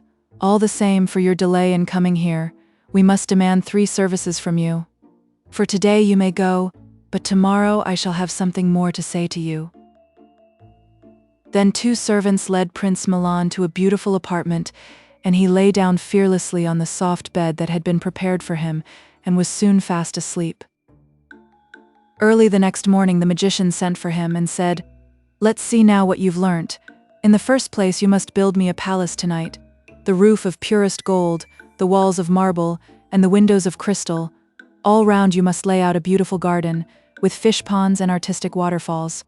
If you do all this, I will reward you richly, but if you don't, you shall lose your head." "Oh, you wicked monster," thought Prince Milan. "You might as well have put me to death at once." Sadly he returned to his room, and with bent head sat brooding over his cruel fate till evening. When it grew dark, a little bee flew by, and knocking at the window, it said, "Open and let me in." Milan opened the window quickly, and as soon as the bee had entered, it changed into the beautiful Hyacinthia. "Good evening, Prince Milan. Why are you so sad?" "How can I help being sad? Your father threatens me with death, and I see myself already without a head." "And what have you made up your mind to do?" "There's nothing to be done, and after all I suppose one can only die once. Now don't be so foolish, my dear prince, but keep up your spirits, for there is no need to despair. Go to bed, and when you wake up tomorrow morning the palace will be finished. Then you must go all round it, giving a tap here and there on the walls to look as if you had just finished it." And so it all turned out just as she had said. As soon as it was daylight, Prince Milan stepped out of his room and found a palace which was quite a work of art down to the very smallest detail. The magician himself was not a little astonished at its beauty and could hardly believe his eyes. "Well, you certainly are a splendid workman," he said to the prince. "I see you are very clever with your hands. Now I must see if you are equally accomplished with your head. I have 30 daughters in my house, all beautiful princesses. Tomorrow I will place the whole 30 in a row. You must walk past them 3 times. And the 3rd time you must show me which is my youngest daughter Hyacinthia. If you don't guess rightly, you shall lose your head." "This time you've made a mistake," thought Prince Milan, and going to his room he sat down at the window. "Just fancy my not recognizing the beautiful Hyacinthia. Why, that's the easiest thing in the world." "Not so easy as you think," cried the little bee who was flying past. "If I weren't to help you, you'd never guess. We are 30 sisters so exactly alike that our own father can hardly distinguish us apart." "Then what am I to do?" asked Prince Milan. "Listen," answered Hyacinthia. "You will recognize me by a tiny fly I shall have on my left cheek, but be careful, for you might easily make a mistake." The next day the magician again commanded Prince Milan to be led before him. His daughters were all arranged in a straight row in front of him, dressed exactly alike and with their eyes bent on the ground.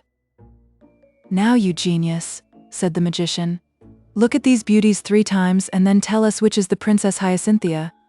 Prince Milan went past them and looked at them closely. But they were all so precisely alike that they looked like one face reflected in 30 mirrors, and the fly was nowhere to be seen. The 2nd time he passed them he still saw nothing, but the 3rd time he perceived a little fly stealing down one cheek, causing it to blush a faint pink. Then the prince seized the girl's hand and cried out, "This is the Princess Hyacinthia." "You're right again," said the magician in amazement. "But I've still another task for you to do. Before this candle, which I shall light, burns to the socket, you must have made me a pair of boots reaching to my knees. If they aren't finished in that time, off comes your head." The prince returned to his room in despair. Then the Princess Hyacinthia came to him once more changed into the likeness of a bee, and asked him, "Why so sad, Prince Milan?" "How can I help being sad? Your father has set me this time an impossible task. Before a candle which he has lit burns to the socket, I am to make a pair of boots. But what does a prince know of shoemaking? If I can't do it, I lose my head." "And what do you mean to do?" asked Hyacinthia. "Well, what is there to be done? What he demands I can't and won't do, so he must just make an end of me." "Not so, dearest. I love you dearly, and you shall marry me, and I'll either save your life or die with you. We must fly now as quickly as we can, for there is no other way of escape." With these words she breathed on the window, and her breath froze on the pane. Then she led Milan out of the room with her, shut the door, and threw the key away. Hand in hand they hurried to the spot where they had descended into the lower world, and at last reached the banks of the lake. Prince Milan's charger was still grazing on the grass which grew near the water. The horse no sooner recognized his master than it neighed loudly with joy, and springing towards him, it stood as if rooted to the ground, while Prince Milan and Hyacinthia jumped on its back. Then it sped onwards like an arrow from a bow. In the meantime, the magician was waiting impatiently for the prince. Enraged by the delay, he sent his servants to fetch him, for the appointed time was past. The servants came to the door, and finding it locked, they knocked, but the frozen breath on the window replied in Prince Milan's voice, "I am coming directly." With this answer they returned to the magician, but when the prince still did not appear, after a time he sent his servants a 2nd time to bring him. The frozen breath always gave the same answer, but the prince never came. At last the magician lost all patience and commanded the door to be burst open. But when his servants did so, they found the room empty, and the frozen breath laughed aloud. Out of his mind with rage, the magician ordered the prince to be pursued. Then a wild chase began. "I hear horses' hooves behind us," said Hyacinthia to the prince. Milan sprang from the saddle, put his ear to the ground and listened. Yes, he answered. They are pursuing us and are quite close. Then no time must be lost, said Hyacinthia, and she immediately turned herself into a river, Prince Milan into an iron bridge, and the charger into a blackbird. Behind the bridge, the road branched off into 3 ways. The magician's servants hurried after the fresh tracks, but when they came to the bridge, they stood, not knowing which road to take as the footprints stopped suddenly, and there were 3 paths for them to choose from. In fear and trembling, they returned to tell the magician what had happened. He flew into a dreadful rage when he saw them, and screamed out, "Oh, you fools! The river and bridge were they?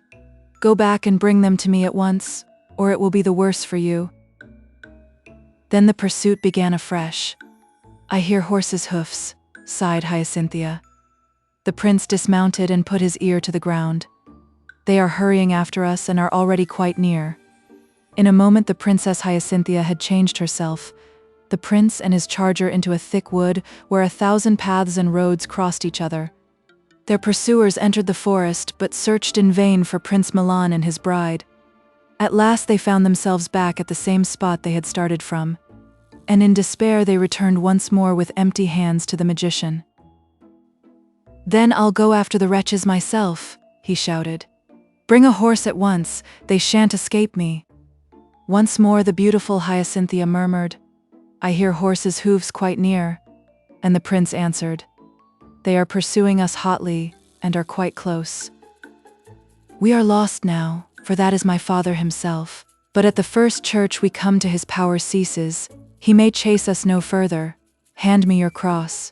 Prince Milan loosened from his neck the little gold cross his mother had given him, and as soon as Hyacinthia grasped it, she had changed herself into a church, Milan into a monk, and the horse into a belfry. They had hardly done this when the magician and his servants rode up.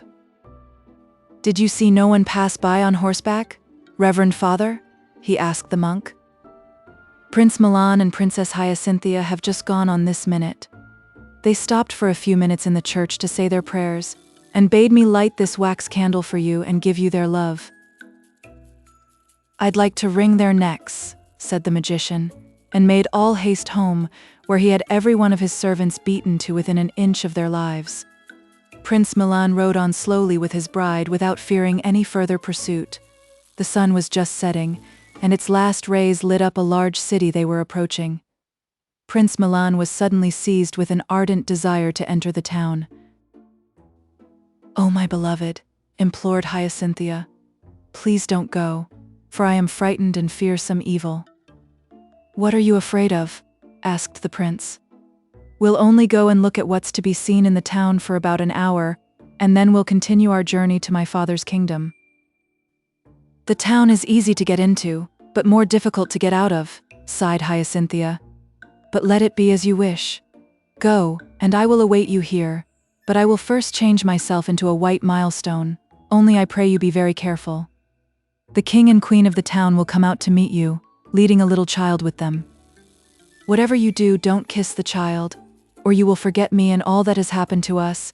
I will wait for you here for 3 days." The prince hurried to the town, but Hyacinthia remained behind disguised as a white milestone on the road. The first day passed, and then the second, and at last the third also, but Prince Milan did not return, for he had not taken Hyacinthea's advice.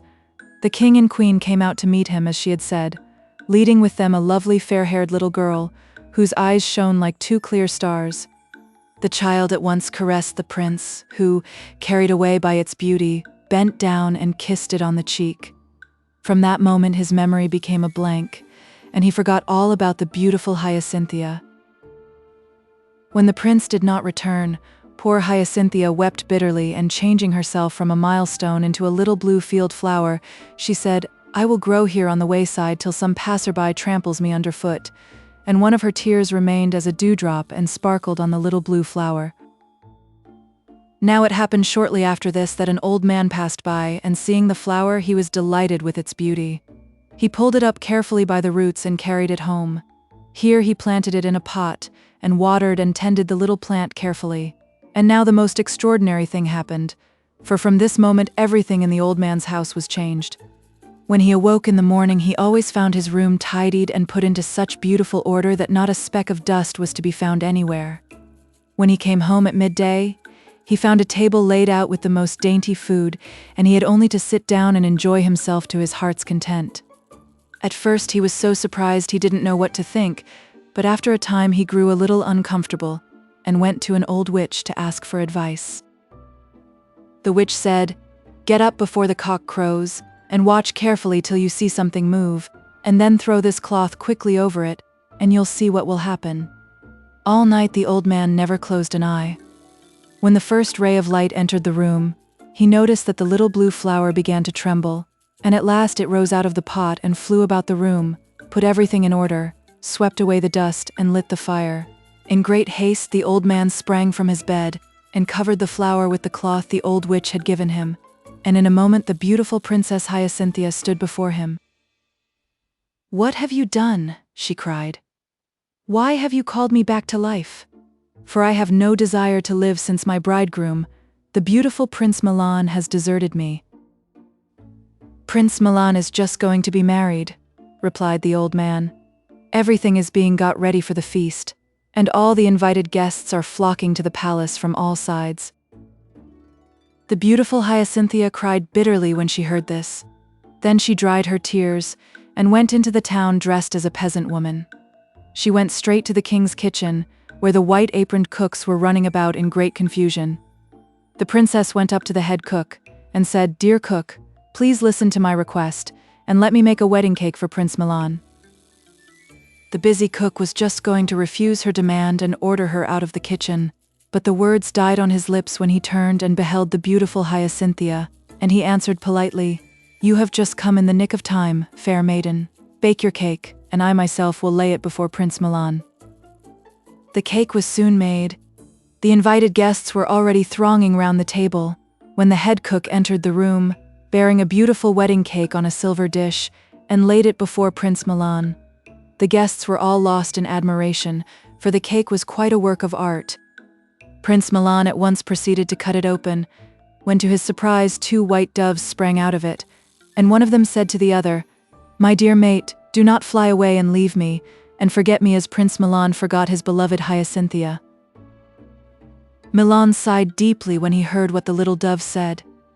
Then he jumped up suddenly from the table and ran to the door, where he found the beautiful Hyacinthia waiting for him. Outside stood his faithful charger pawing the ground. Without pausing for a moment, Milan and Hyacinthia mounted him and galloped as fast as they could into the country of King Kojata. The king and queen received them with such joy and gladness as had never been heard of before, and they all lived happily for the rest of their lives. Kletki.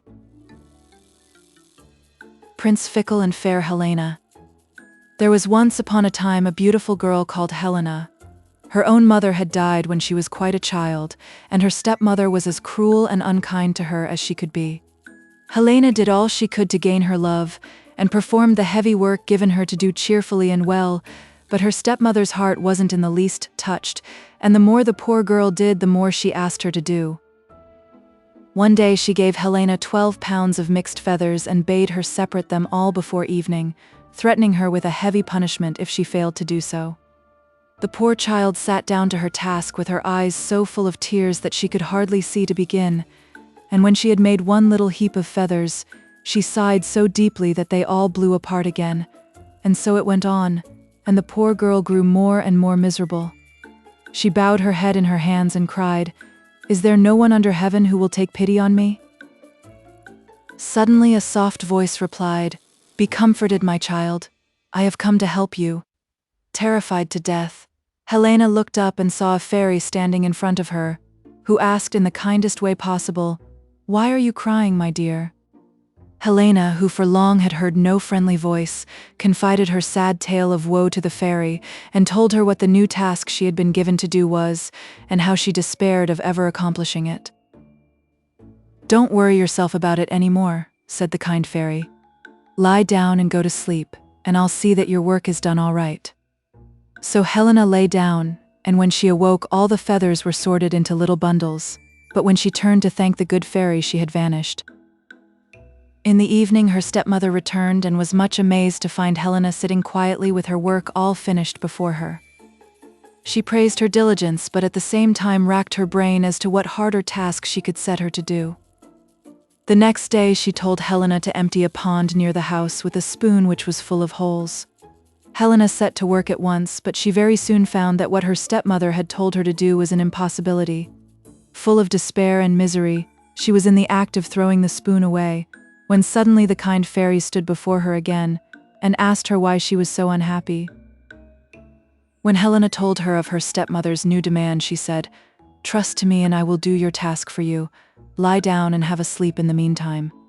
Helena was comforted and lay down, and before you would have believed it possible, the fairy roused her gently and told her the pond was empty.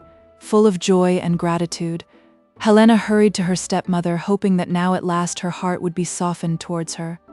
But the wicked woman was furious at the frustration of her own evil designs, and only thought of what harder things she could set the girl to do. Next morning, she ordered her to build before evening a beautiful castle, and to furnish it all from garret to basement. Helena sat down on the rocks which had been pointed out to her as the site of the castle, feeling very depressed, but at the same time with the lurking hope that the kind fairy would come once more to her aid. And so it turned out. The fairy appeared, promised to build the castle, and told Helena to lie down and go to sleep in the meantime. At the word of the fairy, the rocks and stones rose and built themselves into a beautiful castle, and before sunset it was all furnished inside, and left nothing to be desired. You may think how grateful Helena was when she awoke and found her task all finished. But her stepmother was anything but pleased, and went through the whole castle from top to bottom, to see if she couldn't find some fault for which she could punish Helena. At last she went down into one of the cellars, but it was so dark that she fell down the steep stairs and was killed on the spot. So Helena was now mistress of the beautiful castle, and lived there in peace and happiness. And soon the noise of her beauty spread abroad, and many wooers came to try and gain her hand. Among them came one Prince Fickle by name, who very quickly won the love of fair Helena. One day, as they were sitting happily together under a lime tree in front of the castle, Prince Fickle broke the sad news to Helena that he must return to his parents to get their consent to his marriage. He promised faithfully to come back to her as soon as he could, and begged her to await his return under the lime tree where they had spent so many happy hours. Helena kissed him tenderly at parting on his left cheek and begged him not to let anyone else kiss him there while they were parted, and she promised to sit and wait for him under the lime tree, for she never doubted that the prince would be faithful to her and would return as quickly as he could. And so she sat for 3 days and 3 nights under the tree without moving. But when her lover never returned, she grew very unhappy and determined to set out to look for him.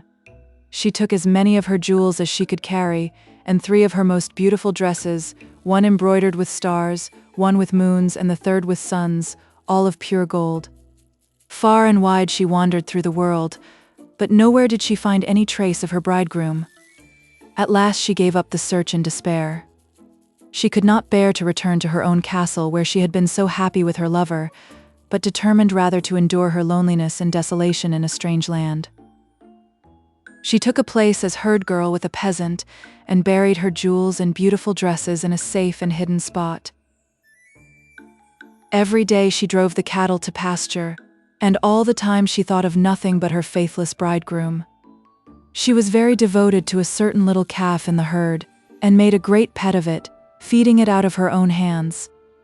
She taught it to kneel before her, and then she whispered in its ear, "Kneel, little calf, kneel, be faithful and leal, not like Prince Fickle, who once on a time left his fair Helena under the lime."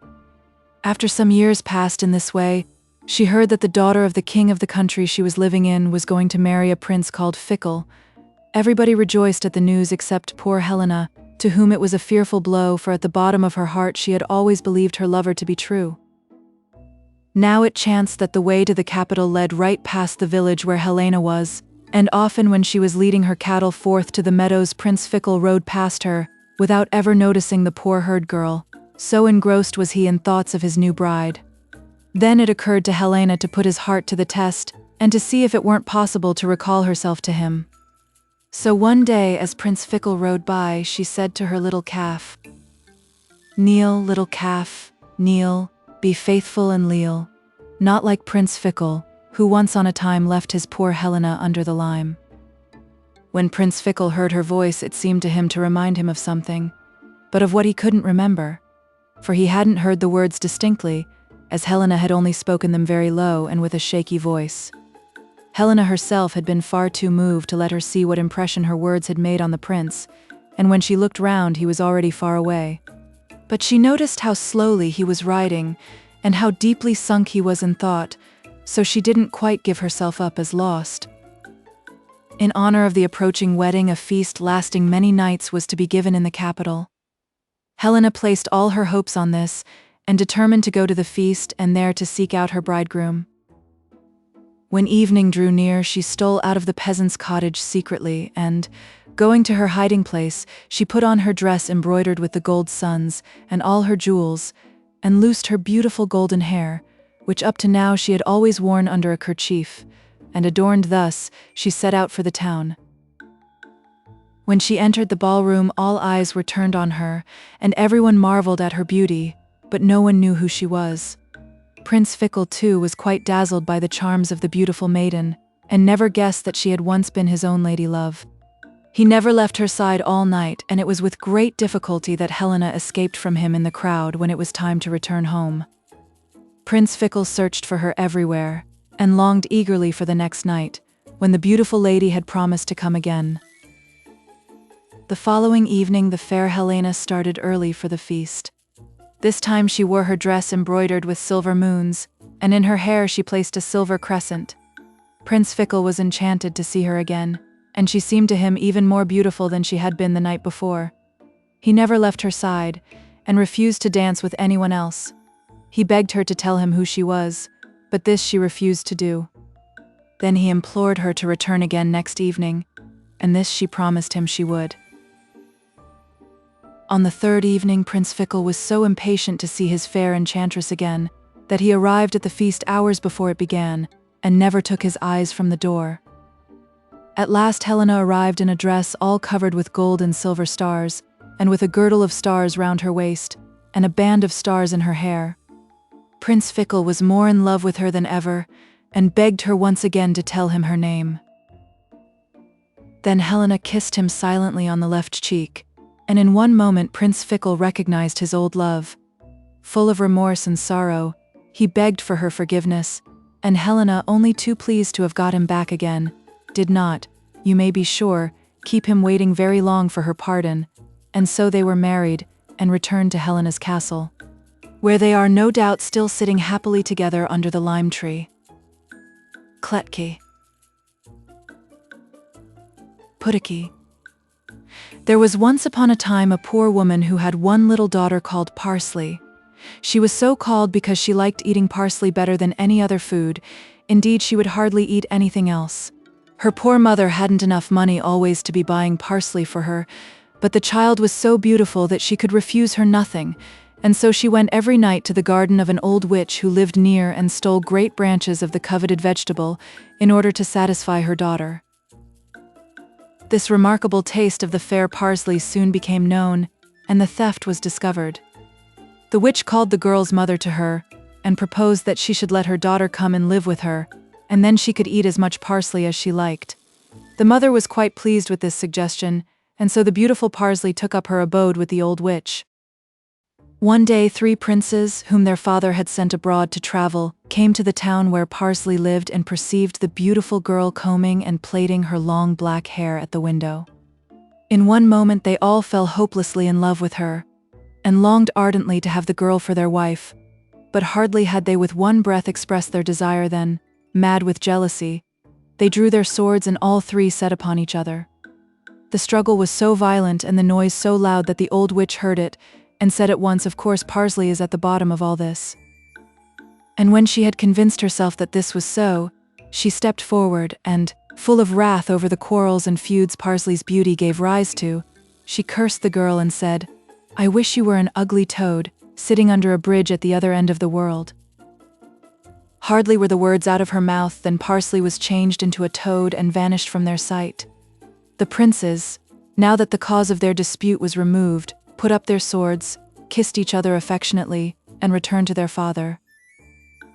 The king was growing old and feeble, and wished to yield his scepter and crown in favor of one of his sons, but he couldn't make up his mind which of the three he should appoint as his successor.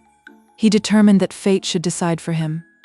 So he called his 3 children to him and said, "My dear sons, I am growing old and am weary of reigning, but I can't make up his mind to which of you 3 I should yield my crown, for I love you all equally. At the same time, I would like the best and cleverest of you to rule over my people. I have, therefore, determined to set you 3 tasks to do, and the one that performs them best shall be my heir. The first thing I shall ask you to do is to bring me a piece of linen 100 yards long, so fine that it will go through a gold ring." The sons bowed low, and promising to do their best, they started on their journey without further delay. The 2 elder brothers took many servants and carriages with them, but the youngest set out quite alone. In a short time they came to 3 crossroads. 2 of them were gay and crowded, but the third was dark and lonely. The 2 elder brothers chose the more frequented ways, but the youngest, bidding them farewell, set out on the dreary road. Wherever fine linen was to be bought, there the 2 elder brothers hastened. They loaded their carriages with bales of the finest linen they could find and then returned home. The youngest brother, on the other hand, went on his weary way for many days, and nowhere did he come across any linen that would have done. So he journeyed on, and his spirits sank with every step. At last he came to a bridge which stretched over a deep river, flowing through a flat and marshy land. Before crossing the bridge, he sat down on the banks of the stream and sighed dismally over his sad fate. Suddenly a misshapen toad crawled out of the swamp, and, sitting down opposite him, asked, "What's the matter with you, my dear prince?" The prince answered impatiently, "There's not much good my telling you, Puddocky, for you couldn't help me if I did." "Don't be too sure of that," replied the toad. "Tell me your trouble, and we'll see." Then the prince became most confidential, and told the little creature why he had been sent out of his father's kingdom. "Prince, I will certainly help you," said the toad, and crawling back into her swamp, she returned dragging after her a piece of linen not bigger than a finger, which she lay before the prince, saying, "Take this home, and you'll see it will help you." The prince had no wish to take such an insignificant bundle with him, but he didn't like to hurt Puddocky's feelings by refusing it. So he took up the little packet, put it in his pocket, and bade the little toad farewell. Puddocky watched the prince till he was out of sight, and then crept back into the water. The further the prince went, the more he noticed that the pocket in which the little roll of linen lay became heavier, and in proportion his heart grew lighter, and so, greatly comforted, he returned to the court of his father, and arrived home just at the same time as his brothers with their caravans. The king was delighted to see them all again, and at once drew the ring from his finger, and the trial began.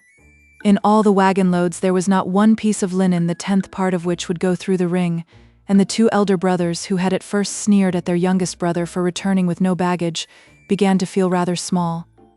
But what were their feelings when he drew a bale of linen out of his pocket which in fineness, softness, and purity of color was unsurpassable? The threads were hardly visible, and it went through the ring without the smallest difficulty, at the same time measuring 100 yards quite correctly. The father embraced his fortunate son, and commanded the rest of the linen to be thrown into the water. Then, turning to his children, he said, "Now, dear princes, prepare yourselves for the second task. You must bring me back a little dog that will go comfortably into a walnut shell." The sons were all in despair over this demand, but as they each wished to win the crown, they determined to do their best, and after a very few days set out on their travels again. At the crossroads they separated once more. The youngest went by himself along his lonely way, but this time he felt much more cheerful. Hardly had he sat down under the bridge and heaved a sigh, then Puddocky came out, and sitting down opposite him asked, "What's wrong with you now, dear prince?" The prince, who this time never doubted the little toad's power to help him, told her his difficulty at once. "Prince, I will help you," said the toad again, and crawled back into her swamp as fast as her short little legs would carry her. She returned, dragging a hazelnut behind her, which she laid at the prince's feet and said, Take this nut home with you and tell your father to crack it very carefully, and you'll see then what will happen." The prince thanked her heartily and went on his way in the best of spirits, while the little puddock crept slowly back into the water. When the prince got home, he found his brothers had just arrived with great wagon loads of little dogs of all sorts. The king had a walnut shell ready, and the trial began. But not one of the dogs the two eldest sons had brought with them would in the least fit into the shell. When they had tried all their little dogs, the youngest son handed his father the hazelnut, with a modest bow, and begged him to crack it carefully. Hardly had the old king done so than a lovely tiny dog sprang out of the nutshell, and ran about on the king's hand, wagging its tail and barking lustily at all the other little dogs. The joy of the court was great. The father again embraced his fortunate son, commanded the rest of the small dogs to be thrown into the water and drowned, and once more addressed his sons. "The two most difficult tasks have been performed. Now listen to the third and last. Whoever brings the fairest wife home with him shall be my heir." This demand seemed so easy and agreeable, and the reward was so great, that the princes lost no time in setting forth on their travels. At the crossroads, the two elder brothers debated if they should go the same way as the youngest, but when they saw how dreary and deserted it looked, they made up their minds that it would be impossible to find what they sought in these wilds, and so they stuck to their former paths. The youngest was very depressed this time and said to himself, "Anything else Puddocky could have helped me in, but this task is quite beyond her power. How could she ever find a beautiful wife for me? Her swamps are wide and empty, and no human beings dwell there, only frogs and toads and other creatures of that sort." However, he sat down as usual under the bridge, and this time he sighed from the bottom of his heart. In a few minutes the toad stood in front of him and asked, "What's the matter with you now, my dear prince?" "Oh, Puddocky, this time you can't help me, for the task is beyond even your power," replied the prince. "Still," answered the toad, "you may as well tell me your difficulty, for who knows but I mayn't be able to help you this time also." The prince then told her the task they had been set to do. "I'll help you right enough, my dear prince," said the little toad. "Just you go home, and I'll soon follow you." With these words, Puddocky, with a spring quite unlike her usual slow movements, jumped into the water and disappeared. The prince rose up and went sadly on his way, for he didn't believe it possible that the little toad could really help him in his present difficulty. He had hardly gone a few steps when he heard a sound behind him, and looking round, he saw a carriage made of cardboard, drawn by 6 big rats, coming towards him. 2 hedgehogs rode in front as outriders, and on the box sat a fat mouse as coachman, and behind stood 2 little frogs as footmen. In the carriage itself sat Puddocky, who kissed her hand to the prince out of the window as she passed by. Sunk deep in thought over the fickleness of fortune that had granted him 2 of his wishes, and now seemed about to deny him the last and best, the prince hardly noticed the absurd equipage, and still less did he feel inclined to laugh at its comic appearance. The carriage drove on in front of him for some time and then turned a corner.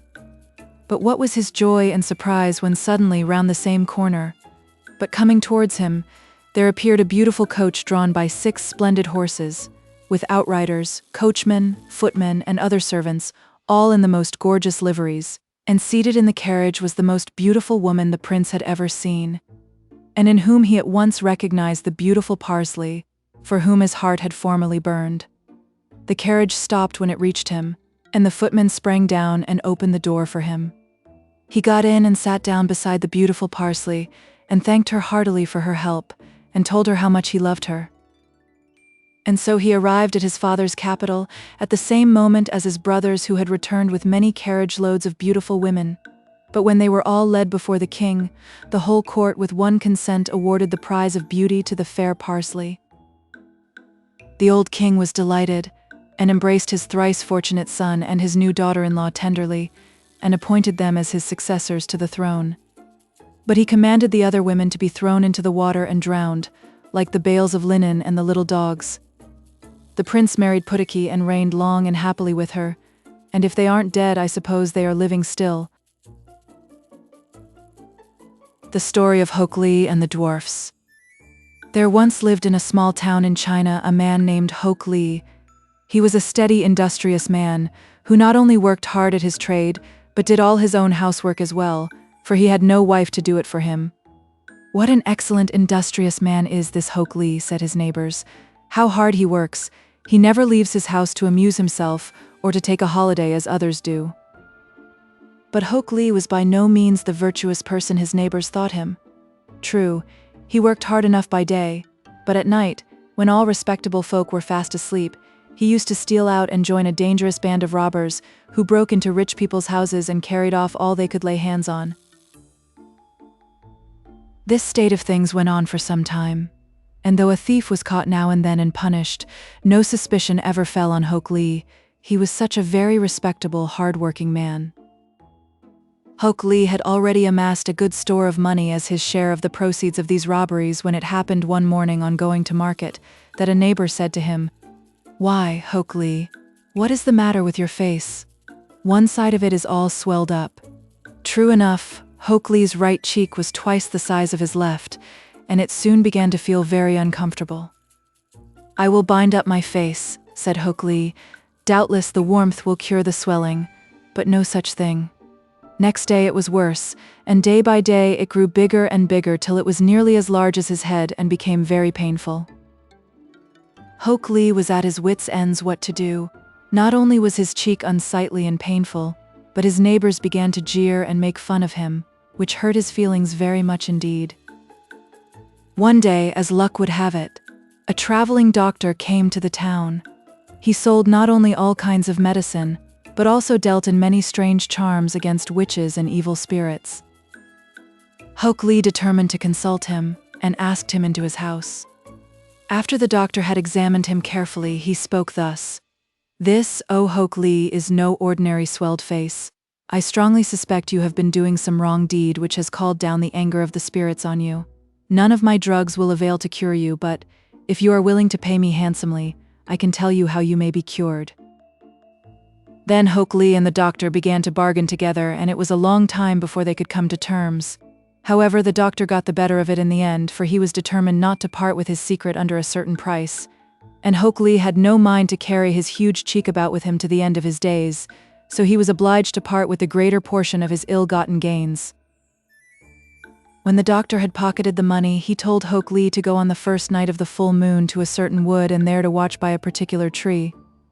After a time he would see the dwarfs and little sprites who live underground come out to dance. When they saw him, they would be sure to make him dance too. "And mind you dance your very best," added the doctor. "If you dance well and please them, they will grant you a petition and you can then beg to be cured. But if you dance badly, they will most likely do you some mischief out of spite." With that he took leave and departed. Happily the first night of the full moon was near, and at the proper time Hok Lee set out for the wood. With a little trouble he found the tree the doctor had described, and feeling nervous, he climbed up into it.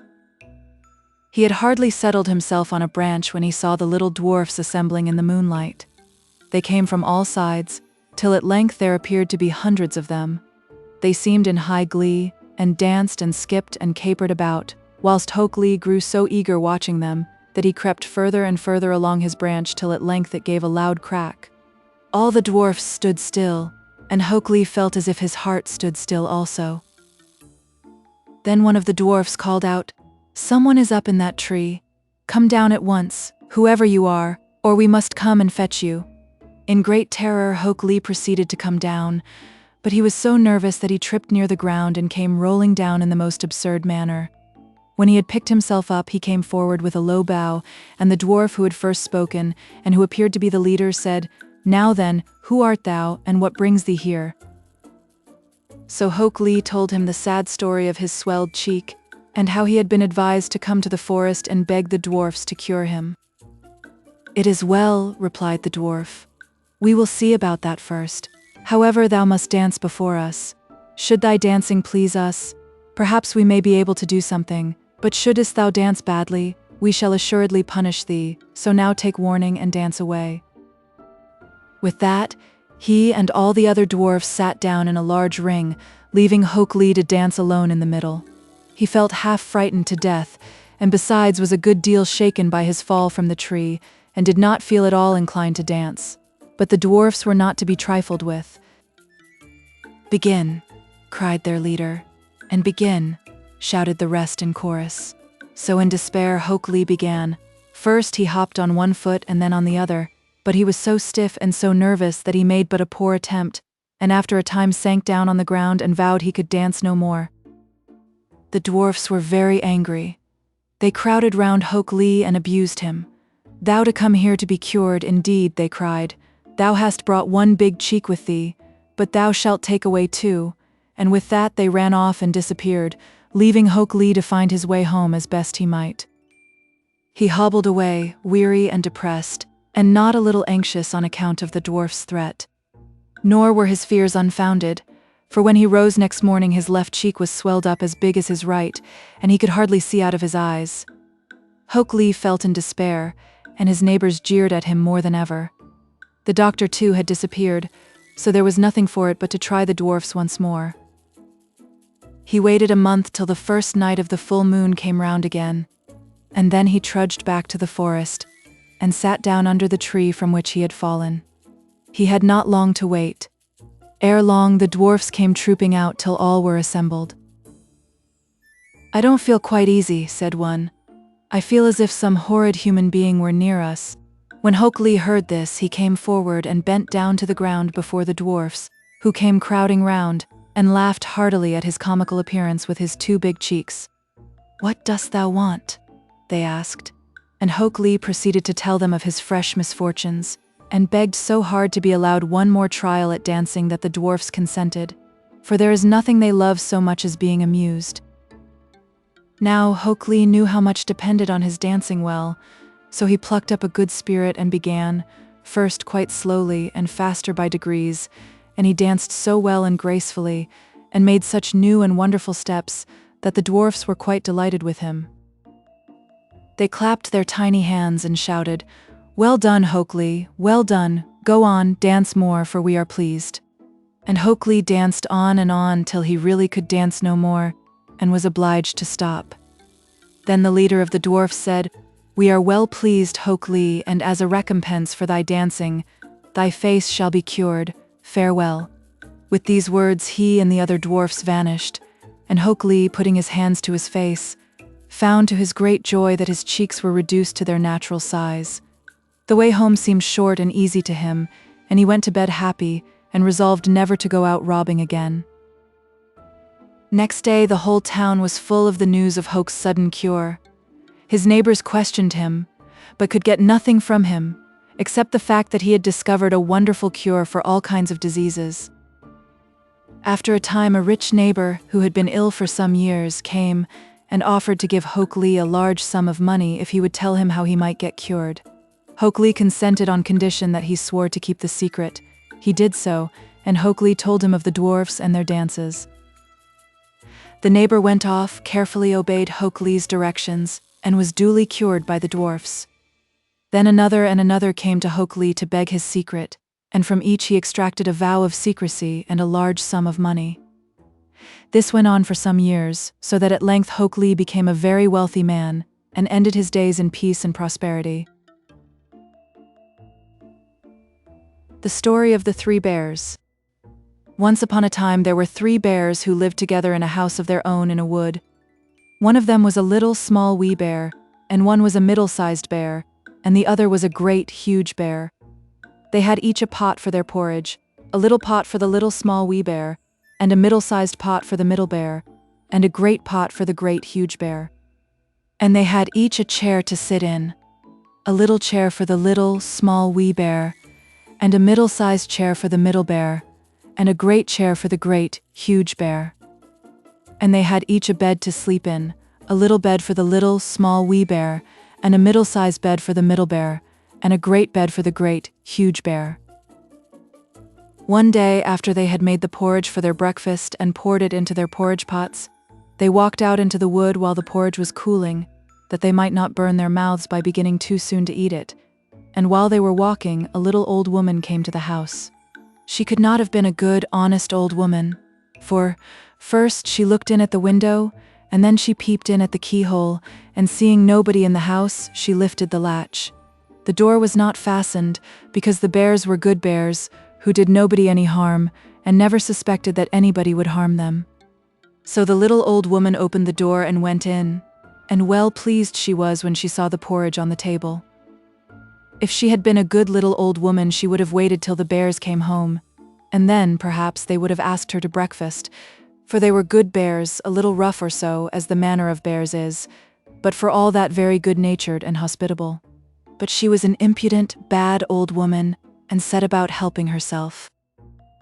So first she tasted the porridge of the great huge bear, and that was too hot for her, and she said a bad word about that.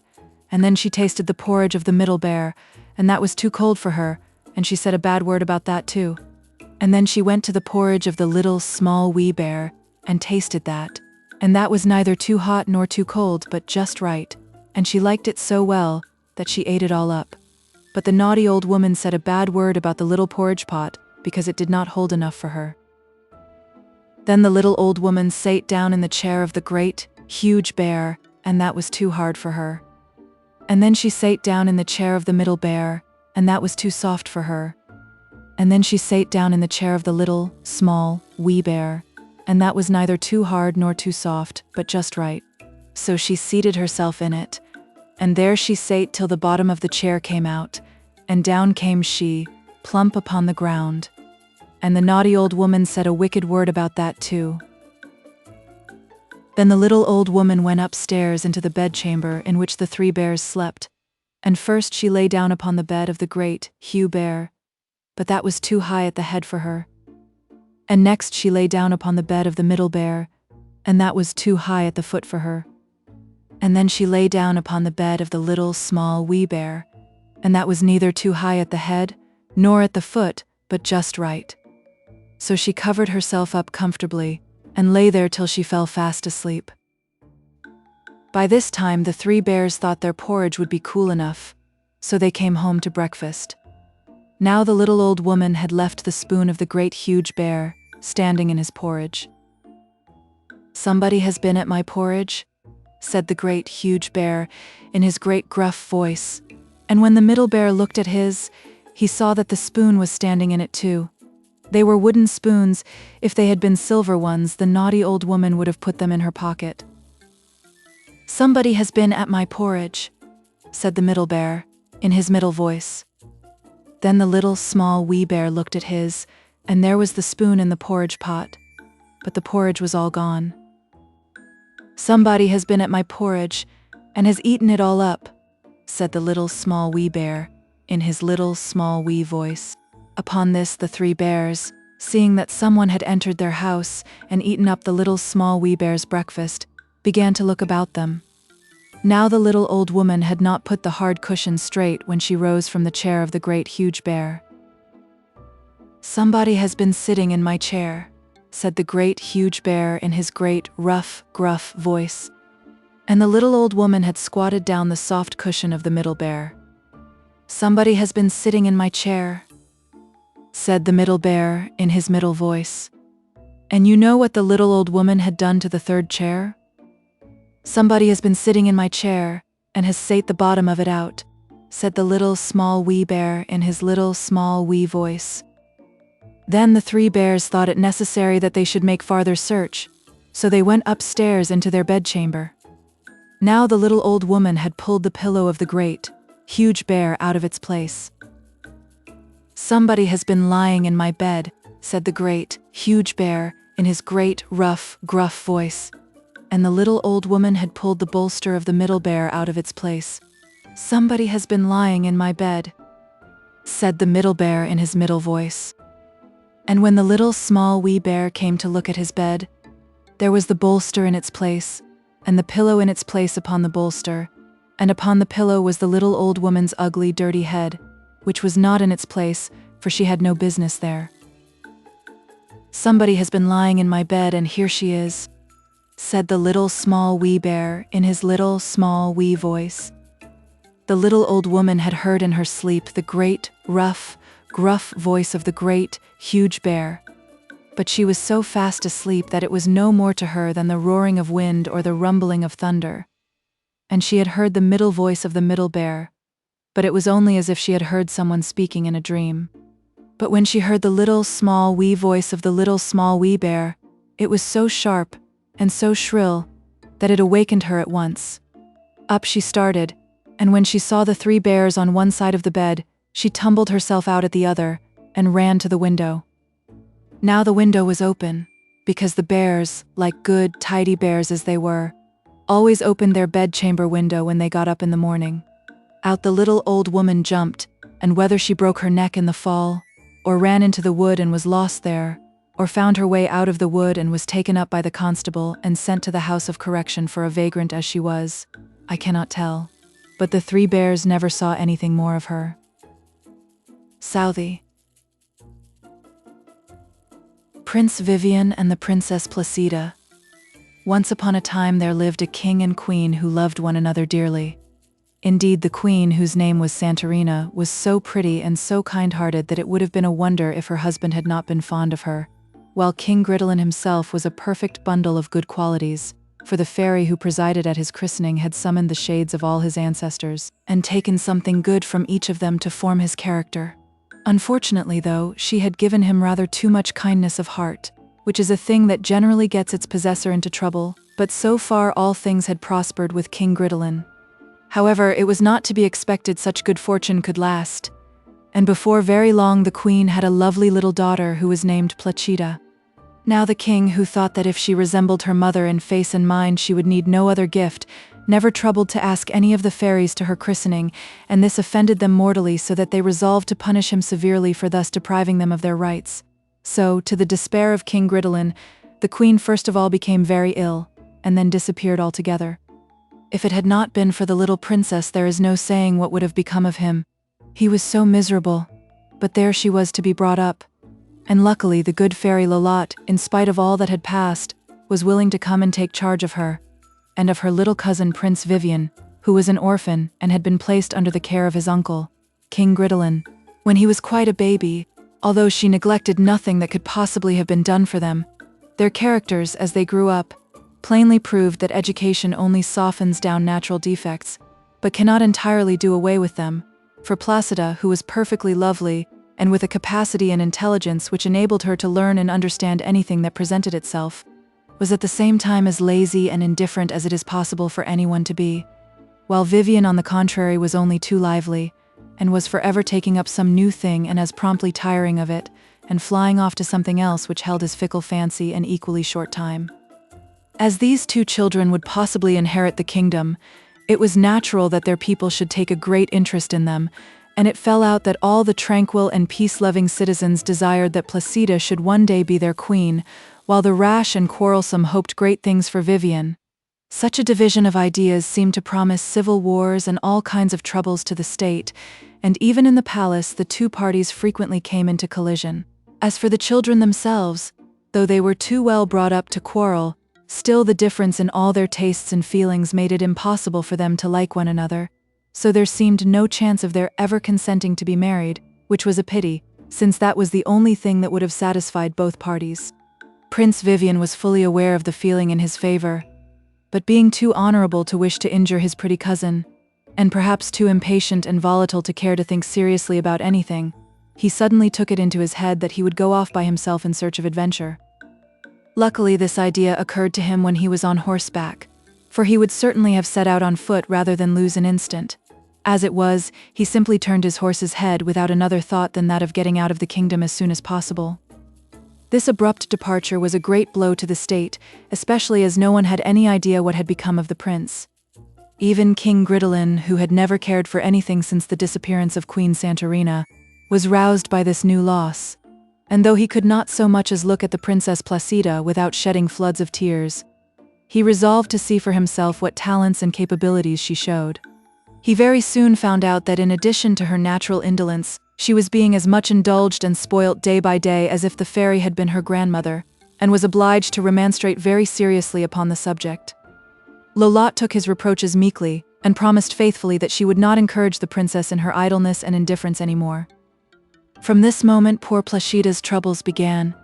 She was actually expected to choose her own dresses, to take care of her jewels, and to find her own amusements, but rather than take so much trouble she wore the same old frock from morning till night, and never appeared in public if she could possibly avoid it.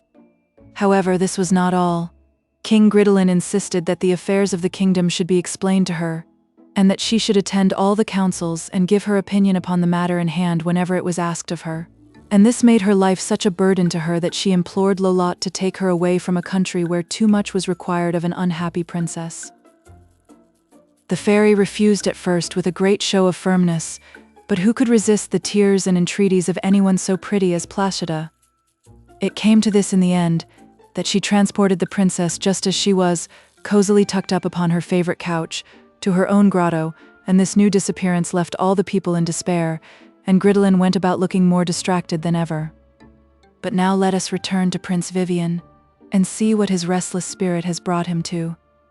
Though Placida's kingdom was a large one, his horse had carried him gallantly to the limit of it, but it could go no further, and the prince was obliged to dismount and continue his journey on foot, though this slow mode of progress tired his patience severely. After what seemed to him a very long time, he found himself all alone in a vast forest, so dark and gloomy that he secretly shuddered.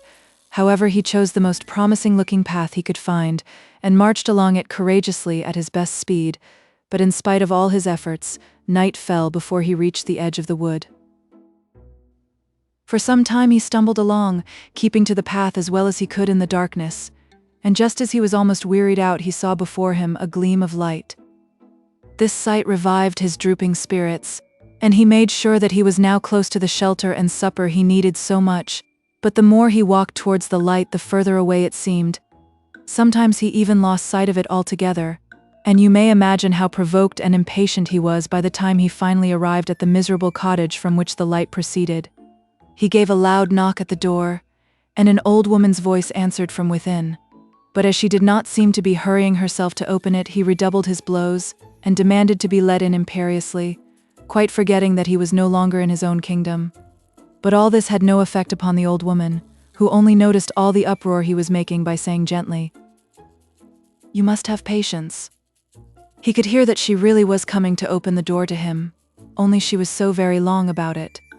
First she chased away her cat, lest it should run away when the door was opened.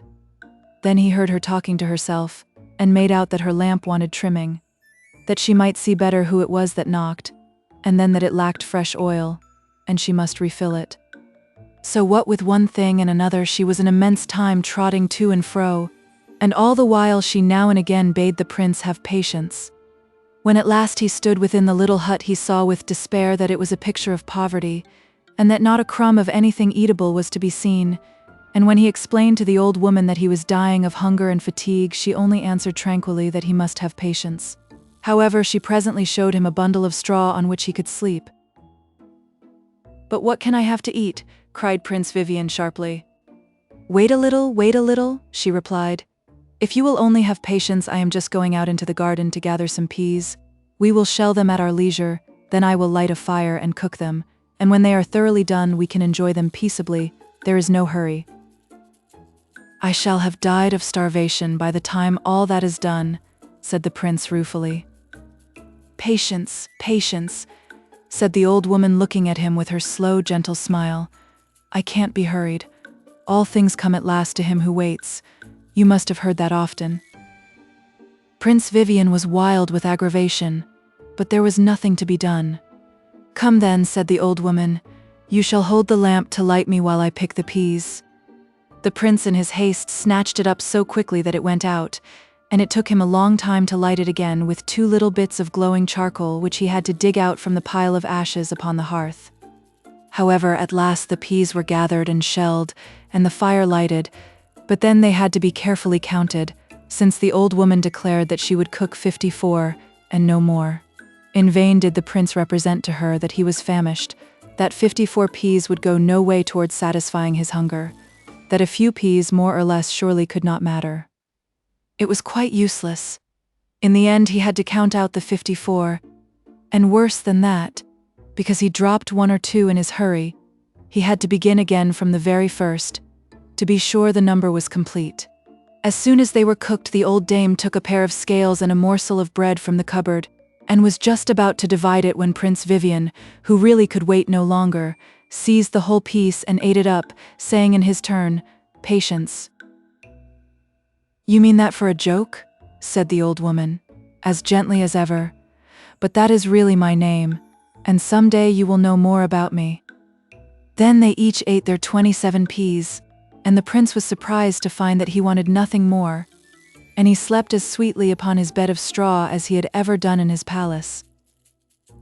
In the morning the old woman gave him milk and bread for his breakfast, which he ate contentedly, rejoicing that there was nothing to be gathered, or counted, or cooked, and when he had finished he begged her to tell him who she was.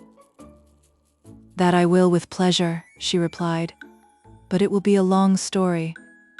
"Oh, if it's long, I can't listen," cried the prince. "But," said she, "at your age you should attend to what old people say, and learn to have patience." But, said the prince, in his most impatient tone, "old people should not be so long-winded. Tell me what country I have got into, and nothing else." "With all my heart," said she. "You are in the forest of the Blackbird. It is here that he utters his oracles." "An oracle," cried the prince. "Oh, I must go and consult him." Thereupon he drew a handful of gold from his pocket, and offered it to the old woman, and when she would not take it, he threw it down upon the table and was off like a flash of lightning, without even staying to ask the way. He took the first path that presented itself and followed it at the top of his speed, often losing his way, or stumbling over some stone, or running up against a tree, and leaving behind him without regret the cottage which had been as little to his taste as the character of its possessor. After some time he saw in the distance a huge black castle which commanded a view of the whole forest. The prince felt certain that this must be the abode of the oracle, and just as the sun was setting he reached its outermost gates. The whole castle was surrounded by a deep moat, and the drawbridge and the gates, and even the water in the moat, were all of the same somber hue as the walls and towers. Upon the gate hung a huge bell, upon which was written in red letters, "Mortal, if thou art curious to know thy fate, strike this bell, and submit to what shall befall thee." The prince, without the smallest hesitation, snatched up a great stone, and hammered vigorously upon the bell, which gave forth a deep and terrible sound. The gate flew open and closed again with a thundering clang the moment the prince had passed through it, while from every tower and battlement rose a wheeling, screaming crowd of bats which darkened the whole sky with their multitudes.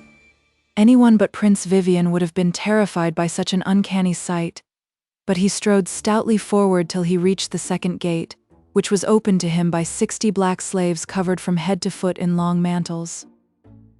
He wished to speak to them, but soon discovered that they spoke an utterly unknown language, and did not seem to understand a word he said. This was a great aggravation to the prince, who was not accustomed to keep his ideas to himself, and he positively found himself wishing for his old friend Patience. However, he had to follow his guides in silence, and they led him into a magnificent hall. The floor was of ebony, the walls of jet, and all the hangings were of black velvet, but the prince looked round it in vain for something to eat, and then made signs that he was hungry. In the same manner he was respectfully given to understand that he must wait, and after several hours the 60 hooded and shrouded figures reappeared and conducted him with great ceremony and also very, very slowly to a banqueting hall where they all placed themselves at a long table. The dishes were arranged down the center of it, and with his usual impetuosity the prince seized the one that stood in front of him to draw it nearer, but soon found that it was firmly fixed in its place. Then he looked at his solemn and lugubrious neighbors, and saw that each one was supplied with a long hollow reed through which he slowly sucked up his portion, and the prince was obliged to do the same, though he found it a frightfully tedious process.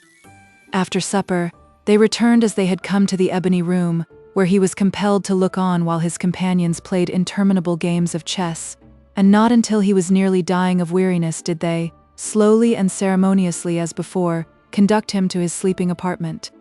The hope of consulting the oracle woke him very early the next morning, and his first demand was to be allowed to present himself before it, but, without replying, his attendants conducted him to a huge marble bath, very shallow at one end, and quite deep at the other, and gave him to understand that he was to go into it.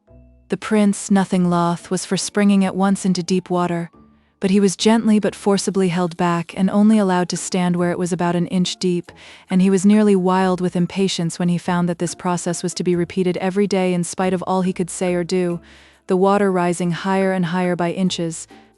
so that for 60 days he had to live in perpetual silence, ceremoniously conducted to and fro, supping all his meals through the long reed, and looking on at innumerable games of chess, the game of all others which he detested most. But at last the water rose as high as his chin, and his bath was complete. And that day the slaves in their black robes, and each having a large bat perched upon his head, marched in slow procession with the prince in their midst, chanting a melancholy song, to the iron gate that led into a kind of temple. At the sound of their chanting, another band of slaves appeared, and took possession of the unhappy Vivien. They looked to him exactly like the ones he had left, except that they moved more slowly still, and each one held a raven upon his wrist, and their harsh croakings re-echoed through the dismal place. Holding the prince by the arms, not so much to do him honor as to restrain his impatience, they proceeded by slow degrees up the steps of the temple, and when they at last reached the top he thought his long waiting must be at an end. But on the contrary, after slowly enshrouding him in a long black robe like their own, they led him into the temple itself, where he was forced to witness numbers of lengthy rites and ceremonies. By this time Vivien's active impatience had subsided into passive weariness. His yawns were continual and scandalous, but nobody heeded him. He stared hopelessly at the thick black curtain which hung down straight in front of him, and could hardly believe his eyes when it presently began to slide back, and he saw before him the black bird. It was of enormous size and was perched upon a thick bar of iron which ran across from one side of the temple to the other.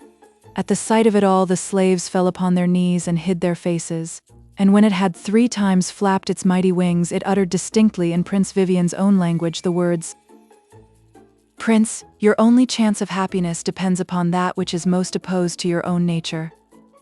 Then the curtain fell before it once more, and the prince, after many ceremonies, was presented with a raven which perched upon his wrist, and was conducted slowly back to the iron gate. Here the raven left him, and he was handed over once more to the care of the first band of slaves, while a large bat flickered down and settled upon his head of its own accord, and so he was taken back to the marble bath, and had to go through the whole process again, only this time he began in deep water which receded daily inch by inch. When this was over the slaves escorted him to the outer gate, and took leave of him with every mark of esteem and politeness, to which it is to be feared he responded but indifferently, since the gate was no sooner opened than he took to his heels, and fled away with all his might. His one idea being to put as much space as possible between himself and the dreary place into which he had ventured so rashly, just to consult a tedious oracle who after all had told him nothing. He actually reflected for about 5 seconds on his folly, and came to the conclusion that it might sometimes be advisable to think before one acted. After wandering about for several days until he was weary and hungry, he at last succeeded in finding a way out of the forest, and soon came to a wide and rapid river, which he followed, hoping to find some means of crossing it. And it happened that as the sun rose the next morning he saw something of a dazzling whiteness moored out in the middle of the stream. Upon looking more attentively at it, he found that it was one of the prettiest little ships he had ever seen, and the boat that belonged to it was made fast to the bank quite close to him. The prince was immediately seized with the most ardent desire to go on board the ship, and shouted loudly to attract the notice of her crew, but no one answered. So he sprang into the little boat and rowed away without finding it at all hard work, for the boat was made all of white paper and was as light as a rose leaf. The ship was made of white paper too, as the prince presently discovered when he reached it. He found not a soul on board, but there was a very cozy little bed in the cabin, and an ample supply of all sorts of good things to eat and drink, which he made up his mind to enjoy until something new happened.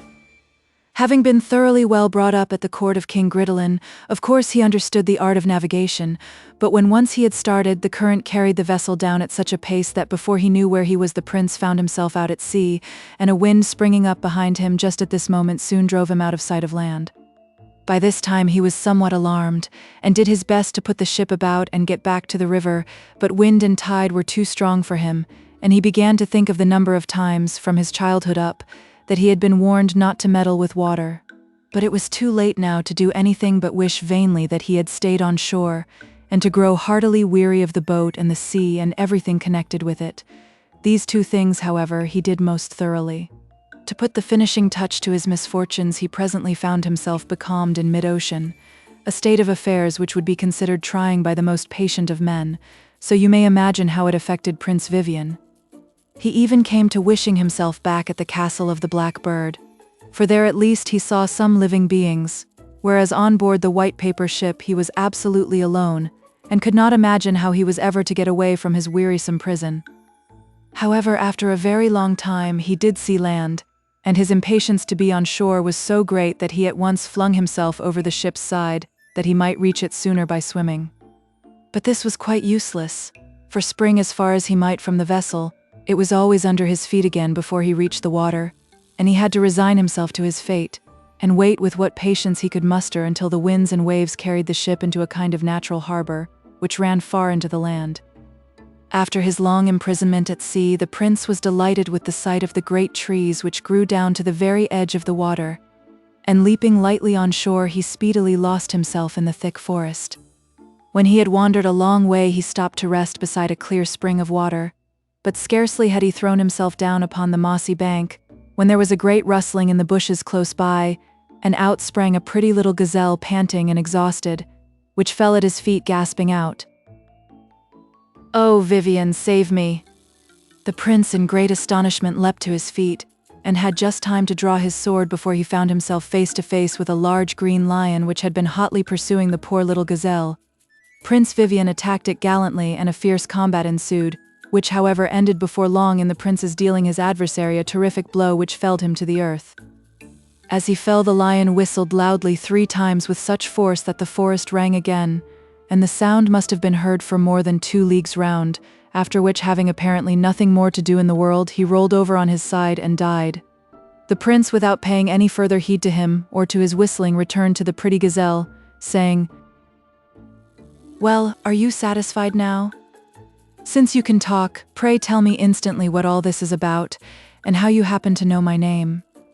"Oh, I must rest for a long time before I can talk," she replied.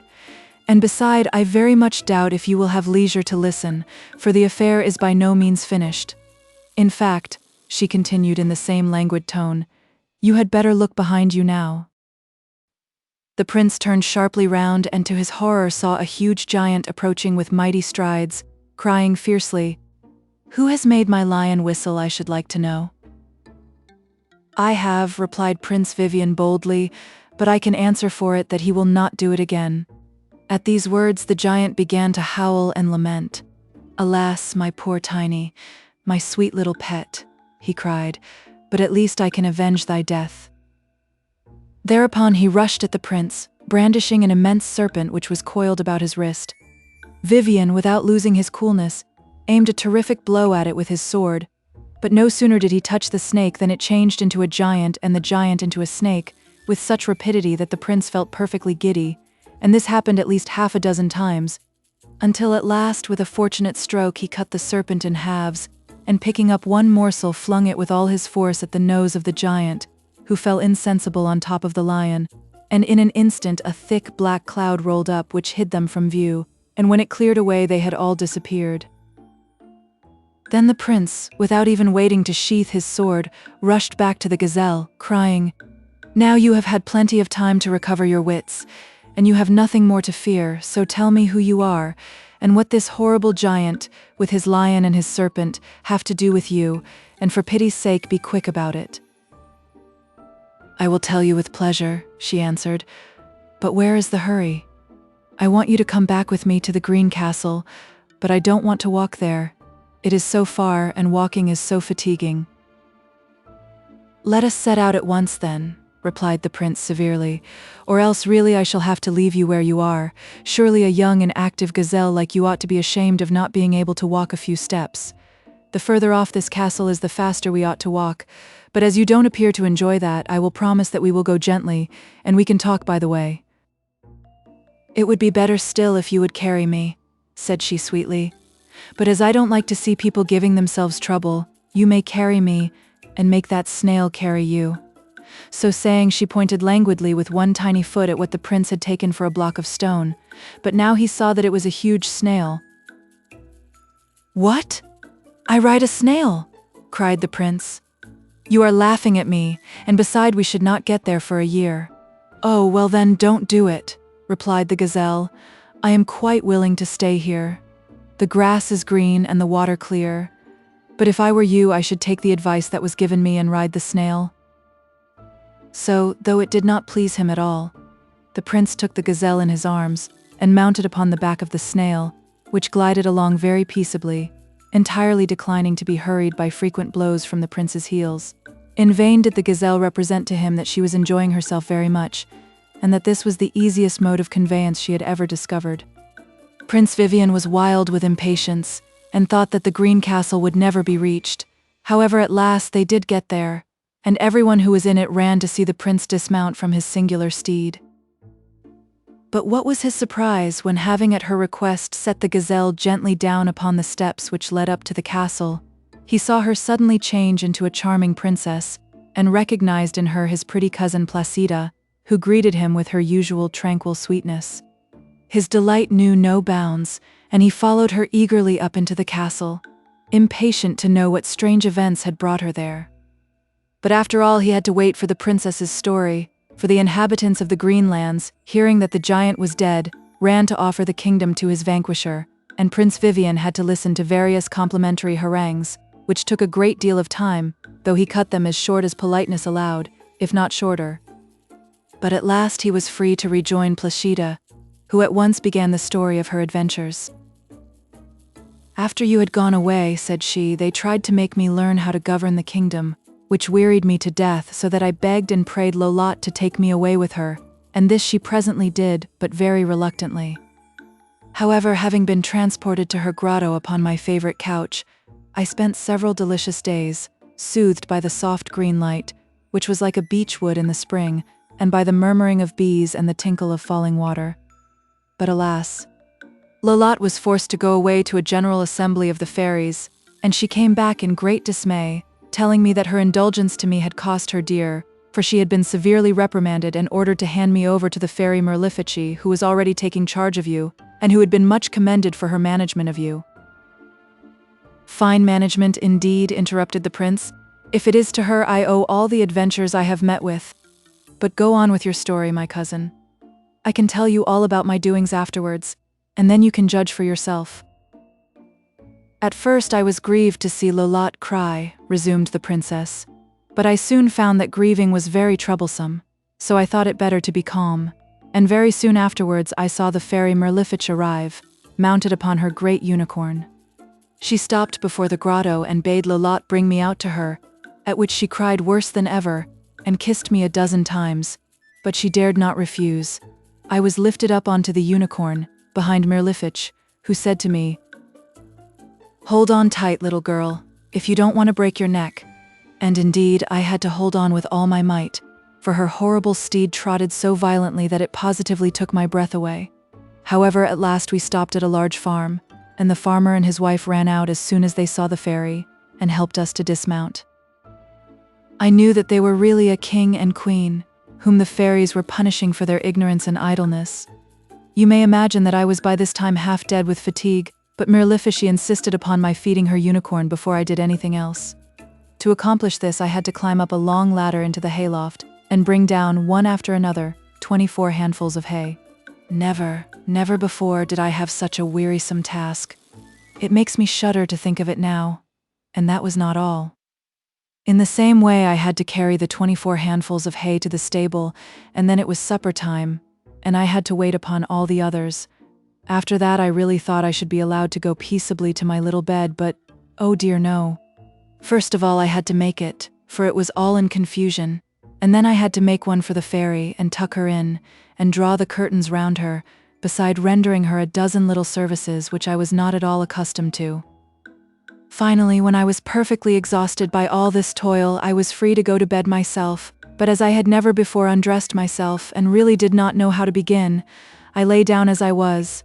Unfortunately, the fairy found this out, and just as I was falling into a sweet slumber, she made me get up once more, but even then I managed to escape her vigilance, and only took off my upper robe.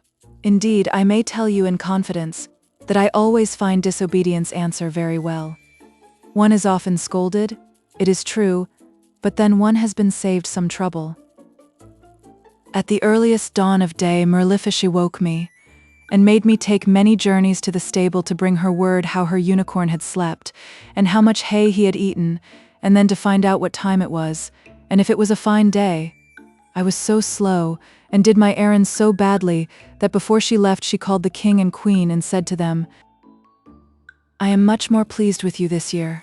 Continue to make the best of your farm if you wish to get back to your kingdom, and also take care of this little princess for me, and teach her to be useful, that when I come I may find her cured of her faults, if she is not." Here she broke off with a significant look, and mounting my enemy the unicorn, speedily disappeared. Then the king and queen, turning to me, asked me what I could do. "Nothing at all, I assure you," I replied in a tone which really ought to have convinced them, but they went on to describe various employments, and tried to discover which of them would be most to my taste. However, at last I persuaded them that to do nothing whatever would be the only thing that would suit me, and that if they really wanted to be kind to me, they would let me go to bed and to sleep, and not tease me about doing anything. To my great joy, they not only permitted this, but actually, when they had their own meals, the queen brought my portion up to me.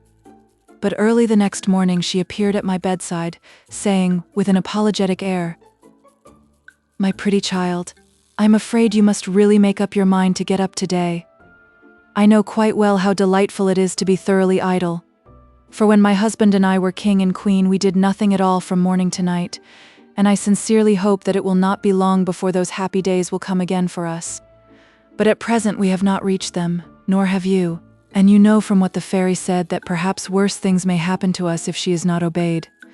Make haste, I beg of you, and come down to breakfast, for I have put by some delicious cream for you."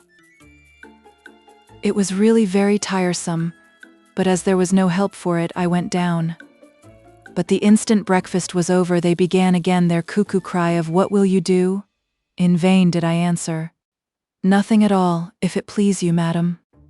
The queen at last gave me a spindle and about 4 pounds of hemp upon a distaff, and sent me out to keep the sheep, assuring me that there could not be a pleasanter occupation, and that I could take my ease as much as I pleased. I was forced to set out, very unwillingly, as you may imagine, but I had not walked far before I came to a shady bank in what seemed to me a charming place.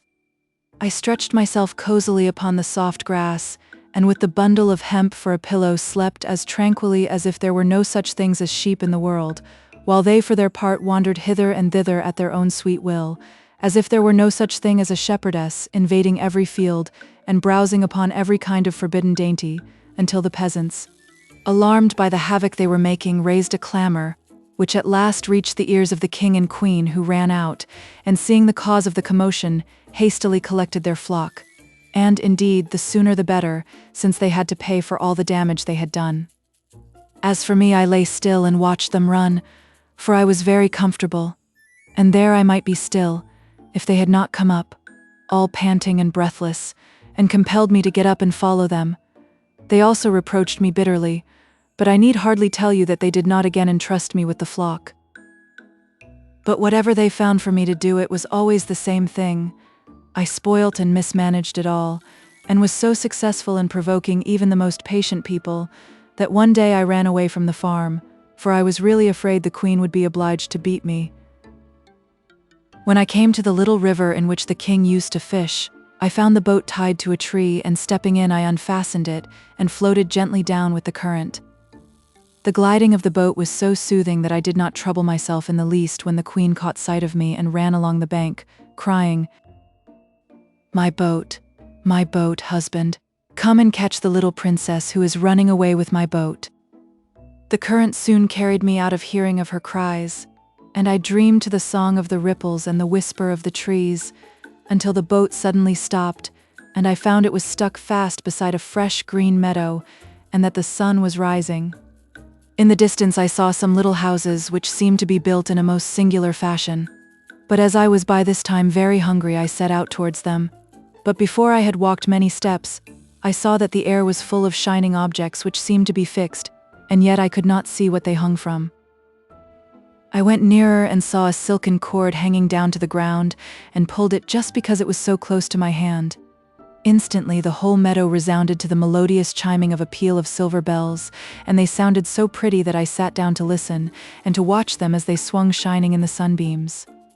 Before they ceased to sound came a great flight of birds, and each one perching upon a bell added its charming song to the concert. As they ended, I looked up and saw a tall and stately dame advancing towards me, surrounded and followed by a vast flock of every kind of bird. "Who are you, little girl?" said she. "Who dares to come where I allow no mortal to live, lest my birds should be disturbed? Still, if you are clever at anything," she added, "I might be able to put up with your presence." "Madam," I answered, rising, "you may be very sure that I shall not do anything to alarm your birds. I only beg you for pity's sake to give me something to eat." "I will do that," she replied, "before I send you where you deserve to go." And thereupon she dispatched 6 jays, who were her pages, to fetch me all sorts of biscuits, while some of the other birds brought ripe fruits. In fact, I had a delicious breakfast, though I do not like to be waited upon so quickly. It is so disagreeable to be hurried. I began to think I should like very well to stay in this pleasant country, and I said so to the stately lady, but she answered with the greatest disdain. "Do you think I would keep you here? You? Why, what do you suppose would be the good of you in this country, where everybody is wide awake and busy? No, no, I have shown you all the hospitality you will get from me."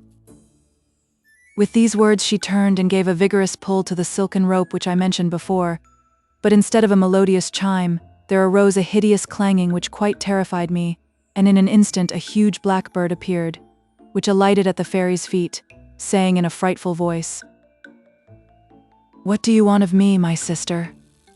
"I wish you to take this little princess to my cousin, the giant of the green castle, at once," she replied, "and beg him from me to make her work day and night upon his beautiful tapestry." At these words the great bird snatched me up regardless of my cries, and flew off at a terrific pace. "Oh, you are joking, cousin," interrupted Prince Vivien. "You mean as slowly as possible. I know that horrible blackbird, and the lengthiness of all his proceedings and surroundings." "Have it your own way," replied Placida, tranquilly. "I cannot bear arguing. Perhaps this was not even the same bird. At any rate, he carried me off at a prodigious speed, and set me gently down in this very castle of which you are now the master. We entered by one of the windows, and when the bird had handed me over to the giant from whom you have been good enough to deliver me, and given the fairy's message, it departed. Then the giant turned to me, saying, "So you are an idler? Ah, well, we must teach you to work. You won't be the first we have cured of laziness. See how busy all my guests are." I looked up as he spoke, and saw that an immense gallery ran all round the hall, in which were tapestry frames, spindles, skeins of wool, patterns, and all necessary things. Before each frame about a dozen people were sitting, hard at work, at which terrible sight I fainted away, and as soon as I recovered they began to ask me what I could do.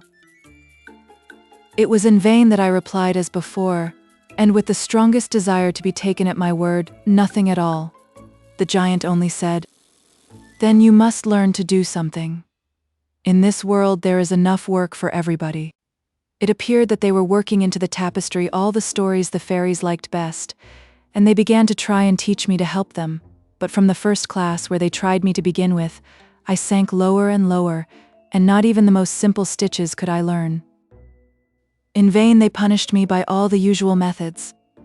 In vain the giant showed me his menagerie, which was entirely composed of children who would not work. Nothing did me any good, and at last I was reduced to drawing water for the dyeing of the wools, and even over that I was so slow that this morning the giant flew into a rage and changed me into a gazelle. He was just putting me into the menagerie when I happened to catch sight of a dog, and was seized with such terror that I fled away at my utmost speed, and escaped through the outer court of the castle. The giant, fearing that I should be lost altogether, sent his green lion after me, with orders to bring me back, cost what it might, and I should certainly have let myself be caught, or eaten up, or anything, rather than run any further, if I had not luckily met you by the fountain. And oh, concluded the princess, how delightful it is once more to be able to sit still in peace. I was so tired of trying to learn things. Prince Vivien said that, for his part, he had been kept a great deal too still, and had not found it at all amusing, and then he recounted all his adventures with breathless rapidity. How he had taken shelter with Dame Patience, and consulted the oracle, and voyaged in the paper ship. Then they went hand in hand to release all the prisoners in the castle, and all the princes and princesses who were in cages in the menagerie. For the instant the green giant was dead, they had resumed their natural forms. As you may imagine, they were all very grateful, and Princess Placida entreated them never to do another stitch of work so long as they lived, and they promptly made a great bonfire in the courtyard, and solemnly burnt all the embroidery frames and spinning wheels. Then the princess gave them splendid presents, or rather sat by while Prince Vivien gave them, and there were great rejoicings in the Green Castle, and everyone did his best to please the prince and princess. But with all their good intentions, they often made mistakes, for Vivien and Placida were never of one mind about their plans, so it was very confusing, and they frequently found themselves obeying the prince's orders, very, very slowly, and rushing off with lightning speed to do something that the princess did not wish to have done at all, until by and by, the two cousins took to consulting with, and consoling one another in all these little vexations, and at last came to be so fond of each other that for Placida's sake Vivien became quite patient, and for Vivien's sake Placida made the most unheard of exertions. But now the fairies, who had been watching all these proceedings with interest, thought it was time to interfere, and ascertain by further trials if this improvement was likely to continue, and if they really loved one another. So they caused Placida to seem to have a violent fever, and Vivien to languish and grow dull, and made each of them very uneasy about the other.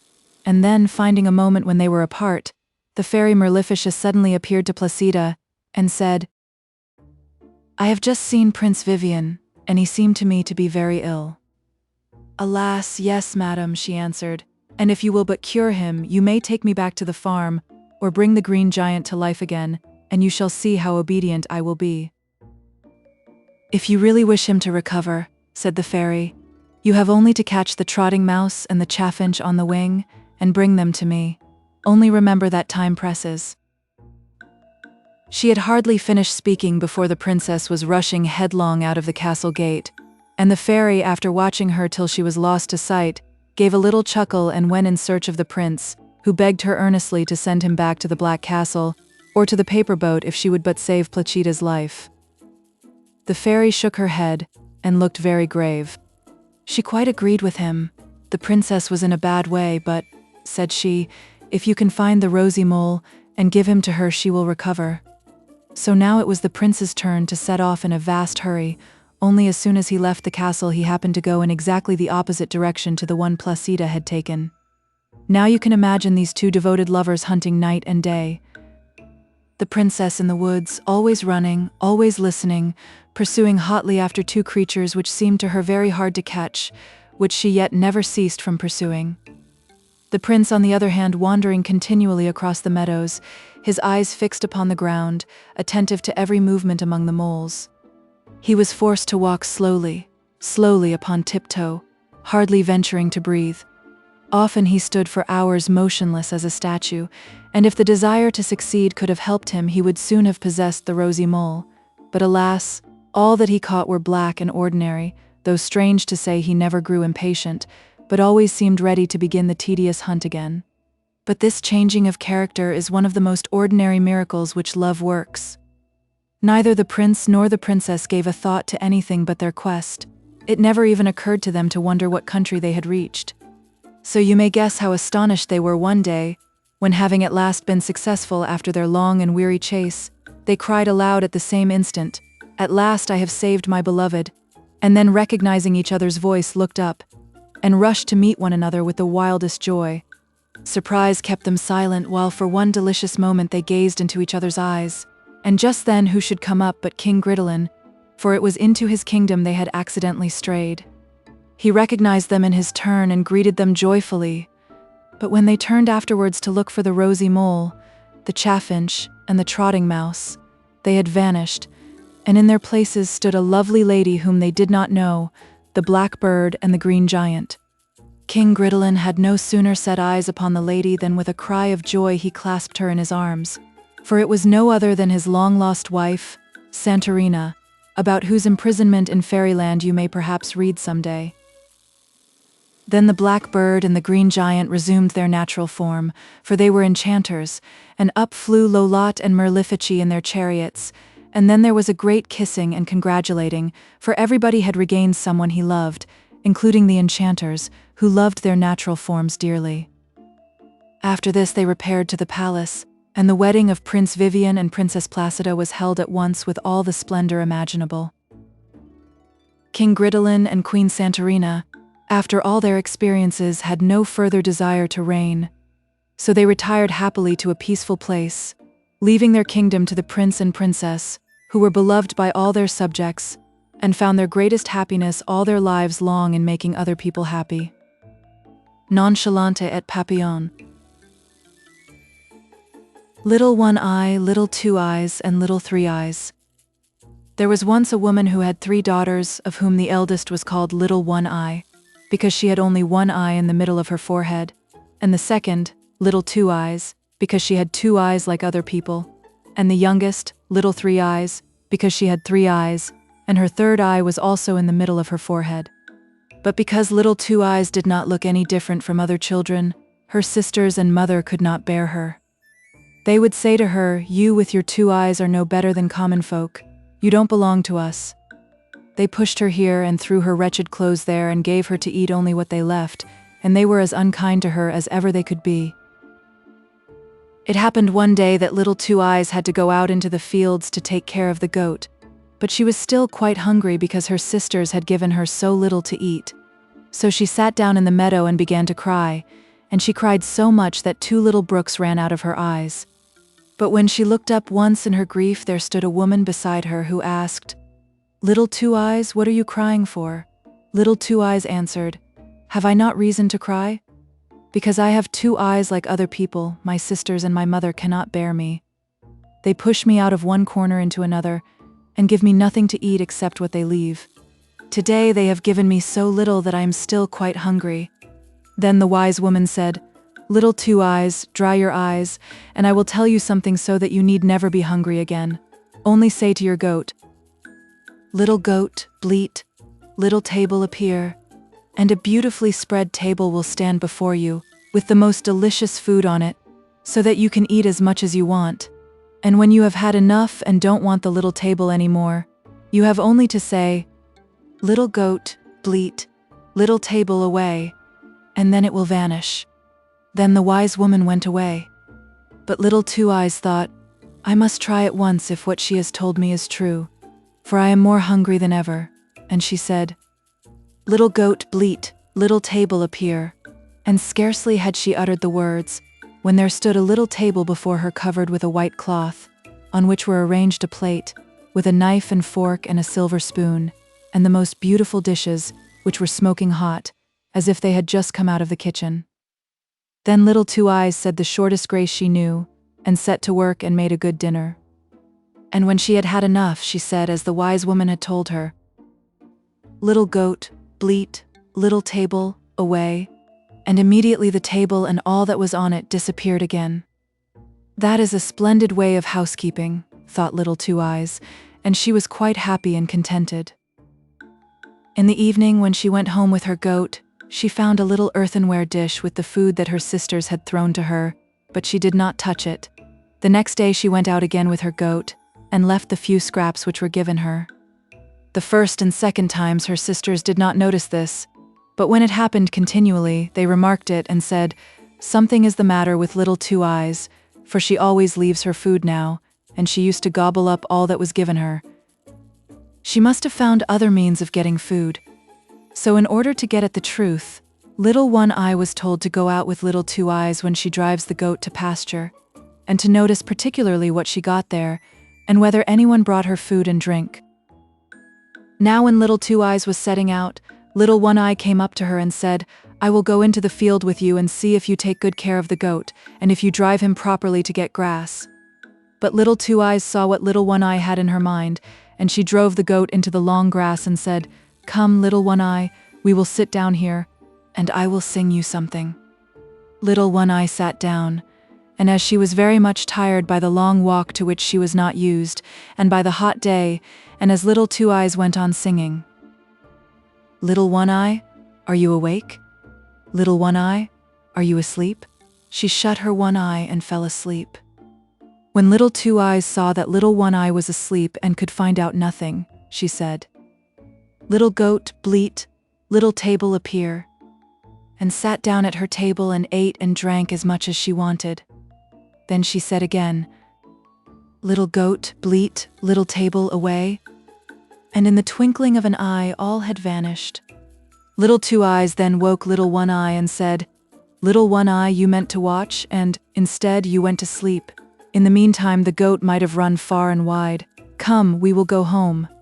So they went home, and Little Two Eyes again left her little dish untouched, and Little One Eye could not tell her mother why she would not eat, and said as an excuse, "I was so sleepy out of doors."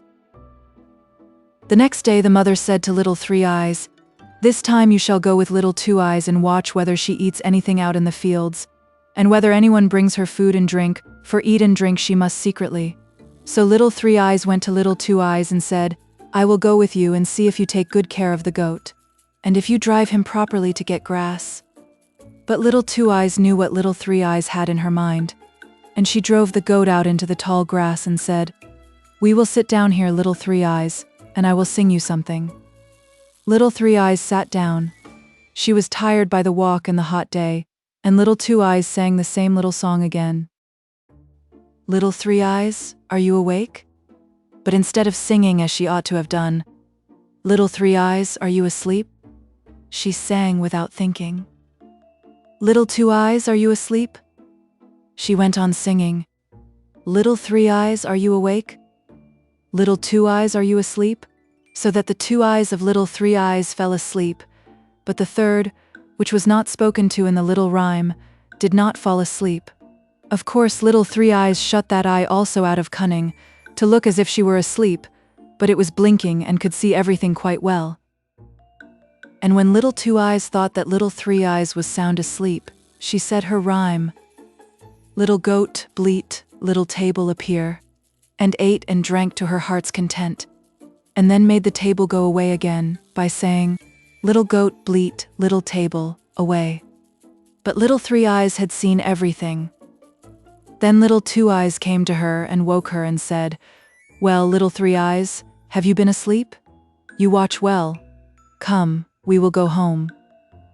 When they reached home, Little Two Eyes did not eat again, and Little Three Eyes said to the mother, "I know now why that proud thing eats nothing."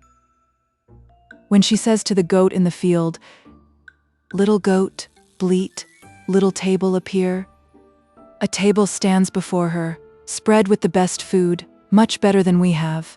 And when she has had enough, she says, "Little goat, bleat, little table away," and everything disappears again. I saw it all exactly.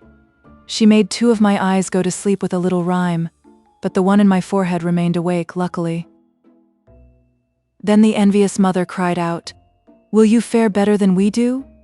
You shall not have the chance to do so again," and she fetched a knife and killed the goat. When Little Two Eyes saw this, she went out full of grief, and sat down in the meadow and wept bitter tears. Then again the wise woman stood before her and said, "Little Two Eyes, what are you crying for?" "Have I not reason to cry?"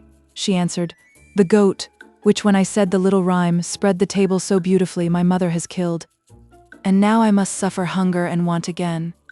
The wise woman said, "Little Two Eyes, I will give you a good piece of advice.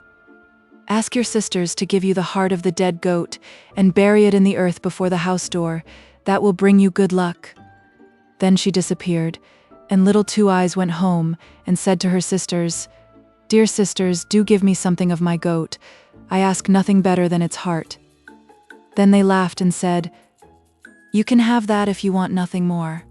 And Little Two Eyes took the heart and buried it in the evening when all was quiet, as the wise woman had told her, before the house door. The next morning when they all awoke and came to the house door, there stood a most wonderful tree, which had leaves of silver and fruit of gold growing on it. You never saw anything more lovely and gorgeous in your life. But they did not know how the tree had grown up in the night. Only Little Two Eyes knew that it had sprung from the heart of the goat, for it was standing just where she had buried it in the ground.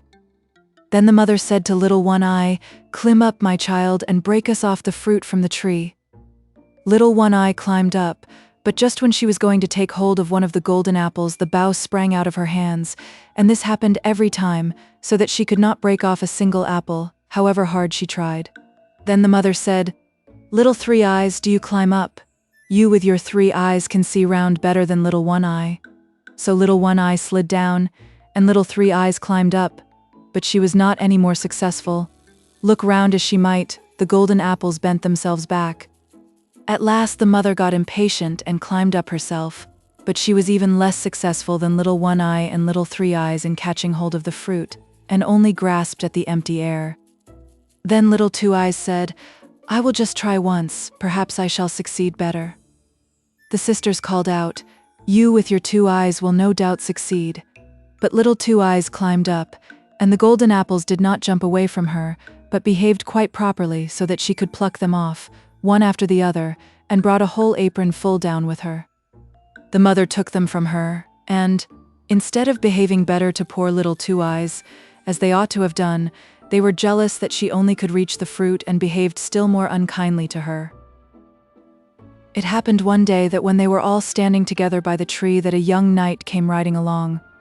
"Be quick, Little 2 Eyes," cried the 2 sisters. "Creep under this so that you shall not disgrace us," and they put over poor Little 2 Eyes as quickly as possible an empty cask, which was standing close to the tree. And they pushed the golden apples which she had broken off under with her. When the knight, who was a very handsome young man, rode up, he wondered to see the marvelous tree of gold and silver, and said to the 2 sisters, "Whose is this beautiful tree? Whoever will give me a twig of it shall have whatever she wants." Then Little One Eye and Little 3 Eyes answered that the tree belonged to them, and that they would certainly break him off a twig. They gave themselves a great deal of trouble, but in vain. The twigs and fruit bent back every time from their hands. Then the knight said, "It is very strange that the tree should belong to you, and yet that you have not the power to break anything from it." But they would have that the tree was theirs. And while they were saying this, Little 2 Eyes rolled a couple of golden apples from under the cask, so that they lay at the knight's feet, for she was angry with Little One Eye and Little 3 Eyes for not speaking the truth. When the knight saw the apples he was astonished, and asked where they came from. Little One Eye and Little 3 Eyes answered that they had another sister, but she could not be seen because she had only 2 eyes, like ordinary people. But the knight demanded to see her, and called out, "Little 2 Eyes, come forth." Then Little 2 Eyes came out from under the cask quite happily, and the knight was astonished at her great beauty, and said, "Little 2 Eyes, I am sure you can break me off a twig from the tree." "Yes," answered Little 2 Eyes, "I can, for the tree is mine." So she climbed up and broke off a small branch with its silver leaves and golden fruit without any trouble, and gave it to the knight. Then he said, "Little 2 Eyes, what shall I give you for this?" "Ah," answered Little 2 Eyes, "I suffer hunger and thirst, want and sorrow from early morning till late in the evening. If you would take me with you and free me from this, I should be happy." Then the knight lifted Little 2 Eyes on his horse and took her home to his father's castle. There he gave her beautiful clothes and food and drink, and because he loved her so much he married her, and the wedding was celebrated with great joy. When the handsome knight carried Little 2 Eyes away with him, the 2 sisters envied her good luck at first. But the wonderful tree is still with us, after all, they thought, and although we cannot break any fruit from it, everyone will stop and look at it, and will come to us and praise it. Who knows whether we may not reap a harvest from it? But the next morning the tree had flown, and their hopes with it, and when Little 2 Eyes looked out of her window there, it stood underneath, to her great delight. Little 2 Eyes lived happily for a long time. Once 2 poor women came to the castle to beg alms. Then Little 2 Eyes looked at them and recognized both her sisters, Little One Eye and Little 3 Eyes, who had become so poor that they came to beg bread at her door. But Little 2 Eyes bade them welcome, and was so good to them that they both repented from their hearts of having been so unkind to their sister. Grimm. Jorinde and Joringel. There was once upon a time a castle in the middle of a thick wood where lived an old woman quite alone, for she was an enchantress. In the daytime she changed herself into a cat or a night owl, but in the evening she became like an ordinary woman again. She could entice animals and birds to come to her, and then she would kill and cook them. If any youth came within 100 paces of the castle, He was obliged to stand still, and could not stir from the spot till she set him free. But if a pretty girl came within this boundary, the old enchantress changed her into a bird, and shut her up in a wicker cage, which she put in one of the rooms in the castle. She had quite 7,000 of such cages in the castle with very rare birds in them. Now there was once a maiden called Jorinde who was more beautiful than other maidens. She and a youth named Joringel, who was just as good-looking as she was, were betrothed to one another. Their greatest delight was to be together, and so that they might get a good long talk, they went one evening for a walk in the wood. "Take care," said Joringel, "not to come too close to the castle." It was a beautiful evening. The sun shone brightly between the stems of the trees among the dark green leaves of the forest, and the turtle doves sang clearly on the old may bushes. Jorinde wept from time to time, and she sat herself down in the sunshine and lamented, and Joringel lamented too. They felt as sad as if they had been condemned to die. They looked round and got quite confused, and did not remember which was their way home. Half the sun was still above the mountain, and half was behind it when Joringel looked through the trees and saw the old wall of the castle quite near them. He was terrified and half dead with fright. Jorinde sang, "My little bird with throat so red sings sorrow, sorrow, sorrow. He sings to the little dove that's dead, sings sorrow, sore, jug, jug, jug." Joringel looked up at Jorinde. She had been changed into a nightingale, who was singing jug, jug. A night owl with glowing eyes flew 3 times round her, and screeched 3 times to-wit, to-wit, to-who. Joringel could not stir. He stood there like a stone. He could not weep, or speak, or move hand or foot. Now the sun set. The owl flew into a bush, and immediately an old bent woman came out of it. She was yellow-skinned and thin, and had large red eyes and a hooked nose which met her chin. She muttered to herself, caught the nightingale, and carried her away in her hand. Joringel could say nothing. He could not move from the spot, and the nightingale was gone. At last the woman came back again, and said in a gruff voice, "Good evening, Zachiel. When the young moon shines in the basket, you are freed early, Zachiel." Then Joringel was free. He fell on his knees before the old woman and implored her to give him back his Jorinde, but she said he should never have her again, and then went away. He called after her, he wept and lamented, but all in vain. "What is to become of me?" he thought. Then he went away, and came at last to a strange village, where he kept sheep for a long time. He often went round the castle while he was there, but never too close. At last he dreamt one night that he had found a blood-red flower, which had in its center a beautiful large pearl.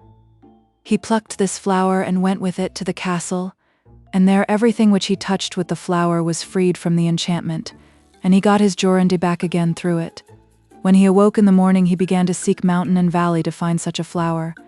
He sought it for 8 days, and on the 9th early in the morning he found the blood-red flower. In its center was a large dewdrop, as big as the most lovely pearl. He traveled day and night with this flower till he arrived at the castle. When he came within 100 paces of it, he did not cease to be able to move, but he went on till he reached the gate. He was delighted at his success, touched the great gate with the flower, and it sprung open. He entered, passed through the courtyard, and then stopped to listen for the singing of the birds. At last he heard it. He went in and found the hall in which was the enchantress, and with her 7,000 birds in their wicker cages. When she saw Joringel, she was furious, and breathed out poison and gall at him, but she could not move a step towards him.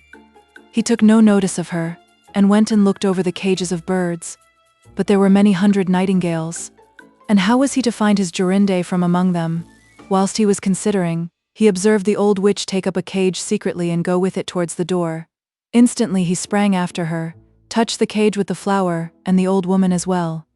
Now she could no longer work enchantments, and there stood Jorinde before him, with her arms round his neck, and more beautiful than ever. Then he turned all the other birds again into maidens, and he went home with his Jorinde, and they lived a long and happy life. Grimm. Allerleirauh, or the many-furred creature.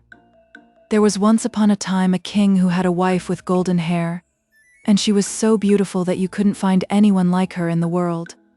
It happened that she fell ill, And when she felt that she must soon die, she sent for the king and said, "If you want to marry after my death, make no one queen, unless she is just as beautiful as I am, and has just such golden hair as I have. Promise me this." After the king had promised her this, she closed her eyes and died. For a long time the king was not to be comforted, and he did not even think of taking a second wife. At last his counselors said, "The king must marry again so that we may have a queen." So messengers were sent far and wide to seek for a bride equal to the late queen in beauty. But there was no one in the wide world, and if there had been, she could not have had such golden hair. Then the messengers came home again, not having been able to find a queen. Now, the king had a daughter who was just as beautiful as her dead mother and had just such golden hair. One day when she had grown up, her father looked at her and saw that she was exactly like her mother, so he said to his counselors, "I will marry my daughter to one of you, and she shall be queen, for she is exactly like her dead mother. And when I die, her husband shall be king." But when the princess heard of her father's decision, she was not at all pleased, and said to him, "Before I do your bidding, I must have 3 dresses, one as golden as the sun, one as silver as the moon, and one as shining as the stars. Besides these, I want a cloak made of 1,000 different kinds of skin. Every animal in your kingdom must give a bit of his skin to it." But she thought to herself, "This will be quite impossible, and I shall not have to marry someone I do not care for." The king, however, was not to be turned from his purpose, and he commanded the most skilled maidens in his kingdom to weave the 3 dresses, one as golden as the sun, and one as silver as the moon, and one as shining as the stars. And he gave orders to all his huntsmen to catch one of every kind of beast in the kingdom, and to get a bit of its skin to make the cloak of 1,000 pieces of fur. At last, when all was ready, the king commanded the cloak to be brought to him, and he spread it out before the princess, and said, "Tomorrow shall be your wedding day." When the princess saw that there was no more hope of changing her father's resolution, she determined to flee away. In the night, when everyone else was sleeping, she got up and took 3 things from her treasures: a gold ring, a little gold spinning wheel, and a gold reel. She put the sun, moon, and star dresses in a nutshell, drew on the cloak of many skins, and made her face and hands black with soot. Then she commended herself to God, and went out and traveled the whole night till she came to a large forest, and as she was very much tired, she sat down inside a hollow tree and fell asleep. The sun rose, and she still slept on, although it was nearly noon. Now, it happened that the king to whom this wood belonged was hunting in it. When his dogs came to the tree, they sniffed and ran round and round it, barking. The king said to the huntsman, "See what sort of a wild beast is in there." The huntsman went in and then came back and said, "In the hollow tree there lies a wonderful animal that we don't know, and we have never seen one like it. Its skin is made of 1,000 pieces of fur, but it is lying down asleep." The king said, "See if you can catch it alive and then fasten it to the cart, and we will take it with us." When the huntsman seized the maiden, she awoke and was frightened, and cried out to them, "I am a poor child, forsaken by father and mother. Take pity on me, and let me go with you." Then they said to her, "Many-furred creature, you can work in the kitchen. Come with us and sweep the ashes together." So they put her in the cart, and they went back to the palace. There they showed her a tiny room under the stairs, where no daylight came, and said to her, "Many-furred creature, you can live and sleep here." Then she was sent into the kitchen, where she carried wood and water, poked the fire, washed vegetables, plucked fowls, swept up the ashes, and did all the dirty work. So the many-furred creature lived for a long time in great poverty. Ah, beautiful king's daughter, what is going to befall you now? It happened once when a great feast was being held in the palace, that she said to the cook, "Can I go upstairs for a little bit and look on? I will stand outside the doors." The cook replied, "Yes, you can go up, but in half an hour you must be back here to sweep up the ashes." Then she took her little oil lamp and went into her little room, drew off her fur cloak, and washed off the soot from her face and hands, so that her beauty shone forth, and it was as if one sunbeam after another were coming out of a black cloud. Then she opened the nut and took out the dress as golden as the sun. And when she had done this, she went up to the feast, and everyone stepped out of her way, for nobody knew her, and they thought she must be a king's daughter. But the king came towards her and gave her his hand, and danced with her. thinking to himself, "My eyes have never beheld anyone so fair." When the dance was ended, she curtsied to him, and when the king looked round, she had disappeared, no one knew whither. The guards who were standing before the palace were called and questioned, but no one had seen her. She had run to her little room and had quickly taken off her dress, made her face and hands black, put on the fur cloak, and was once more the many-furred creature. When she came into the kitchen and was setting about her work of sweeping the ashes together, the cook said to her, "Let that wait till tomorrow, and just cook the king's soup for me. I want to have a little peep at the company upstairs, but be sure that you do not let a hair fall into it, otherwise you will get nothing to eat in future." So the cook went away, and the many-furred creature cooked the soup for the king. She made a bread soup as well as she possibly could, and when it was done, she fetched her gold ring from her little room and laid it in the tureen in which the soup was to be served up. When the dance was ended, the king had his soup brought to him and ate it, and it was so good that he thought he had never tasted such soup in his life.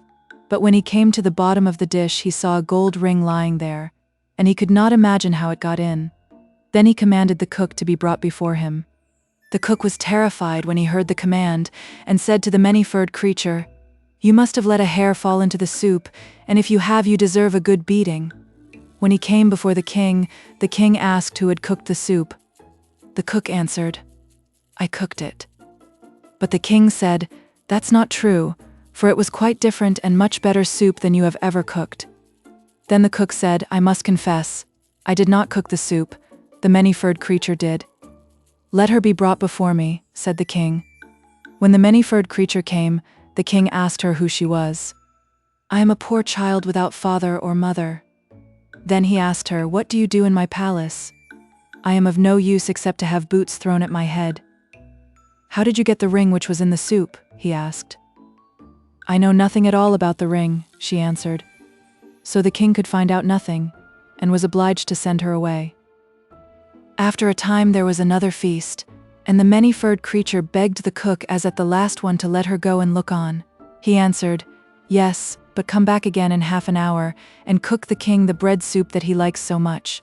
So she ran away to her little room, washed herself quickly, took out of the nut the dress as silver as the moon, and put it on. Then she went upstairs looking just like a king's daughter, and the king came towards her, delighted to see her again. And as the dance had just begun, they danced together. But when the dance was ended, she disappeared again so quickly that the king could not see which way she went. She ran to her little room and changed herself once more into the many-furred creature, and went into the kitchen to cook the bread soup. When the cook was upstairs, she fetched the golden spinning wheel and put it in the dish so that the soup was poured over it. It was brought to the king, who ate it, and liked it as much as the last time. He had the cook sent to him, and again he had to confess that the many-furred creature had cooked the soup. Then the many-furred creature came before the king, but she said again that she was of no use except to have boots thrown at her head, and that she knew nothing at all of the golden spinning wheel. When the king had a feast for the third time, things did not turn out quite the same as at the other two. The cook said, "You must be a witch, many-furred creature, for you always put something in the soup, so that it is much better and tastes nicer to the king than any that I cook." But because she begged hard, he let her go up for the usual time. Now she put on the dress as shining as the stars, and stepped into the hall in it. The king danced again with the beautiful maiden, and thought she had never looked so beautiful. And while he was dancing, he put a gold ring on her finger without her seeing it, and he commanded that the dance should last longer than usual. When it was finished, he wanted to keep her hands in his, but she broke from him, and sprang so quickly away among the people that she vanished from his sight. She ran as fast as she could to her little room under the stairs, but because she had stayed too long beyond the half hour, she could not stop to take off the beautiful dress, but only threw the fur cloak over it, and in her haste she did not make herself quite black with the soot, one finger remaining white. The many-furred creature now ran into the kitchen, cooked the king's bread soup, and when the cook had gone, she laid the gold reel in the dish. When the king found the reel at the bottom, he had the many-furred creature brought to him, and then he saw the white finger, and the ring which he had put on her hand in the dance. Then he took her hand and held her tightly, and as she was trying to get away, she undid the fur cloak a little bit and the star dress shone out. The king seized the cloak and tore it off her. Her golden hair came down, and she stood there in her full splendor and could not hide herself away anymore. And when the soot and ashes had been washed from her face, she looked more beautiful than anyone in the world. But the king said, "You are my dear bride, and we will never be separated from one another." So the wedding was celebrated, and they lived happily ever after. Grimm. The 12 Huntsmen. Once upon a time there was a king's son who was engaged to a princess whom he dearly loved. One day, as he sat by her side feeling very happy, he received news that his father was lying at the point of death and desired to see him before his end. So he said to his love, "Alas, I must go off and leave you, but take this ring and wear it as a remembrance of me, and when I am king I will return and fetch you home." Then he rode off, and when he reached his father he found him mortally ill and very near death. The king said, "Dearest son, I have desired to see you again before my end. Promise me, I beg of you, that you will marry according to my wishes." And he then named the daughter of a neighboring king who he was anxious should be his son's wife. The prince was so overwhelmed with grief that he could think of nothing but his father, and exclaimed, "Yes, yes, dear father, whatever you desire shall be done." Thereupon the king closed his eyes and died. After the prince had been proclaimed king, and the usual time of mourning had elapsed, he felt that he must keep the promise he had made to his father, so he sent to ask for the hand of the king's daughter, which was granted to him at once. Now his first love heard of this, and the thought of her lover's desertion grieved her so sadly that she pined away and nearly died. Her father said to her, "My dearest child, why are you so unhappy? If there is anything you wish for, say so, and you shall have it." His daughter reflected for a moment and then said, "Dear father, I wish for 11 girls as nearly as possible of the same height, age, and appearance as myself." Said the king, "If the thing is possible, your wish shall be fulfilled." And he had his kingdom searched till he found 11 maidens of the same height, size, and appearance as his daughter. Then the princess desired 12 complete huntsmen's suits to be made, all exactly alike, and the 11 maidens had to dress themselves in 11 of the suits, while she herself put on the 12th. After this she took leave of her father, and rode off with her girls to the court of her former lover. Here she inquired whether the king did not want some huntsmen, and if he would not take them all into his service. The king saw her but did not recognize her, and as he thought them very good-looking young people, he said, yes, he would gladly engage them all. So they became the 12 royal huntsmen. Now the king had a most remarkable lion, for it knew every hidden or secret thing. One evening the lion said to the king, "So you think you have got 12 huntsmen, do you?" "Yes, certainly," said the king. "They are 12 huntsmen." "There you are mistaken," said the lion. "They are 12 maidens." "That cannot possibly be," replied the king. "How do you mean to prove that?" "Just have a number of peas strewed over the floor of your antechamber," said the lion, "and you will soon see. Men have a strong, firm tread, so that if they happen to walk over peas not one will stir, but girls trip and slip and slide, so that the peas roll all about." The king was pleased with the lion's advice, and ordered the peas to be strewn in his anteroom. Fortunately, one of the king's servants had become very partial to the young huntsmen, and hearing of the trial they were to be put to, he went to them and said, "The lion wants to persuade the king that you are only girls," and then told them all the plot. The king's daughter thanked him for the hint, and after he was gone she said to her maidens, "Now make every effort to tread firmly on the peas."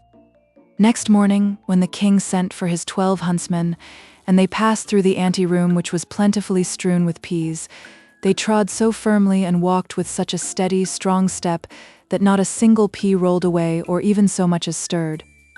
After they were gone, the king said to the lion, "There now, you have been telling lies, you see yourself they walk like men."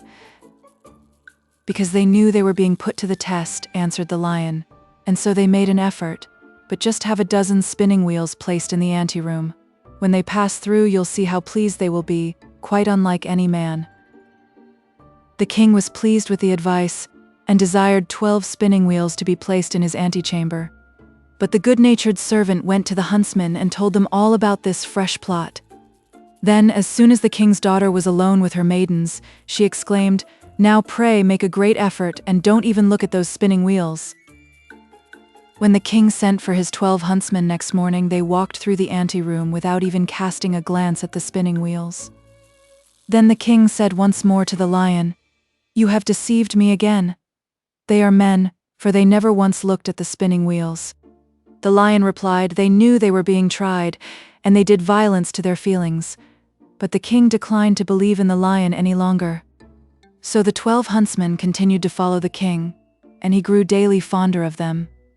One day, whilst they were all out hunting, it so happened that news was brought that the king's intended bride was on her way and might soon be expected. When the true bride heard of this, she felt as though a knife had pierced her heart, and she fell fainting to the ground.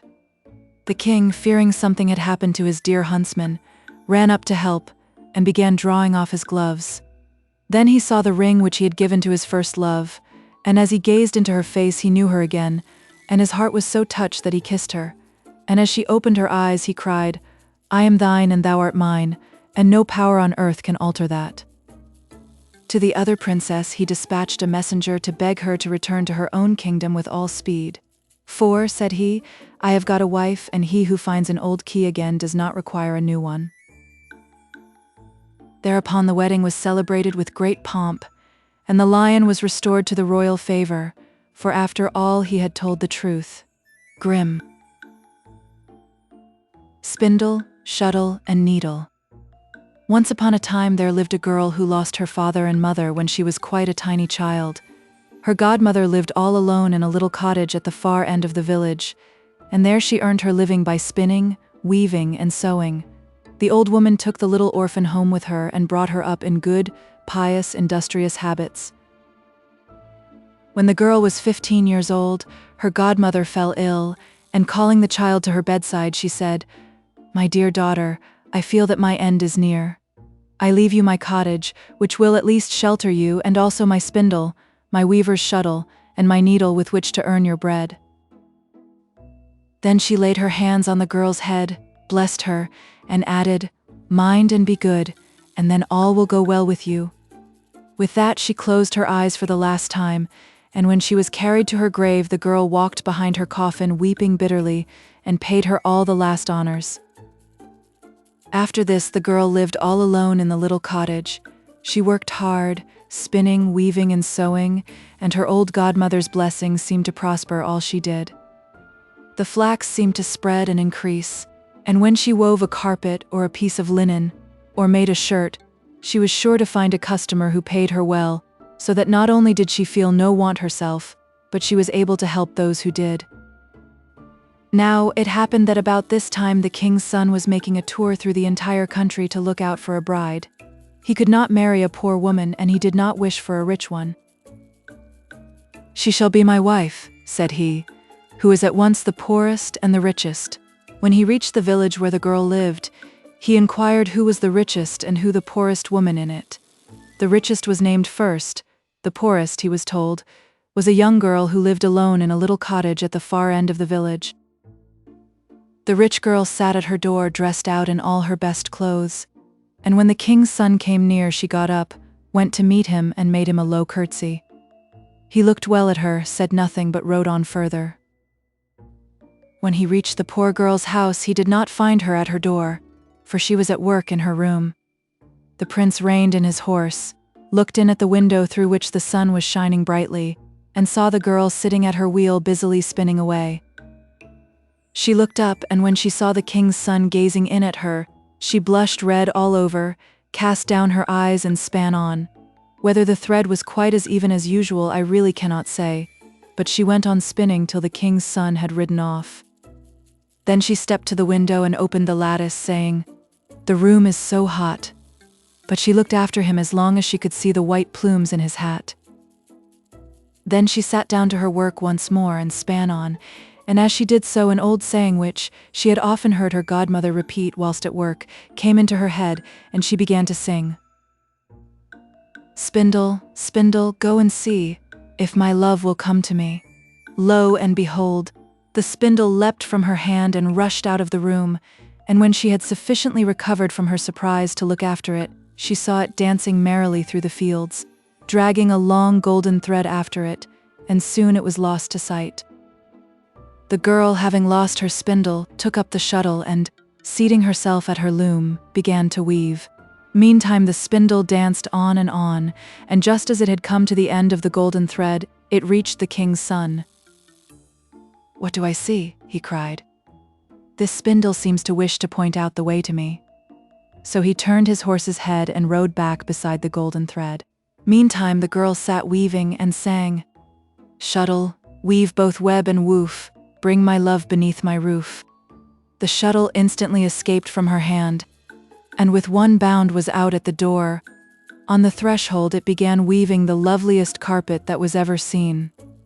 Roses and lilies bloomed on both sides, and in the center a thicket seemed to grow with rabbits and hares running through it, stags and fawns peeping through the branches, whilst on the topmost boughs sat birds of brilliant plumage and so lifelike one almost expected to hear them sing.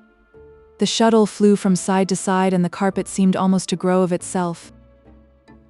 As the shuttle had run away, the girl sat down to sew. She took her needle and sang, "Needle, needle, stitch away, make my chamber bright and gay," and the needle promptly slipped from her fingers and flew about the room like lightning. You would have thought invisible spirits were at work, for in next to no time the table and benches were covered with green cloth, the chairs with velvet, and elegant silk curtains hung before the windows. The needle had barely put in its last stitch when the girl, glancing at the window, spied the white-plumed hat of the king's son, who was being led back by the spindle with the golden thread. He dismounted and walked over the carpet into the house, and when he entered the room there stood the girl blushing like any rose. "You are the poorest and yet the richest," said he. "Come with me, you shall be my bride." She said nothing, but she held out her hand. Then he kissed her, and led her out, lifted her on his horse and took her to his royal palace, where the wedding was celebrated with great rejoicings. The spindle, the shuttle, and the needle were carefully placed in the treasury, and were always held in the very highest honor. Grim. The Crystal Coffin. Now let no one say that a poor tailor can't get on in the world, and, indeed, even attain to very high honor. Nothing is required but to set the right way to work, but of course the really important thing is to succeed. A very bright, active young tailor once set off on his travels, which led him into a wood, and as he did not know the way he soon lost himself. Night came on, and there seemed to be nothing for it but to seek out the best resting place he could find. He could have made himself quite comfortable with a bed of soft moss, but the fear of wild beasts disturbed his mind, and at last he determined to spend the night in a tree.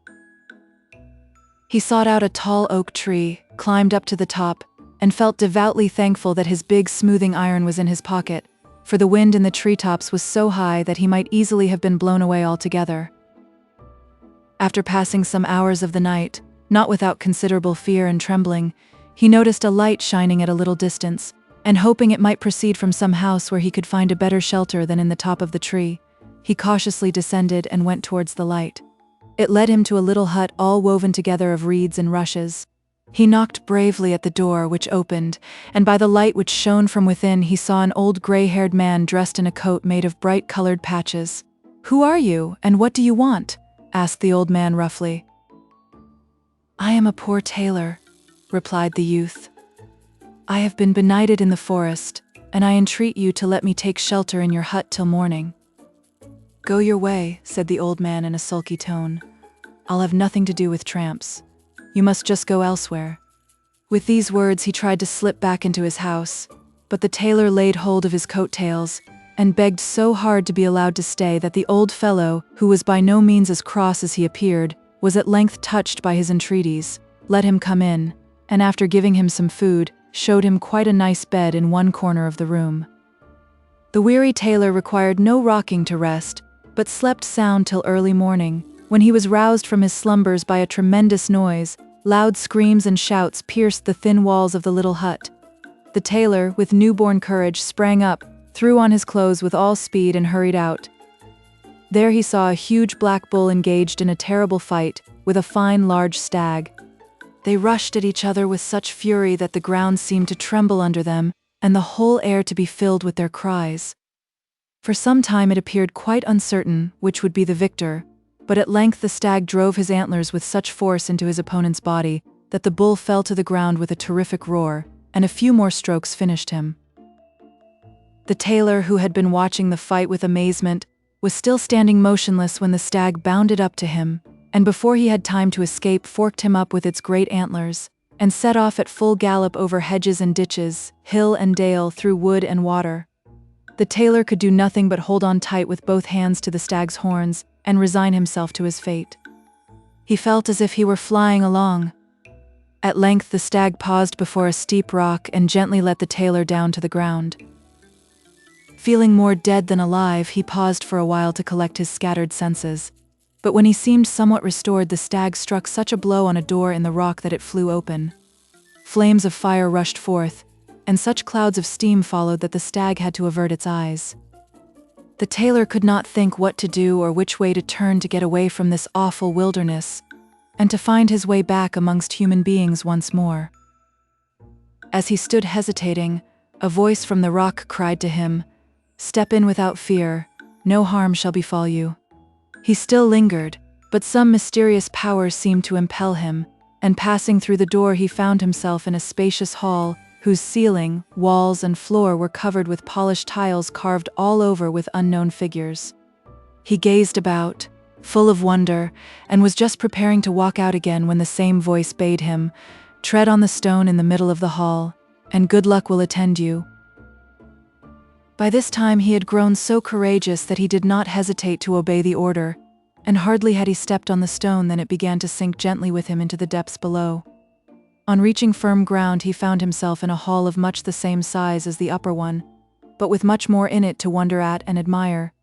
Round the walls were several niches, in each of which stood glass vessels filled with some bright-colored spirit or bluish smoke. On the floor stood 2 large crystal boxes opposite each other, and these attracted his curiosity at once. Stepping up to one of them, he saw within it what looked like a model in miniature of a fine castle surrounded by farms, barns, stables, and a number of other buildings. Everything was quite tiny, but so beautifully and carefully finished that it might have been the work of an accomplished artist. He would have continued gazing much longer at this remarkable curiosity had not the voice desired him to turn round and look at the crystal coffin which stood opposite.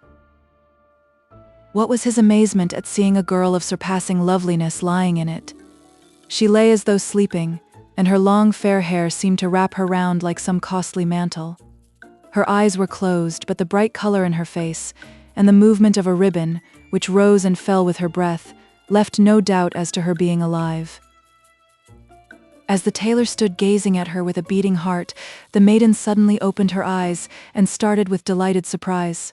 "Great heavens," she cried, "my deliverance approaches. Quick, quick, help me out of my prison. Only push back the bolt of this coffin and I am free."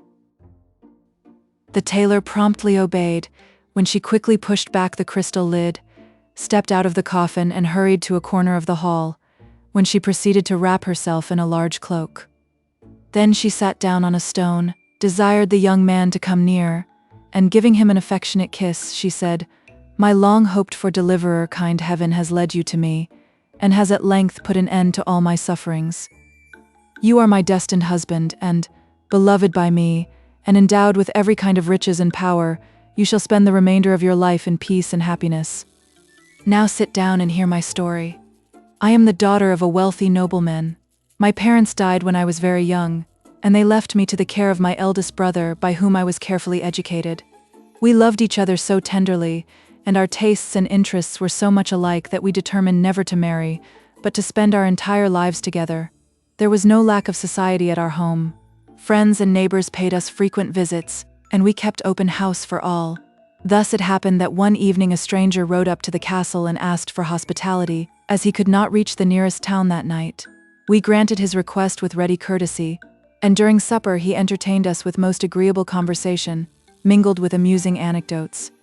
My brother took such a fancy to him that he pressed him to spend a couple of days with us, which, after a little hesitation, the stranger consented to do. We rose late from table, and whilst my brother was showing our guest to his room, I hurried to mine, for I was very tired and longed to get to bed. I had hardly dropped off to sleep when I was roused by the sound of some soft and charming music. Wondering whence it could come, I was about to call to my maid who slept in the room next mine, when to my surprise I felt as if some heavy weight on my chest had taken all power from me, and I lay there unable to utter the slightest sound. Meantime, by the light of the night lamp, I saw the stranger enter my room, though the double doors had been securely locked. He drew near and told me that through the power of his magic arts he had caused the soft music to waken me, and had made his way through bolts and bars to offer me his hand and heart.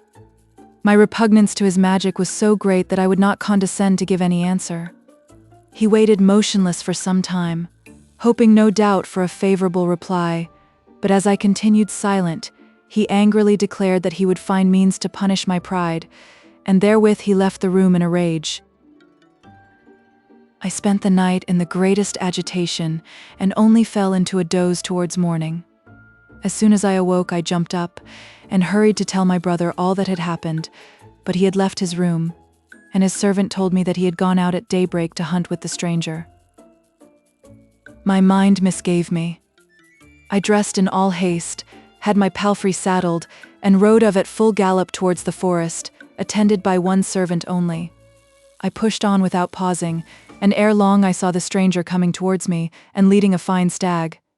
I asked him where he had left my brother, and how he had got the stag, whose great eyes were overflowing with tears. Instead of answering, he began to laugh, and I flew into such a rage that I drew a pistol and fired at him. But the bullet rebounded from his breast and struck my horse in the forehead. I fell to the ground, and the stranger muttered some words, which robbed me of my senses. When I came to myself, I was lying in a crystal coffin in this subterranean vault. The magician appeared again, and told me that he had transformed my brother into a stag, had reduced our castle and all its defenses to miniature and locked them up in a glass box, and after turning all our household into different vapors had banished them into glass phials. If I would only yield to his wishes, he could easily open these vessels, and all would then resume their former shapes. I would not say a word more than I had done previously, and he vanished, leaving me in my prison, where a deep sleep soon fell on me.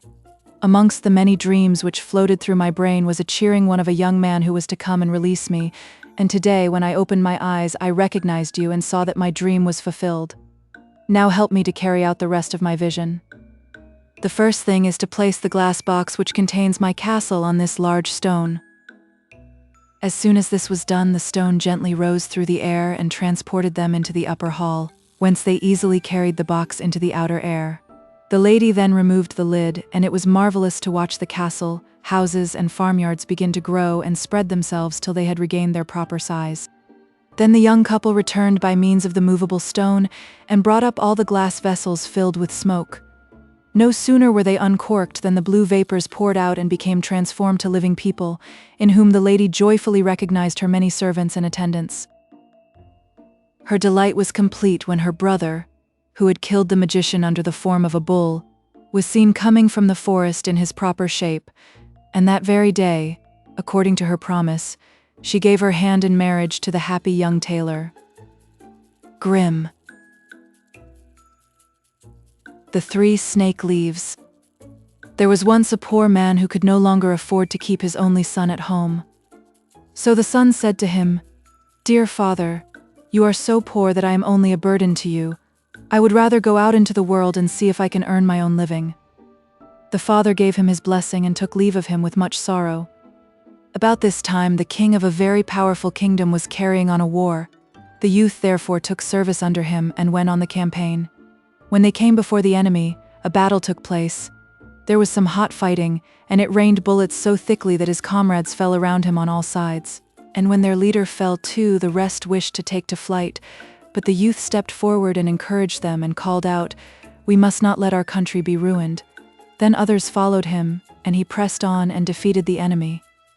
When the king heard that he had to thank him alone for the victory, he raised him higher than anyone else in rank, gave him great treasures, and made him the first in the kingdom. The king had a daughter who was very beautiful, but she was also very capricious. She had made a vow to marry no one who would not promise her that if she died first, he would allow himself to be buried alive with her. "If he loves me truly," she used to say, "what use would life be to him then?" At the same time, she was willing to do the same, and if he died first, to be buried with him. This curious vow had up to this time frightened away all suitors, but the young man was so captivated by her beauty that he hesitated at nothing and asked her hand of her father. "Do you know," asked the king, "what you have to promise?" "I shall have to go into her grave with her," he answered, "if I outlive her, but my love is so great that I do not think of the risk." So the king consented, and the wedding was celebrated with great splendor. Now they lived for a long time very happily with one another. But then it came to pass that the young queen fell seriously ill, and no doctor could save her. And when she lay dead, the young king remembered what he had promised, and it made him shudder to think of lying in her grave alive. But there was no escape. The king had set guards before all the gates, and it was not possible to avoid his fate. When the day arrived on which the corpse was to be laid in the royal vault, he was led thither. Then the entrance was bolted and closed up. Near the coffin stood a table on which were placed 4 candles, 4 loaves of bread, and 4 bottles of wine.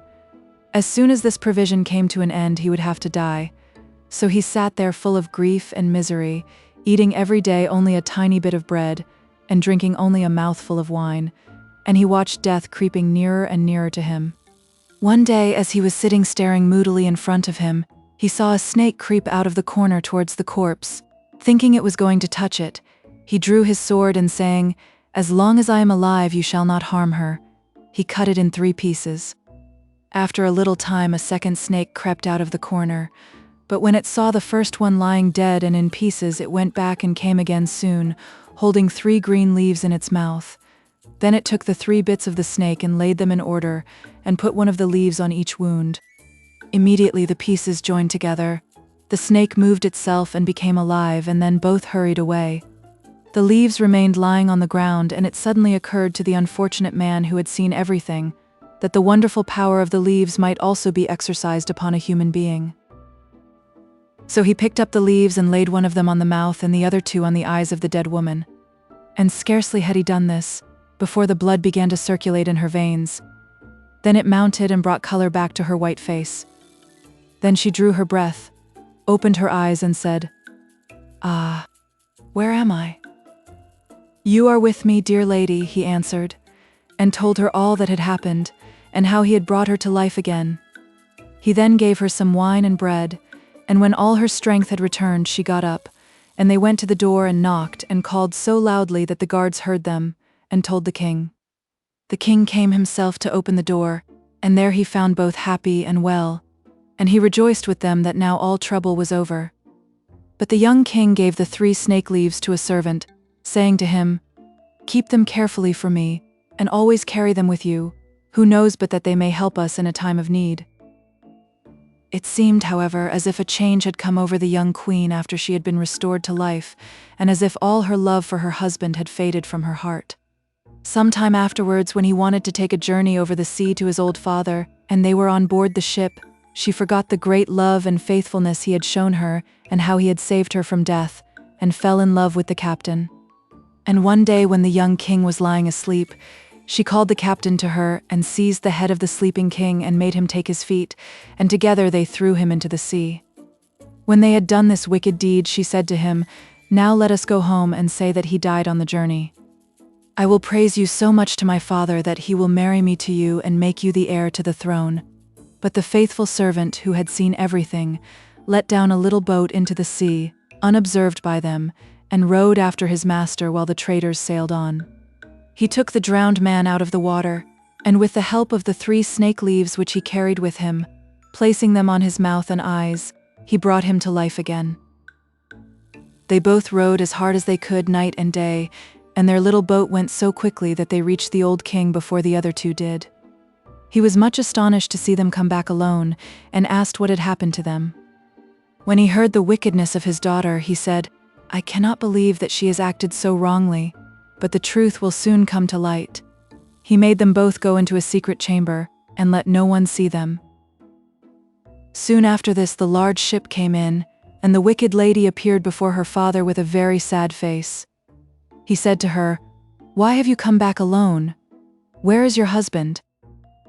"Ah, dear father," she replied, "I have come home in great grief. My husband fell ill on the voyage quite suddenly and died, and if the good captain had not given me help, I should have died too. He was at his deathbed and can tell you everything." The king said, "I will bring the dead to life again," and he opened the door of the room and called them both out. The lady was as if thunderstruck when she caught sight of her husband. She fell on her knees and begged for mercy. But the king said, "You shall have no mercy. He was ready to die with you, and restored you to life again, but you killed him when he was sleeping, and shall receive your deserts." So she and her accomplice were put in a ship which was bored through with holes, and were drawn out into the sea, where they soon perished in the waves. Grim. The Riddle. A king's son once had a great desire to travel through the world, so he started off, taking no one with him but one trusty servant. One day he came to a great forest, and as evening drew on he could find no shelter, and could not think where to spend the night. All of a sudden he saw a girl going towards a little house, and as he drew nearer he remarked that she was both young and pretty. He spoke to her and said, "Dear child, could I and my servant spend the night in this house?" "Oh yes," said the girl in a sad tone. "You can if you like, but I should not advise you to do so. Better not go in." "Why not?" asked the king's son. The girl sighed and answered, "My stepmother deals in black arts, and she is not very friendly to strangers." The prince guessed easily that he had fallen on a witch's house, but as by this time it was quite dark, and he could go no further, and as moreover he was not at all afraid, he stepped in.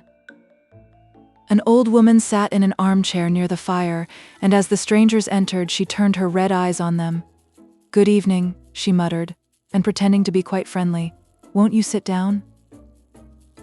She blew up the fire on which she was cooking something in a little pot, and her daughter secretly warned the travelers to be very careful not to eat or drink anything, as the old woman's brews were apt to be dangerous.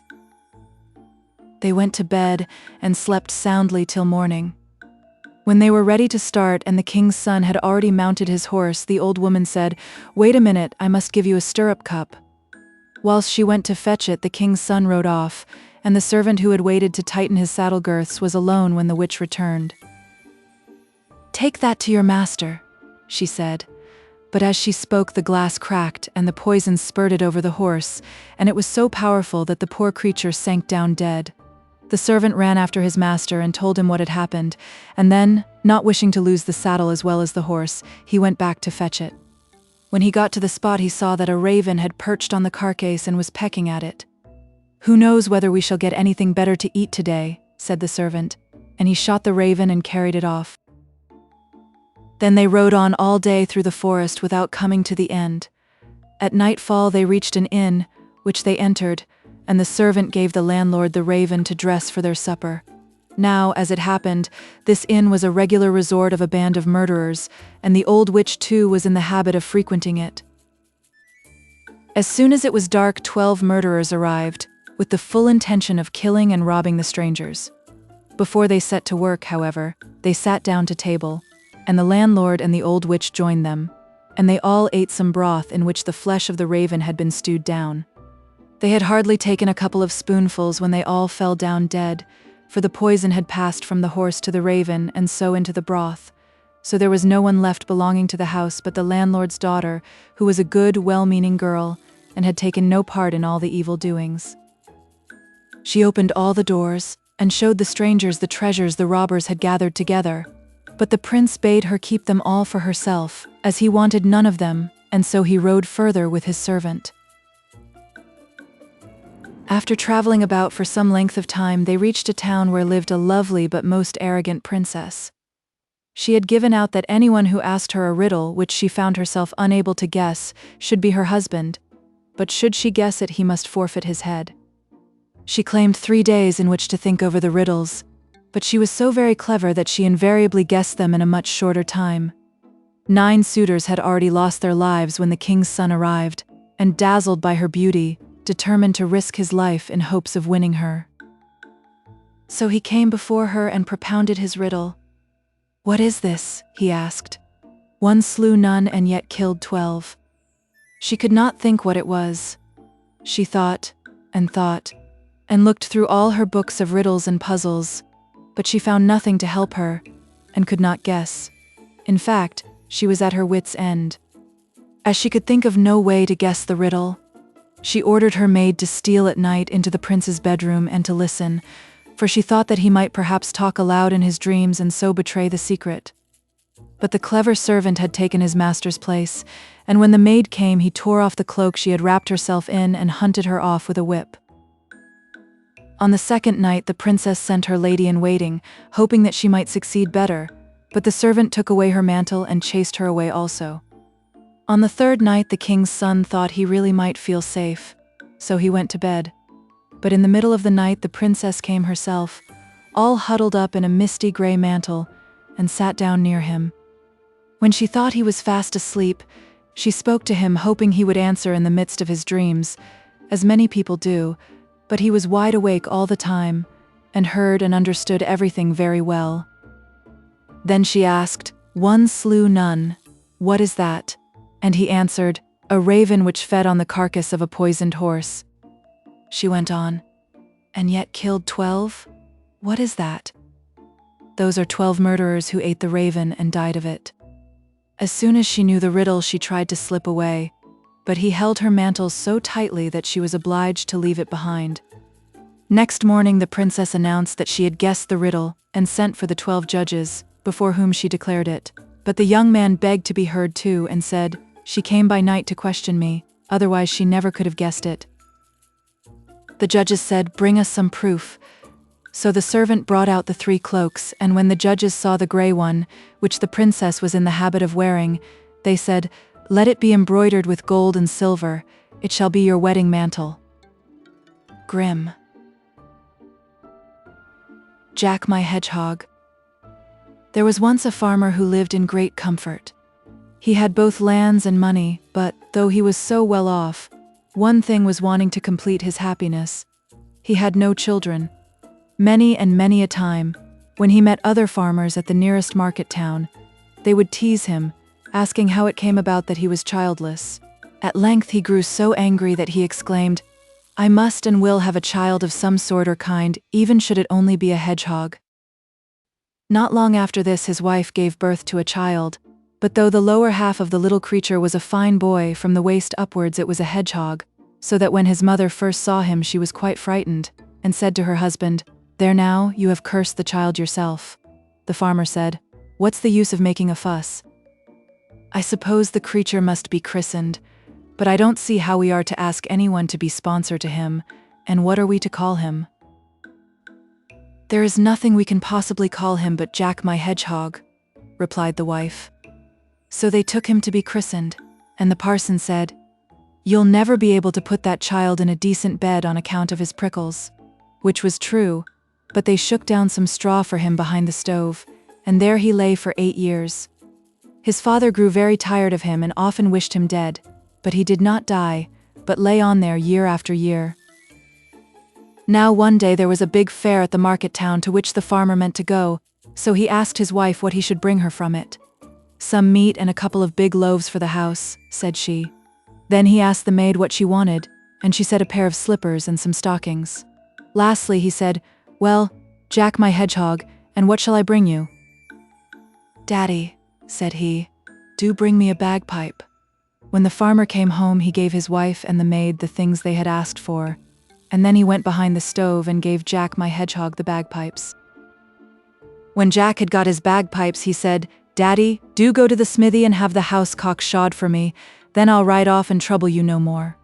His father, who was delighted at the prospect of getting rid of him, had the cock shod, and when it was ready, Jack my Hedgehog mounted on its back and rode off to the forest, followed by all the pigs and asses which he had promised to look after.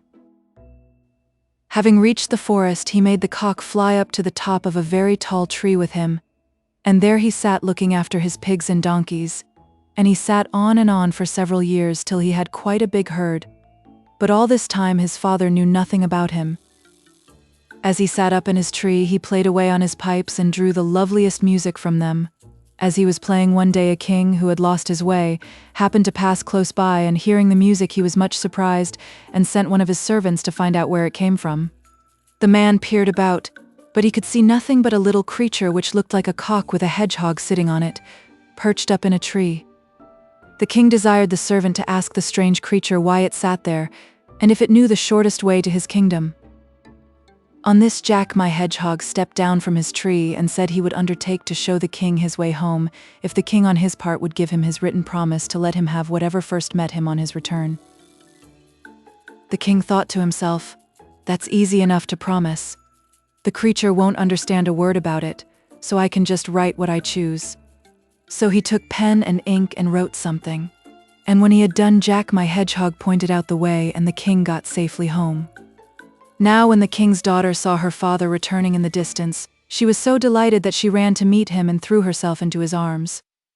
Then the king remembered Jack my Hedgehog, and he told his daughter how he had been obliged to give a written promise to bestow whatever he first met when he got home on an extraordinary creature which had shown him the way. The creature, said he, rode on a cock as though it had been a horse, and it made lovely music, but as it certainly could not read, he had just written that he would not give it anything at all.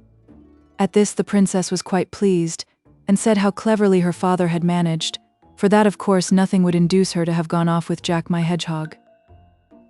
Meantime Jack minded his asses and pigs, sat aloft in his tree, played his bagpipes, and was always merry and cheery. After a time it so happened that another king, having lost his way, passed by with his servants and escort, wondering how he could find his way home, for the forest was very vast. He too heard the music, and told one of his men to find out whence it came. The man came under the tree, and looking up to the top there he saw Jack my Hedgehog astride on the cock. The servant asked Jack what he was doing up there. "I'm minding my pigs and donkeys, but what do you want?" was the reply. Then the servant told him they had lost their way, and wanted someone to show it them. Down came Jack my Hedgehog with his cock, and told the old king he would show him the right way if he would solemnly promise to give him the first thing he met in front of his royal castle. The king said yes, and gave Jack a written promise to that effect. Then Jack rode on in front, pointing out the way, and the king reached his own country in safety. Now he had an only daughter who was extremely beautiful, and who, delighted at her father's return, ran to meet him, threw her arms round his neck and kissed him heartily. Then she asked where he had been wandering so long, and he told her how he had lost his way and might never have reached home at all but for a strange creature, half man, half hedgehog, which rode a cock and sat up in a tree making lovely music, and which had shown him the right way. He also told her how he had been obliged to pledge his word to give the creature the first thing which met him outside his castle gate, and he felt very sad at the thought that she had been the first thing to meet him. But the princess comforted him, and said she should be quite willing to go with Jack my Hedgehog whenever he came to fetch her, because of the great love she bore to her dear old father. Jack my Hedgehog continued to herd his pigs, and they increased in number till there were so many that the forest seemed full of them. So he made up his mind to live there no longer, and sent a message to his father telling him to have all the stables and outhouses in the village cleared, as he was going to bring such an enormous herd that all who would might kill what they chose. His father was much vexed at this news, for he thought Jack had died long ago. Jack my Hedgehog mounted his cock, and driving his pigs before him into the village, he let everyone kill as many as they chose, and such a hacking and hewing of pork went on as you might have heard for miles off. Then said Jack, "Daddy, let the blacksmith shoe my cock once more. Then I'll ride off, and I promise you I'll never come back again as long as I live." So the father had the cock shod, and rejoiced at the idea of getting rid of his son. Then Jack my Hedgehog set off for the first kingdom, and there the king had given strict orders that if anyone should be seen riding a cock and carrying a bagpipe, he was to be chased away and shot at, and on no account to be allowed to enter the palace. So when Jack my Hedgehog rode up, the guards charged him with their bayonets. But he put spurs to his cock, flew up over the gate right to the king's windows, let himself down on the sill, and called out that if he was not given what had been promised him, both the king and his daughter should pay for it with their lives. Then the king coaxed and entreated his daughter to go with Jack and so save both their lives. The princess dressed herself all in white, and her father gave her a coach with 6 horses and servants in gorgeous liveries and quantities of money. She stepped into the coach, and Jack my Hedgehog with his cock and pipes took his place beside her. They both took leave, and the king fully expected never to set eyes on them again. But matters turned out very differently from what he had expected.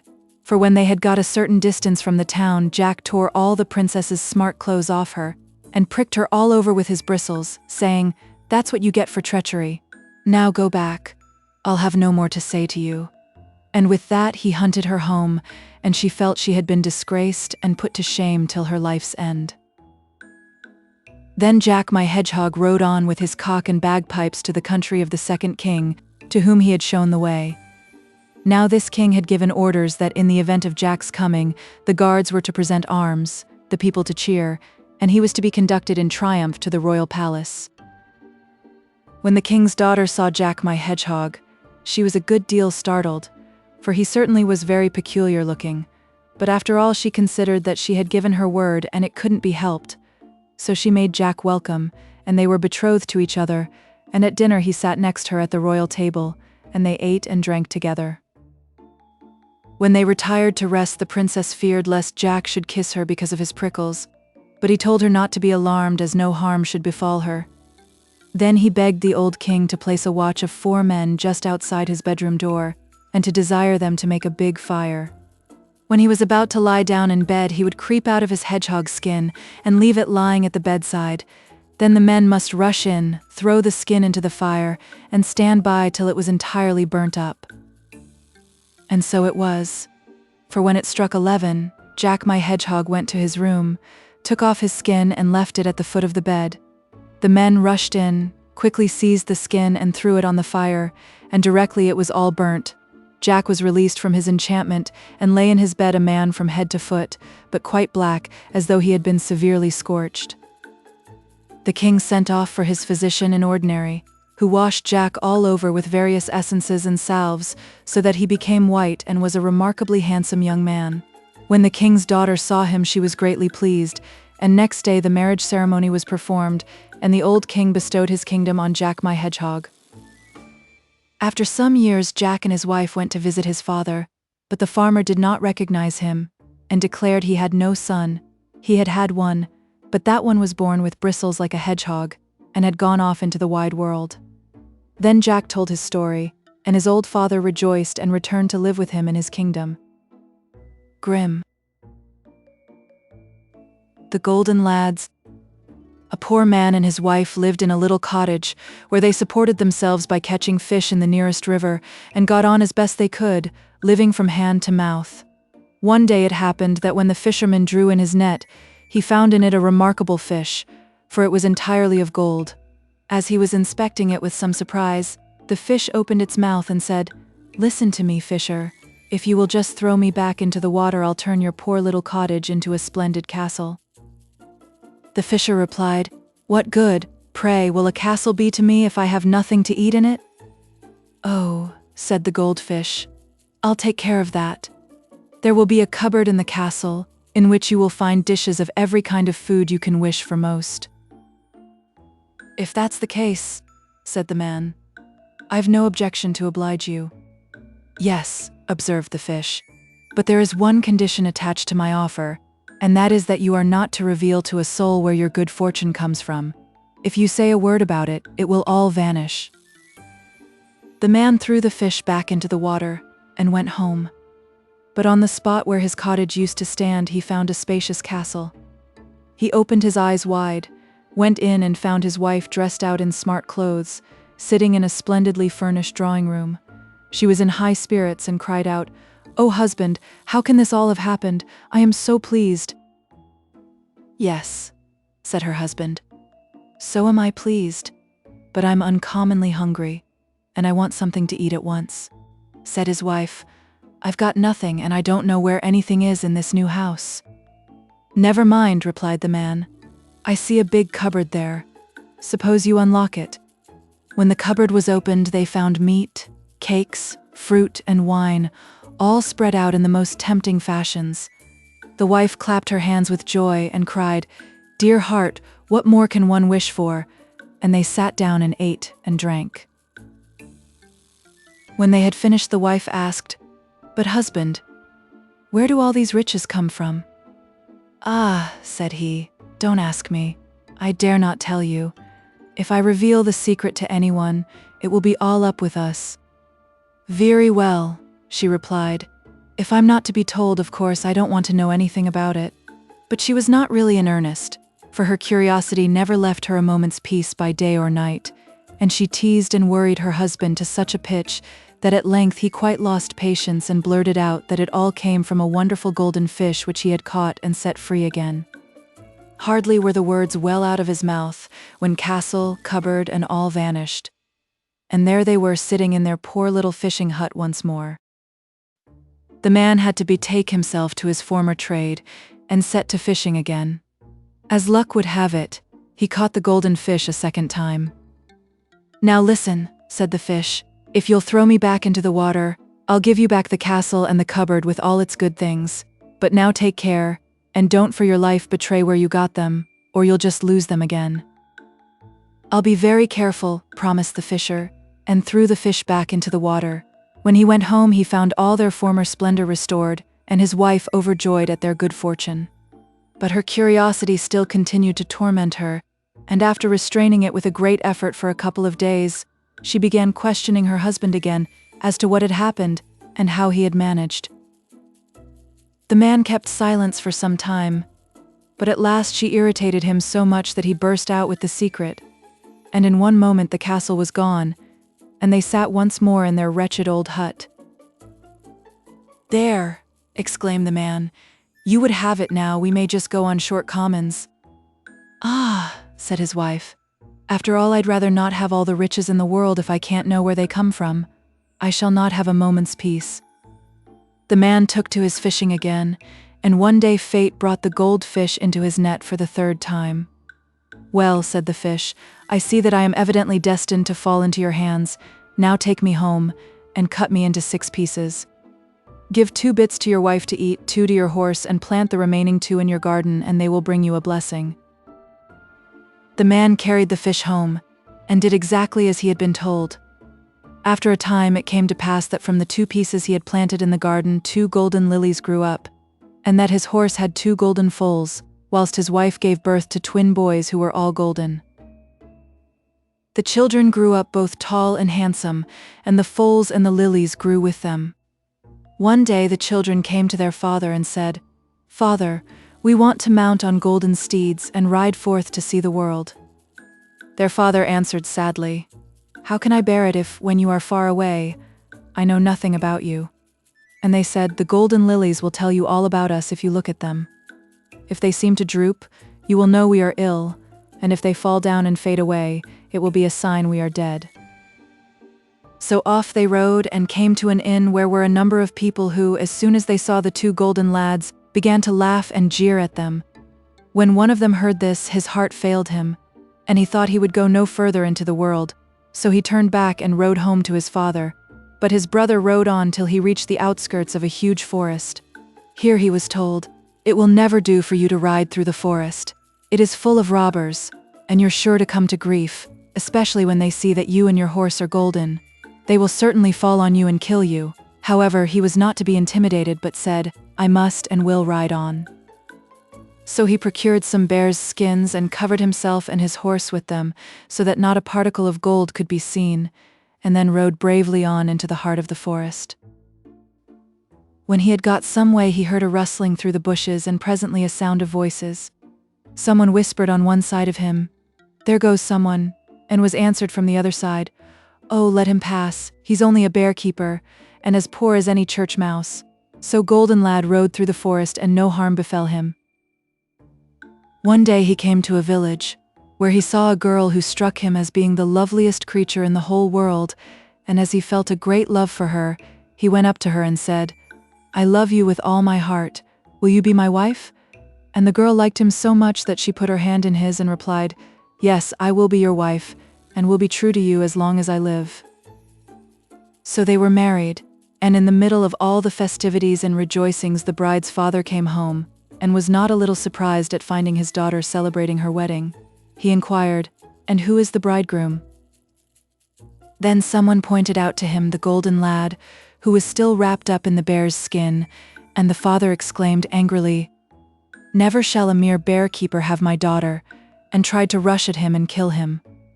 But the bride did all she could to pacify him, and begged hard, saying, "After all, he is my husband, and I love him with all my heart." So that at length he gave in. However, he could not dismiss the thought from his mind, and next morning he rose very early, for he felt he must go and look at his daughter's husband and see whether he really was nothing better than a mere ragged beggar. So he went to his son-in-law's room, and who should he see lying in the bed but a splendid golden man, and the rough bearskin thrown on the ground close by. Then he slipped quietly away, and thought to himself, "How lucky that I managed to control my rage. I should certainly have committed a great crime." Meantime, the golden lad dreamt that he was out hunting and was giving chase to a noble stag, and when he woke he said to his bride, "I must go off and hunt." She felt very anxious, and begged he would stay at home, adding, "Some mishap might so easily befall you," but he answered, "I must and will go."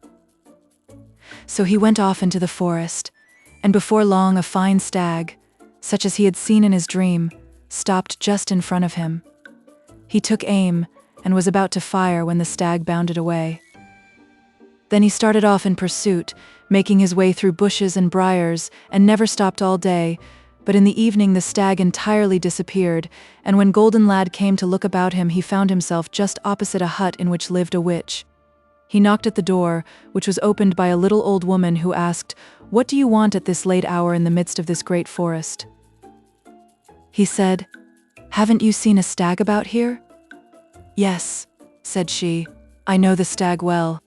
And as she spoke, a little dog ran out of the house and began barking and snapping at the stranger. "Be quiet, you little toad," he cried, "or I'll shoot you dead." Then the witch flew into a great rage and screamed out, "What? You'll kill my dog, will you?" And the next moment he was turned to stone and lay there immovable, whilst his bride waited for him in vain and thought to herself, "Alas, no doubt the evil I feared, and which has made my heart so heavy, has befallen him." Meantime, the other brother was standing near the golden lilies at home, when suddenly one of them bent over and fell to the ground. "Good heavens," cried he, "some great misfortune has befallen my brother. I must set off at once. Perhaps I may still be in time to save him." His father entreated him, "Stay at home.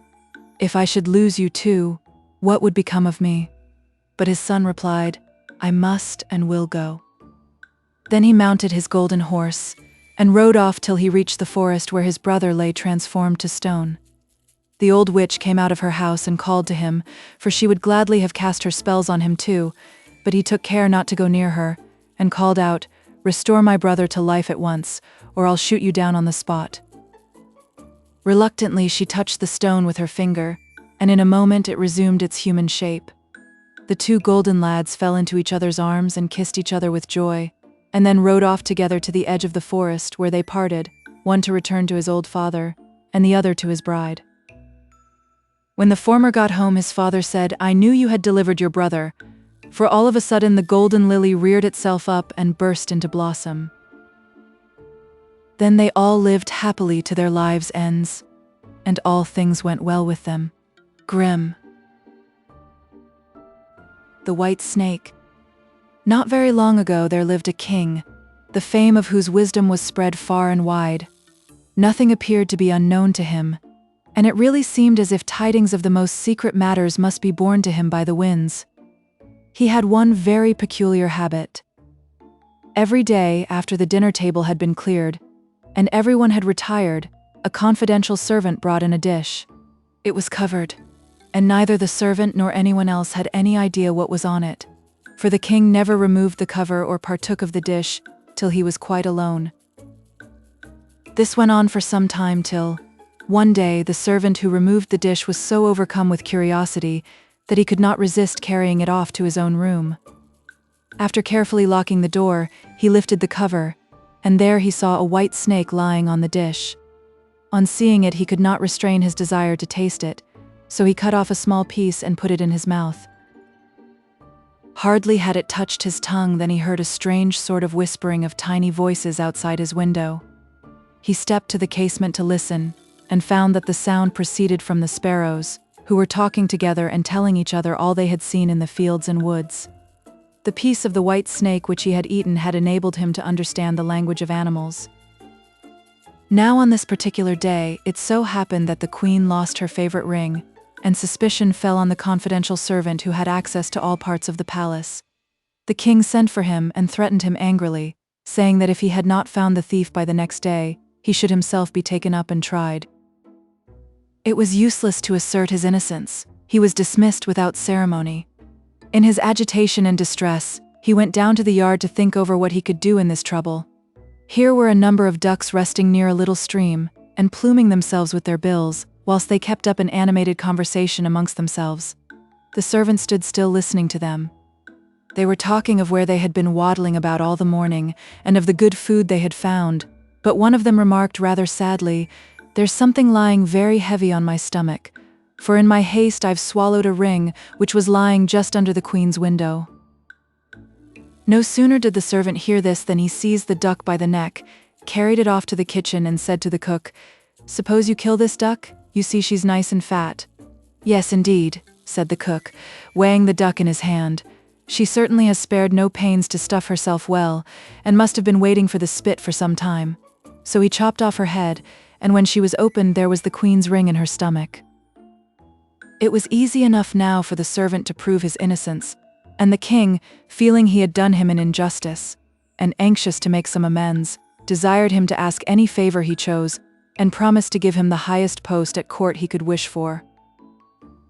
The servant, however, declined everything and only begged for a horse and some money to enable him to travel, as he was anxious to see something of the world. When his request was granted, he set off on his journey, and in the course of it he one day came to a large pond, on the edge of which he noticed 3 fishes which had got entangled in the reeds and were gasping for water. Though fish are generally supposed to be quite mute, he heard them grieving aloud at the prospect of dying in this wretched manner.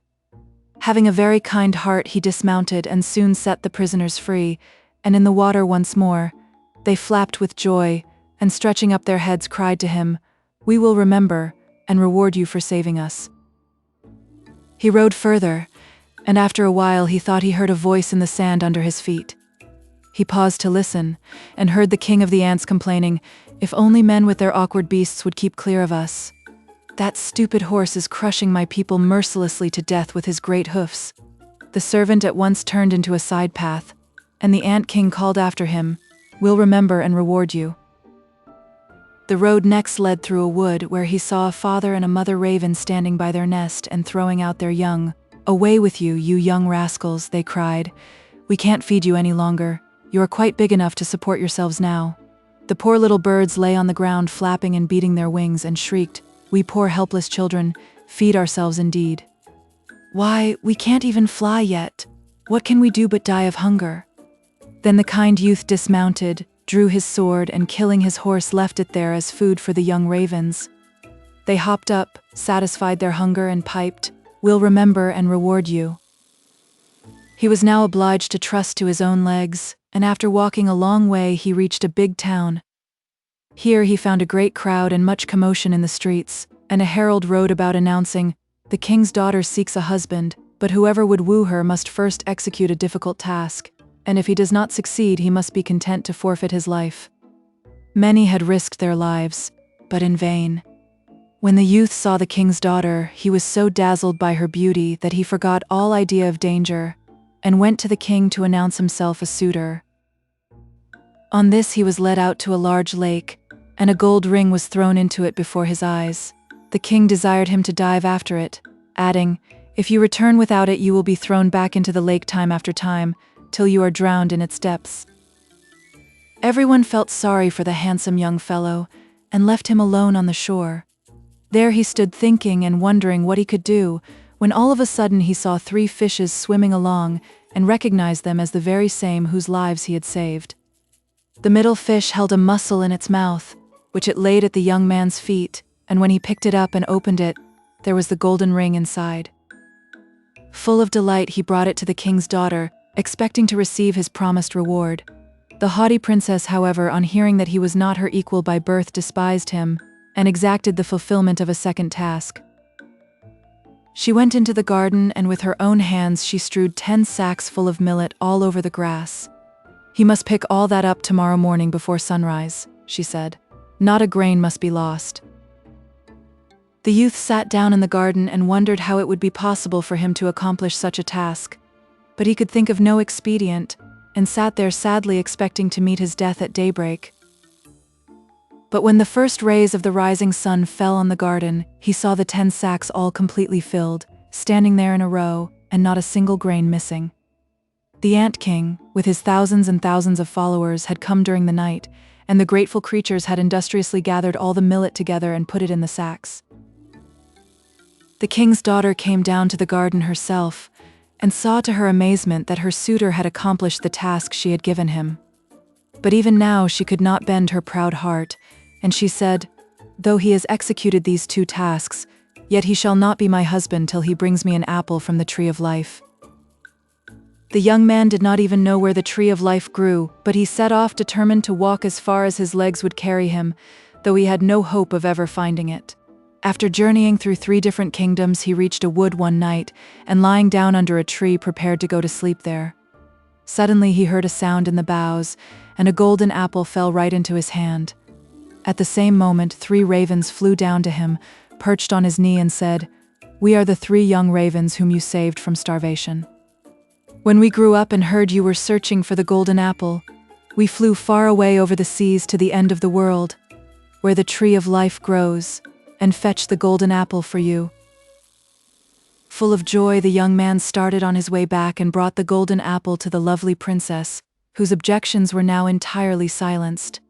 They divided the apple of life and ate it together, and her heart grew full of love for him, so they lived together to a great age in undisturbed happiness. Grimm. The Story of a Clever Tailor. Once upon a time there lived an exceedingly proud princess. If any suitor for her hand ventured to present himself, she would give him some riddle or conundrum to guess, and if he failed to do so, he was hunted out of the town with scorn and derision. She gave out publicly that all comers were welcome to try their skill, and that whoever could solve her riddle should be her husband. Now it happened that 3 tailors had met together, and the 2 elder thought that after having successfully put in so many fine and strong stitches with never a wrong one amongst them, they were certain to do the right thing here too. The 3rd tailor was a lazy young scamp who did not even know his own trade properly, but who thought that surely luck would stand by him now, just for once, for if not, what was to become of him? The 2 others said to him, "You just stay at home. You'll never get on much with your small allowance of brains."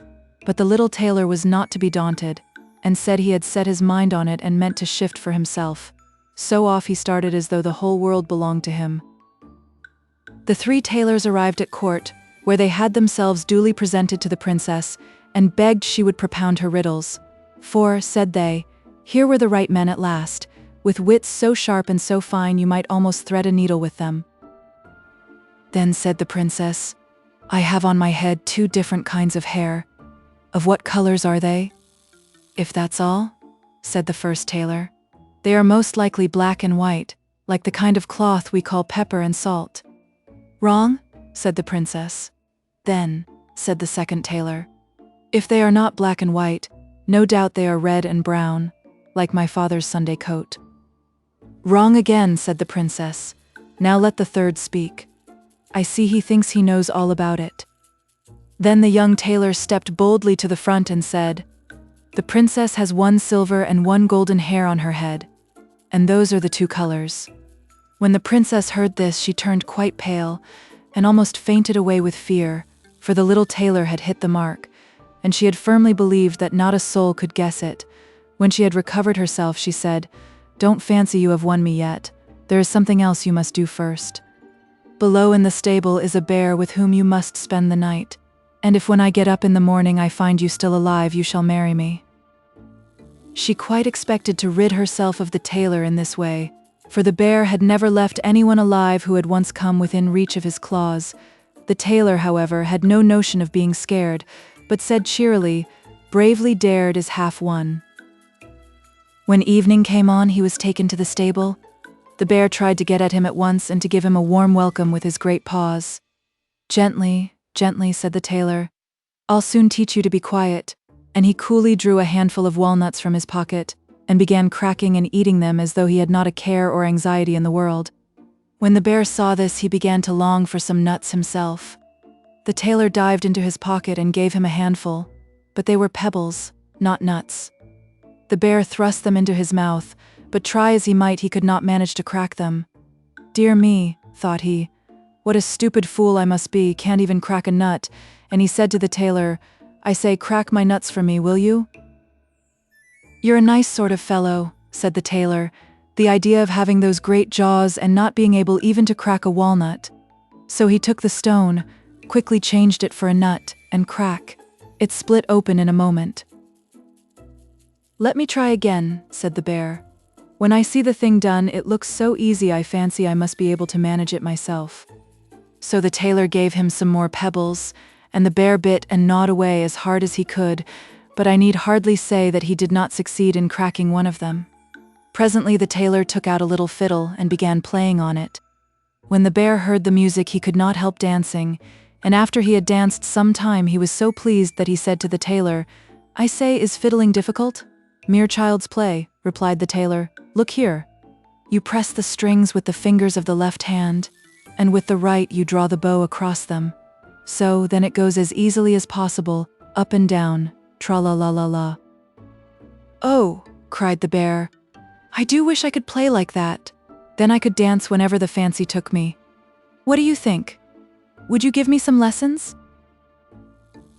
With all my heart, said the tailor, if you are sharp about it. But just let me look at your paws. Dear me, your nails are terribly long. I must really cut them first. Then he fetched a pair of stocks, and the bear laid his paws on them, and the tailor screwed them up tight. Now just wait whilst I fetch my scissors, said he, and left the bear growling away to his heart's content, whilst he lay down in a corner and fell fast asleep. When the princess heard the bear growling so loud that night, she made sure he was roaring with delight as he worried the tailor.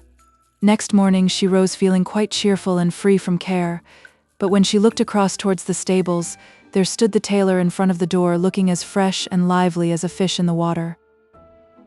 After this it was impossible to break the promise she had made so publicly, so the king ordered out the state coach to take her and the tailor to church to be married. As they were starting, the two bad-hearted other tailors, who were envious of the younger one's happiness, went to the stable and unscrewed the bear. Off he tore after the carriage, foaming with rage. The princess heard his puffing and roaring, and growing frightened she cried, Oh dear, the bear is after us and will certainly catch us up. The tailor remained quite unmoved. He quietly stood on his head, stuck his legs out at the carriage window and called out to the bear, Do you see my stocks? If you don't go home this minute, I'll screw you tight into them. When the bear saw and heard this, he turned right round and ran off as fast as his legs would carry him. The tailor drove on unmolested to church, where he and the princess were married, and he lived with her many years as happy and merry as a lark. Whoever does not believe this story must pay $1. Grimm. The Golden Mermaid. A powerful king had, among many other treasures, a wonderful tree in his garden, which bore every year beautiful golden apples. But the king was never able to enjoy his treasure, for he might watch and guard them as he liked. As soon as they began to get ripe, they were always stolen. At last, in despair, he sent for his 3 sons and said to the 2 eldest, Get yourselves ready for a journey. Take gold and silver with you, and a large retinue of servants, as beseems 2 noble princes, and go through the world till you find out who it is that steals my golden apples, and, if possible, bring the thief to me that I may punish him as he deserves. His sons were delighted at this proposal, for they had long wished to see something of the world. So they got ready for their journey with all haste, bade their father farewell, and left the town. The youngest prince was much disappointed that he too was not sent out on his travels, but his father wouldn't hear of his going, for he had always been looked upon as the stupid one of the family, and the king was afraid of something happening to him. But the prince begged and implored so long that at last his father consented to let him go and furnished him with gold and silver as he had done his brothers. But he gave him the most wretched horse in his stable because the foolish youth hadn't asked for a better. So he too set out on his journey to secure the thief, amid the jeers and laughter of the whole court and town. His path led him first through a wood, and he hadn't gone very far when he met a lean-looking wolf who stood still as he approached.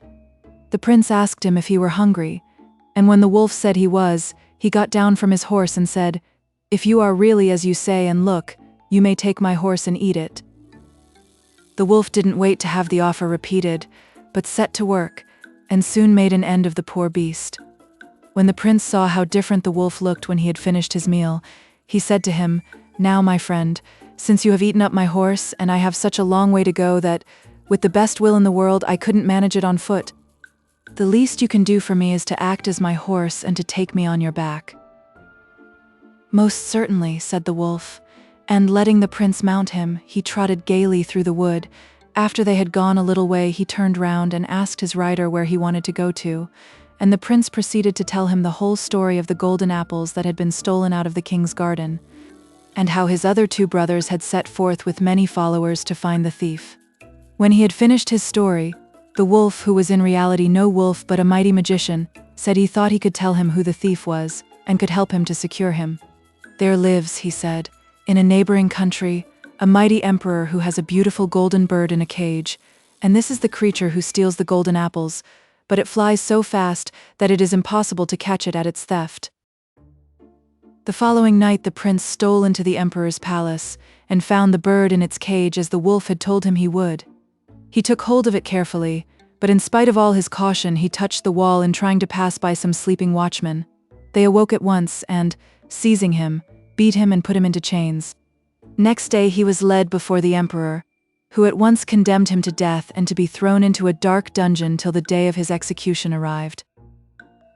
The wolf, who of course knew by his magic arts all that had happened to the prince, turned himself at once into a mighty monarch with a large train of followers, and proceeded to the court of the emperor, where he was received with every show of honor. The emperor and he conversed on many subjects, and among other things, the stranger asked his host if he had many slaves. The emperor told him he had more than he knew what to do with, and that a new one had been captured that very night for trying to steal his magic bird, but that as he had already more than enough to feed and support, he was going to have this last captive hanged next morning. "He must have been a most daring thief," said the king, "to try and steal the magic bird, for depend upon it, the creature must have been well guarded. I would really like to see this bold rascal." "By all means," said the emperor, and he himself led his guest down to the dungeon where the unfortunate prince was kept prisoner. When the emperor stepped out of the cell with the king, the latter turned to him and said, "Most mighty emperor, I have been much disappointed. I had thought to find a powerful robber, and instead of that I have seen the most miserable creature I can imagine. Hanging is far too good for him. If I had to sentence him, I should make him perform some very difficult task, under pain of death. If he did it, so much the better for you, and if he didn't, matters would just be as they are now and he could still be hanged." "Your counsel," said the emperor, "is excellent, and, as it happens, I've got the very thing for him to do. My nearest neighbor, who is also a mighty emperor, possesses a golden horse which he guards most carefully. The prisoner shall be told to steal this horse and bring it to me."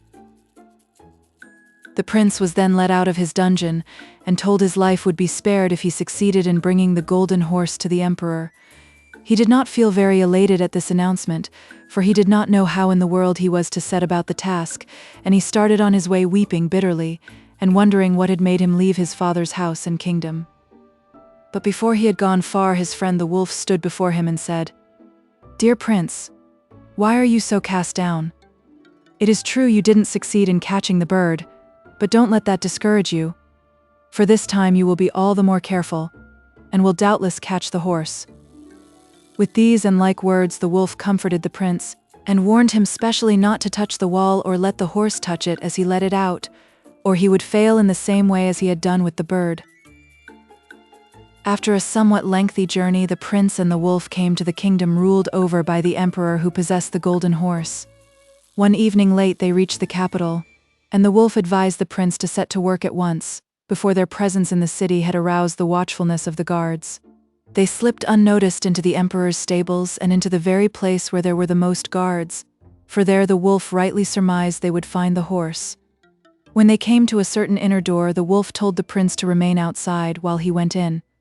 In a short time he returned and said, "My dear prince, the horse is most securely watched, but I have bewitched all the guards, and if you will only be careful not to touch the wall yourself, or let the horse touch it as you go out, there is no danger and the game is yours." The prince, who had made up his mind to be more than cautious this time, went cheerfully to work. He found all the guards fast asleep and, slipping into the horse's stall, he seized it by the bridle and let it out. But unfortunately, before they had got quite clear of the stables, a gadfly stung the horse and caused it to switch its tail, whereby it touched the wall. In a moment, all the guards awoke, seized the prince and beat him mercilessly with their horsewhips, after which they bound him with chains and flung him into a dungeon. Next morning they brought him before the emperor, who treated him exactly as the king with the golden bird had done, and commanded him to be beheaded on the following day. When the wolf magician saw that the prince had failed this time too, he transformed himself again into a mighty king, and proceeded with an even more gorgeous retinue than the first time to the court of the emperor. He was courteously received and entertained, and once more after dinner he led the conversation on to the subject of slaves, and in the course of it again requested to be allowed to see the bold robber who had dared to break into the emperor's stable to steal his most valuable possession. The emperor consented, and all happened exactly as it had done at the court of the emperor with the golden bird. The prisoner's life was to be spared only on condition that within 3 days he should obtain possession of the golden mermaid, whom hitherto no mortal had ever approached. Very depressed by his dangerous and difficult task, the prince left his gloomy prison, but to his great joy, he met his friend the wolf before he had gone many miles on his journey. The cunning creature pretended he knew nothing of what had happened to the prince, and asked him how he had fared with the horse. The prince told him all about his misadventure, and the condition on which the emperor had promised to spare his life. Then the wolf reminded him that he had twice got him out of prison, and that if he would only trust in him, and do exactly as he told him, he would certainly succeed in this last undertaking. Thereupon they bent their steps towards the sea which stretched out before them, as far as their eyes could see, all the waves dancing and glittering in the bright sunshine. "Now," continued the wolf, "I am going to turn myself into a boat full of the most beautiful silken merchandise, and you must jump boldly into the boat, and steer with my tail in your hand right out into the open sea. You will soon come upon the golden mermaid. Whatever you do, don't follow her if she calls you, but on the contrary say to her, 'The buyer comes to the seller, not the seller to the buyer.' After which you must steer towards the land, and she will follow you, for she won't be able to resist the beautiful wares you have on board your ship." The prince promised faithfully to do all he had been told, whereupon the wolf changed himself into a ship full of most exquisite silks, of every shade and color imaginable. The astonished prince stepped into the boat, and holding the wolf's tail in his hand, he steered boldly out into the open sea, where the sun was gilding the blue waves with its golden rays. Soon he saw the golden mermaid swimming near the ship, beckoning and calling to him to follow her, but, mindful of the wolf's warning, he told her in a loud voice that if she wished to buy anything she must come to him. With these words he turned his magic ship round and steered back towards the land. The mermaid called out to him to stand still, but he refused to listen to her and never paused till he reached the sand of the shore. Here he stopped and waited for the mermaid, who had swum after him. When she drew near the boat, he saw that she was far more beautiful than any mortal he had ever beheld. She swam round the ship for some time, and then swung herself gracefully on board, in order to examine the beautiful silken stuffs more closely. Then the prince seized her in his arms, and kissing her tenderly on the cheeks and lips, he told her she was his forever. At the same moment the boat turned into a wolf again, which so terrified the mermaid that she clung to the prince for protection. So the golden mermaid was successfully caught, and she soon felt quite happy in her new life when she saw she had nothing to fear either from the prince or the wolf. She rode on the back of the latter, and the prince rode behind her. When they reached the country ruled over by the emperor with the golden horse, the prince jumped down and, helping the mermaid to alight, he led her before the emperor. At the sight of the beautiful mermaid and of the grim wolf, who stuck close to the prince this time, the guards all made respectful obeisance, and soon the three stood before his imperial majesty. When the emperor heard from the prince how he had gained possession of his fair prize, he at once recognized that he had been helped by some magic art, and on the spot gave up all claim to the beautiful mermaid. "Dear youth," he said, "forgive me for my shameful conduct to you, and, as a sign that you pardon me, accept the golden horse as a present. I acknowledge your power to be greater even than I can understand, for you have succeeded in gaining possession of the golden mermaid, whom hitherto no mortal has ever been able to approach." Then they all sat down to a huge feast, and the prince had to relate his adventures all over again, to the wonder and astonishment of the whole company. But the prince was wearying now to return to his own kingdom, so as soon as the feast was over he took farewell of the emperor and set out on his homeward way. He lifted the mermaid onto the golden horse and swung himself up behind her, and so they rode on merrily, with the wolf trotting behind, till they came to the country of the emperor with the golden bird. The renown of the prince and his adventure had gone before him, and the emperor sat on his throne awaiting the arrival of the prince and his companions. When the three rode into the courtyard of the palace, they were surprised and delighted to find everything festively illuminated and decorated for their reception. When the prince and the golden mermaid, with the wolf behind them, mounted the steps of the palace, the emperor came forward to meet them and led them to the throne room. At the same moment, a servant appeared with the golden bird in its golden cage, and the emperor begged the prince to accept it with his love and to forgive him the indignity he had suffered at his hands. Then the emperor bent low before the beautiful mermaid and, offering her his arm, he led her into dinner, closely followed by the prince and her friend the wolf, the latter seating himself at table, not the least embarrassed that no one had invited him to do so. As soon as the sumptuous meal was over, the prince and his mermaid took leave of the emperor and, seating themselves on the golden horse, continued their homeward journey. On the way the wolf turned to the prince and said, "Dear friends, I must now bid you farewell, but I leave you under such happy circumstances that I cannot feel our parting to be a sad one." The prince was very unhappy when he heard these words, and begged the wolf to stay with them always. But this the good creature refused to do, though he thanked the prince kindly for his invitation, and called out as he disappeared into the thicket, "Should any evil befall you, dear prince, at any time, you may rely on my friendship and gratitude." These were the wolf's parting words, and the prince could not restrain his tears when he saw his friend vanishing in the distance, but one glance at his beloved mermaid soon cheered him up again, and they continued on their journey merrily. The news of his son's adventures had already reached his father's court, and everyone was more than astonished at the success of the once despised prince. His elder brothers, who had in vain gone in pursuit of the thief of the golden apples, were furious over their younger brother's good fortune, and plotted and planned how they were to kill him. They hid themselves in the wood through which the prince had to pass on his way to the palace, and there fell on him, and having beaten him to death, they carried off the golden horse and the golden bird. But nothing they could do would persuade the golden mermaid to go with them or move from the spot, for ever since she had left the sea, she had so attached herself to her prince that she asked nothing else than to live or die with him. For many weeks the poor mermaid sat and watched over the dead body of her lover, weeping salt tears over his loss, when suddenly one day their old friend the wolf appeared and said, "Cover the prince's body with all the leaves and flowers you can find in the wood."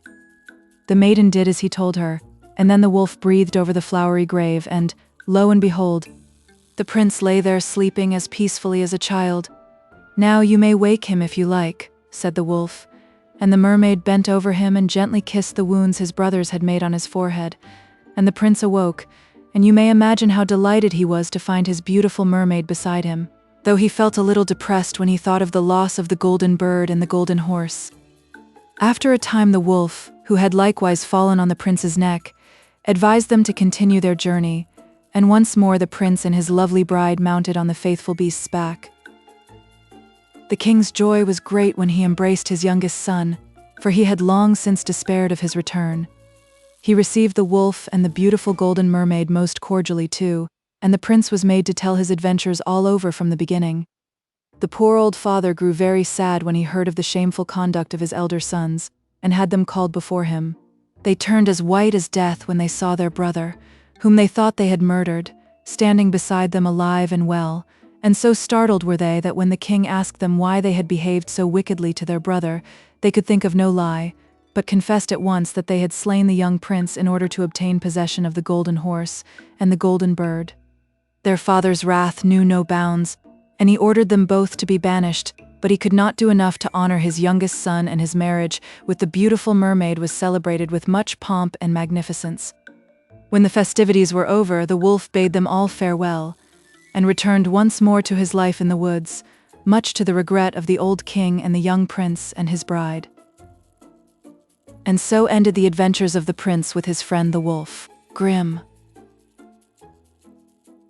The War of the Wolf and the Fox. There was once upon a time a man and his wife who had an old cat and an old dog. One day the man, whose name was Simon, said to his wife, whose name was Susan, "Why should we keep our old cat any longer? She never catches any mice nowadays, and is so useless that I have made up my mind to drown her." But his wife replied, "Don't do that, for I'm sure she could still catch mice." "Rubbish," said Simon. "The mice might dance on her and she would never catch one. I've quite made up my mind that the next time I see her, I shall put her in the water." Susan was very unhappy when she heard this, and so was the cat, who had been listening to the conversation behind the stove. When Simon went off to his work, the poor cat meowed so pitifully and looked up so pathetically into Susan's face that the woman quickly opened the door and said, "Fly for your life, my poor little beast, and get well away from here before your master returns." The cat took her advice and ran as quickly as her poor old legs would carry her into the wood, and when Simon came home, his wife told him that the cat had vanished. "So much the better for her," said Simon. "And now we have got rid of her, we must consider what we are to do with the old dog. He is quite deaf and blind, and invariably barks when there is no need, and makes no sound when there is. I think the best thing I can do with him is to hang him." But soft-hearted Susan replied, "Please don't do so. He's surely not so useless as all that." "Don't be foolish," said her husband. "The courtyard might be full of thieves and he'd never discover it. No, the first time I see him, it's all up with him, I can tell you." Susan was very unhappy at his words, and so was the dog, who was lying in the corner of the room and had heard everything. As soon as Simon had gone to his work, he stood up and howled so touchingly that Susan quickly opened the door and said, "Fly for your life, poor beast, before your master gets home." And the dog ran into the wood with his tail between his legs. When her husband returned, his wife told him that the dog had disappeared. "That's lucky for him," said Simon. But Susan sighed, for she had been very fond of the poor creature. Now it happened that the cat and dog met each other on their travels, and though they had not been the best of friends at home, they were quite glad to meet among strangers.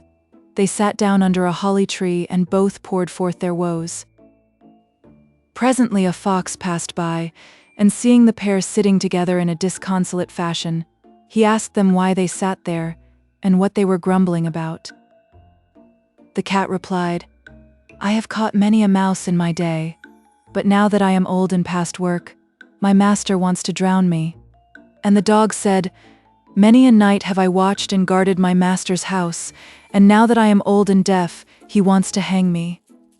The fox answered, "That's the way of the world, but I'll help you to get back into your master's favor. Only you must first help me in my own troubles."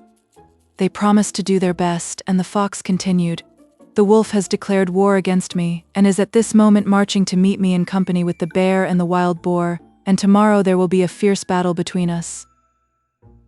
"All right," said the dog and the cat, "we will stand by you, and if we are killed, it is at any rate better to die on the field of battle than to perish ignobly at home," and they shook paws and concluded the bargain. The fox sent word to the wolf to meet him at a certain place, and the three set forth to encounter him and his friends.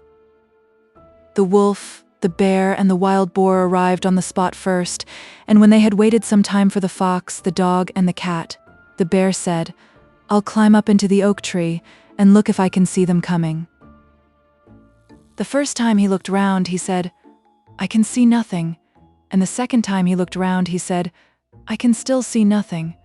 But the third time he said, "I see a mighty army in the distance, and one of the warriors has the biggest lance you ever saw." This was the cat, who was marching along with her tail erect.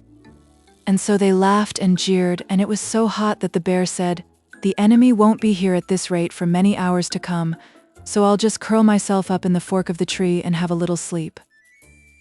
And the wolf lay down under the oak, and the wild boar buried himself in some straw, so that nothing was seen of him but one ear. And while they were lying there, the fox, the cat, and the dog arrived. When the cat saw the wild boar's ear, she pounced upon it, thinking it was a mouse in the straw. The wild boar got up in a dreadful fright, gave one loud grunt and disappeared into the wood. But the cat was even more startled than the boar, and, spitting with terror, she scrambled up into the fork of the tree, and as it happened right into the bear's face. Now it was the bear's turn to be alarmed, and with a mighty growl he jumped down from the oak and fell right on the top of the wolf, and killed him as dead as a stone. On their way home from the war, the fox caught a score of mice, and when they reached Simon's cottage he put them all on the stove and said to the cat, "Now go and fetch one mouse after the other, and lay them down before your master."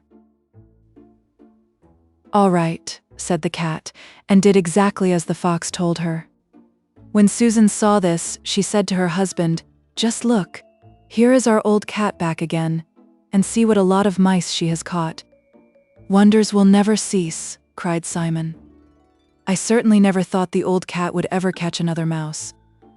But Susan answered, "There, you see, I always said our cat was a most excellent creature, but you men always think you know best." In the meantime, the fox said to the dog, "Our friend Simon has just killed a pig. When it gets a little darker, you must go into the courtyard and bark with all your might." "All right," said the dog, and as soon as it grew dusk he began to bark loudly. Susan, who heard him first, said to her husband, "Our dog must have come back, for I hear him barking lustily. Do go out and see what's the matter. Perhaps thieves may be stealing our sausages." But Simon answered, "The foolish brute is as deaf as a post and is always barking at nothing," and he refused to get up. The next morning Susan got up early to go to church at the neighboring town, and she thought she would take some sausages to her aunt who lived there. But when she went to her larder, she found all the sausages gone and a great hole in the floor. She called out to her husband, "I was perfectly right. Thieves have been here last night, and they have not left a single sausage. Oh, if you had only got up when I asked you to." Then Simon scratched his head and said, "I can't understand it at all. I certainly never believed the old dog was so quick at hearing." But Susan replied, "I always told you our old dog was the best dog in the world, but as usual you thought you knew so much better. Men are the same all the world over." And the fox scored a point too, for he had carried away the sausages himself. Grim. The Story of the Fisherman and His Wife. There was once a fisherman and his wife who lived together in a little hut close to the sea, and the fisherman used to go down every day to fish, and he would fish and fish. So he used to sit with his rod and gaze into the shining water, and he would gaze and gaze. Now, once the line was pulled deep under the water, and when he hauled it up, he hauled a large flounder with it. The flounder said to him, "Listen, fisherman, I pray you to let me go. I am not a real flounder. I am an enchanted prince. What good will it do you if you kill me? I shall not taste nice. Put me back into the water and let me swim away." "Well," said the man, "you need not make so much noise about it. I'm sure I had much better let a flounder that can talk swim away." With these words he put him back again into the shining water, and the flounder sank to the bottom, leaving a long streak of blood behind. Then the fisherman got up and went home to his wife in the hut. "Husband," said his wife, "have you caught nothing today?"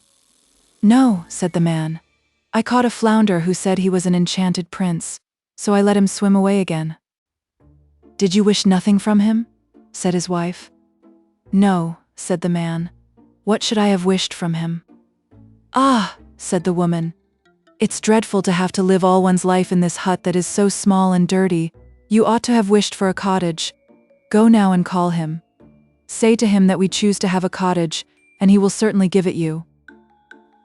"Alas," said the man, "why should I go down there again?" "Why," said his wife, "you caught him, and then let him go again, so he is sure to give you what you ask. Go down quickly." The man did not like going at all, but as his wife was not to be persuaded, he went down to the sea. When he came there, the sea was quite green and yellow, and was no longer shining. So he stood on the shore and said, Once a prince, but changed you be into a flounder in the sea. Come, for my wife Ilsabel wishes what I dare not tell. Then the flounder came swimming up and said, Well, what does she want? Alas, said the man, my wife says I ought to have kept you and wished something from you. She does not want to live any longer in the hut. She would like a cottage. Go home then, said the flounder. She has it. So the man went home, and there was his wife no longer in the hut, but in its place was a beautiful cottage, and his wife was sitting in front of the door on a bench. She took him by the hand and said to him, Come inside and see if this is not much better. They went in, and inside the cottage was a tiny hall, and a beautiful sitting room, and a bedroom in which stood a bed, a kitchen and a dining room all furnished with the best of everything, and fitted up with every kind of tin and copper utensil. And outside was a little yard in which were chickens and ducks, and also a little garden with vegetables and fruit trees. See, said the wife, isn't this nice? Yes, answered her husband. Here we shall remain and live very happily. We will think about that, said his wife. With these words they had their supper and went to bed. All went well for a week or a fortnight. Then the wife said, Listen, husband, the cottage is much too small, and so is the yard and the garden. The flounder might just as well have sent us a larger house. I should like to live in a great stone castle. Go down to the flounder and tell him to send us a castle. Ah, wife, said the fisherman, the cottage is quite good enough. Why do we choose to live in a castle? Why, said the wife, you go down, the flounder can quite well do that. No, wife, said the man, the flounder gave us the cottage. I do not like to go to him again. He might take it amiss. Go, said his wife. He can certainly give it us and ought to do so willingly. Go at once. The fisherman's heart was very heavy and he did not like going. He said to himself, It is not right. Still, he went down. When he came to the sea, the water was all violet and dark blue, and dull and thick, and no longer green and yellow, but it was still smooth. So he stood there and said, Once a prince, but changed you be into a flounder in the sea. Come, for my wife Ilsabel wishes what I dare not tell. What does she want now? Said the flounder. Ah, said the fisherman, half ashamed. She wants to live in a great stone castle. Go home. She is standing before the door, said the flounder. The fisherman went home and thought he would find no house. When he came near, there stood a great stone palace, and his wife was standing on the steps about to enter. She took him by the hand and said, Come inside. Then he went with her, and inside the castle was a large hall with a marble floor, and there were heaps of servants who threw open the great doors, and the walls were covered with beautiful tapestry, and in the apartments were gilded chairs and tables, and crystal chandeliers hung from the ceiling, and all the rooms were beautifully carpeted. The best of food and drink also was set before them when they wished to dine, and outside the house was a large courtyard with horse and cow stables and a coach house, all fine buildings, and a splendid garden with most beautiful flowers and fruit, and in a park quite a league long were deer and roe and hares, and everything one could wish for. Now, said the wife, isn't this beautiful? Yes, indeed, said the fisherman. Now we will stay here and live in this beautiful castle and be very happy. We will consider the matter, said his wife, and they went to bed. The next morning the wife woke up first at daybreak and looked out of the bed at the beautiful country stretched before her. Her husband was still sleeping, so she dug her elbows into his side and said, Husband, get up and look out of the window. Could we not become the king of all this land? Go down to the flounder and tell him we choose to be king. Ah, wife, replied her husband, why should we be king? I don't want to be king. Well, said his wife, if you don't want to be king, I will be king. Go down to the flounder, I will be king. Alas, wife, said the fisherman, why do you want to be king? I can't ask him that. And why not? Said his wife. Go down at once. I must be king. So the fisherman went, though much vexed that his wife wanted to be king. It is not right. It is not right, he thought. He did not wish to go, yet he went. When he came to the sea, the water was a dark gray color, and it was heaving against the shore. So he stood and said, "Once a prince, but changed you be into a flounder in the sea. Come, for my wife Ilsabel wishes what I dare not tell." "What does she want now?" asked the flounder. "Alas," said the fisherman, "she wants to be king." "Go home, she is that already," said the flounder. The fisherman went home, and when he came near the palace he saw that it had become much larger, and that it had great towers and splendid ornamental carving on it. A sentinel was standing before the gate, and there were numbers of soldiers with kettledrums and trumpets. And when he went into the palace, he found everything was of pure marble and gold, and the curtains of damask with tassels of gold. Then the doors of the hall flew open, and there stood the whole court round his wife, who was sitting on a high throne of gold and diamonds. She wore a great golden crown, and had a scepter of gold and precious stones in her hand. And by her on either side stood 6 pages in a row, each one a head taller than the other. Then he went before her and said, "Ah, wife, are you king now?" "Yes," said his wife, "now I am king." He stood looking at her, and when he had looked for some time, he said, "Let that be enough, wife, now that you are king. Now we have nothing more to wish for." "Nay, husband," said his wife restlessly, "my wishing powers are boundless, I cannot restrain them any longer. Go down to the flounder, king I am now, I must be emperor." "Alas, wife," said the fisherman, "why do you want to be emperor?" "Husband," said she, "go to the flounder, I will be emperor." "Ah, wife," he said, "he cannot make you emperor, I don't like to ask him that. There is only one emperor in the kingdom.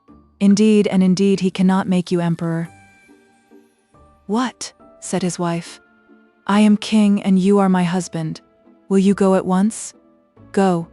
If he can make king, he can make emperor, and emperor I must and will be, go." So he had to go. But as he went he felt quite frightened, and he thought to himself, "This can't be right. To be emperor is too ambitious. The flounder will be tired out at last." Thinking this, he came to the shore. The sea was quite black and thick, and it was breaking high on the beach. The foam was flying about and the wind was blowing. Everything looked bleak. The fisherman was chilled with fear. He stood and said, "Once a prince, but changed you be into a flounder in the sea. Come, for my wife Ilsabel wishes what I dare not tell." "What does she want now?" asked the flounder. "Alas, flounder," he said, "my wife wants to be emperor." "Go home," said the flounder. "She is that already." So the fisherman went home, and when he came there he saw the whole castle was made of polished marble, ornamented with alabaster statues in gold. Before the gate soldiers were marching, blowing trumpets and beating drums. Inside the palace were walking barons, counts, and dukes acting as servants. They opened the door, which was of beaten gold. And when he entered, he saw his wife upon a throne which was made out of a single block of gold, and which was quite 6 cubits high. She had on a great golden crown which was 3 yards high and set with brilliants and sparkling gems. In one hand she held a scepter, and in the other the imperial globe, and on either side of her stood 2 rows of halberdiers, each smaller than the other, from a 7-foot giant to the tiniest little dwarf no higher than my little finger. Many princes and dukes were standing before her. The fisherman went up to her quietly and said, "Wife, are you emperor now?" "Yes," she said, "I am emperor." He stood looking at her magnificence, and when he had watched her for some time, said, "Ah, wife, let that be enough, now that you are emperor." "Husband," said she, "why are you standing there? I am emperor now, and I want to be pope too. Go down to the flounder." "Alas, wife," said the fisherman, "what more do you want? You cannot be pope. There is only one pope in Christendom, and he cannot make you that." "Husband," she said, "I will be pope. Go down quickly, I must be pope today." "No, wife," said the fisherman. "I can't ask him that. It is not right, it is too much. The flounder cannot make you pope." "Husband, what nonsense," said his wife. "If he can make emperor, he can make pope too. Go down this instant." I am emperor and you are my husband. Will you be off at once?" So he was frightened and went out, but he felt quite faint, and trembled and shook, and his knees and legs began to give way under him. The wind was blowing fiercely across the land, and the clouds flying across the sky looked as gloomy as if it were night. The leaves were being blown from the trees, the water was foaming and seething and dashing upon the shore, and in the distance he saw the ships in great distress, dancing and tossing on the waves. Still the sky was very blue in the middle, although at the sides it was an angry red as in a great storm. So he stood shuddering in anxiety and said, "Once a prince, but changed you be into a flounder in the sea. Come, for my wife, Ilsebel, wishes what I dare not tell." "Well, what does she want now?" asked the flounder. "Alas," said the fisherman, "she wants to be pope." "Go home then, she is that already," said the flounder. Then he went home, and when he came there he saw, as it were, a large church surrounded by palaces. He pushed his way through the people. The interior was lit up with thousands and thousands of candles, and his wife was dressed in cloth of gold and was sitting on a much higher throne, and she wore 3 great golden crowns. Round her were numbers of church dignitaries, and on either side were standing 2 rows of tapers, the largest of them as tall as a steeple, and the smallest as tiny as a Christmas tree candle. All the emperors and kings were on their knees before her, and were kissing her foot. "Wife," said the fisherman looking at her, "are you pope now?" "Yes," said she, "I am pope." So he stood staring at her, and it was as if he were looking at the bright sun. When he had watched her for some time, he said, "Ah, wife, let it be enough now that you are pope." But she sat as straight as a tree, and did not move or bend the least bit. He said again, "Wife, be content now that you are pope. You cannot become anything more." "We will think about that," said his wife. With these words they went to bed. But the woman was not content. Her greed would not allow her to sleep, and she kept on thinking and thinking what she could still become. The fisherman slept well and soundly, for he had done a great deal that day, but his wife could not sleep at all, and turned from one side to another the whole night long, and thought till she could think no longer what more she could become. Then the sun began to rise, and when she saw the red dawn she went to the end of the bed and looked at it. And as she was watching the sun rise out of the window she thought, "Ha, could I not make the sun and man rise?" "Husband," said she, poking him in the ribs with her elbows, "wake up, go down to the flounder, I will be a god." The fisherman was still half asleep, yet he was so frightened that he fell out of bed. He thought he had not heard aright, and opened his eyes wide and said, "What did you say, wife?" "Husband," she said, "if I cannot make the sun and man rise when I appear, I cannot rest. I shall never have a quiet moment till I can make the sun and man rise." He looked at her in horror, and a shudder ran over him. "Go down at once, I will be a god." "Alas, wife," said the fisherman, falling on his knees before her, "the flounder cannot do that. Emperor and pope he can make you. I implore you, be content and remain pope." Then she flew into a passion. Her hair hung wildly about her face. She pushed him with her foot and screamed, "I am not contented, and I shall not be contented. Will you go?"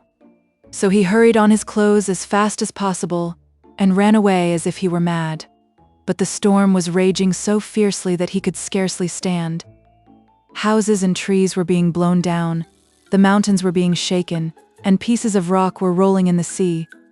The sky was as black as ink, it was thundering and lightning, and the sea was tossing in great waves as high as church towers and mountains, and each had a white crest of foam. So he shouted, not able to hear his own voice, "Once a prince, but changed you be into a flounder in the sea. Come, for my wife Ilsebel wishes what I dare not tell." "Well, what does she want now?" asked the flounder. "Alas," said he, "she wants to be a god." "Go home then, she is sitting again in the hut." And there they are, sitting to this day, grim. The 3 musicians. Once upon a time 3 musicians left their home and set out on their travels. They had all learnt music from the same master, and they determined to stick together and to seek their fortune in foreign lands. They wandered merrily from place to place and made quite a good living, and were much appreciated by everyone who heard them play. One evening they came to a village where they delighted all the company with their beautiful music. At last they ceased playing, and began to eat and drink and listen to the talk that was going on around them. They heard all the gossip of the place, and many wonderful things were related and discussed.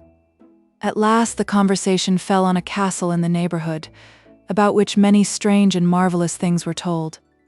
One person said that hidden treasure was to be found there, another that the richest food was always to be had there, although the castle was uninhabited, and a third that an evil spirit dwelt within the walls, so terrible that anyone who forced his way into the castle came out of it more dead than alive. As soon as the three musicians were alone in their bedroom, they agreed to go and examine the mysterious castle, and, if possible, to find and carry away the hidden treasure. They determined, too, to make the attempt separately, one after the other, according to age, and they settled that a whole day was to be given to each adventurer in which to try his luck. The fiddler was the first to set out on his adventures, and did so in the best of spirits and full of courage. When he reached the castle, he found the outer gate open, quite as if he were an expected guest, but no sooner had he stepped across the entry than the heavy door closed behind him with a bang, and was bolted with a huge iron bar, exactly as if a sentinel were doing his office and keeping watch, but no human being was to be seen anywhere. An awful terror overcame the fiddler, but it was hopeless to think of turning back, or of standing still, and the hopes of finding gold and other treasures gave him strength and courage to force his way further into the castle.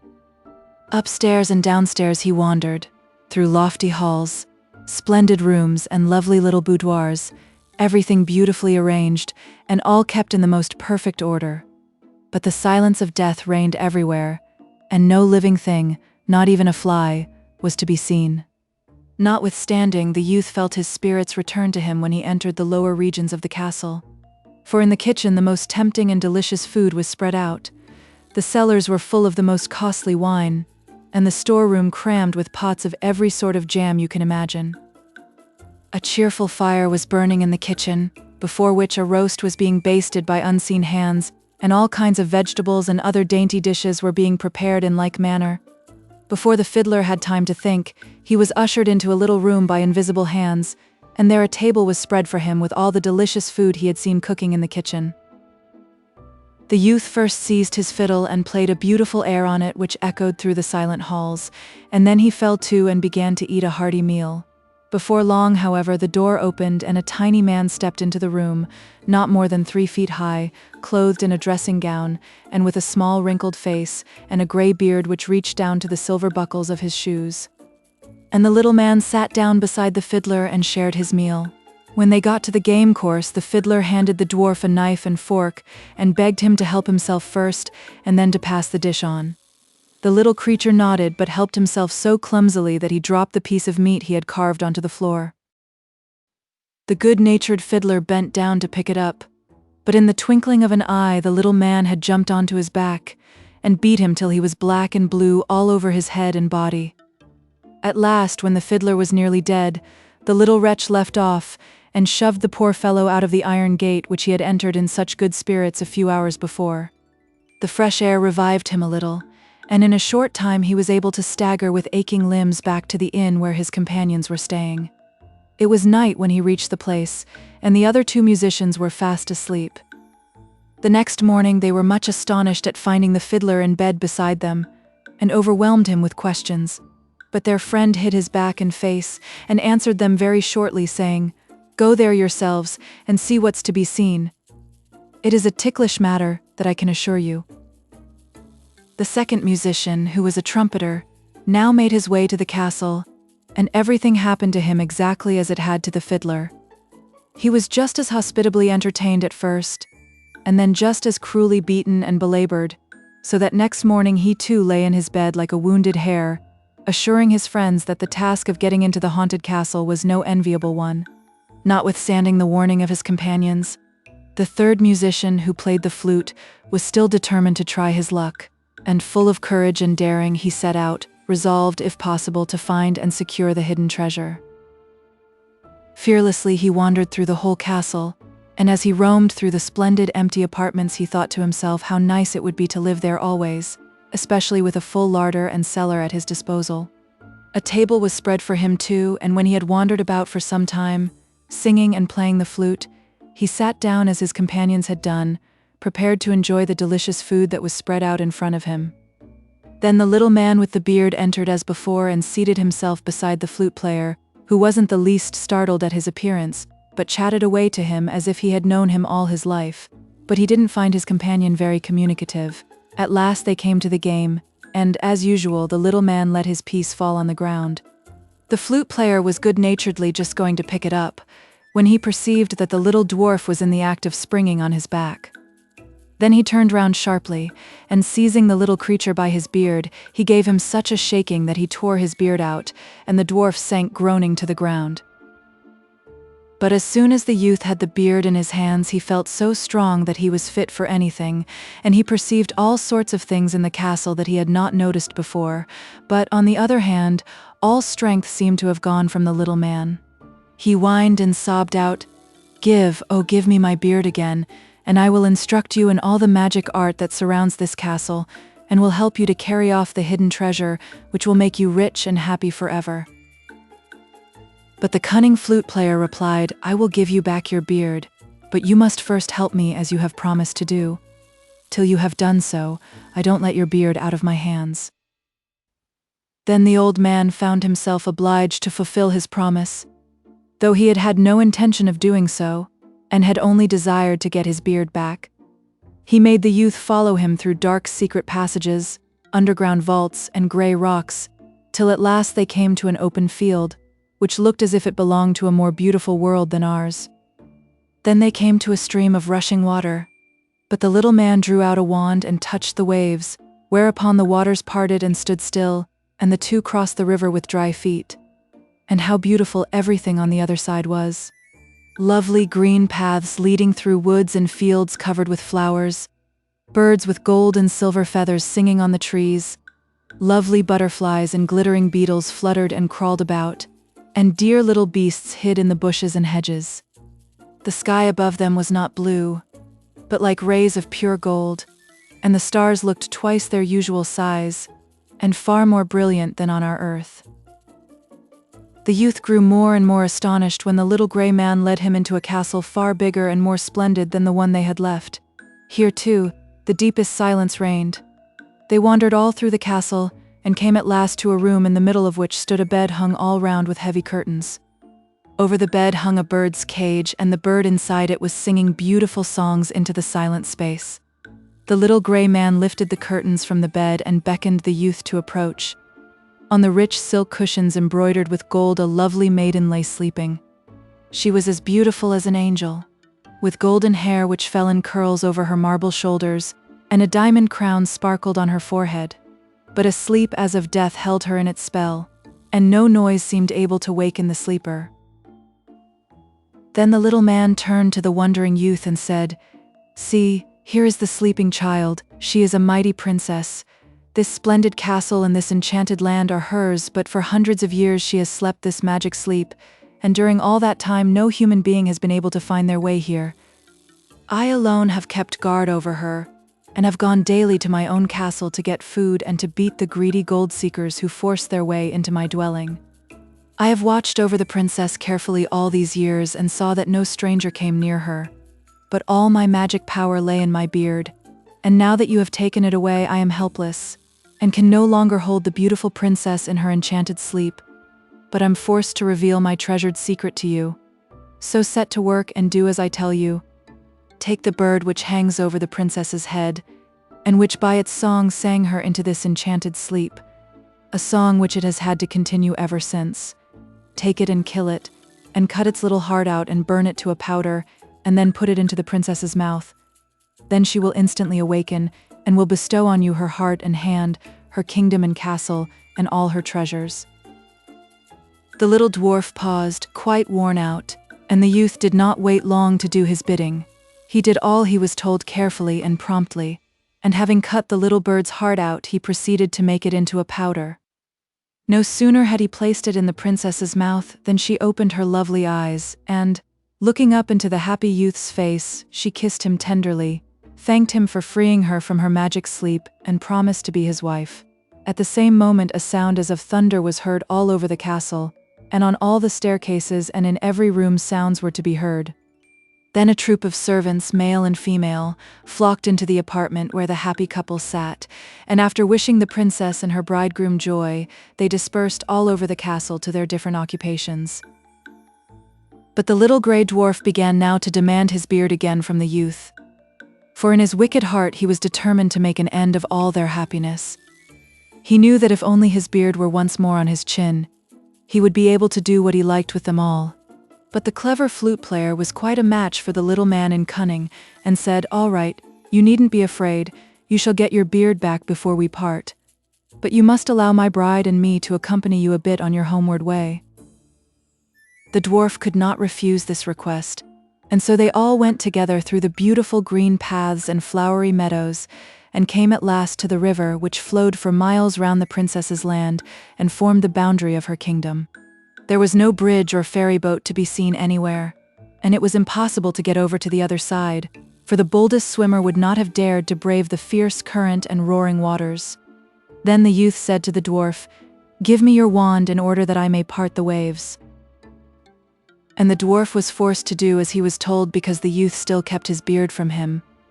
But the wicked little creature chuckled with joy and thought to himself, "The foolish youth will hand me my beard as soon as we have crossed the river, and then my power will return, and I will seize my wand and prevent them both ever returning to their beautiful country." But the dwarf's wicked intentions were doomed to disappointment. The happy youth struck the water with his wand, and the waves at once parted and stood still, and the dwarf went on in front and crossed the stream. No sooner had he done so than the waters closed behind him, and the youth and his lovely bride stood safe on the other side. Then they threw his beard to the old man across the river, but they kept his wand, so that the wicked dwarf could never again enter their kingdom. So the happy couple returned to their castle, and lived there in peace and plenty forever after. But the other two musicians waited in vain for the return of their companion, and when he never came they said, "Ah, he's gone to play the flute," till the saying passed into a proverb, and was always said of anyone who set out to perform a task from which he never returned. Grim. The Three Dogs. There was once upon a time a shepherd who had 2 children, a son and a daughter. When he was on his deathbed, he turned to them and said, "I have nothing to leave you but 3 sheep and a small house. Divide them between you as you like, but don't quarrel over them whatever you do." When the shepherd was dead, the brother asked his sister which she would like best, the sheep or the little house. And when she had chosen the house, he said, "Then I'll take the sheep and go out to seek my fortune in the wide world. I don't see why I shouldn't be as lucky as many another who has set out on the same search, and it wasn't for nothing that I was born on a Sunday." And so he started on his travels, driving his 3 sheep in front of him, and for a long time it seemed as if fortune didn't mean to favor him at all. One day he was sitting disconsolately at a crossroad, when a man suddenly appeared before him with 3 black dogs, each one bigger than the other. "Hello, my fine fellow," said the man. "I see you have 3 fat sheep. I'll tell you what, if you'll give them to me, I'll give you my 3 dogs." In spite of his sadness, the youth smiled and replied, "What would I do with your dogs? My sheep at least feed themselves, but I should have to find food for the dogs." "My dogs are not like other dogs," said the stranger. "They will feed you instead of you them, and will make your fortune. The smallest one is called Salt, and will bring you food whenever you wish. The second is called Pepper, and will tear anyone to pieces who offers to hurt you. And the great big strong one is called Mustard, and is so powerful that it will break iron or steel with its teeth." The shepherd at last let himself be persuaded, and gave the stranger his sheep. In order to test the truth of his statement about the dogs, he said at once, "Salt, I am hungry." And before the words were out of his mouth, the dog had disappeared, and returned in a few minutes with a large basket full of the most delicious food. Then the youth congratulated himself on the bargain he had made, and continued his journey in the best of spirits. One day he met a carriage and pair all draped in black, Even the horses were covered with black trappings, and the coachman was clothed in crepe from top to toe. Inside the carriage sat a beautiful girl in a black dress, crying bitterly. The horses advanced slowly and mournfully, with their heads bent on the ground. "Coachman, what's the meaning of all this grief?" asked the shepherd. At first the coachman wouldn't say anything, but when the youth pressed him, he told him that a huge dragon dwelt in the neighborhood and required yearly the sacrifice of a beautiful maiden. This year the lot had fallen on the king's daughter, and the whole country was filled with woe and lamentation in consequence. The shepherd felt very sorry for the lovely maiden and determined to follow the carriage. In a little it halted at the foot of a high mountain. The girl got out and walked slowly and sadly to meet her terrible fate. The coachman perceived that the shepherd wished to follow her and warned him not to do so if he valued his life, but the shepherd wouldn't listen to his advice. When they had climbed about halfway up the hill, they saw a terrible-looking monster with the body of a snake, and with huge wings and claws coming towards them, breathing forth flames of fire and preparing to seize its victim. Then the shepherd called, "Pepper, come to the rescue."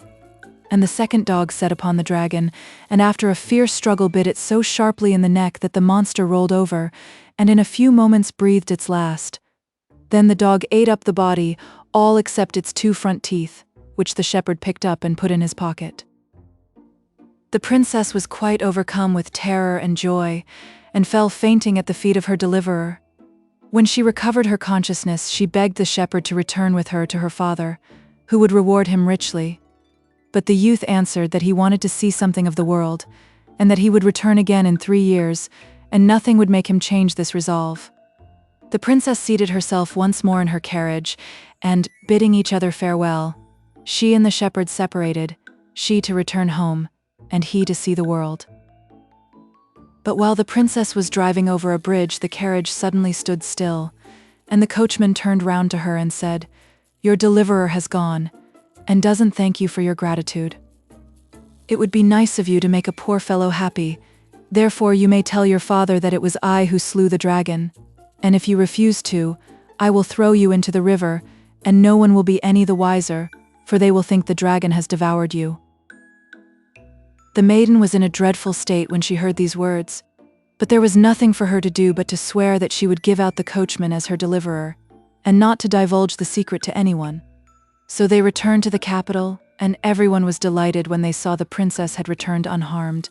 The black flags were taken down from all the palace towers, and gay-colored ones put up in their place, and the king embraced his daughter and her supposed rescuer with tears of joy, and turning to the coachman, he said, "You have not only saved the life of my child, but you have also freed the country from a terrible scourge, therefore, it is only fitting that you should be richly rewarded.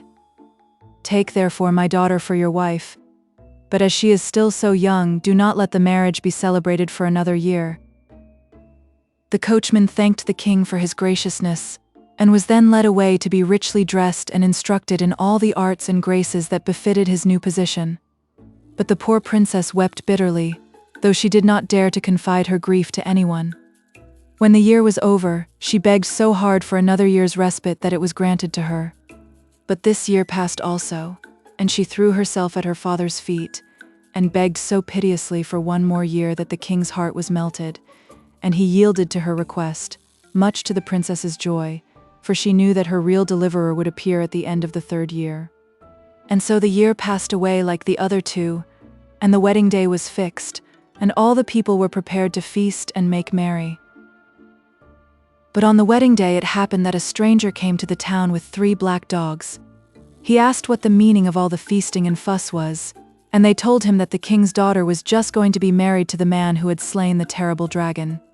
The stranger at once denounced the coachman as a liar, but no one would listen to him, and he was seized and thrown into a cell with iron doors. While he was lying on his straw pallet, pondering mournfully on his fate, he thought he heard the low whining of his dogs outside. Then an idea dawned on him, and he called out as loudly as he could, "Mustard, come to my help," and in a second he saw the paws of his biggest dog at the window of his cell, and before he could count 2, the creature had bitten through the iron bars and stood beside him. Then they both let themselves out of the prison by the window, and the poor youth was free once more. though he felt very sad when he thought that another was to enjoy the reward that rightfully belonged to him. He felt hungry too, so he called his dog Salt and asked him to bring home some food. The faithful creature trotted off and soon returned with a table napkin full of the most delicious food, and the napkin itself was embroidered with a kingly crown. The king had just seated himself at the wedding feast with all his court, when the dog appeared and licked the princess's hand in an appealing manner. With a joyful start, she recognized the beast and bound her own table napkin round his neck. Then she plucked up her courage and told her father the whole story. The king at once sent a servant to follow the dog, and in a short time the stranger was led into the king's presence. The former coachman grew as white as a sheet when he saw the shepherd, and falling on his knees begged for mercy and pardon. The princess recognized her deliverer at once, and did not need the proof of the 2 dragons' teeth which he drew from his pocket. The coachman was thrown into a dark dungeon, and the shepherd took his place at the princess's side, and this time, you may be sure, she did not beg for the wedding to be put off. The young couple lived for some time in great peace and happiness, when suddenly one day the former shepherd bethought himself of his poor sister and expressed a wish to see her again, and to let her share in his good fortune. So they sent a carriage to fetch her, and soon she arrived at the court, and found herself once more in her brother's arms. Then one of the dogs spoke and said, "Our task is done. You have no more need of us. We only waited to see that you did not forget your sister in your prosperity." And with these words the 3 dogs became 3 birds and flew away into the heavens. The end.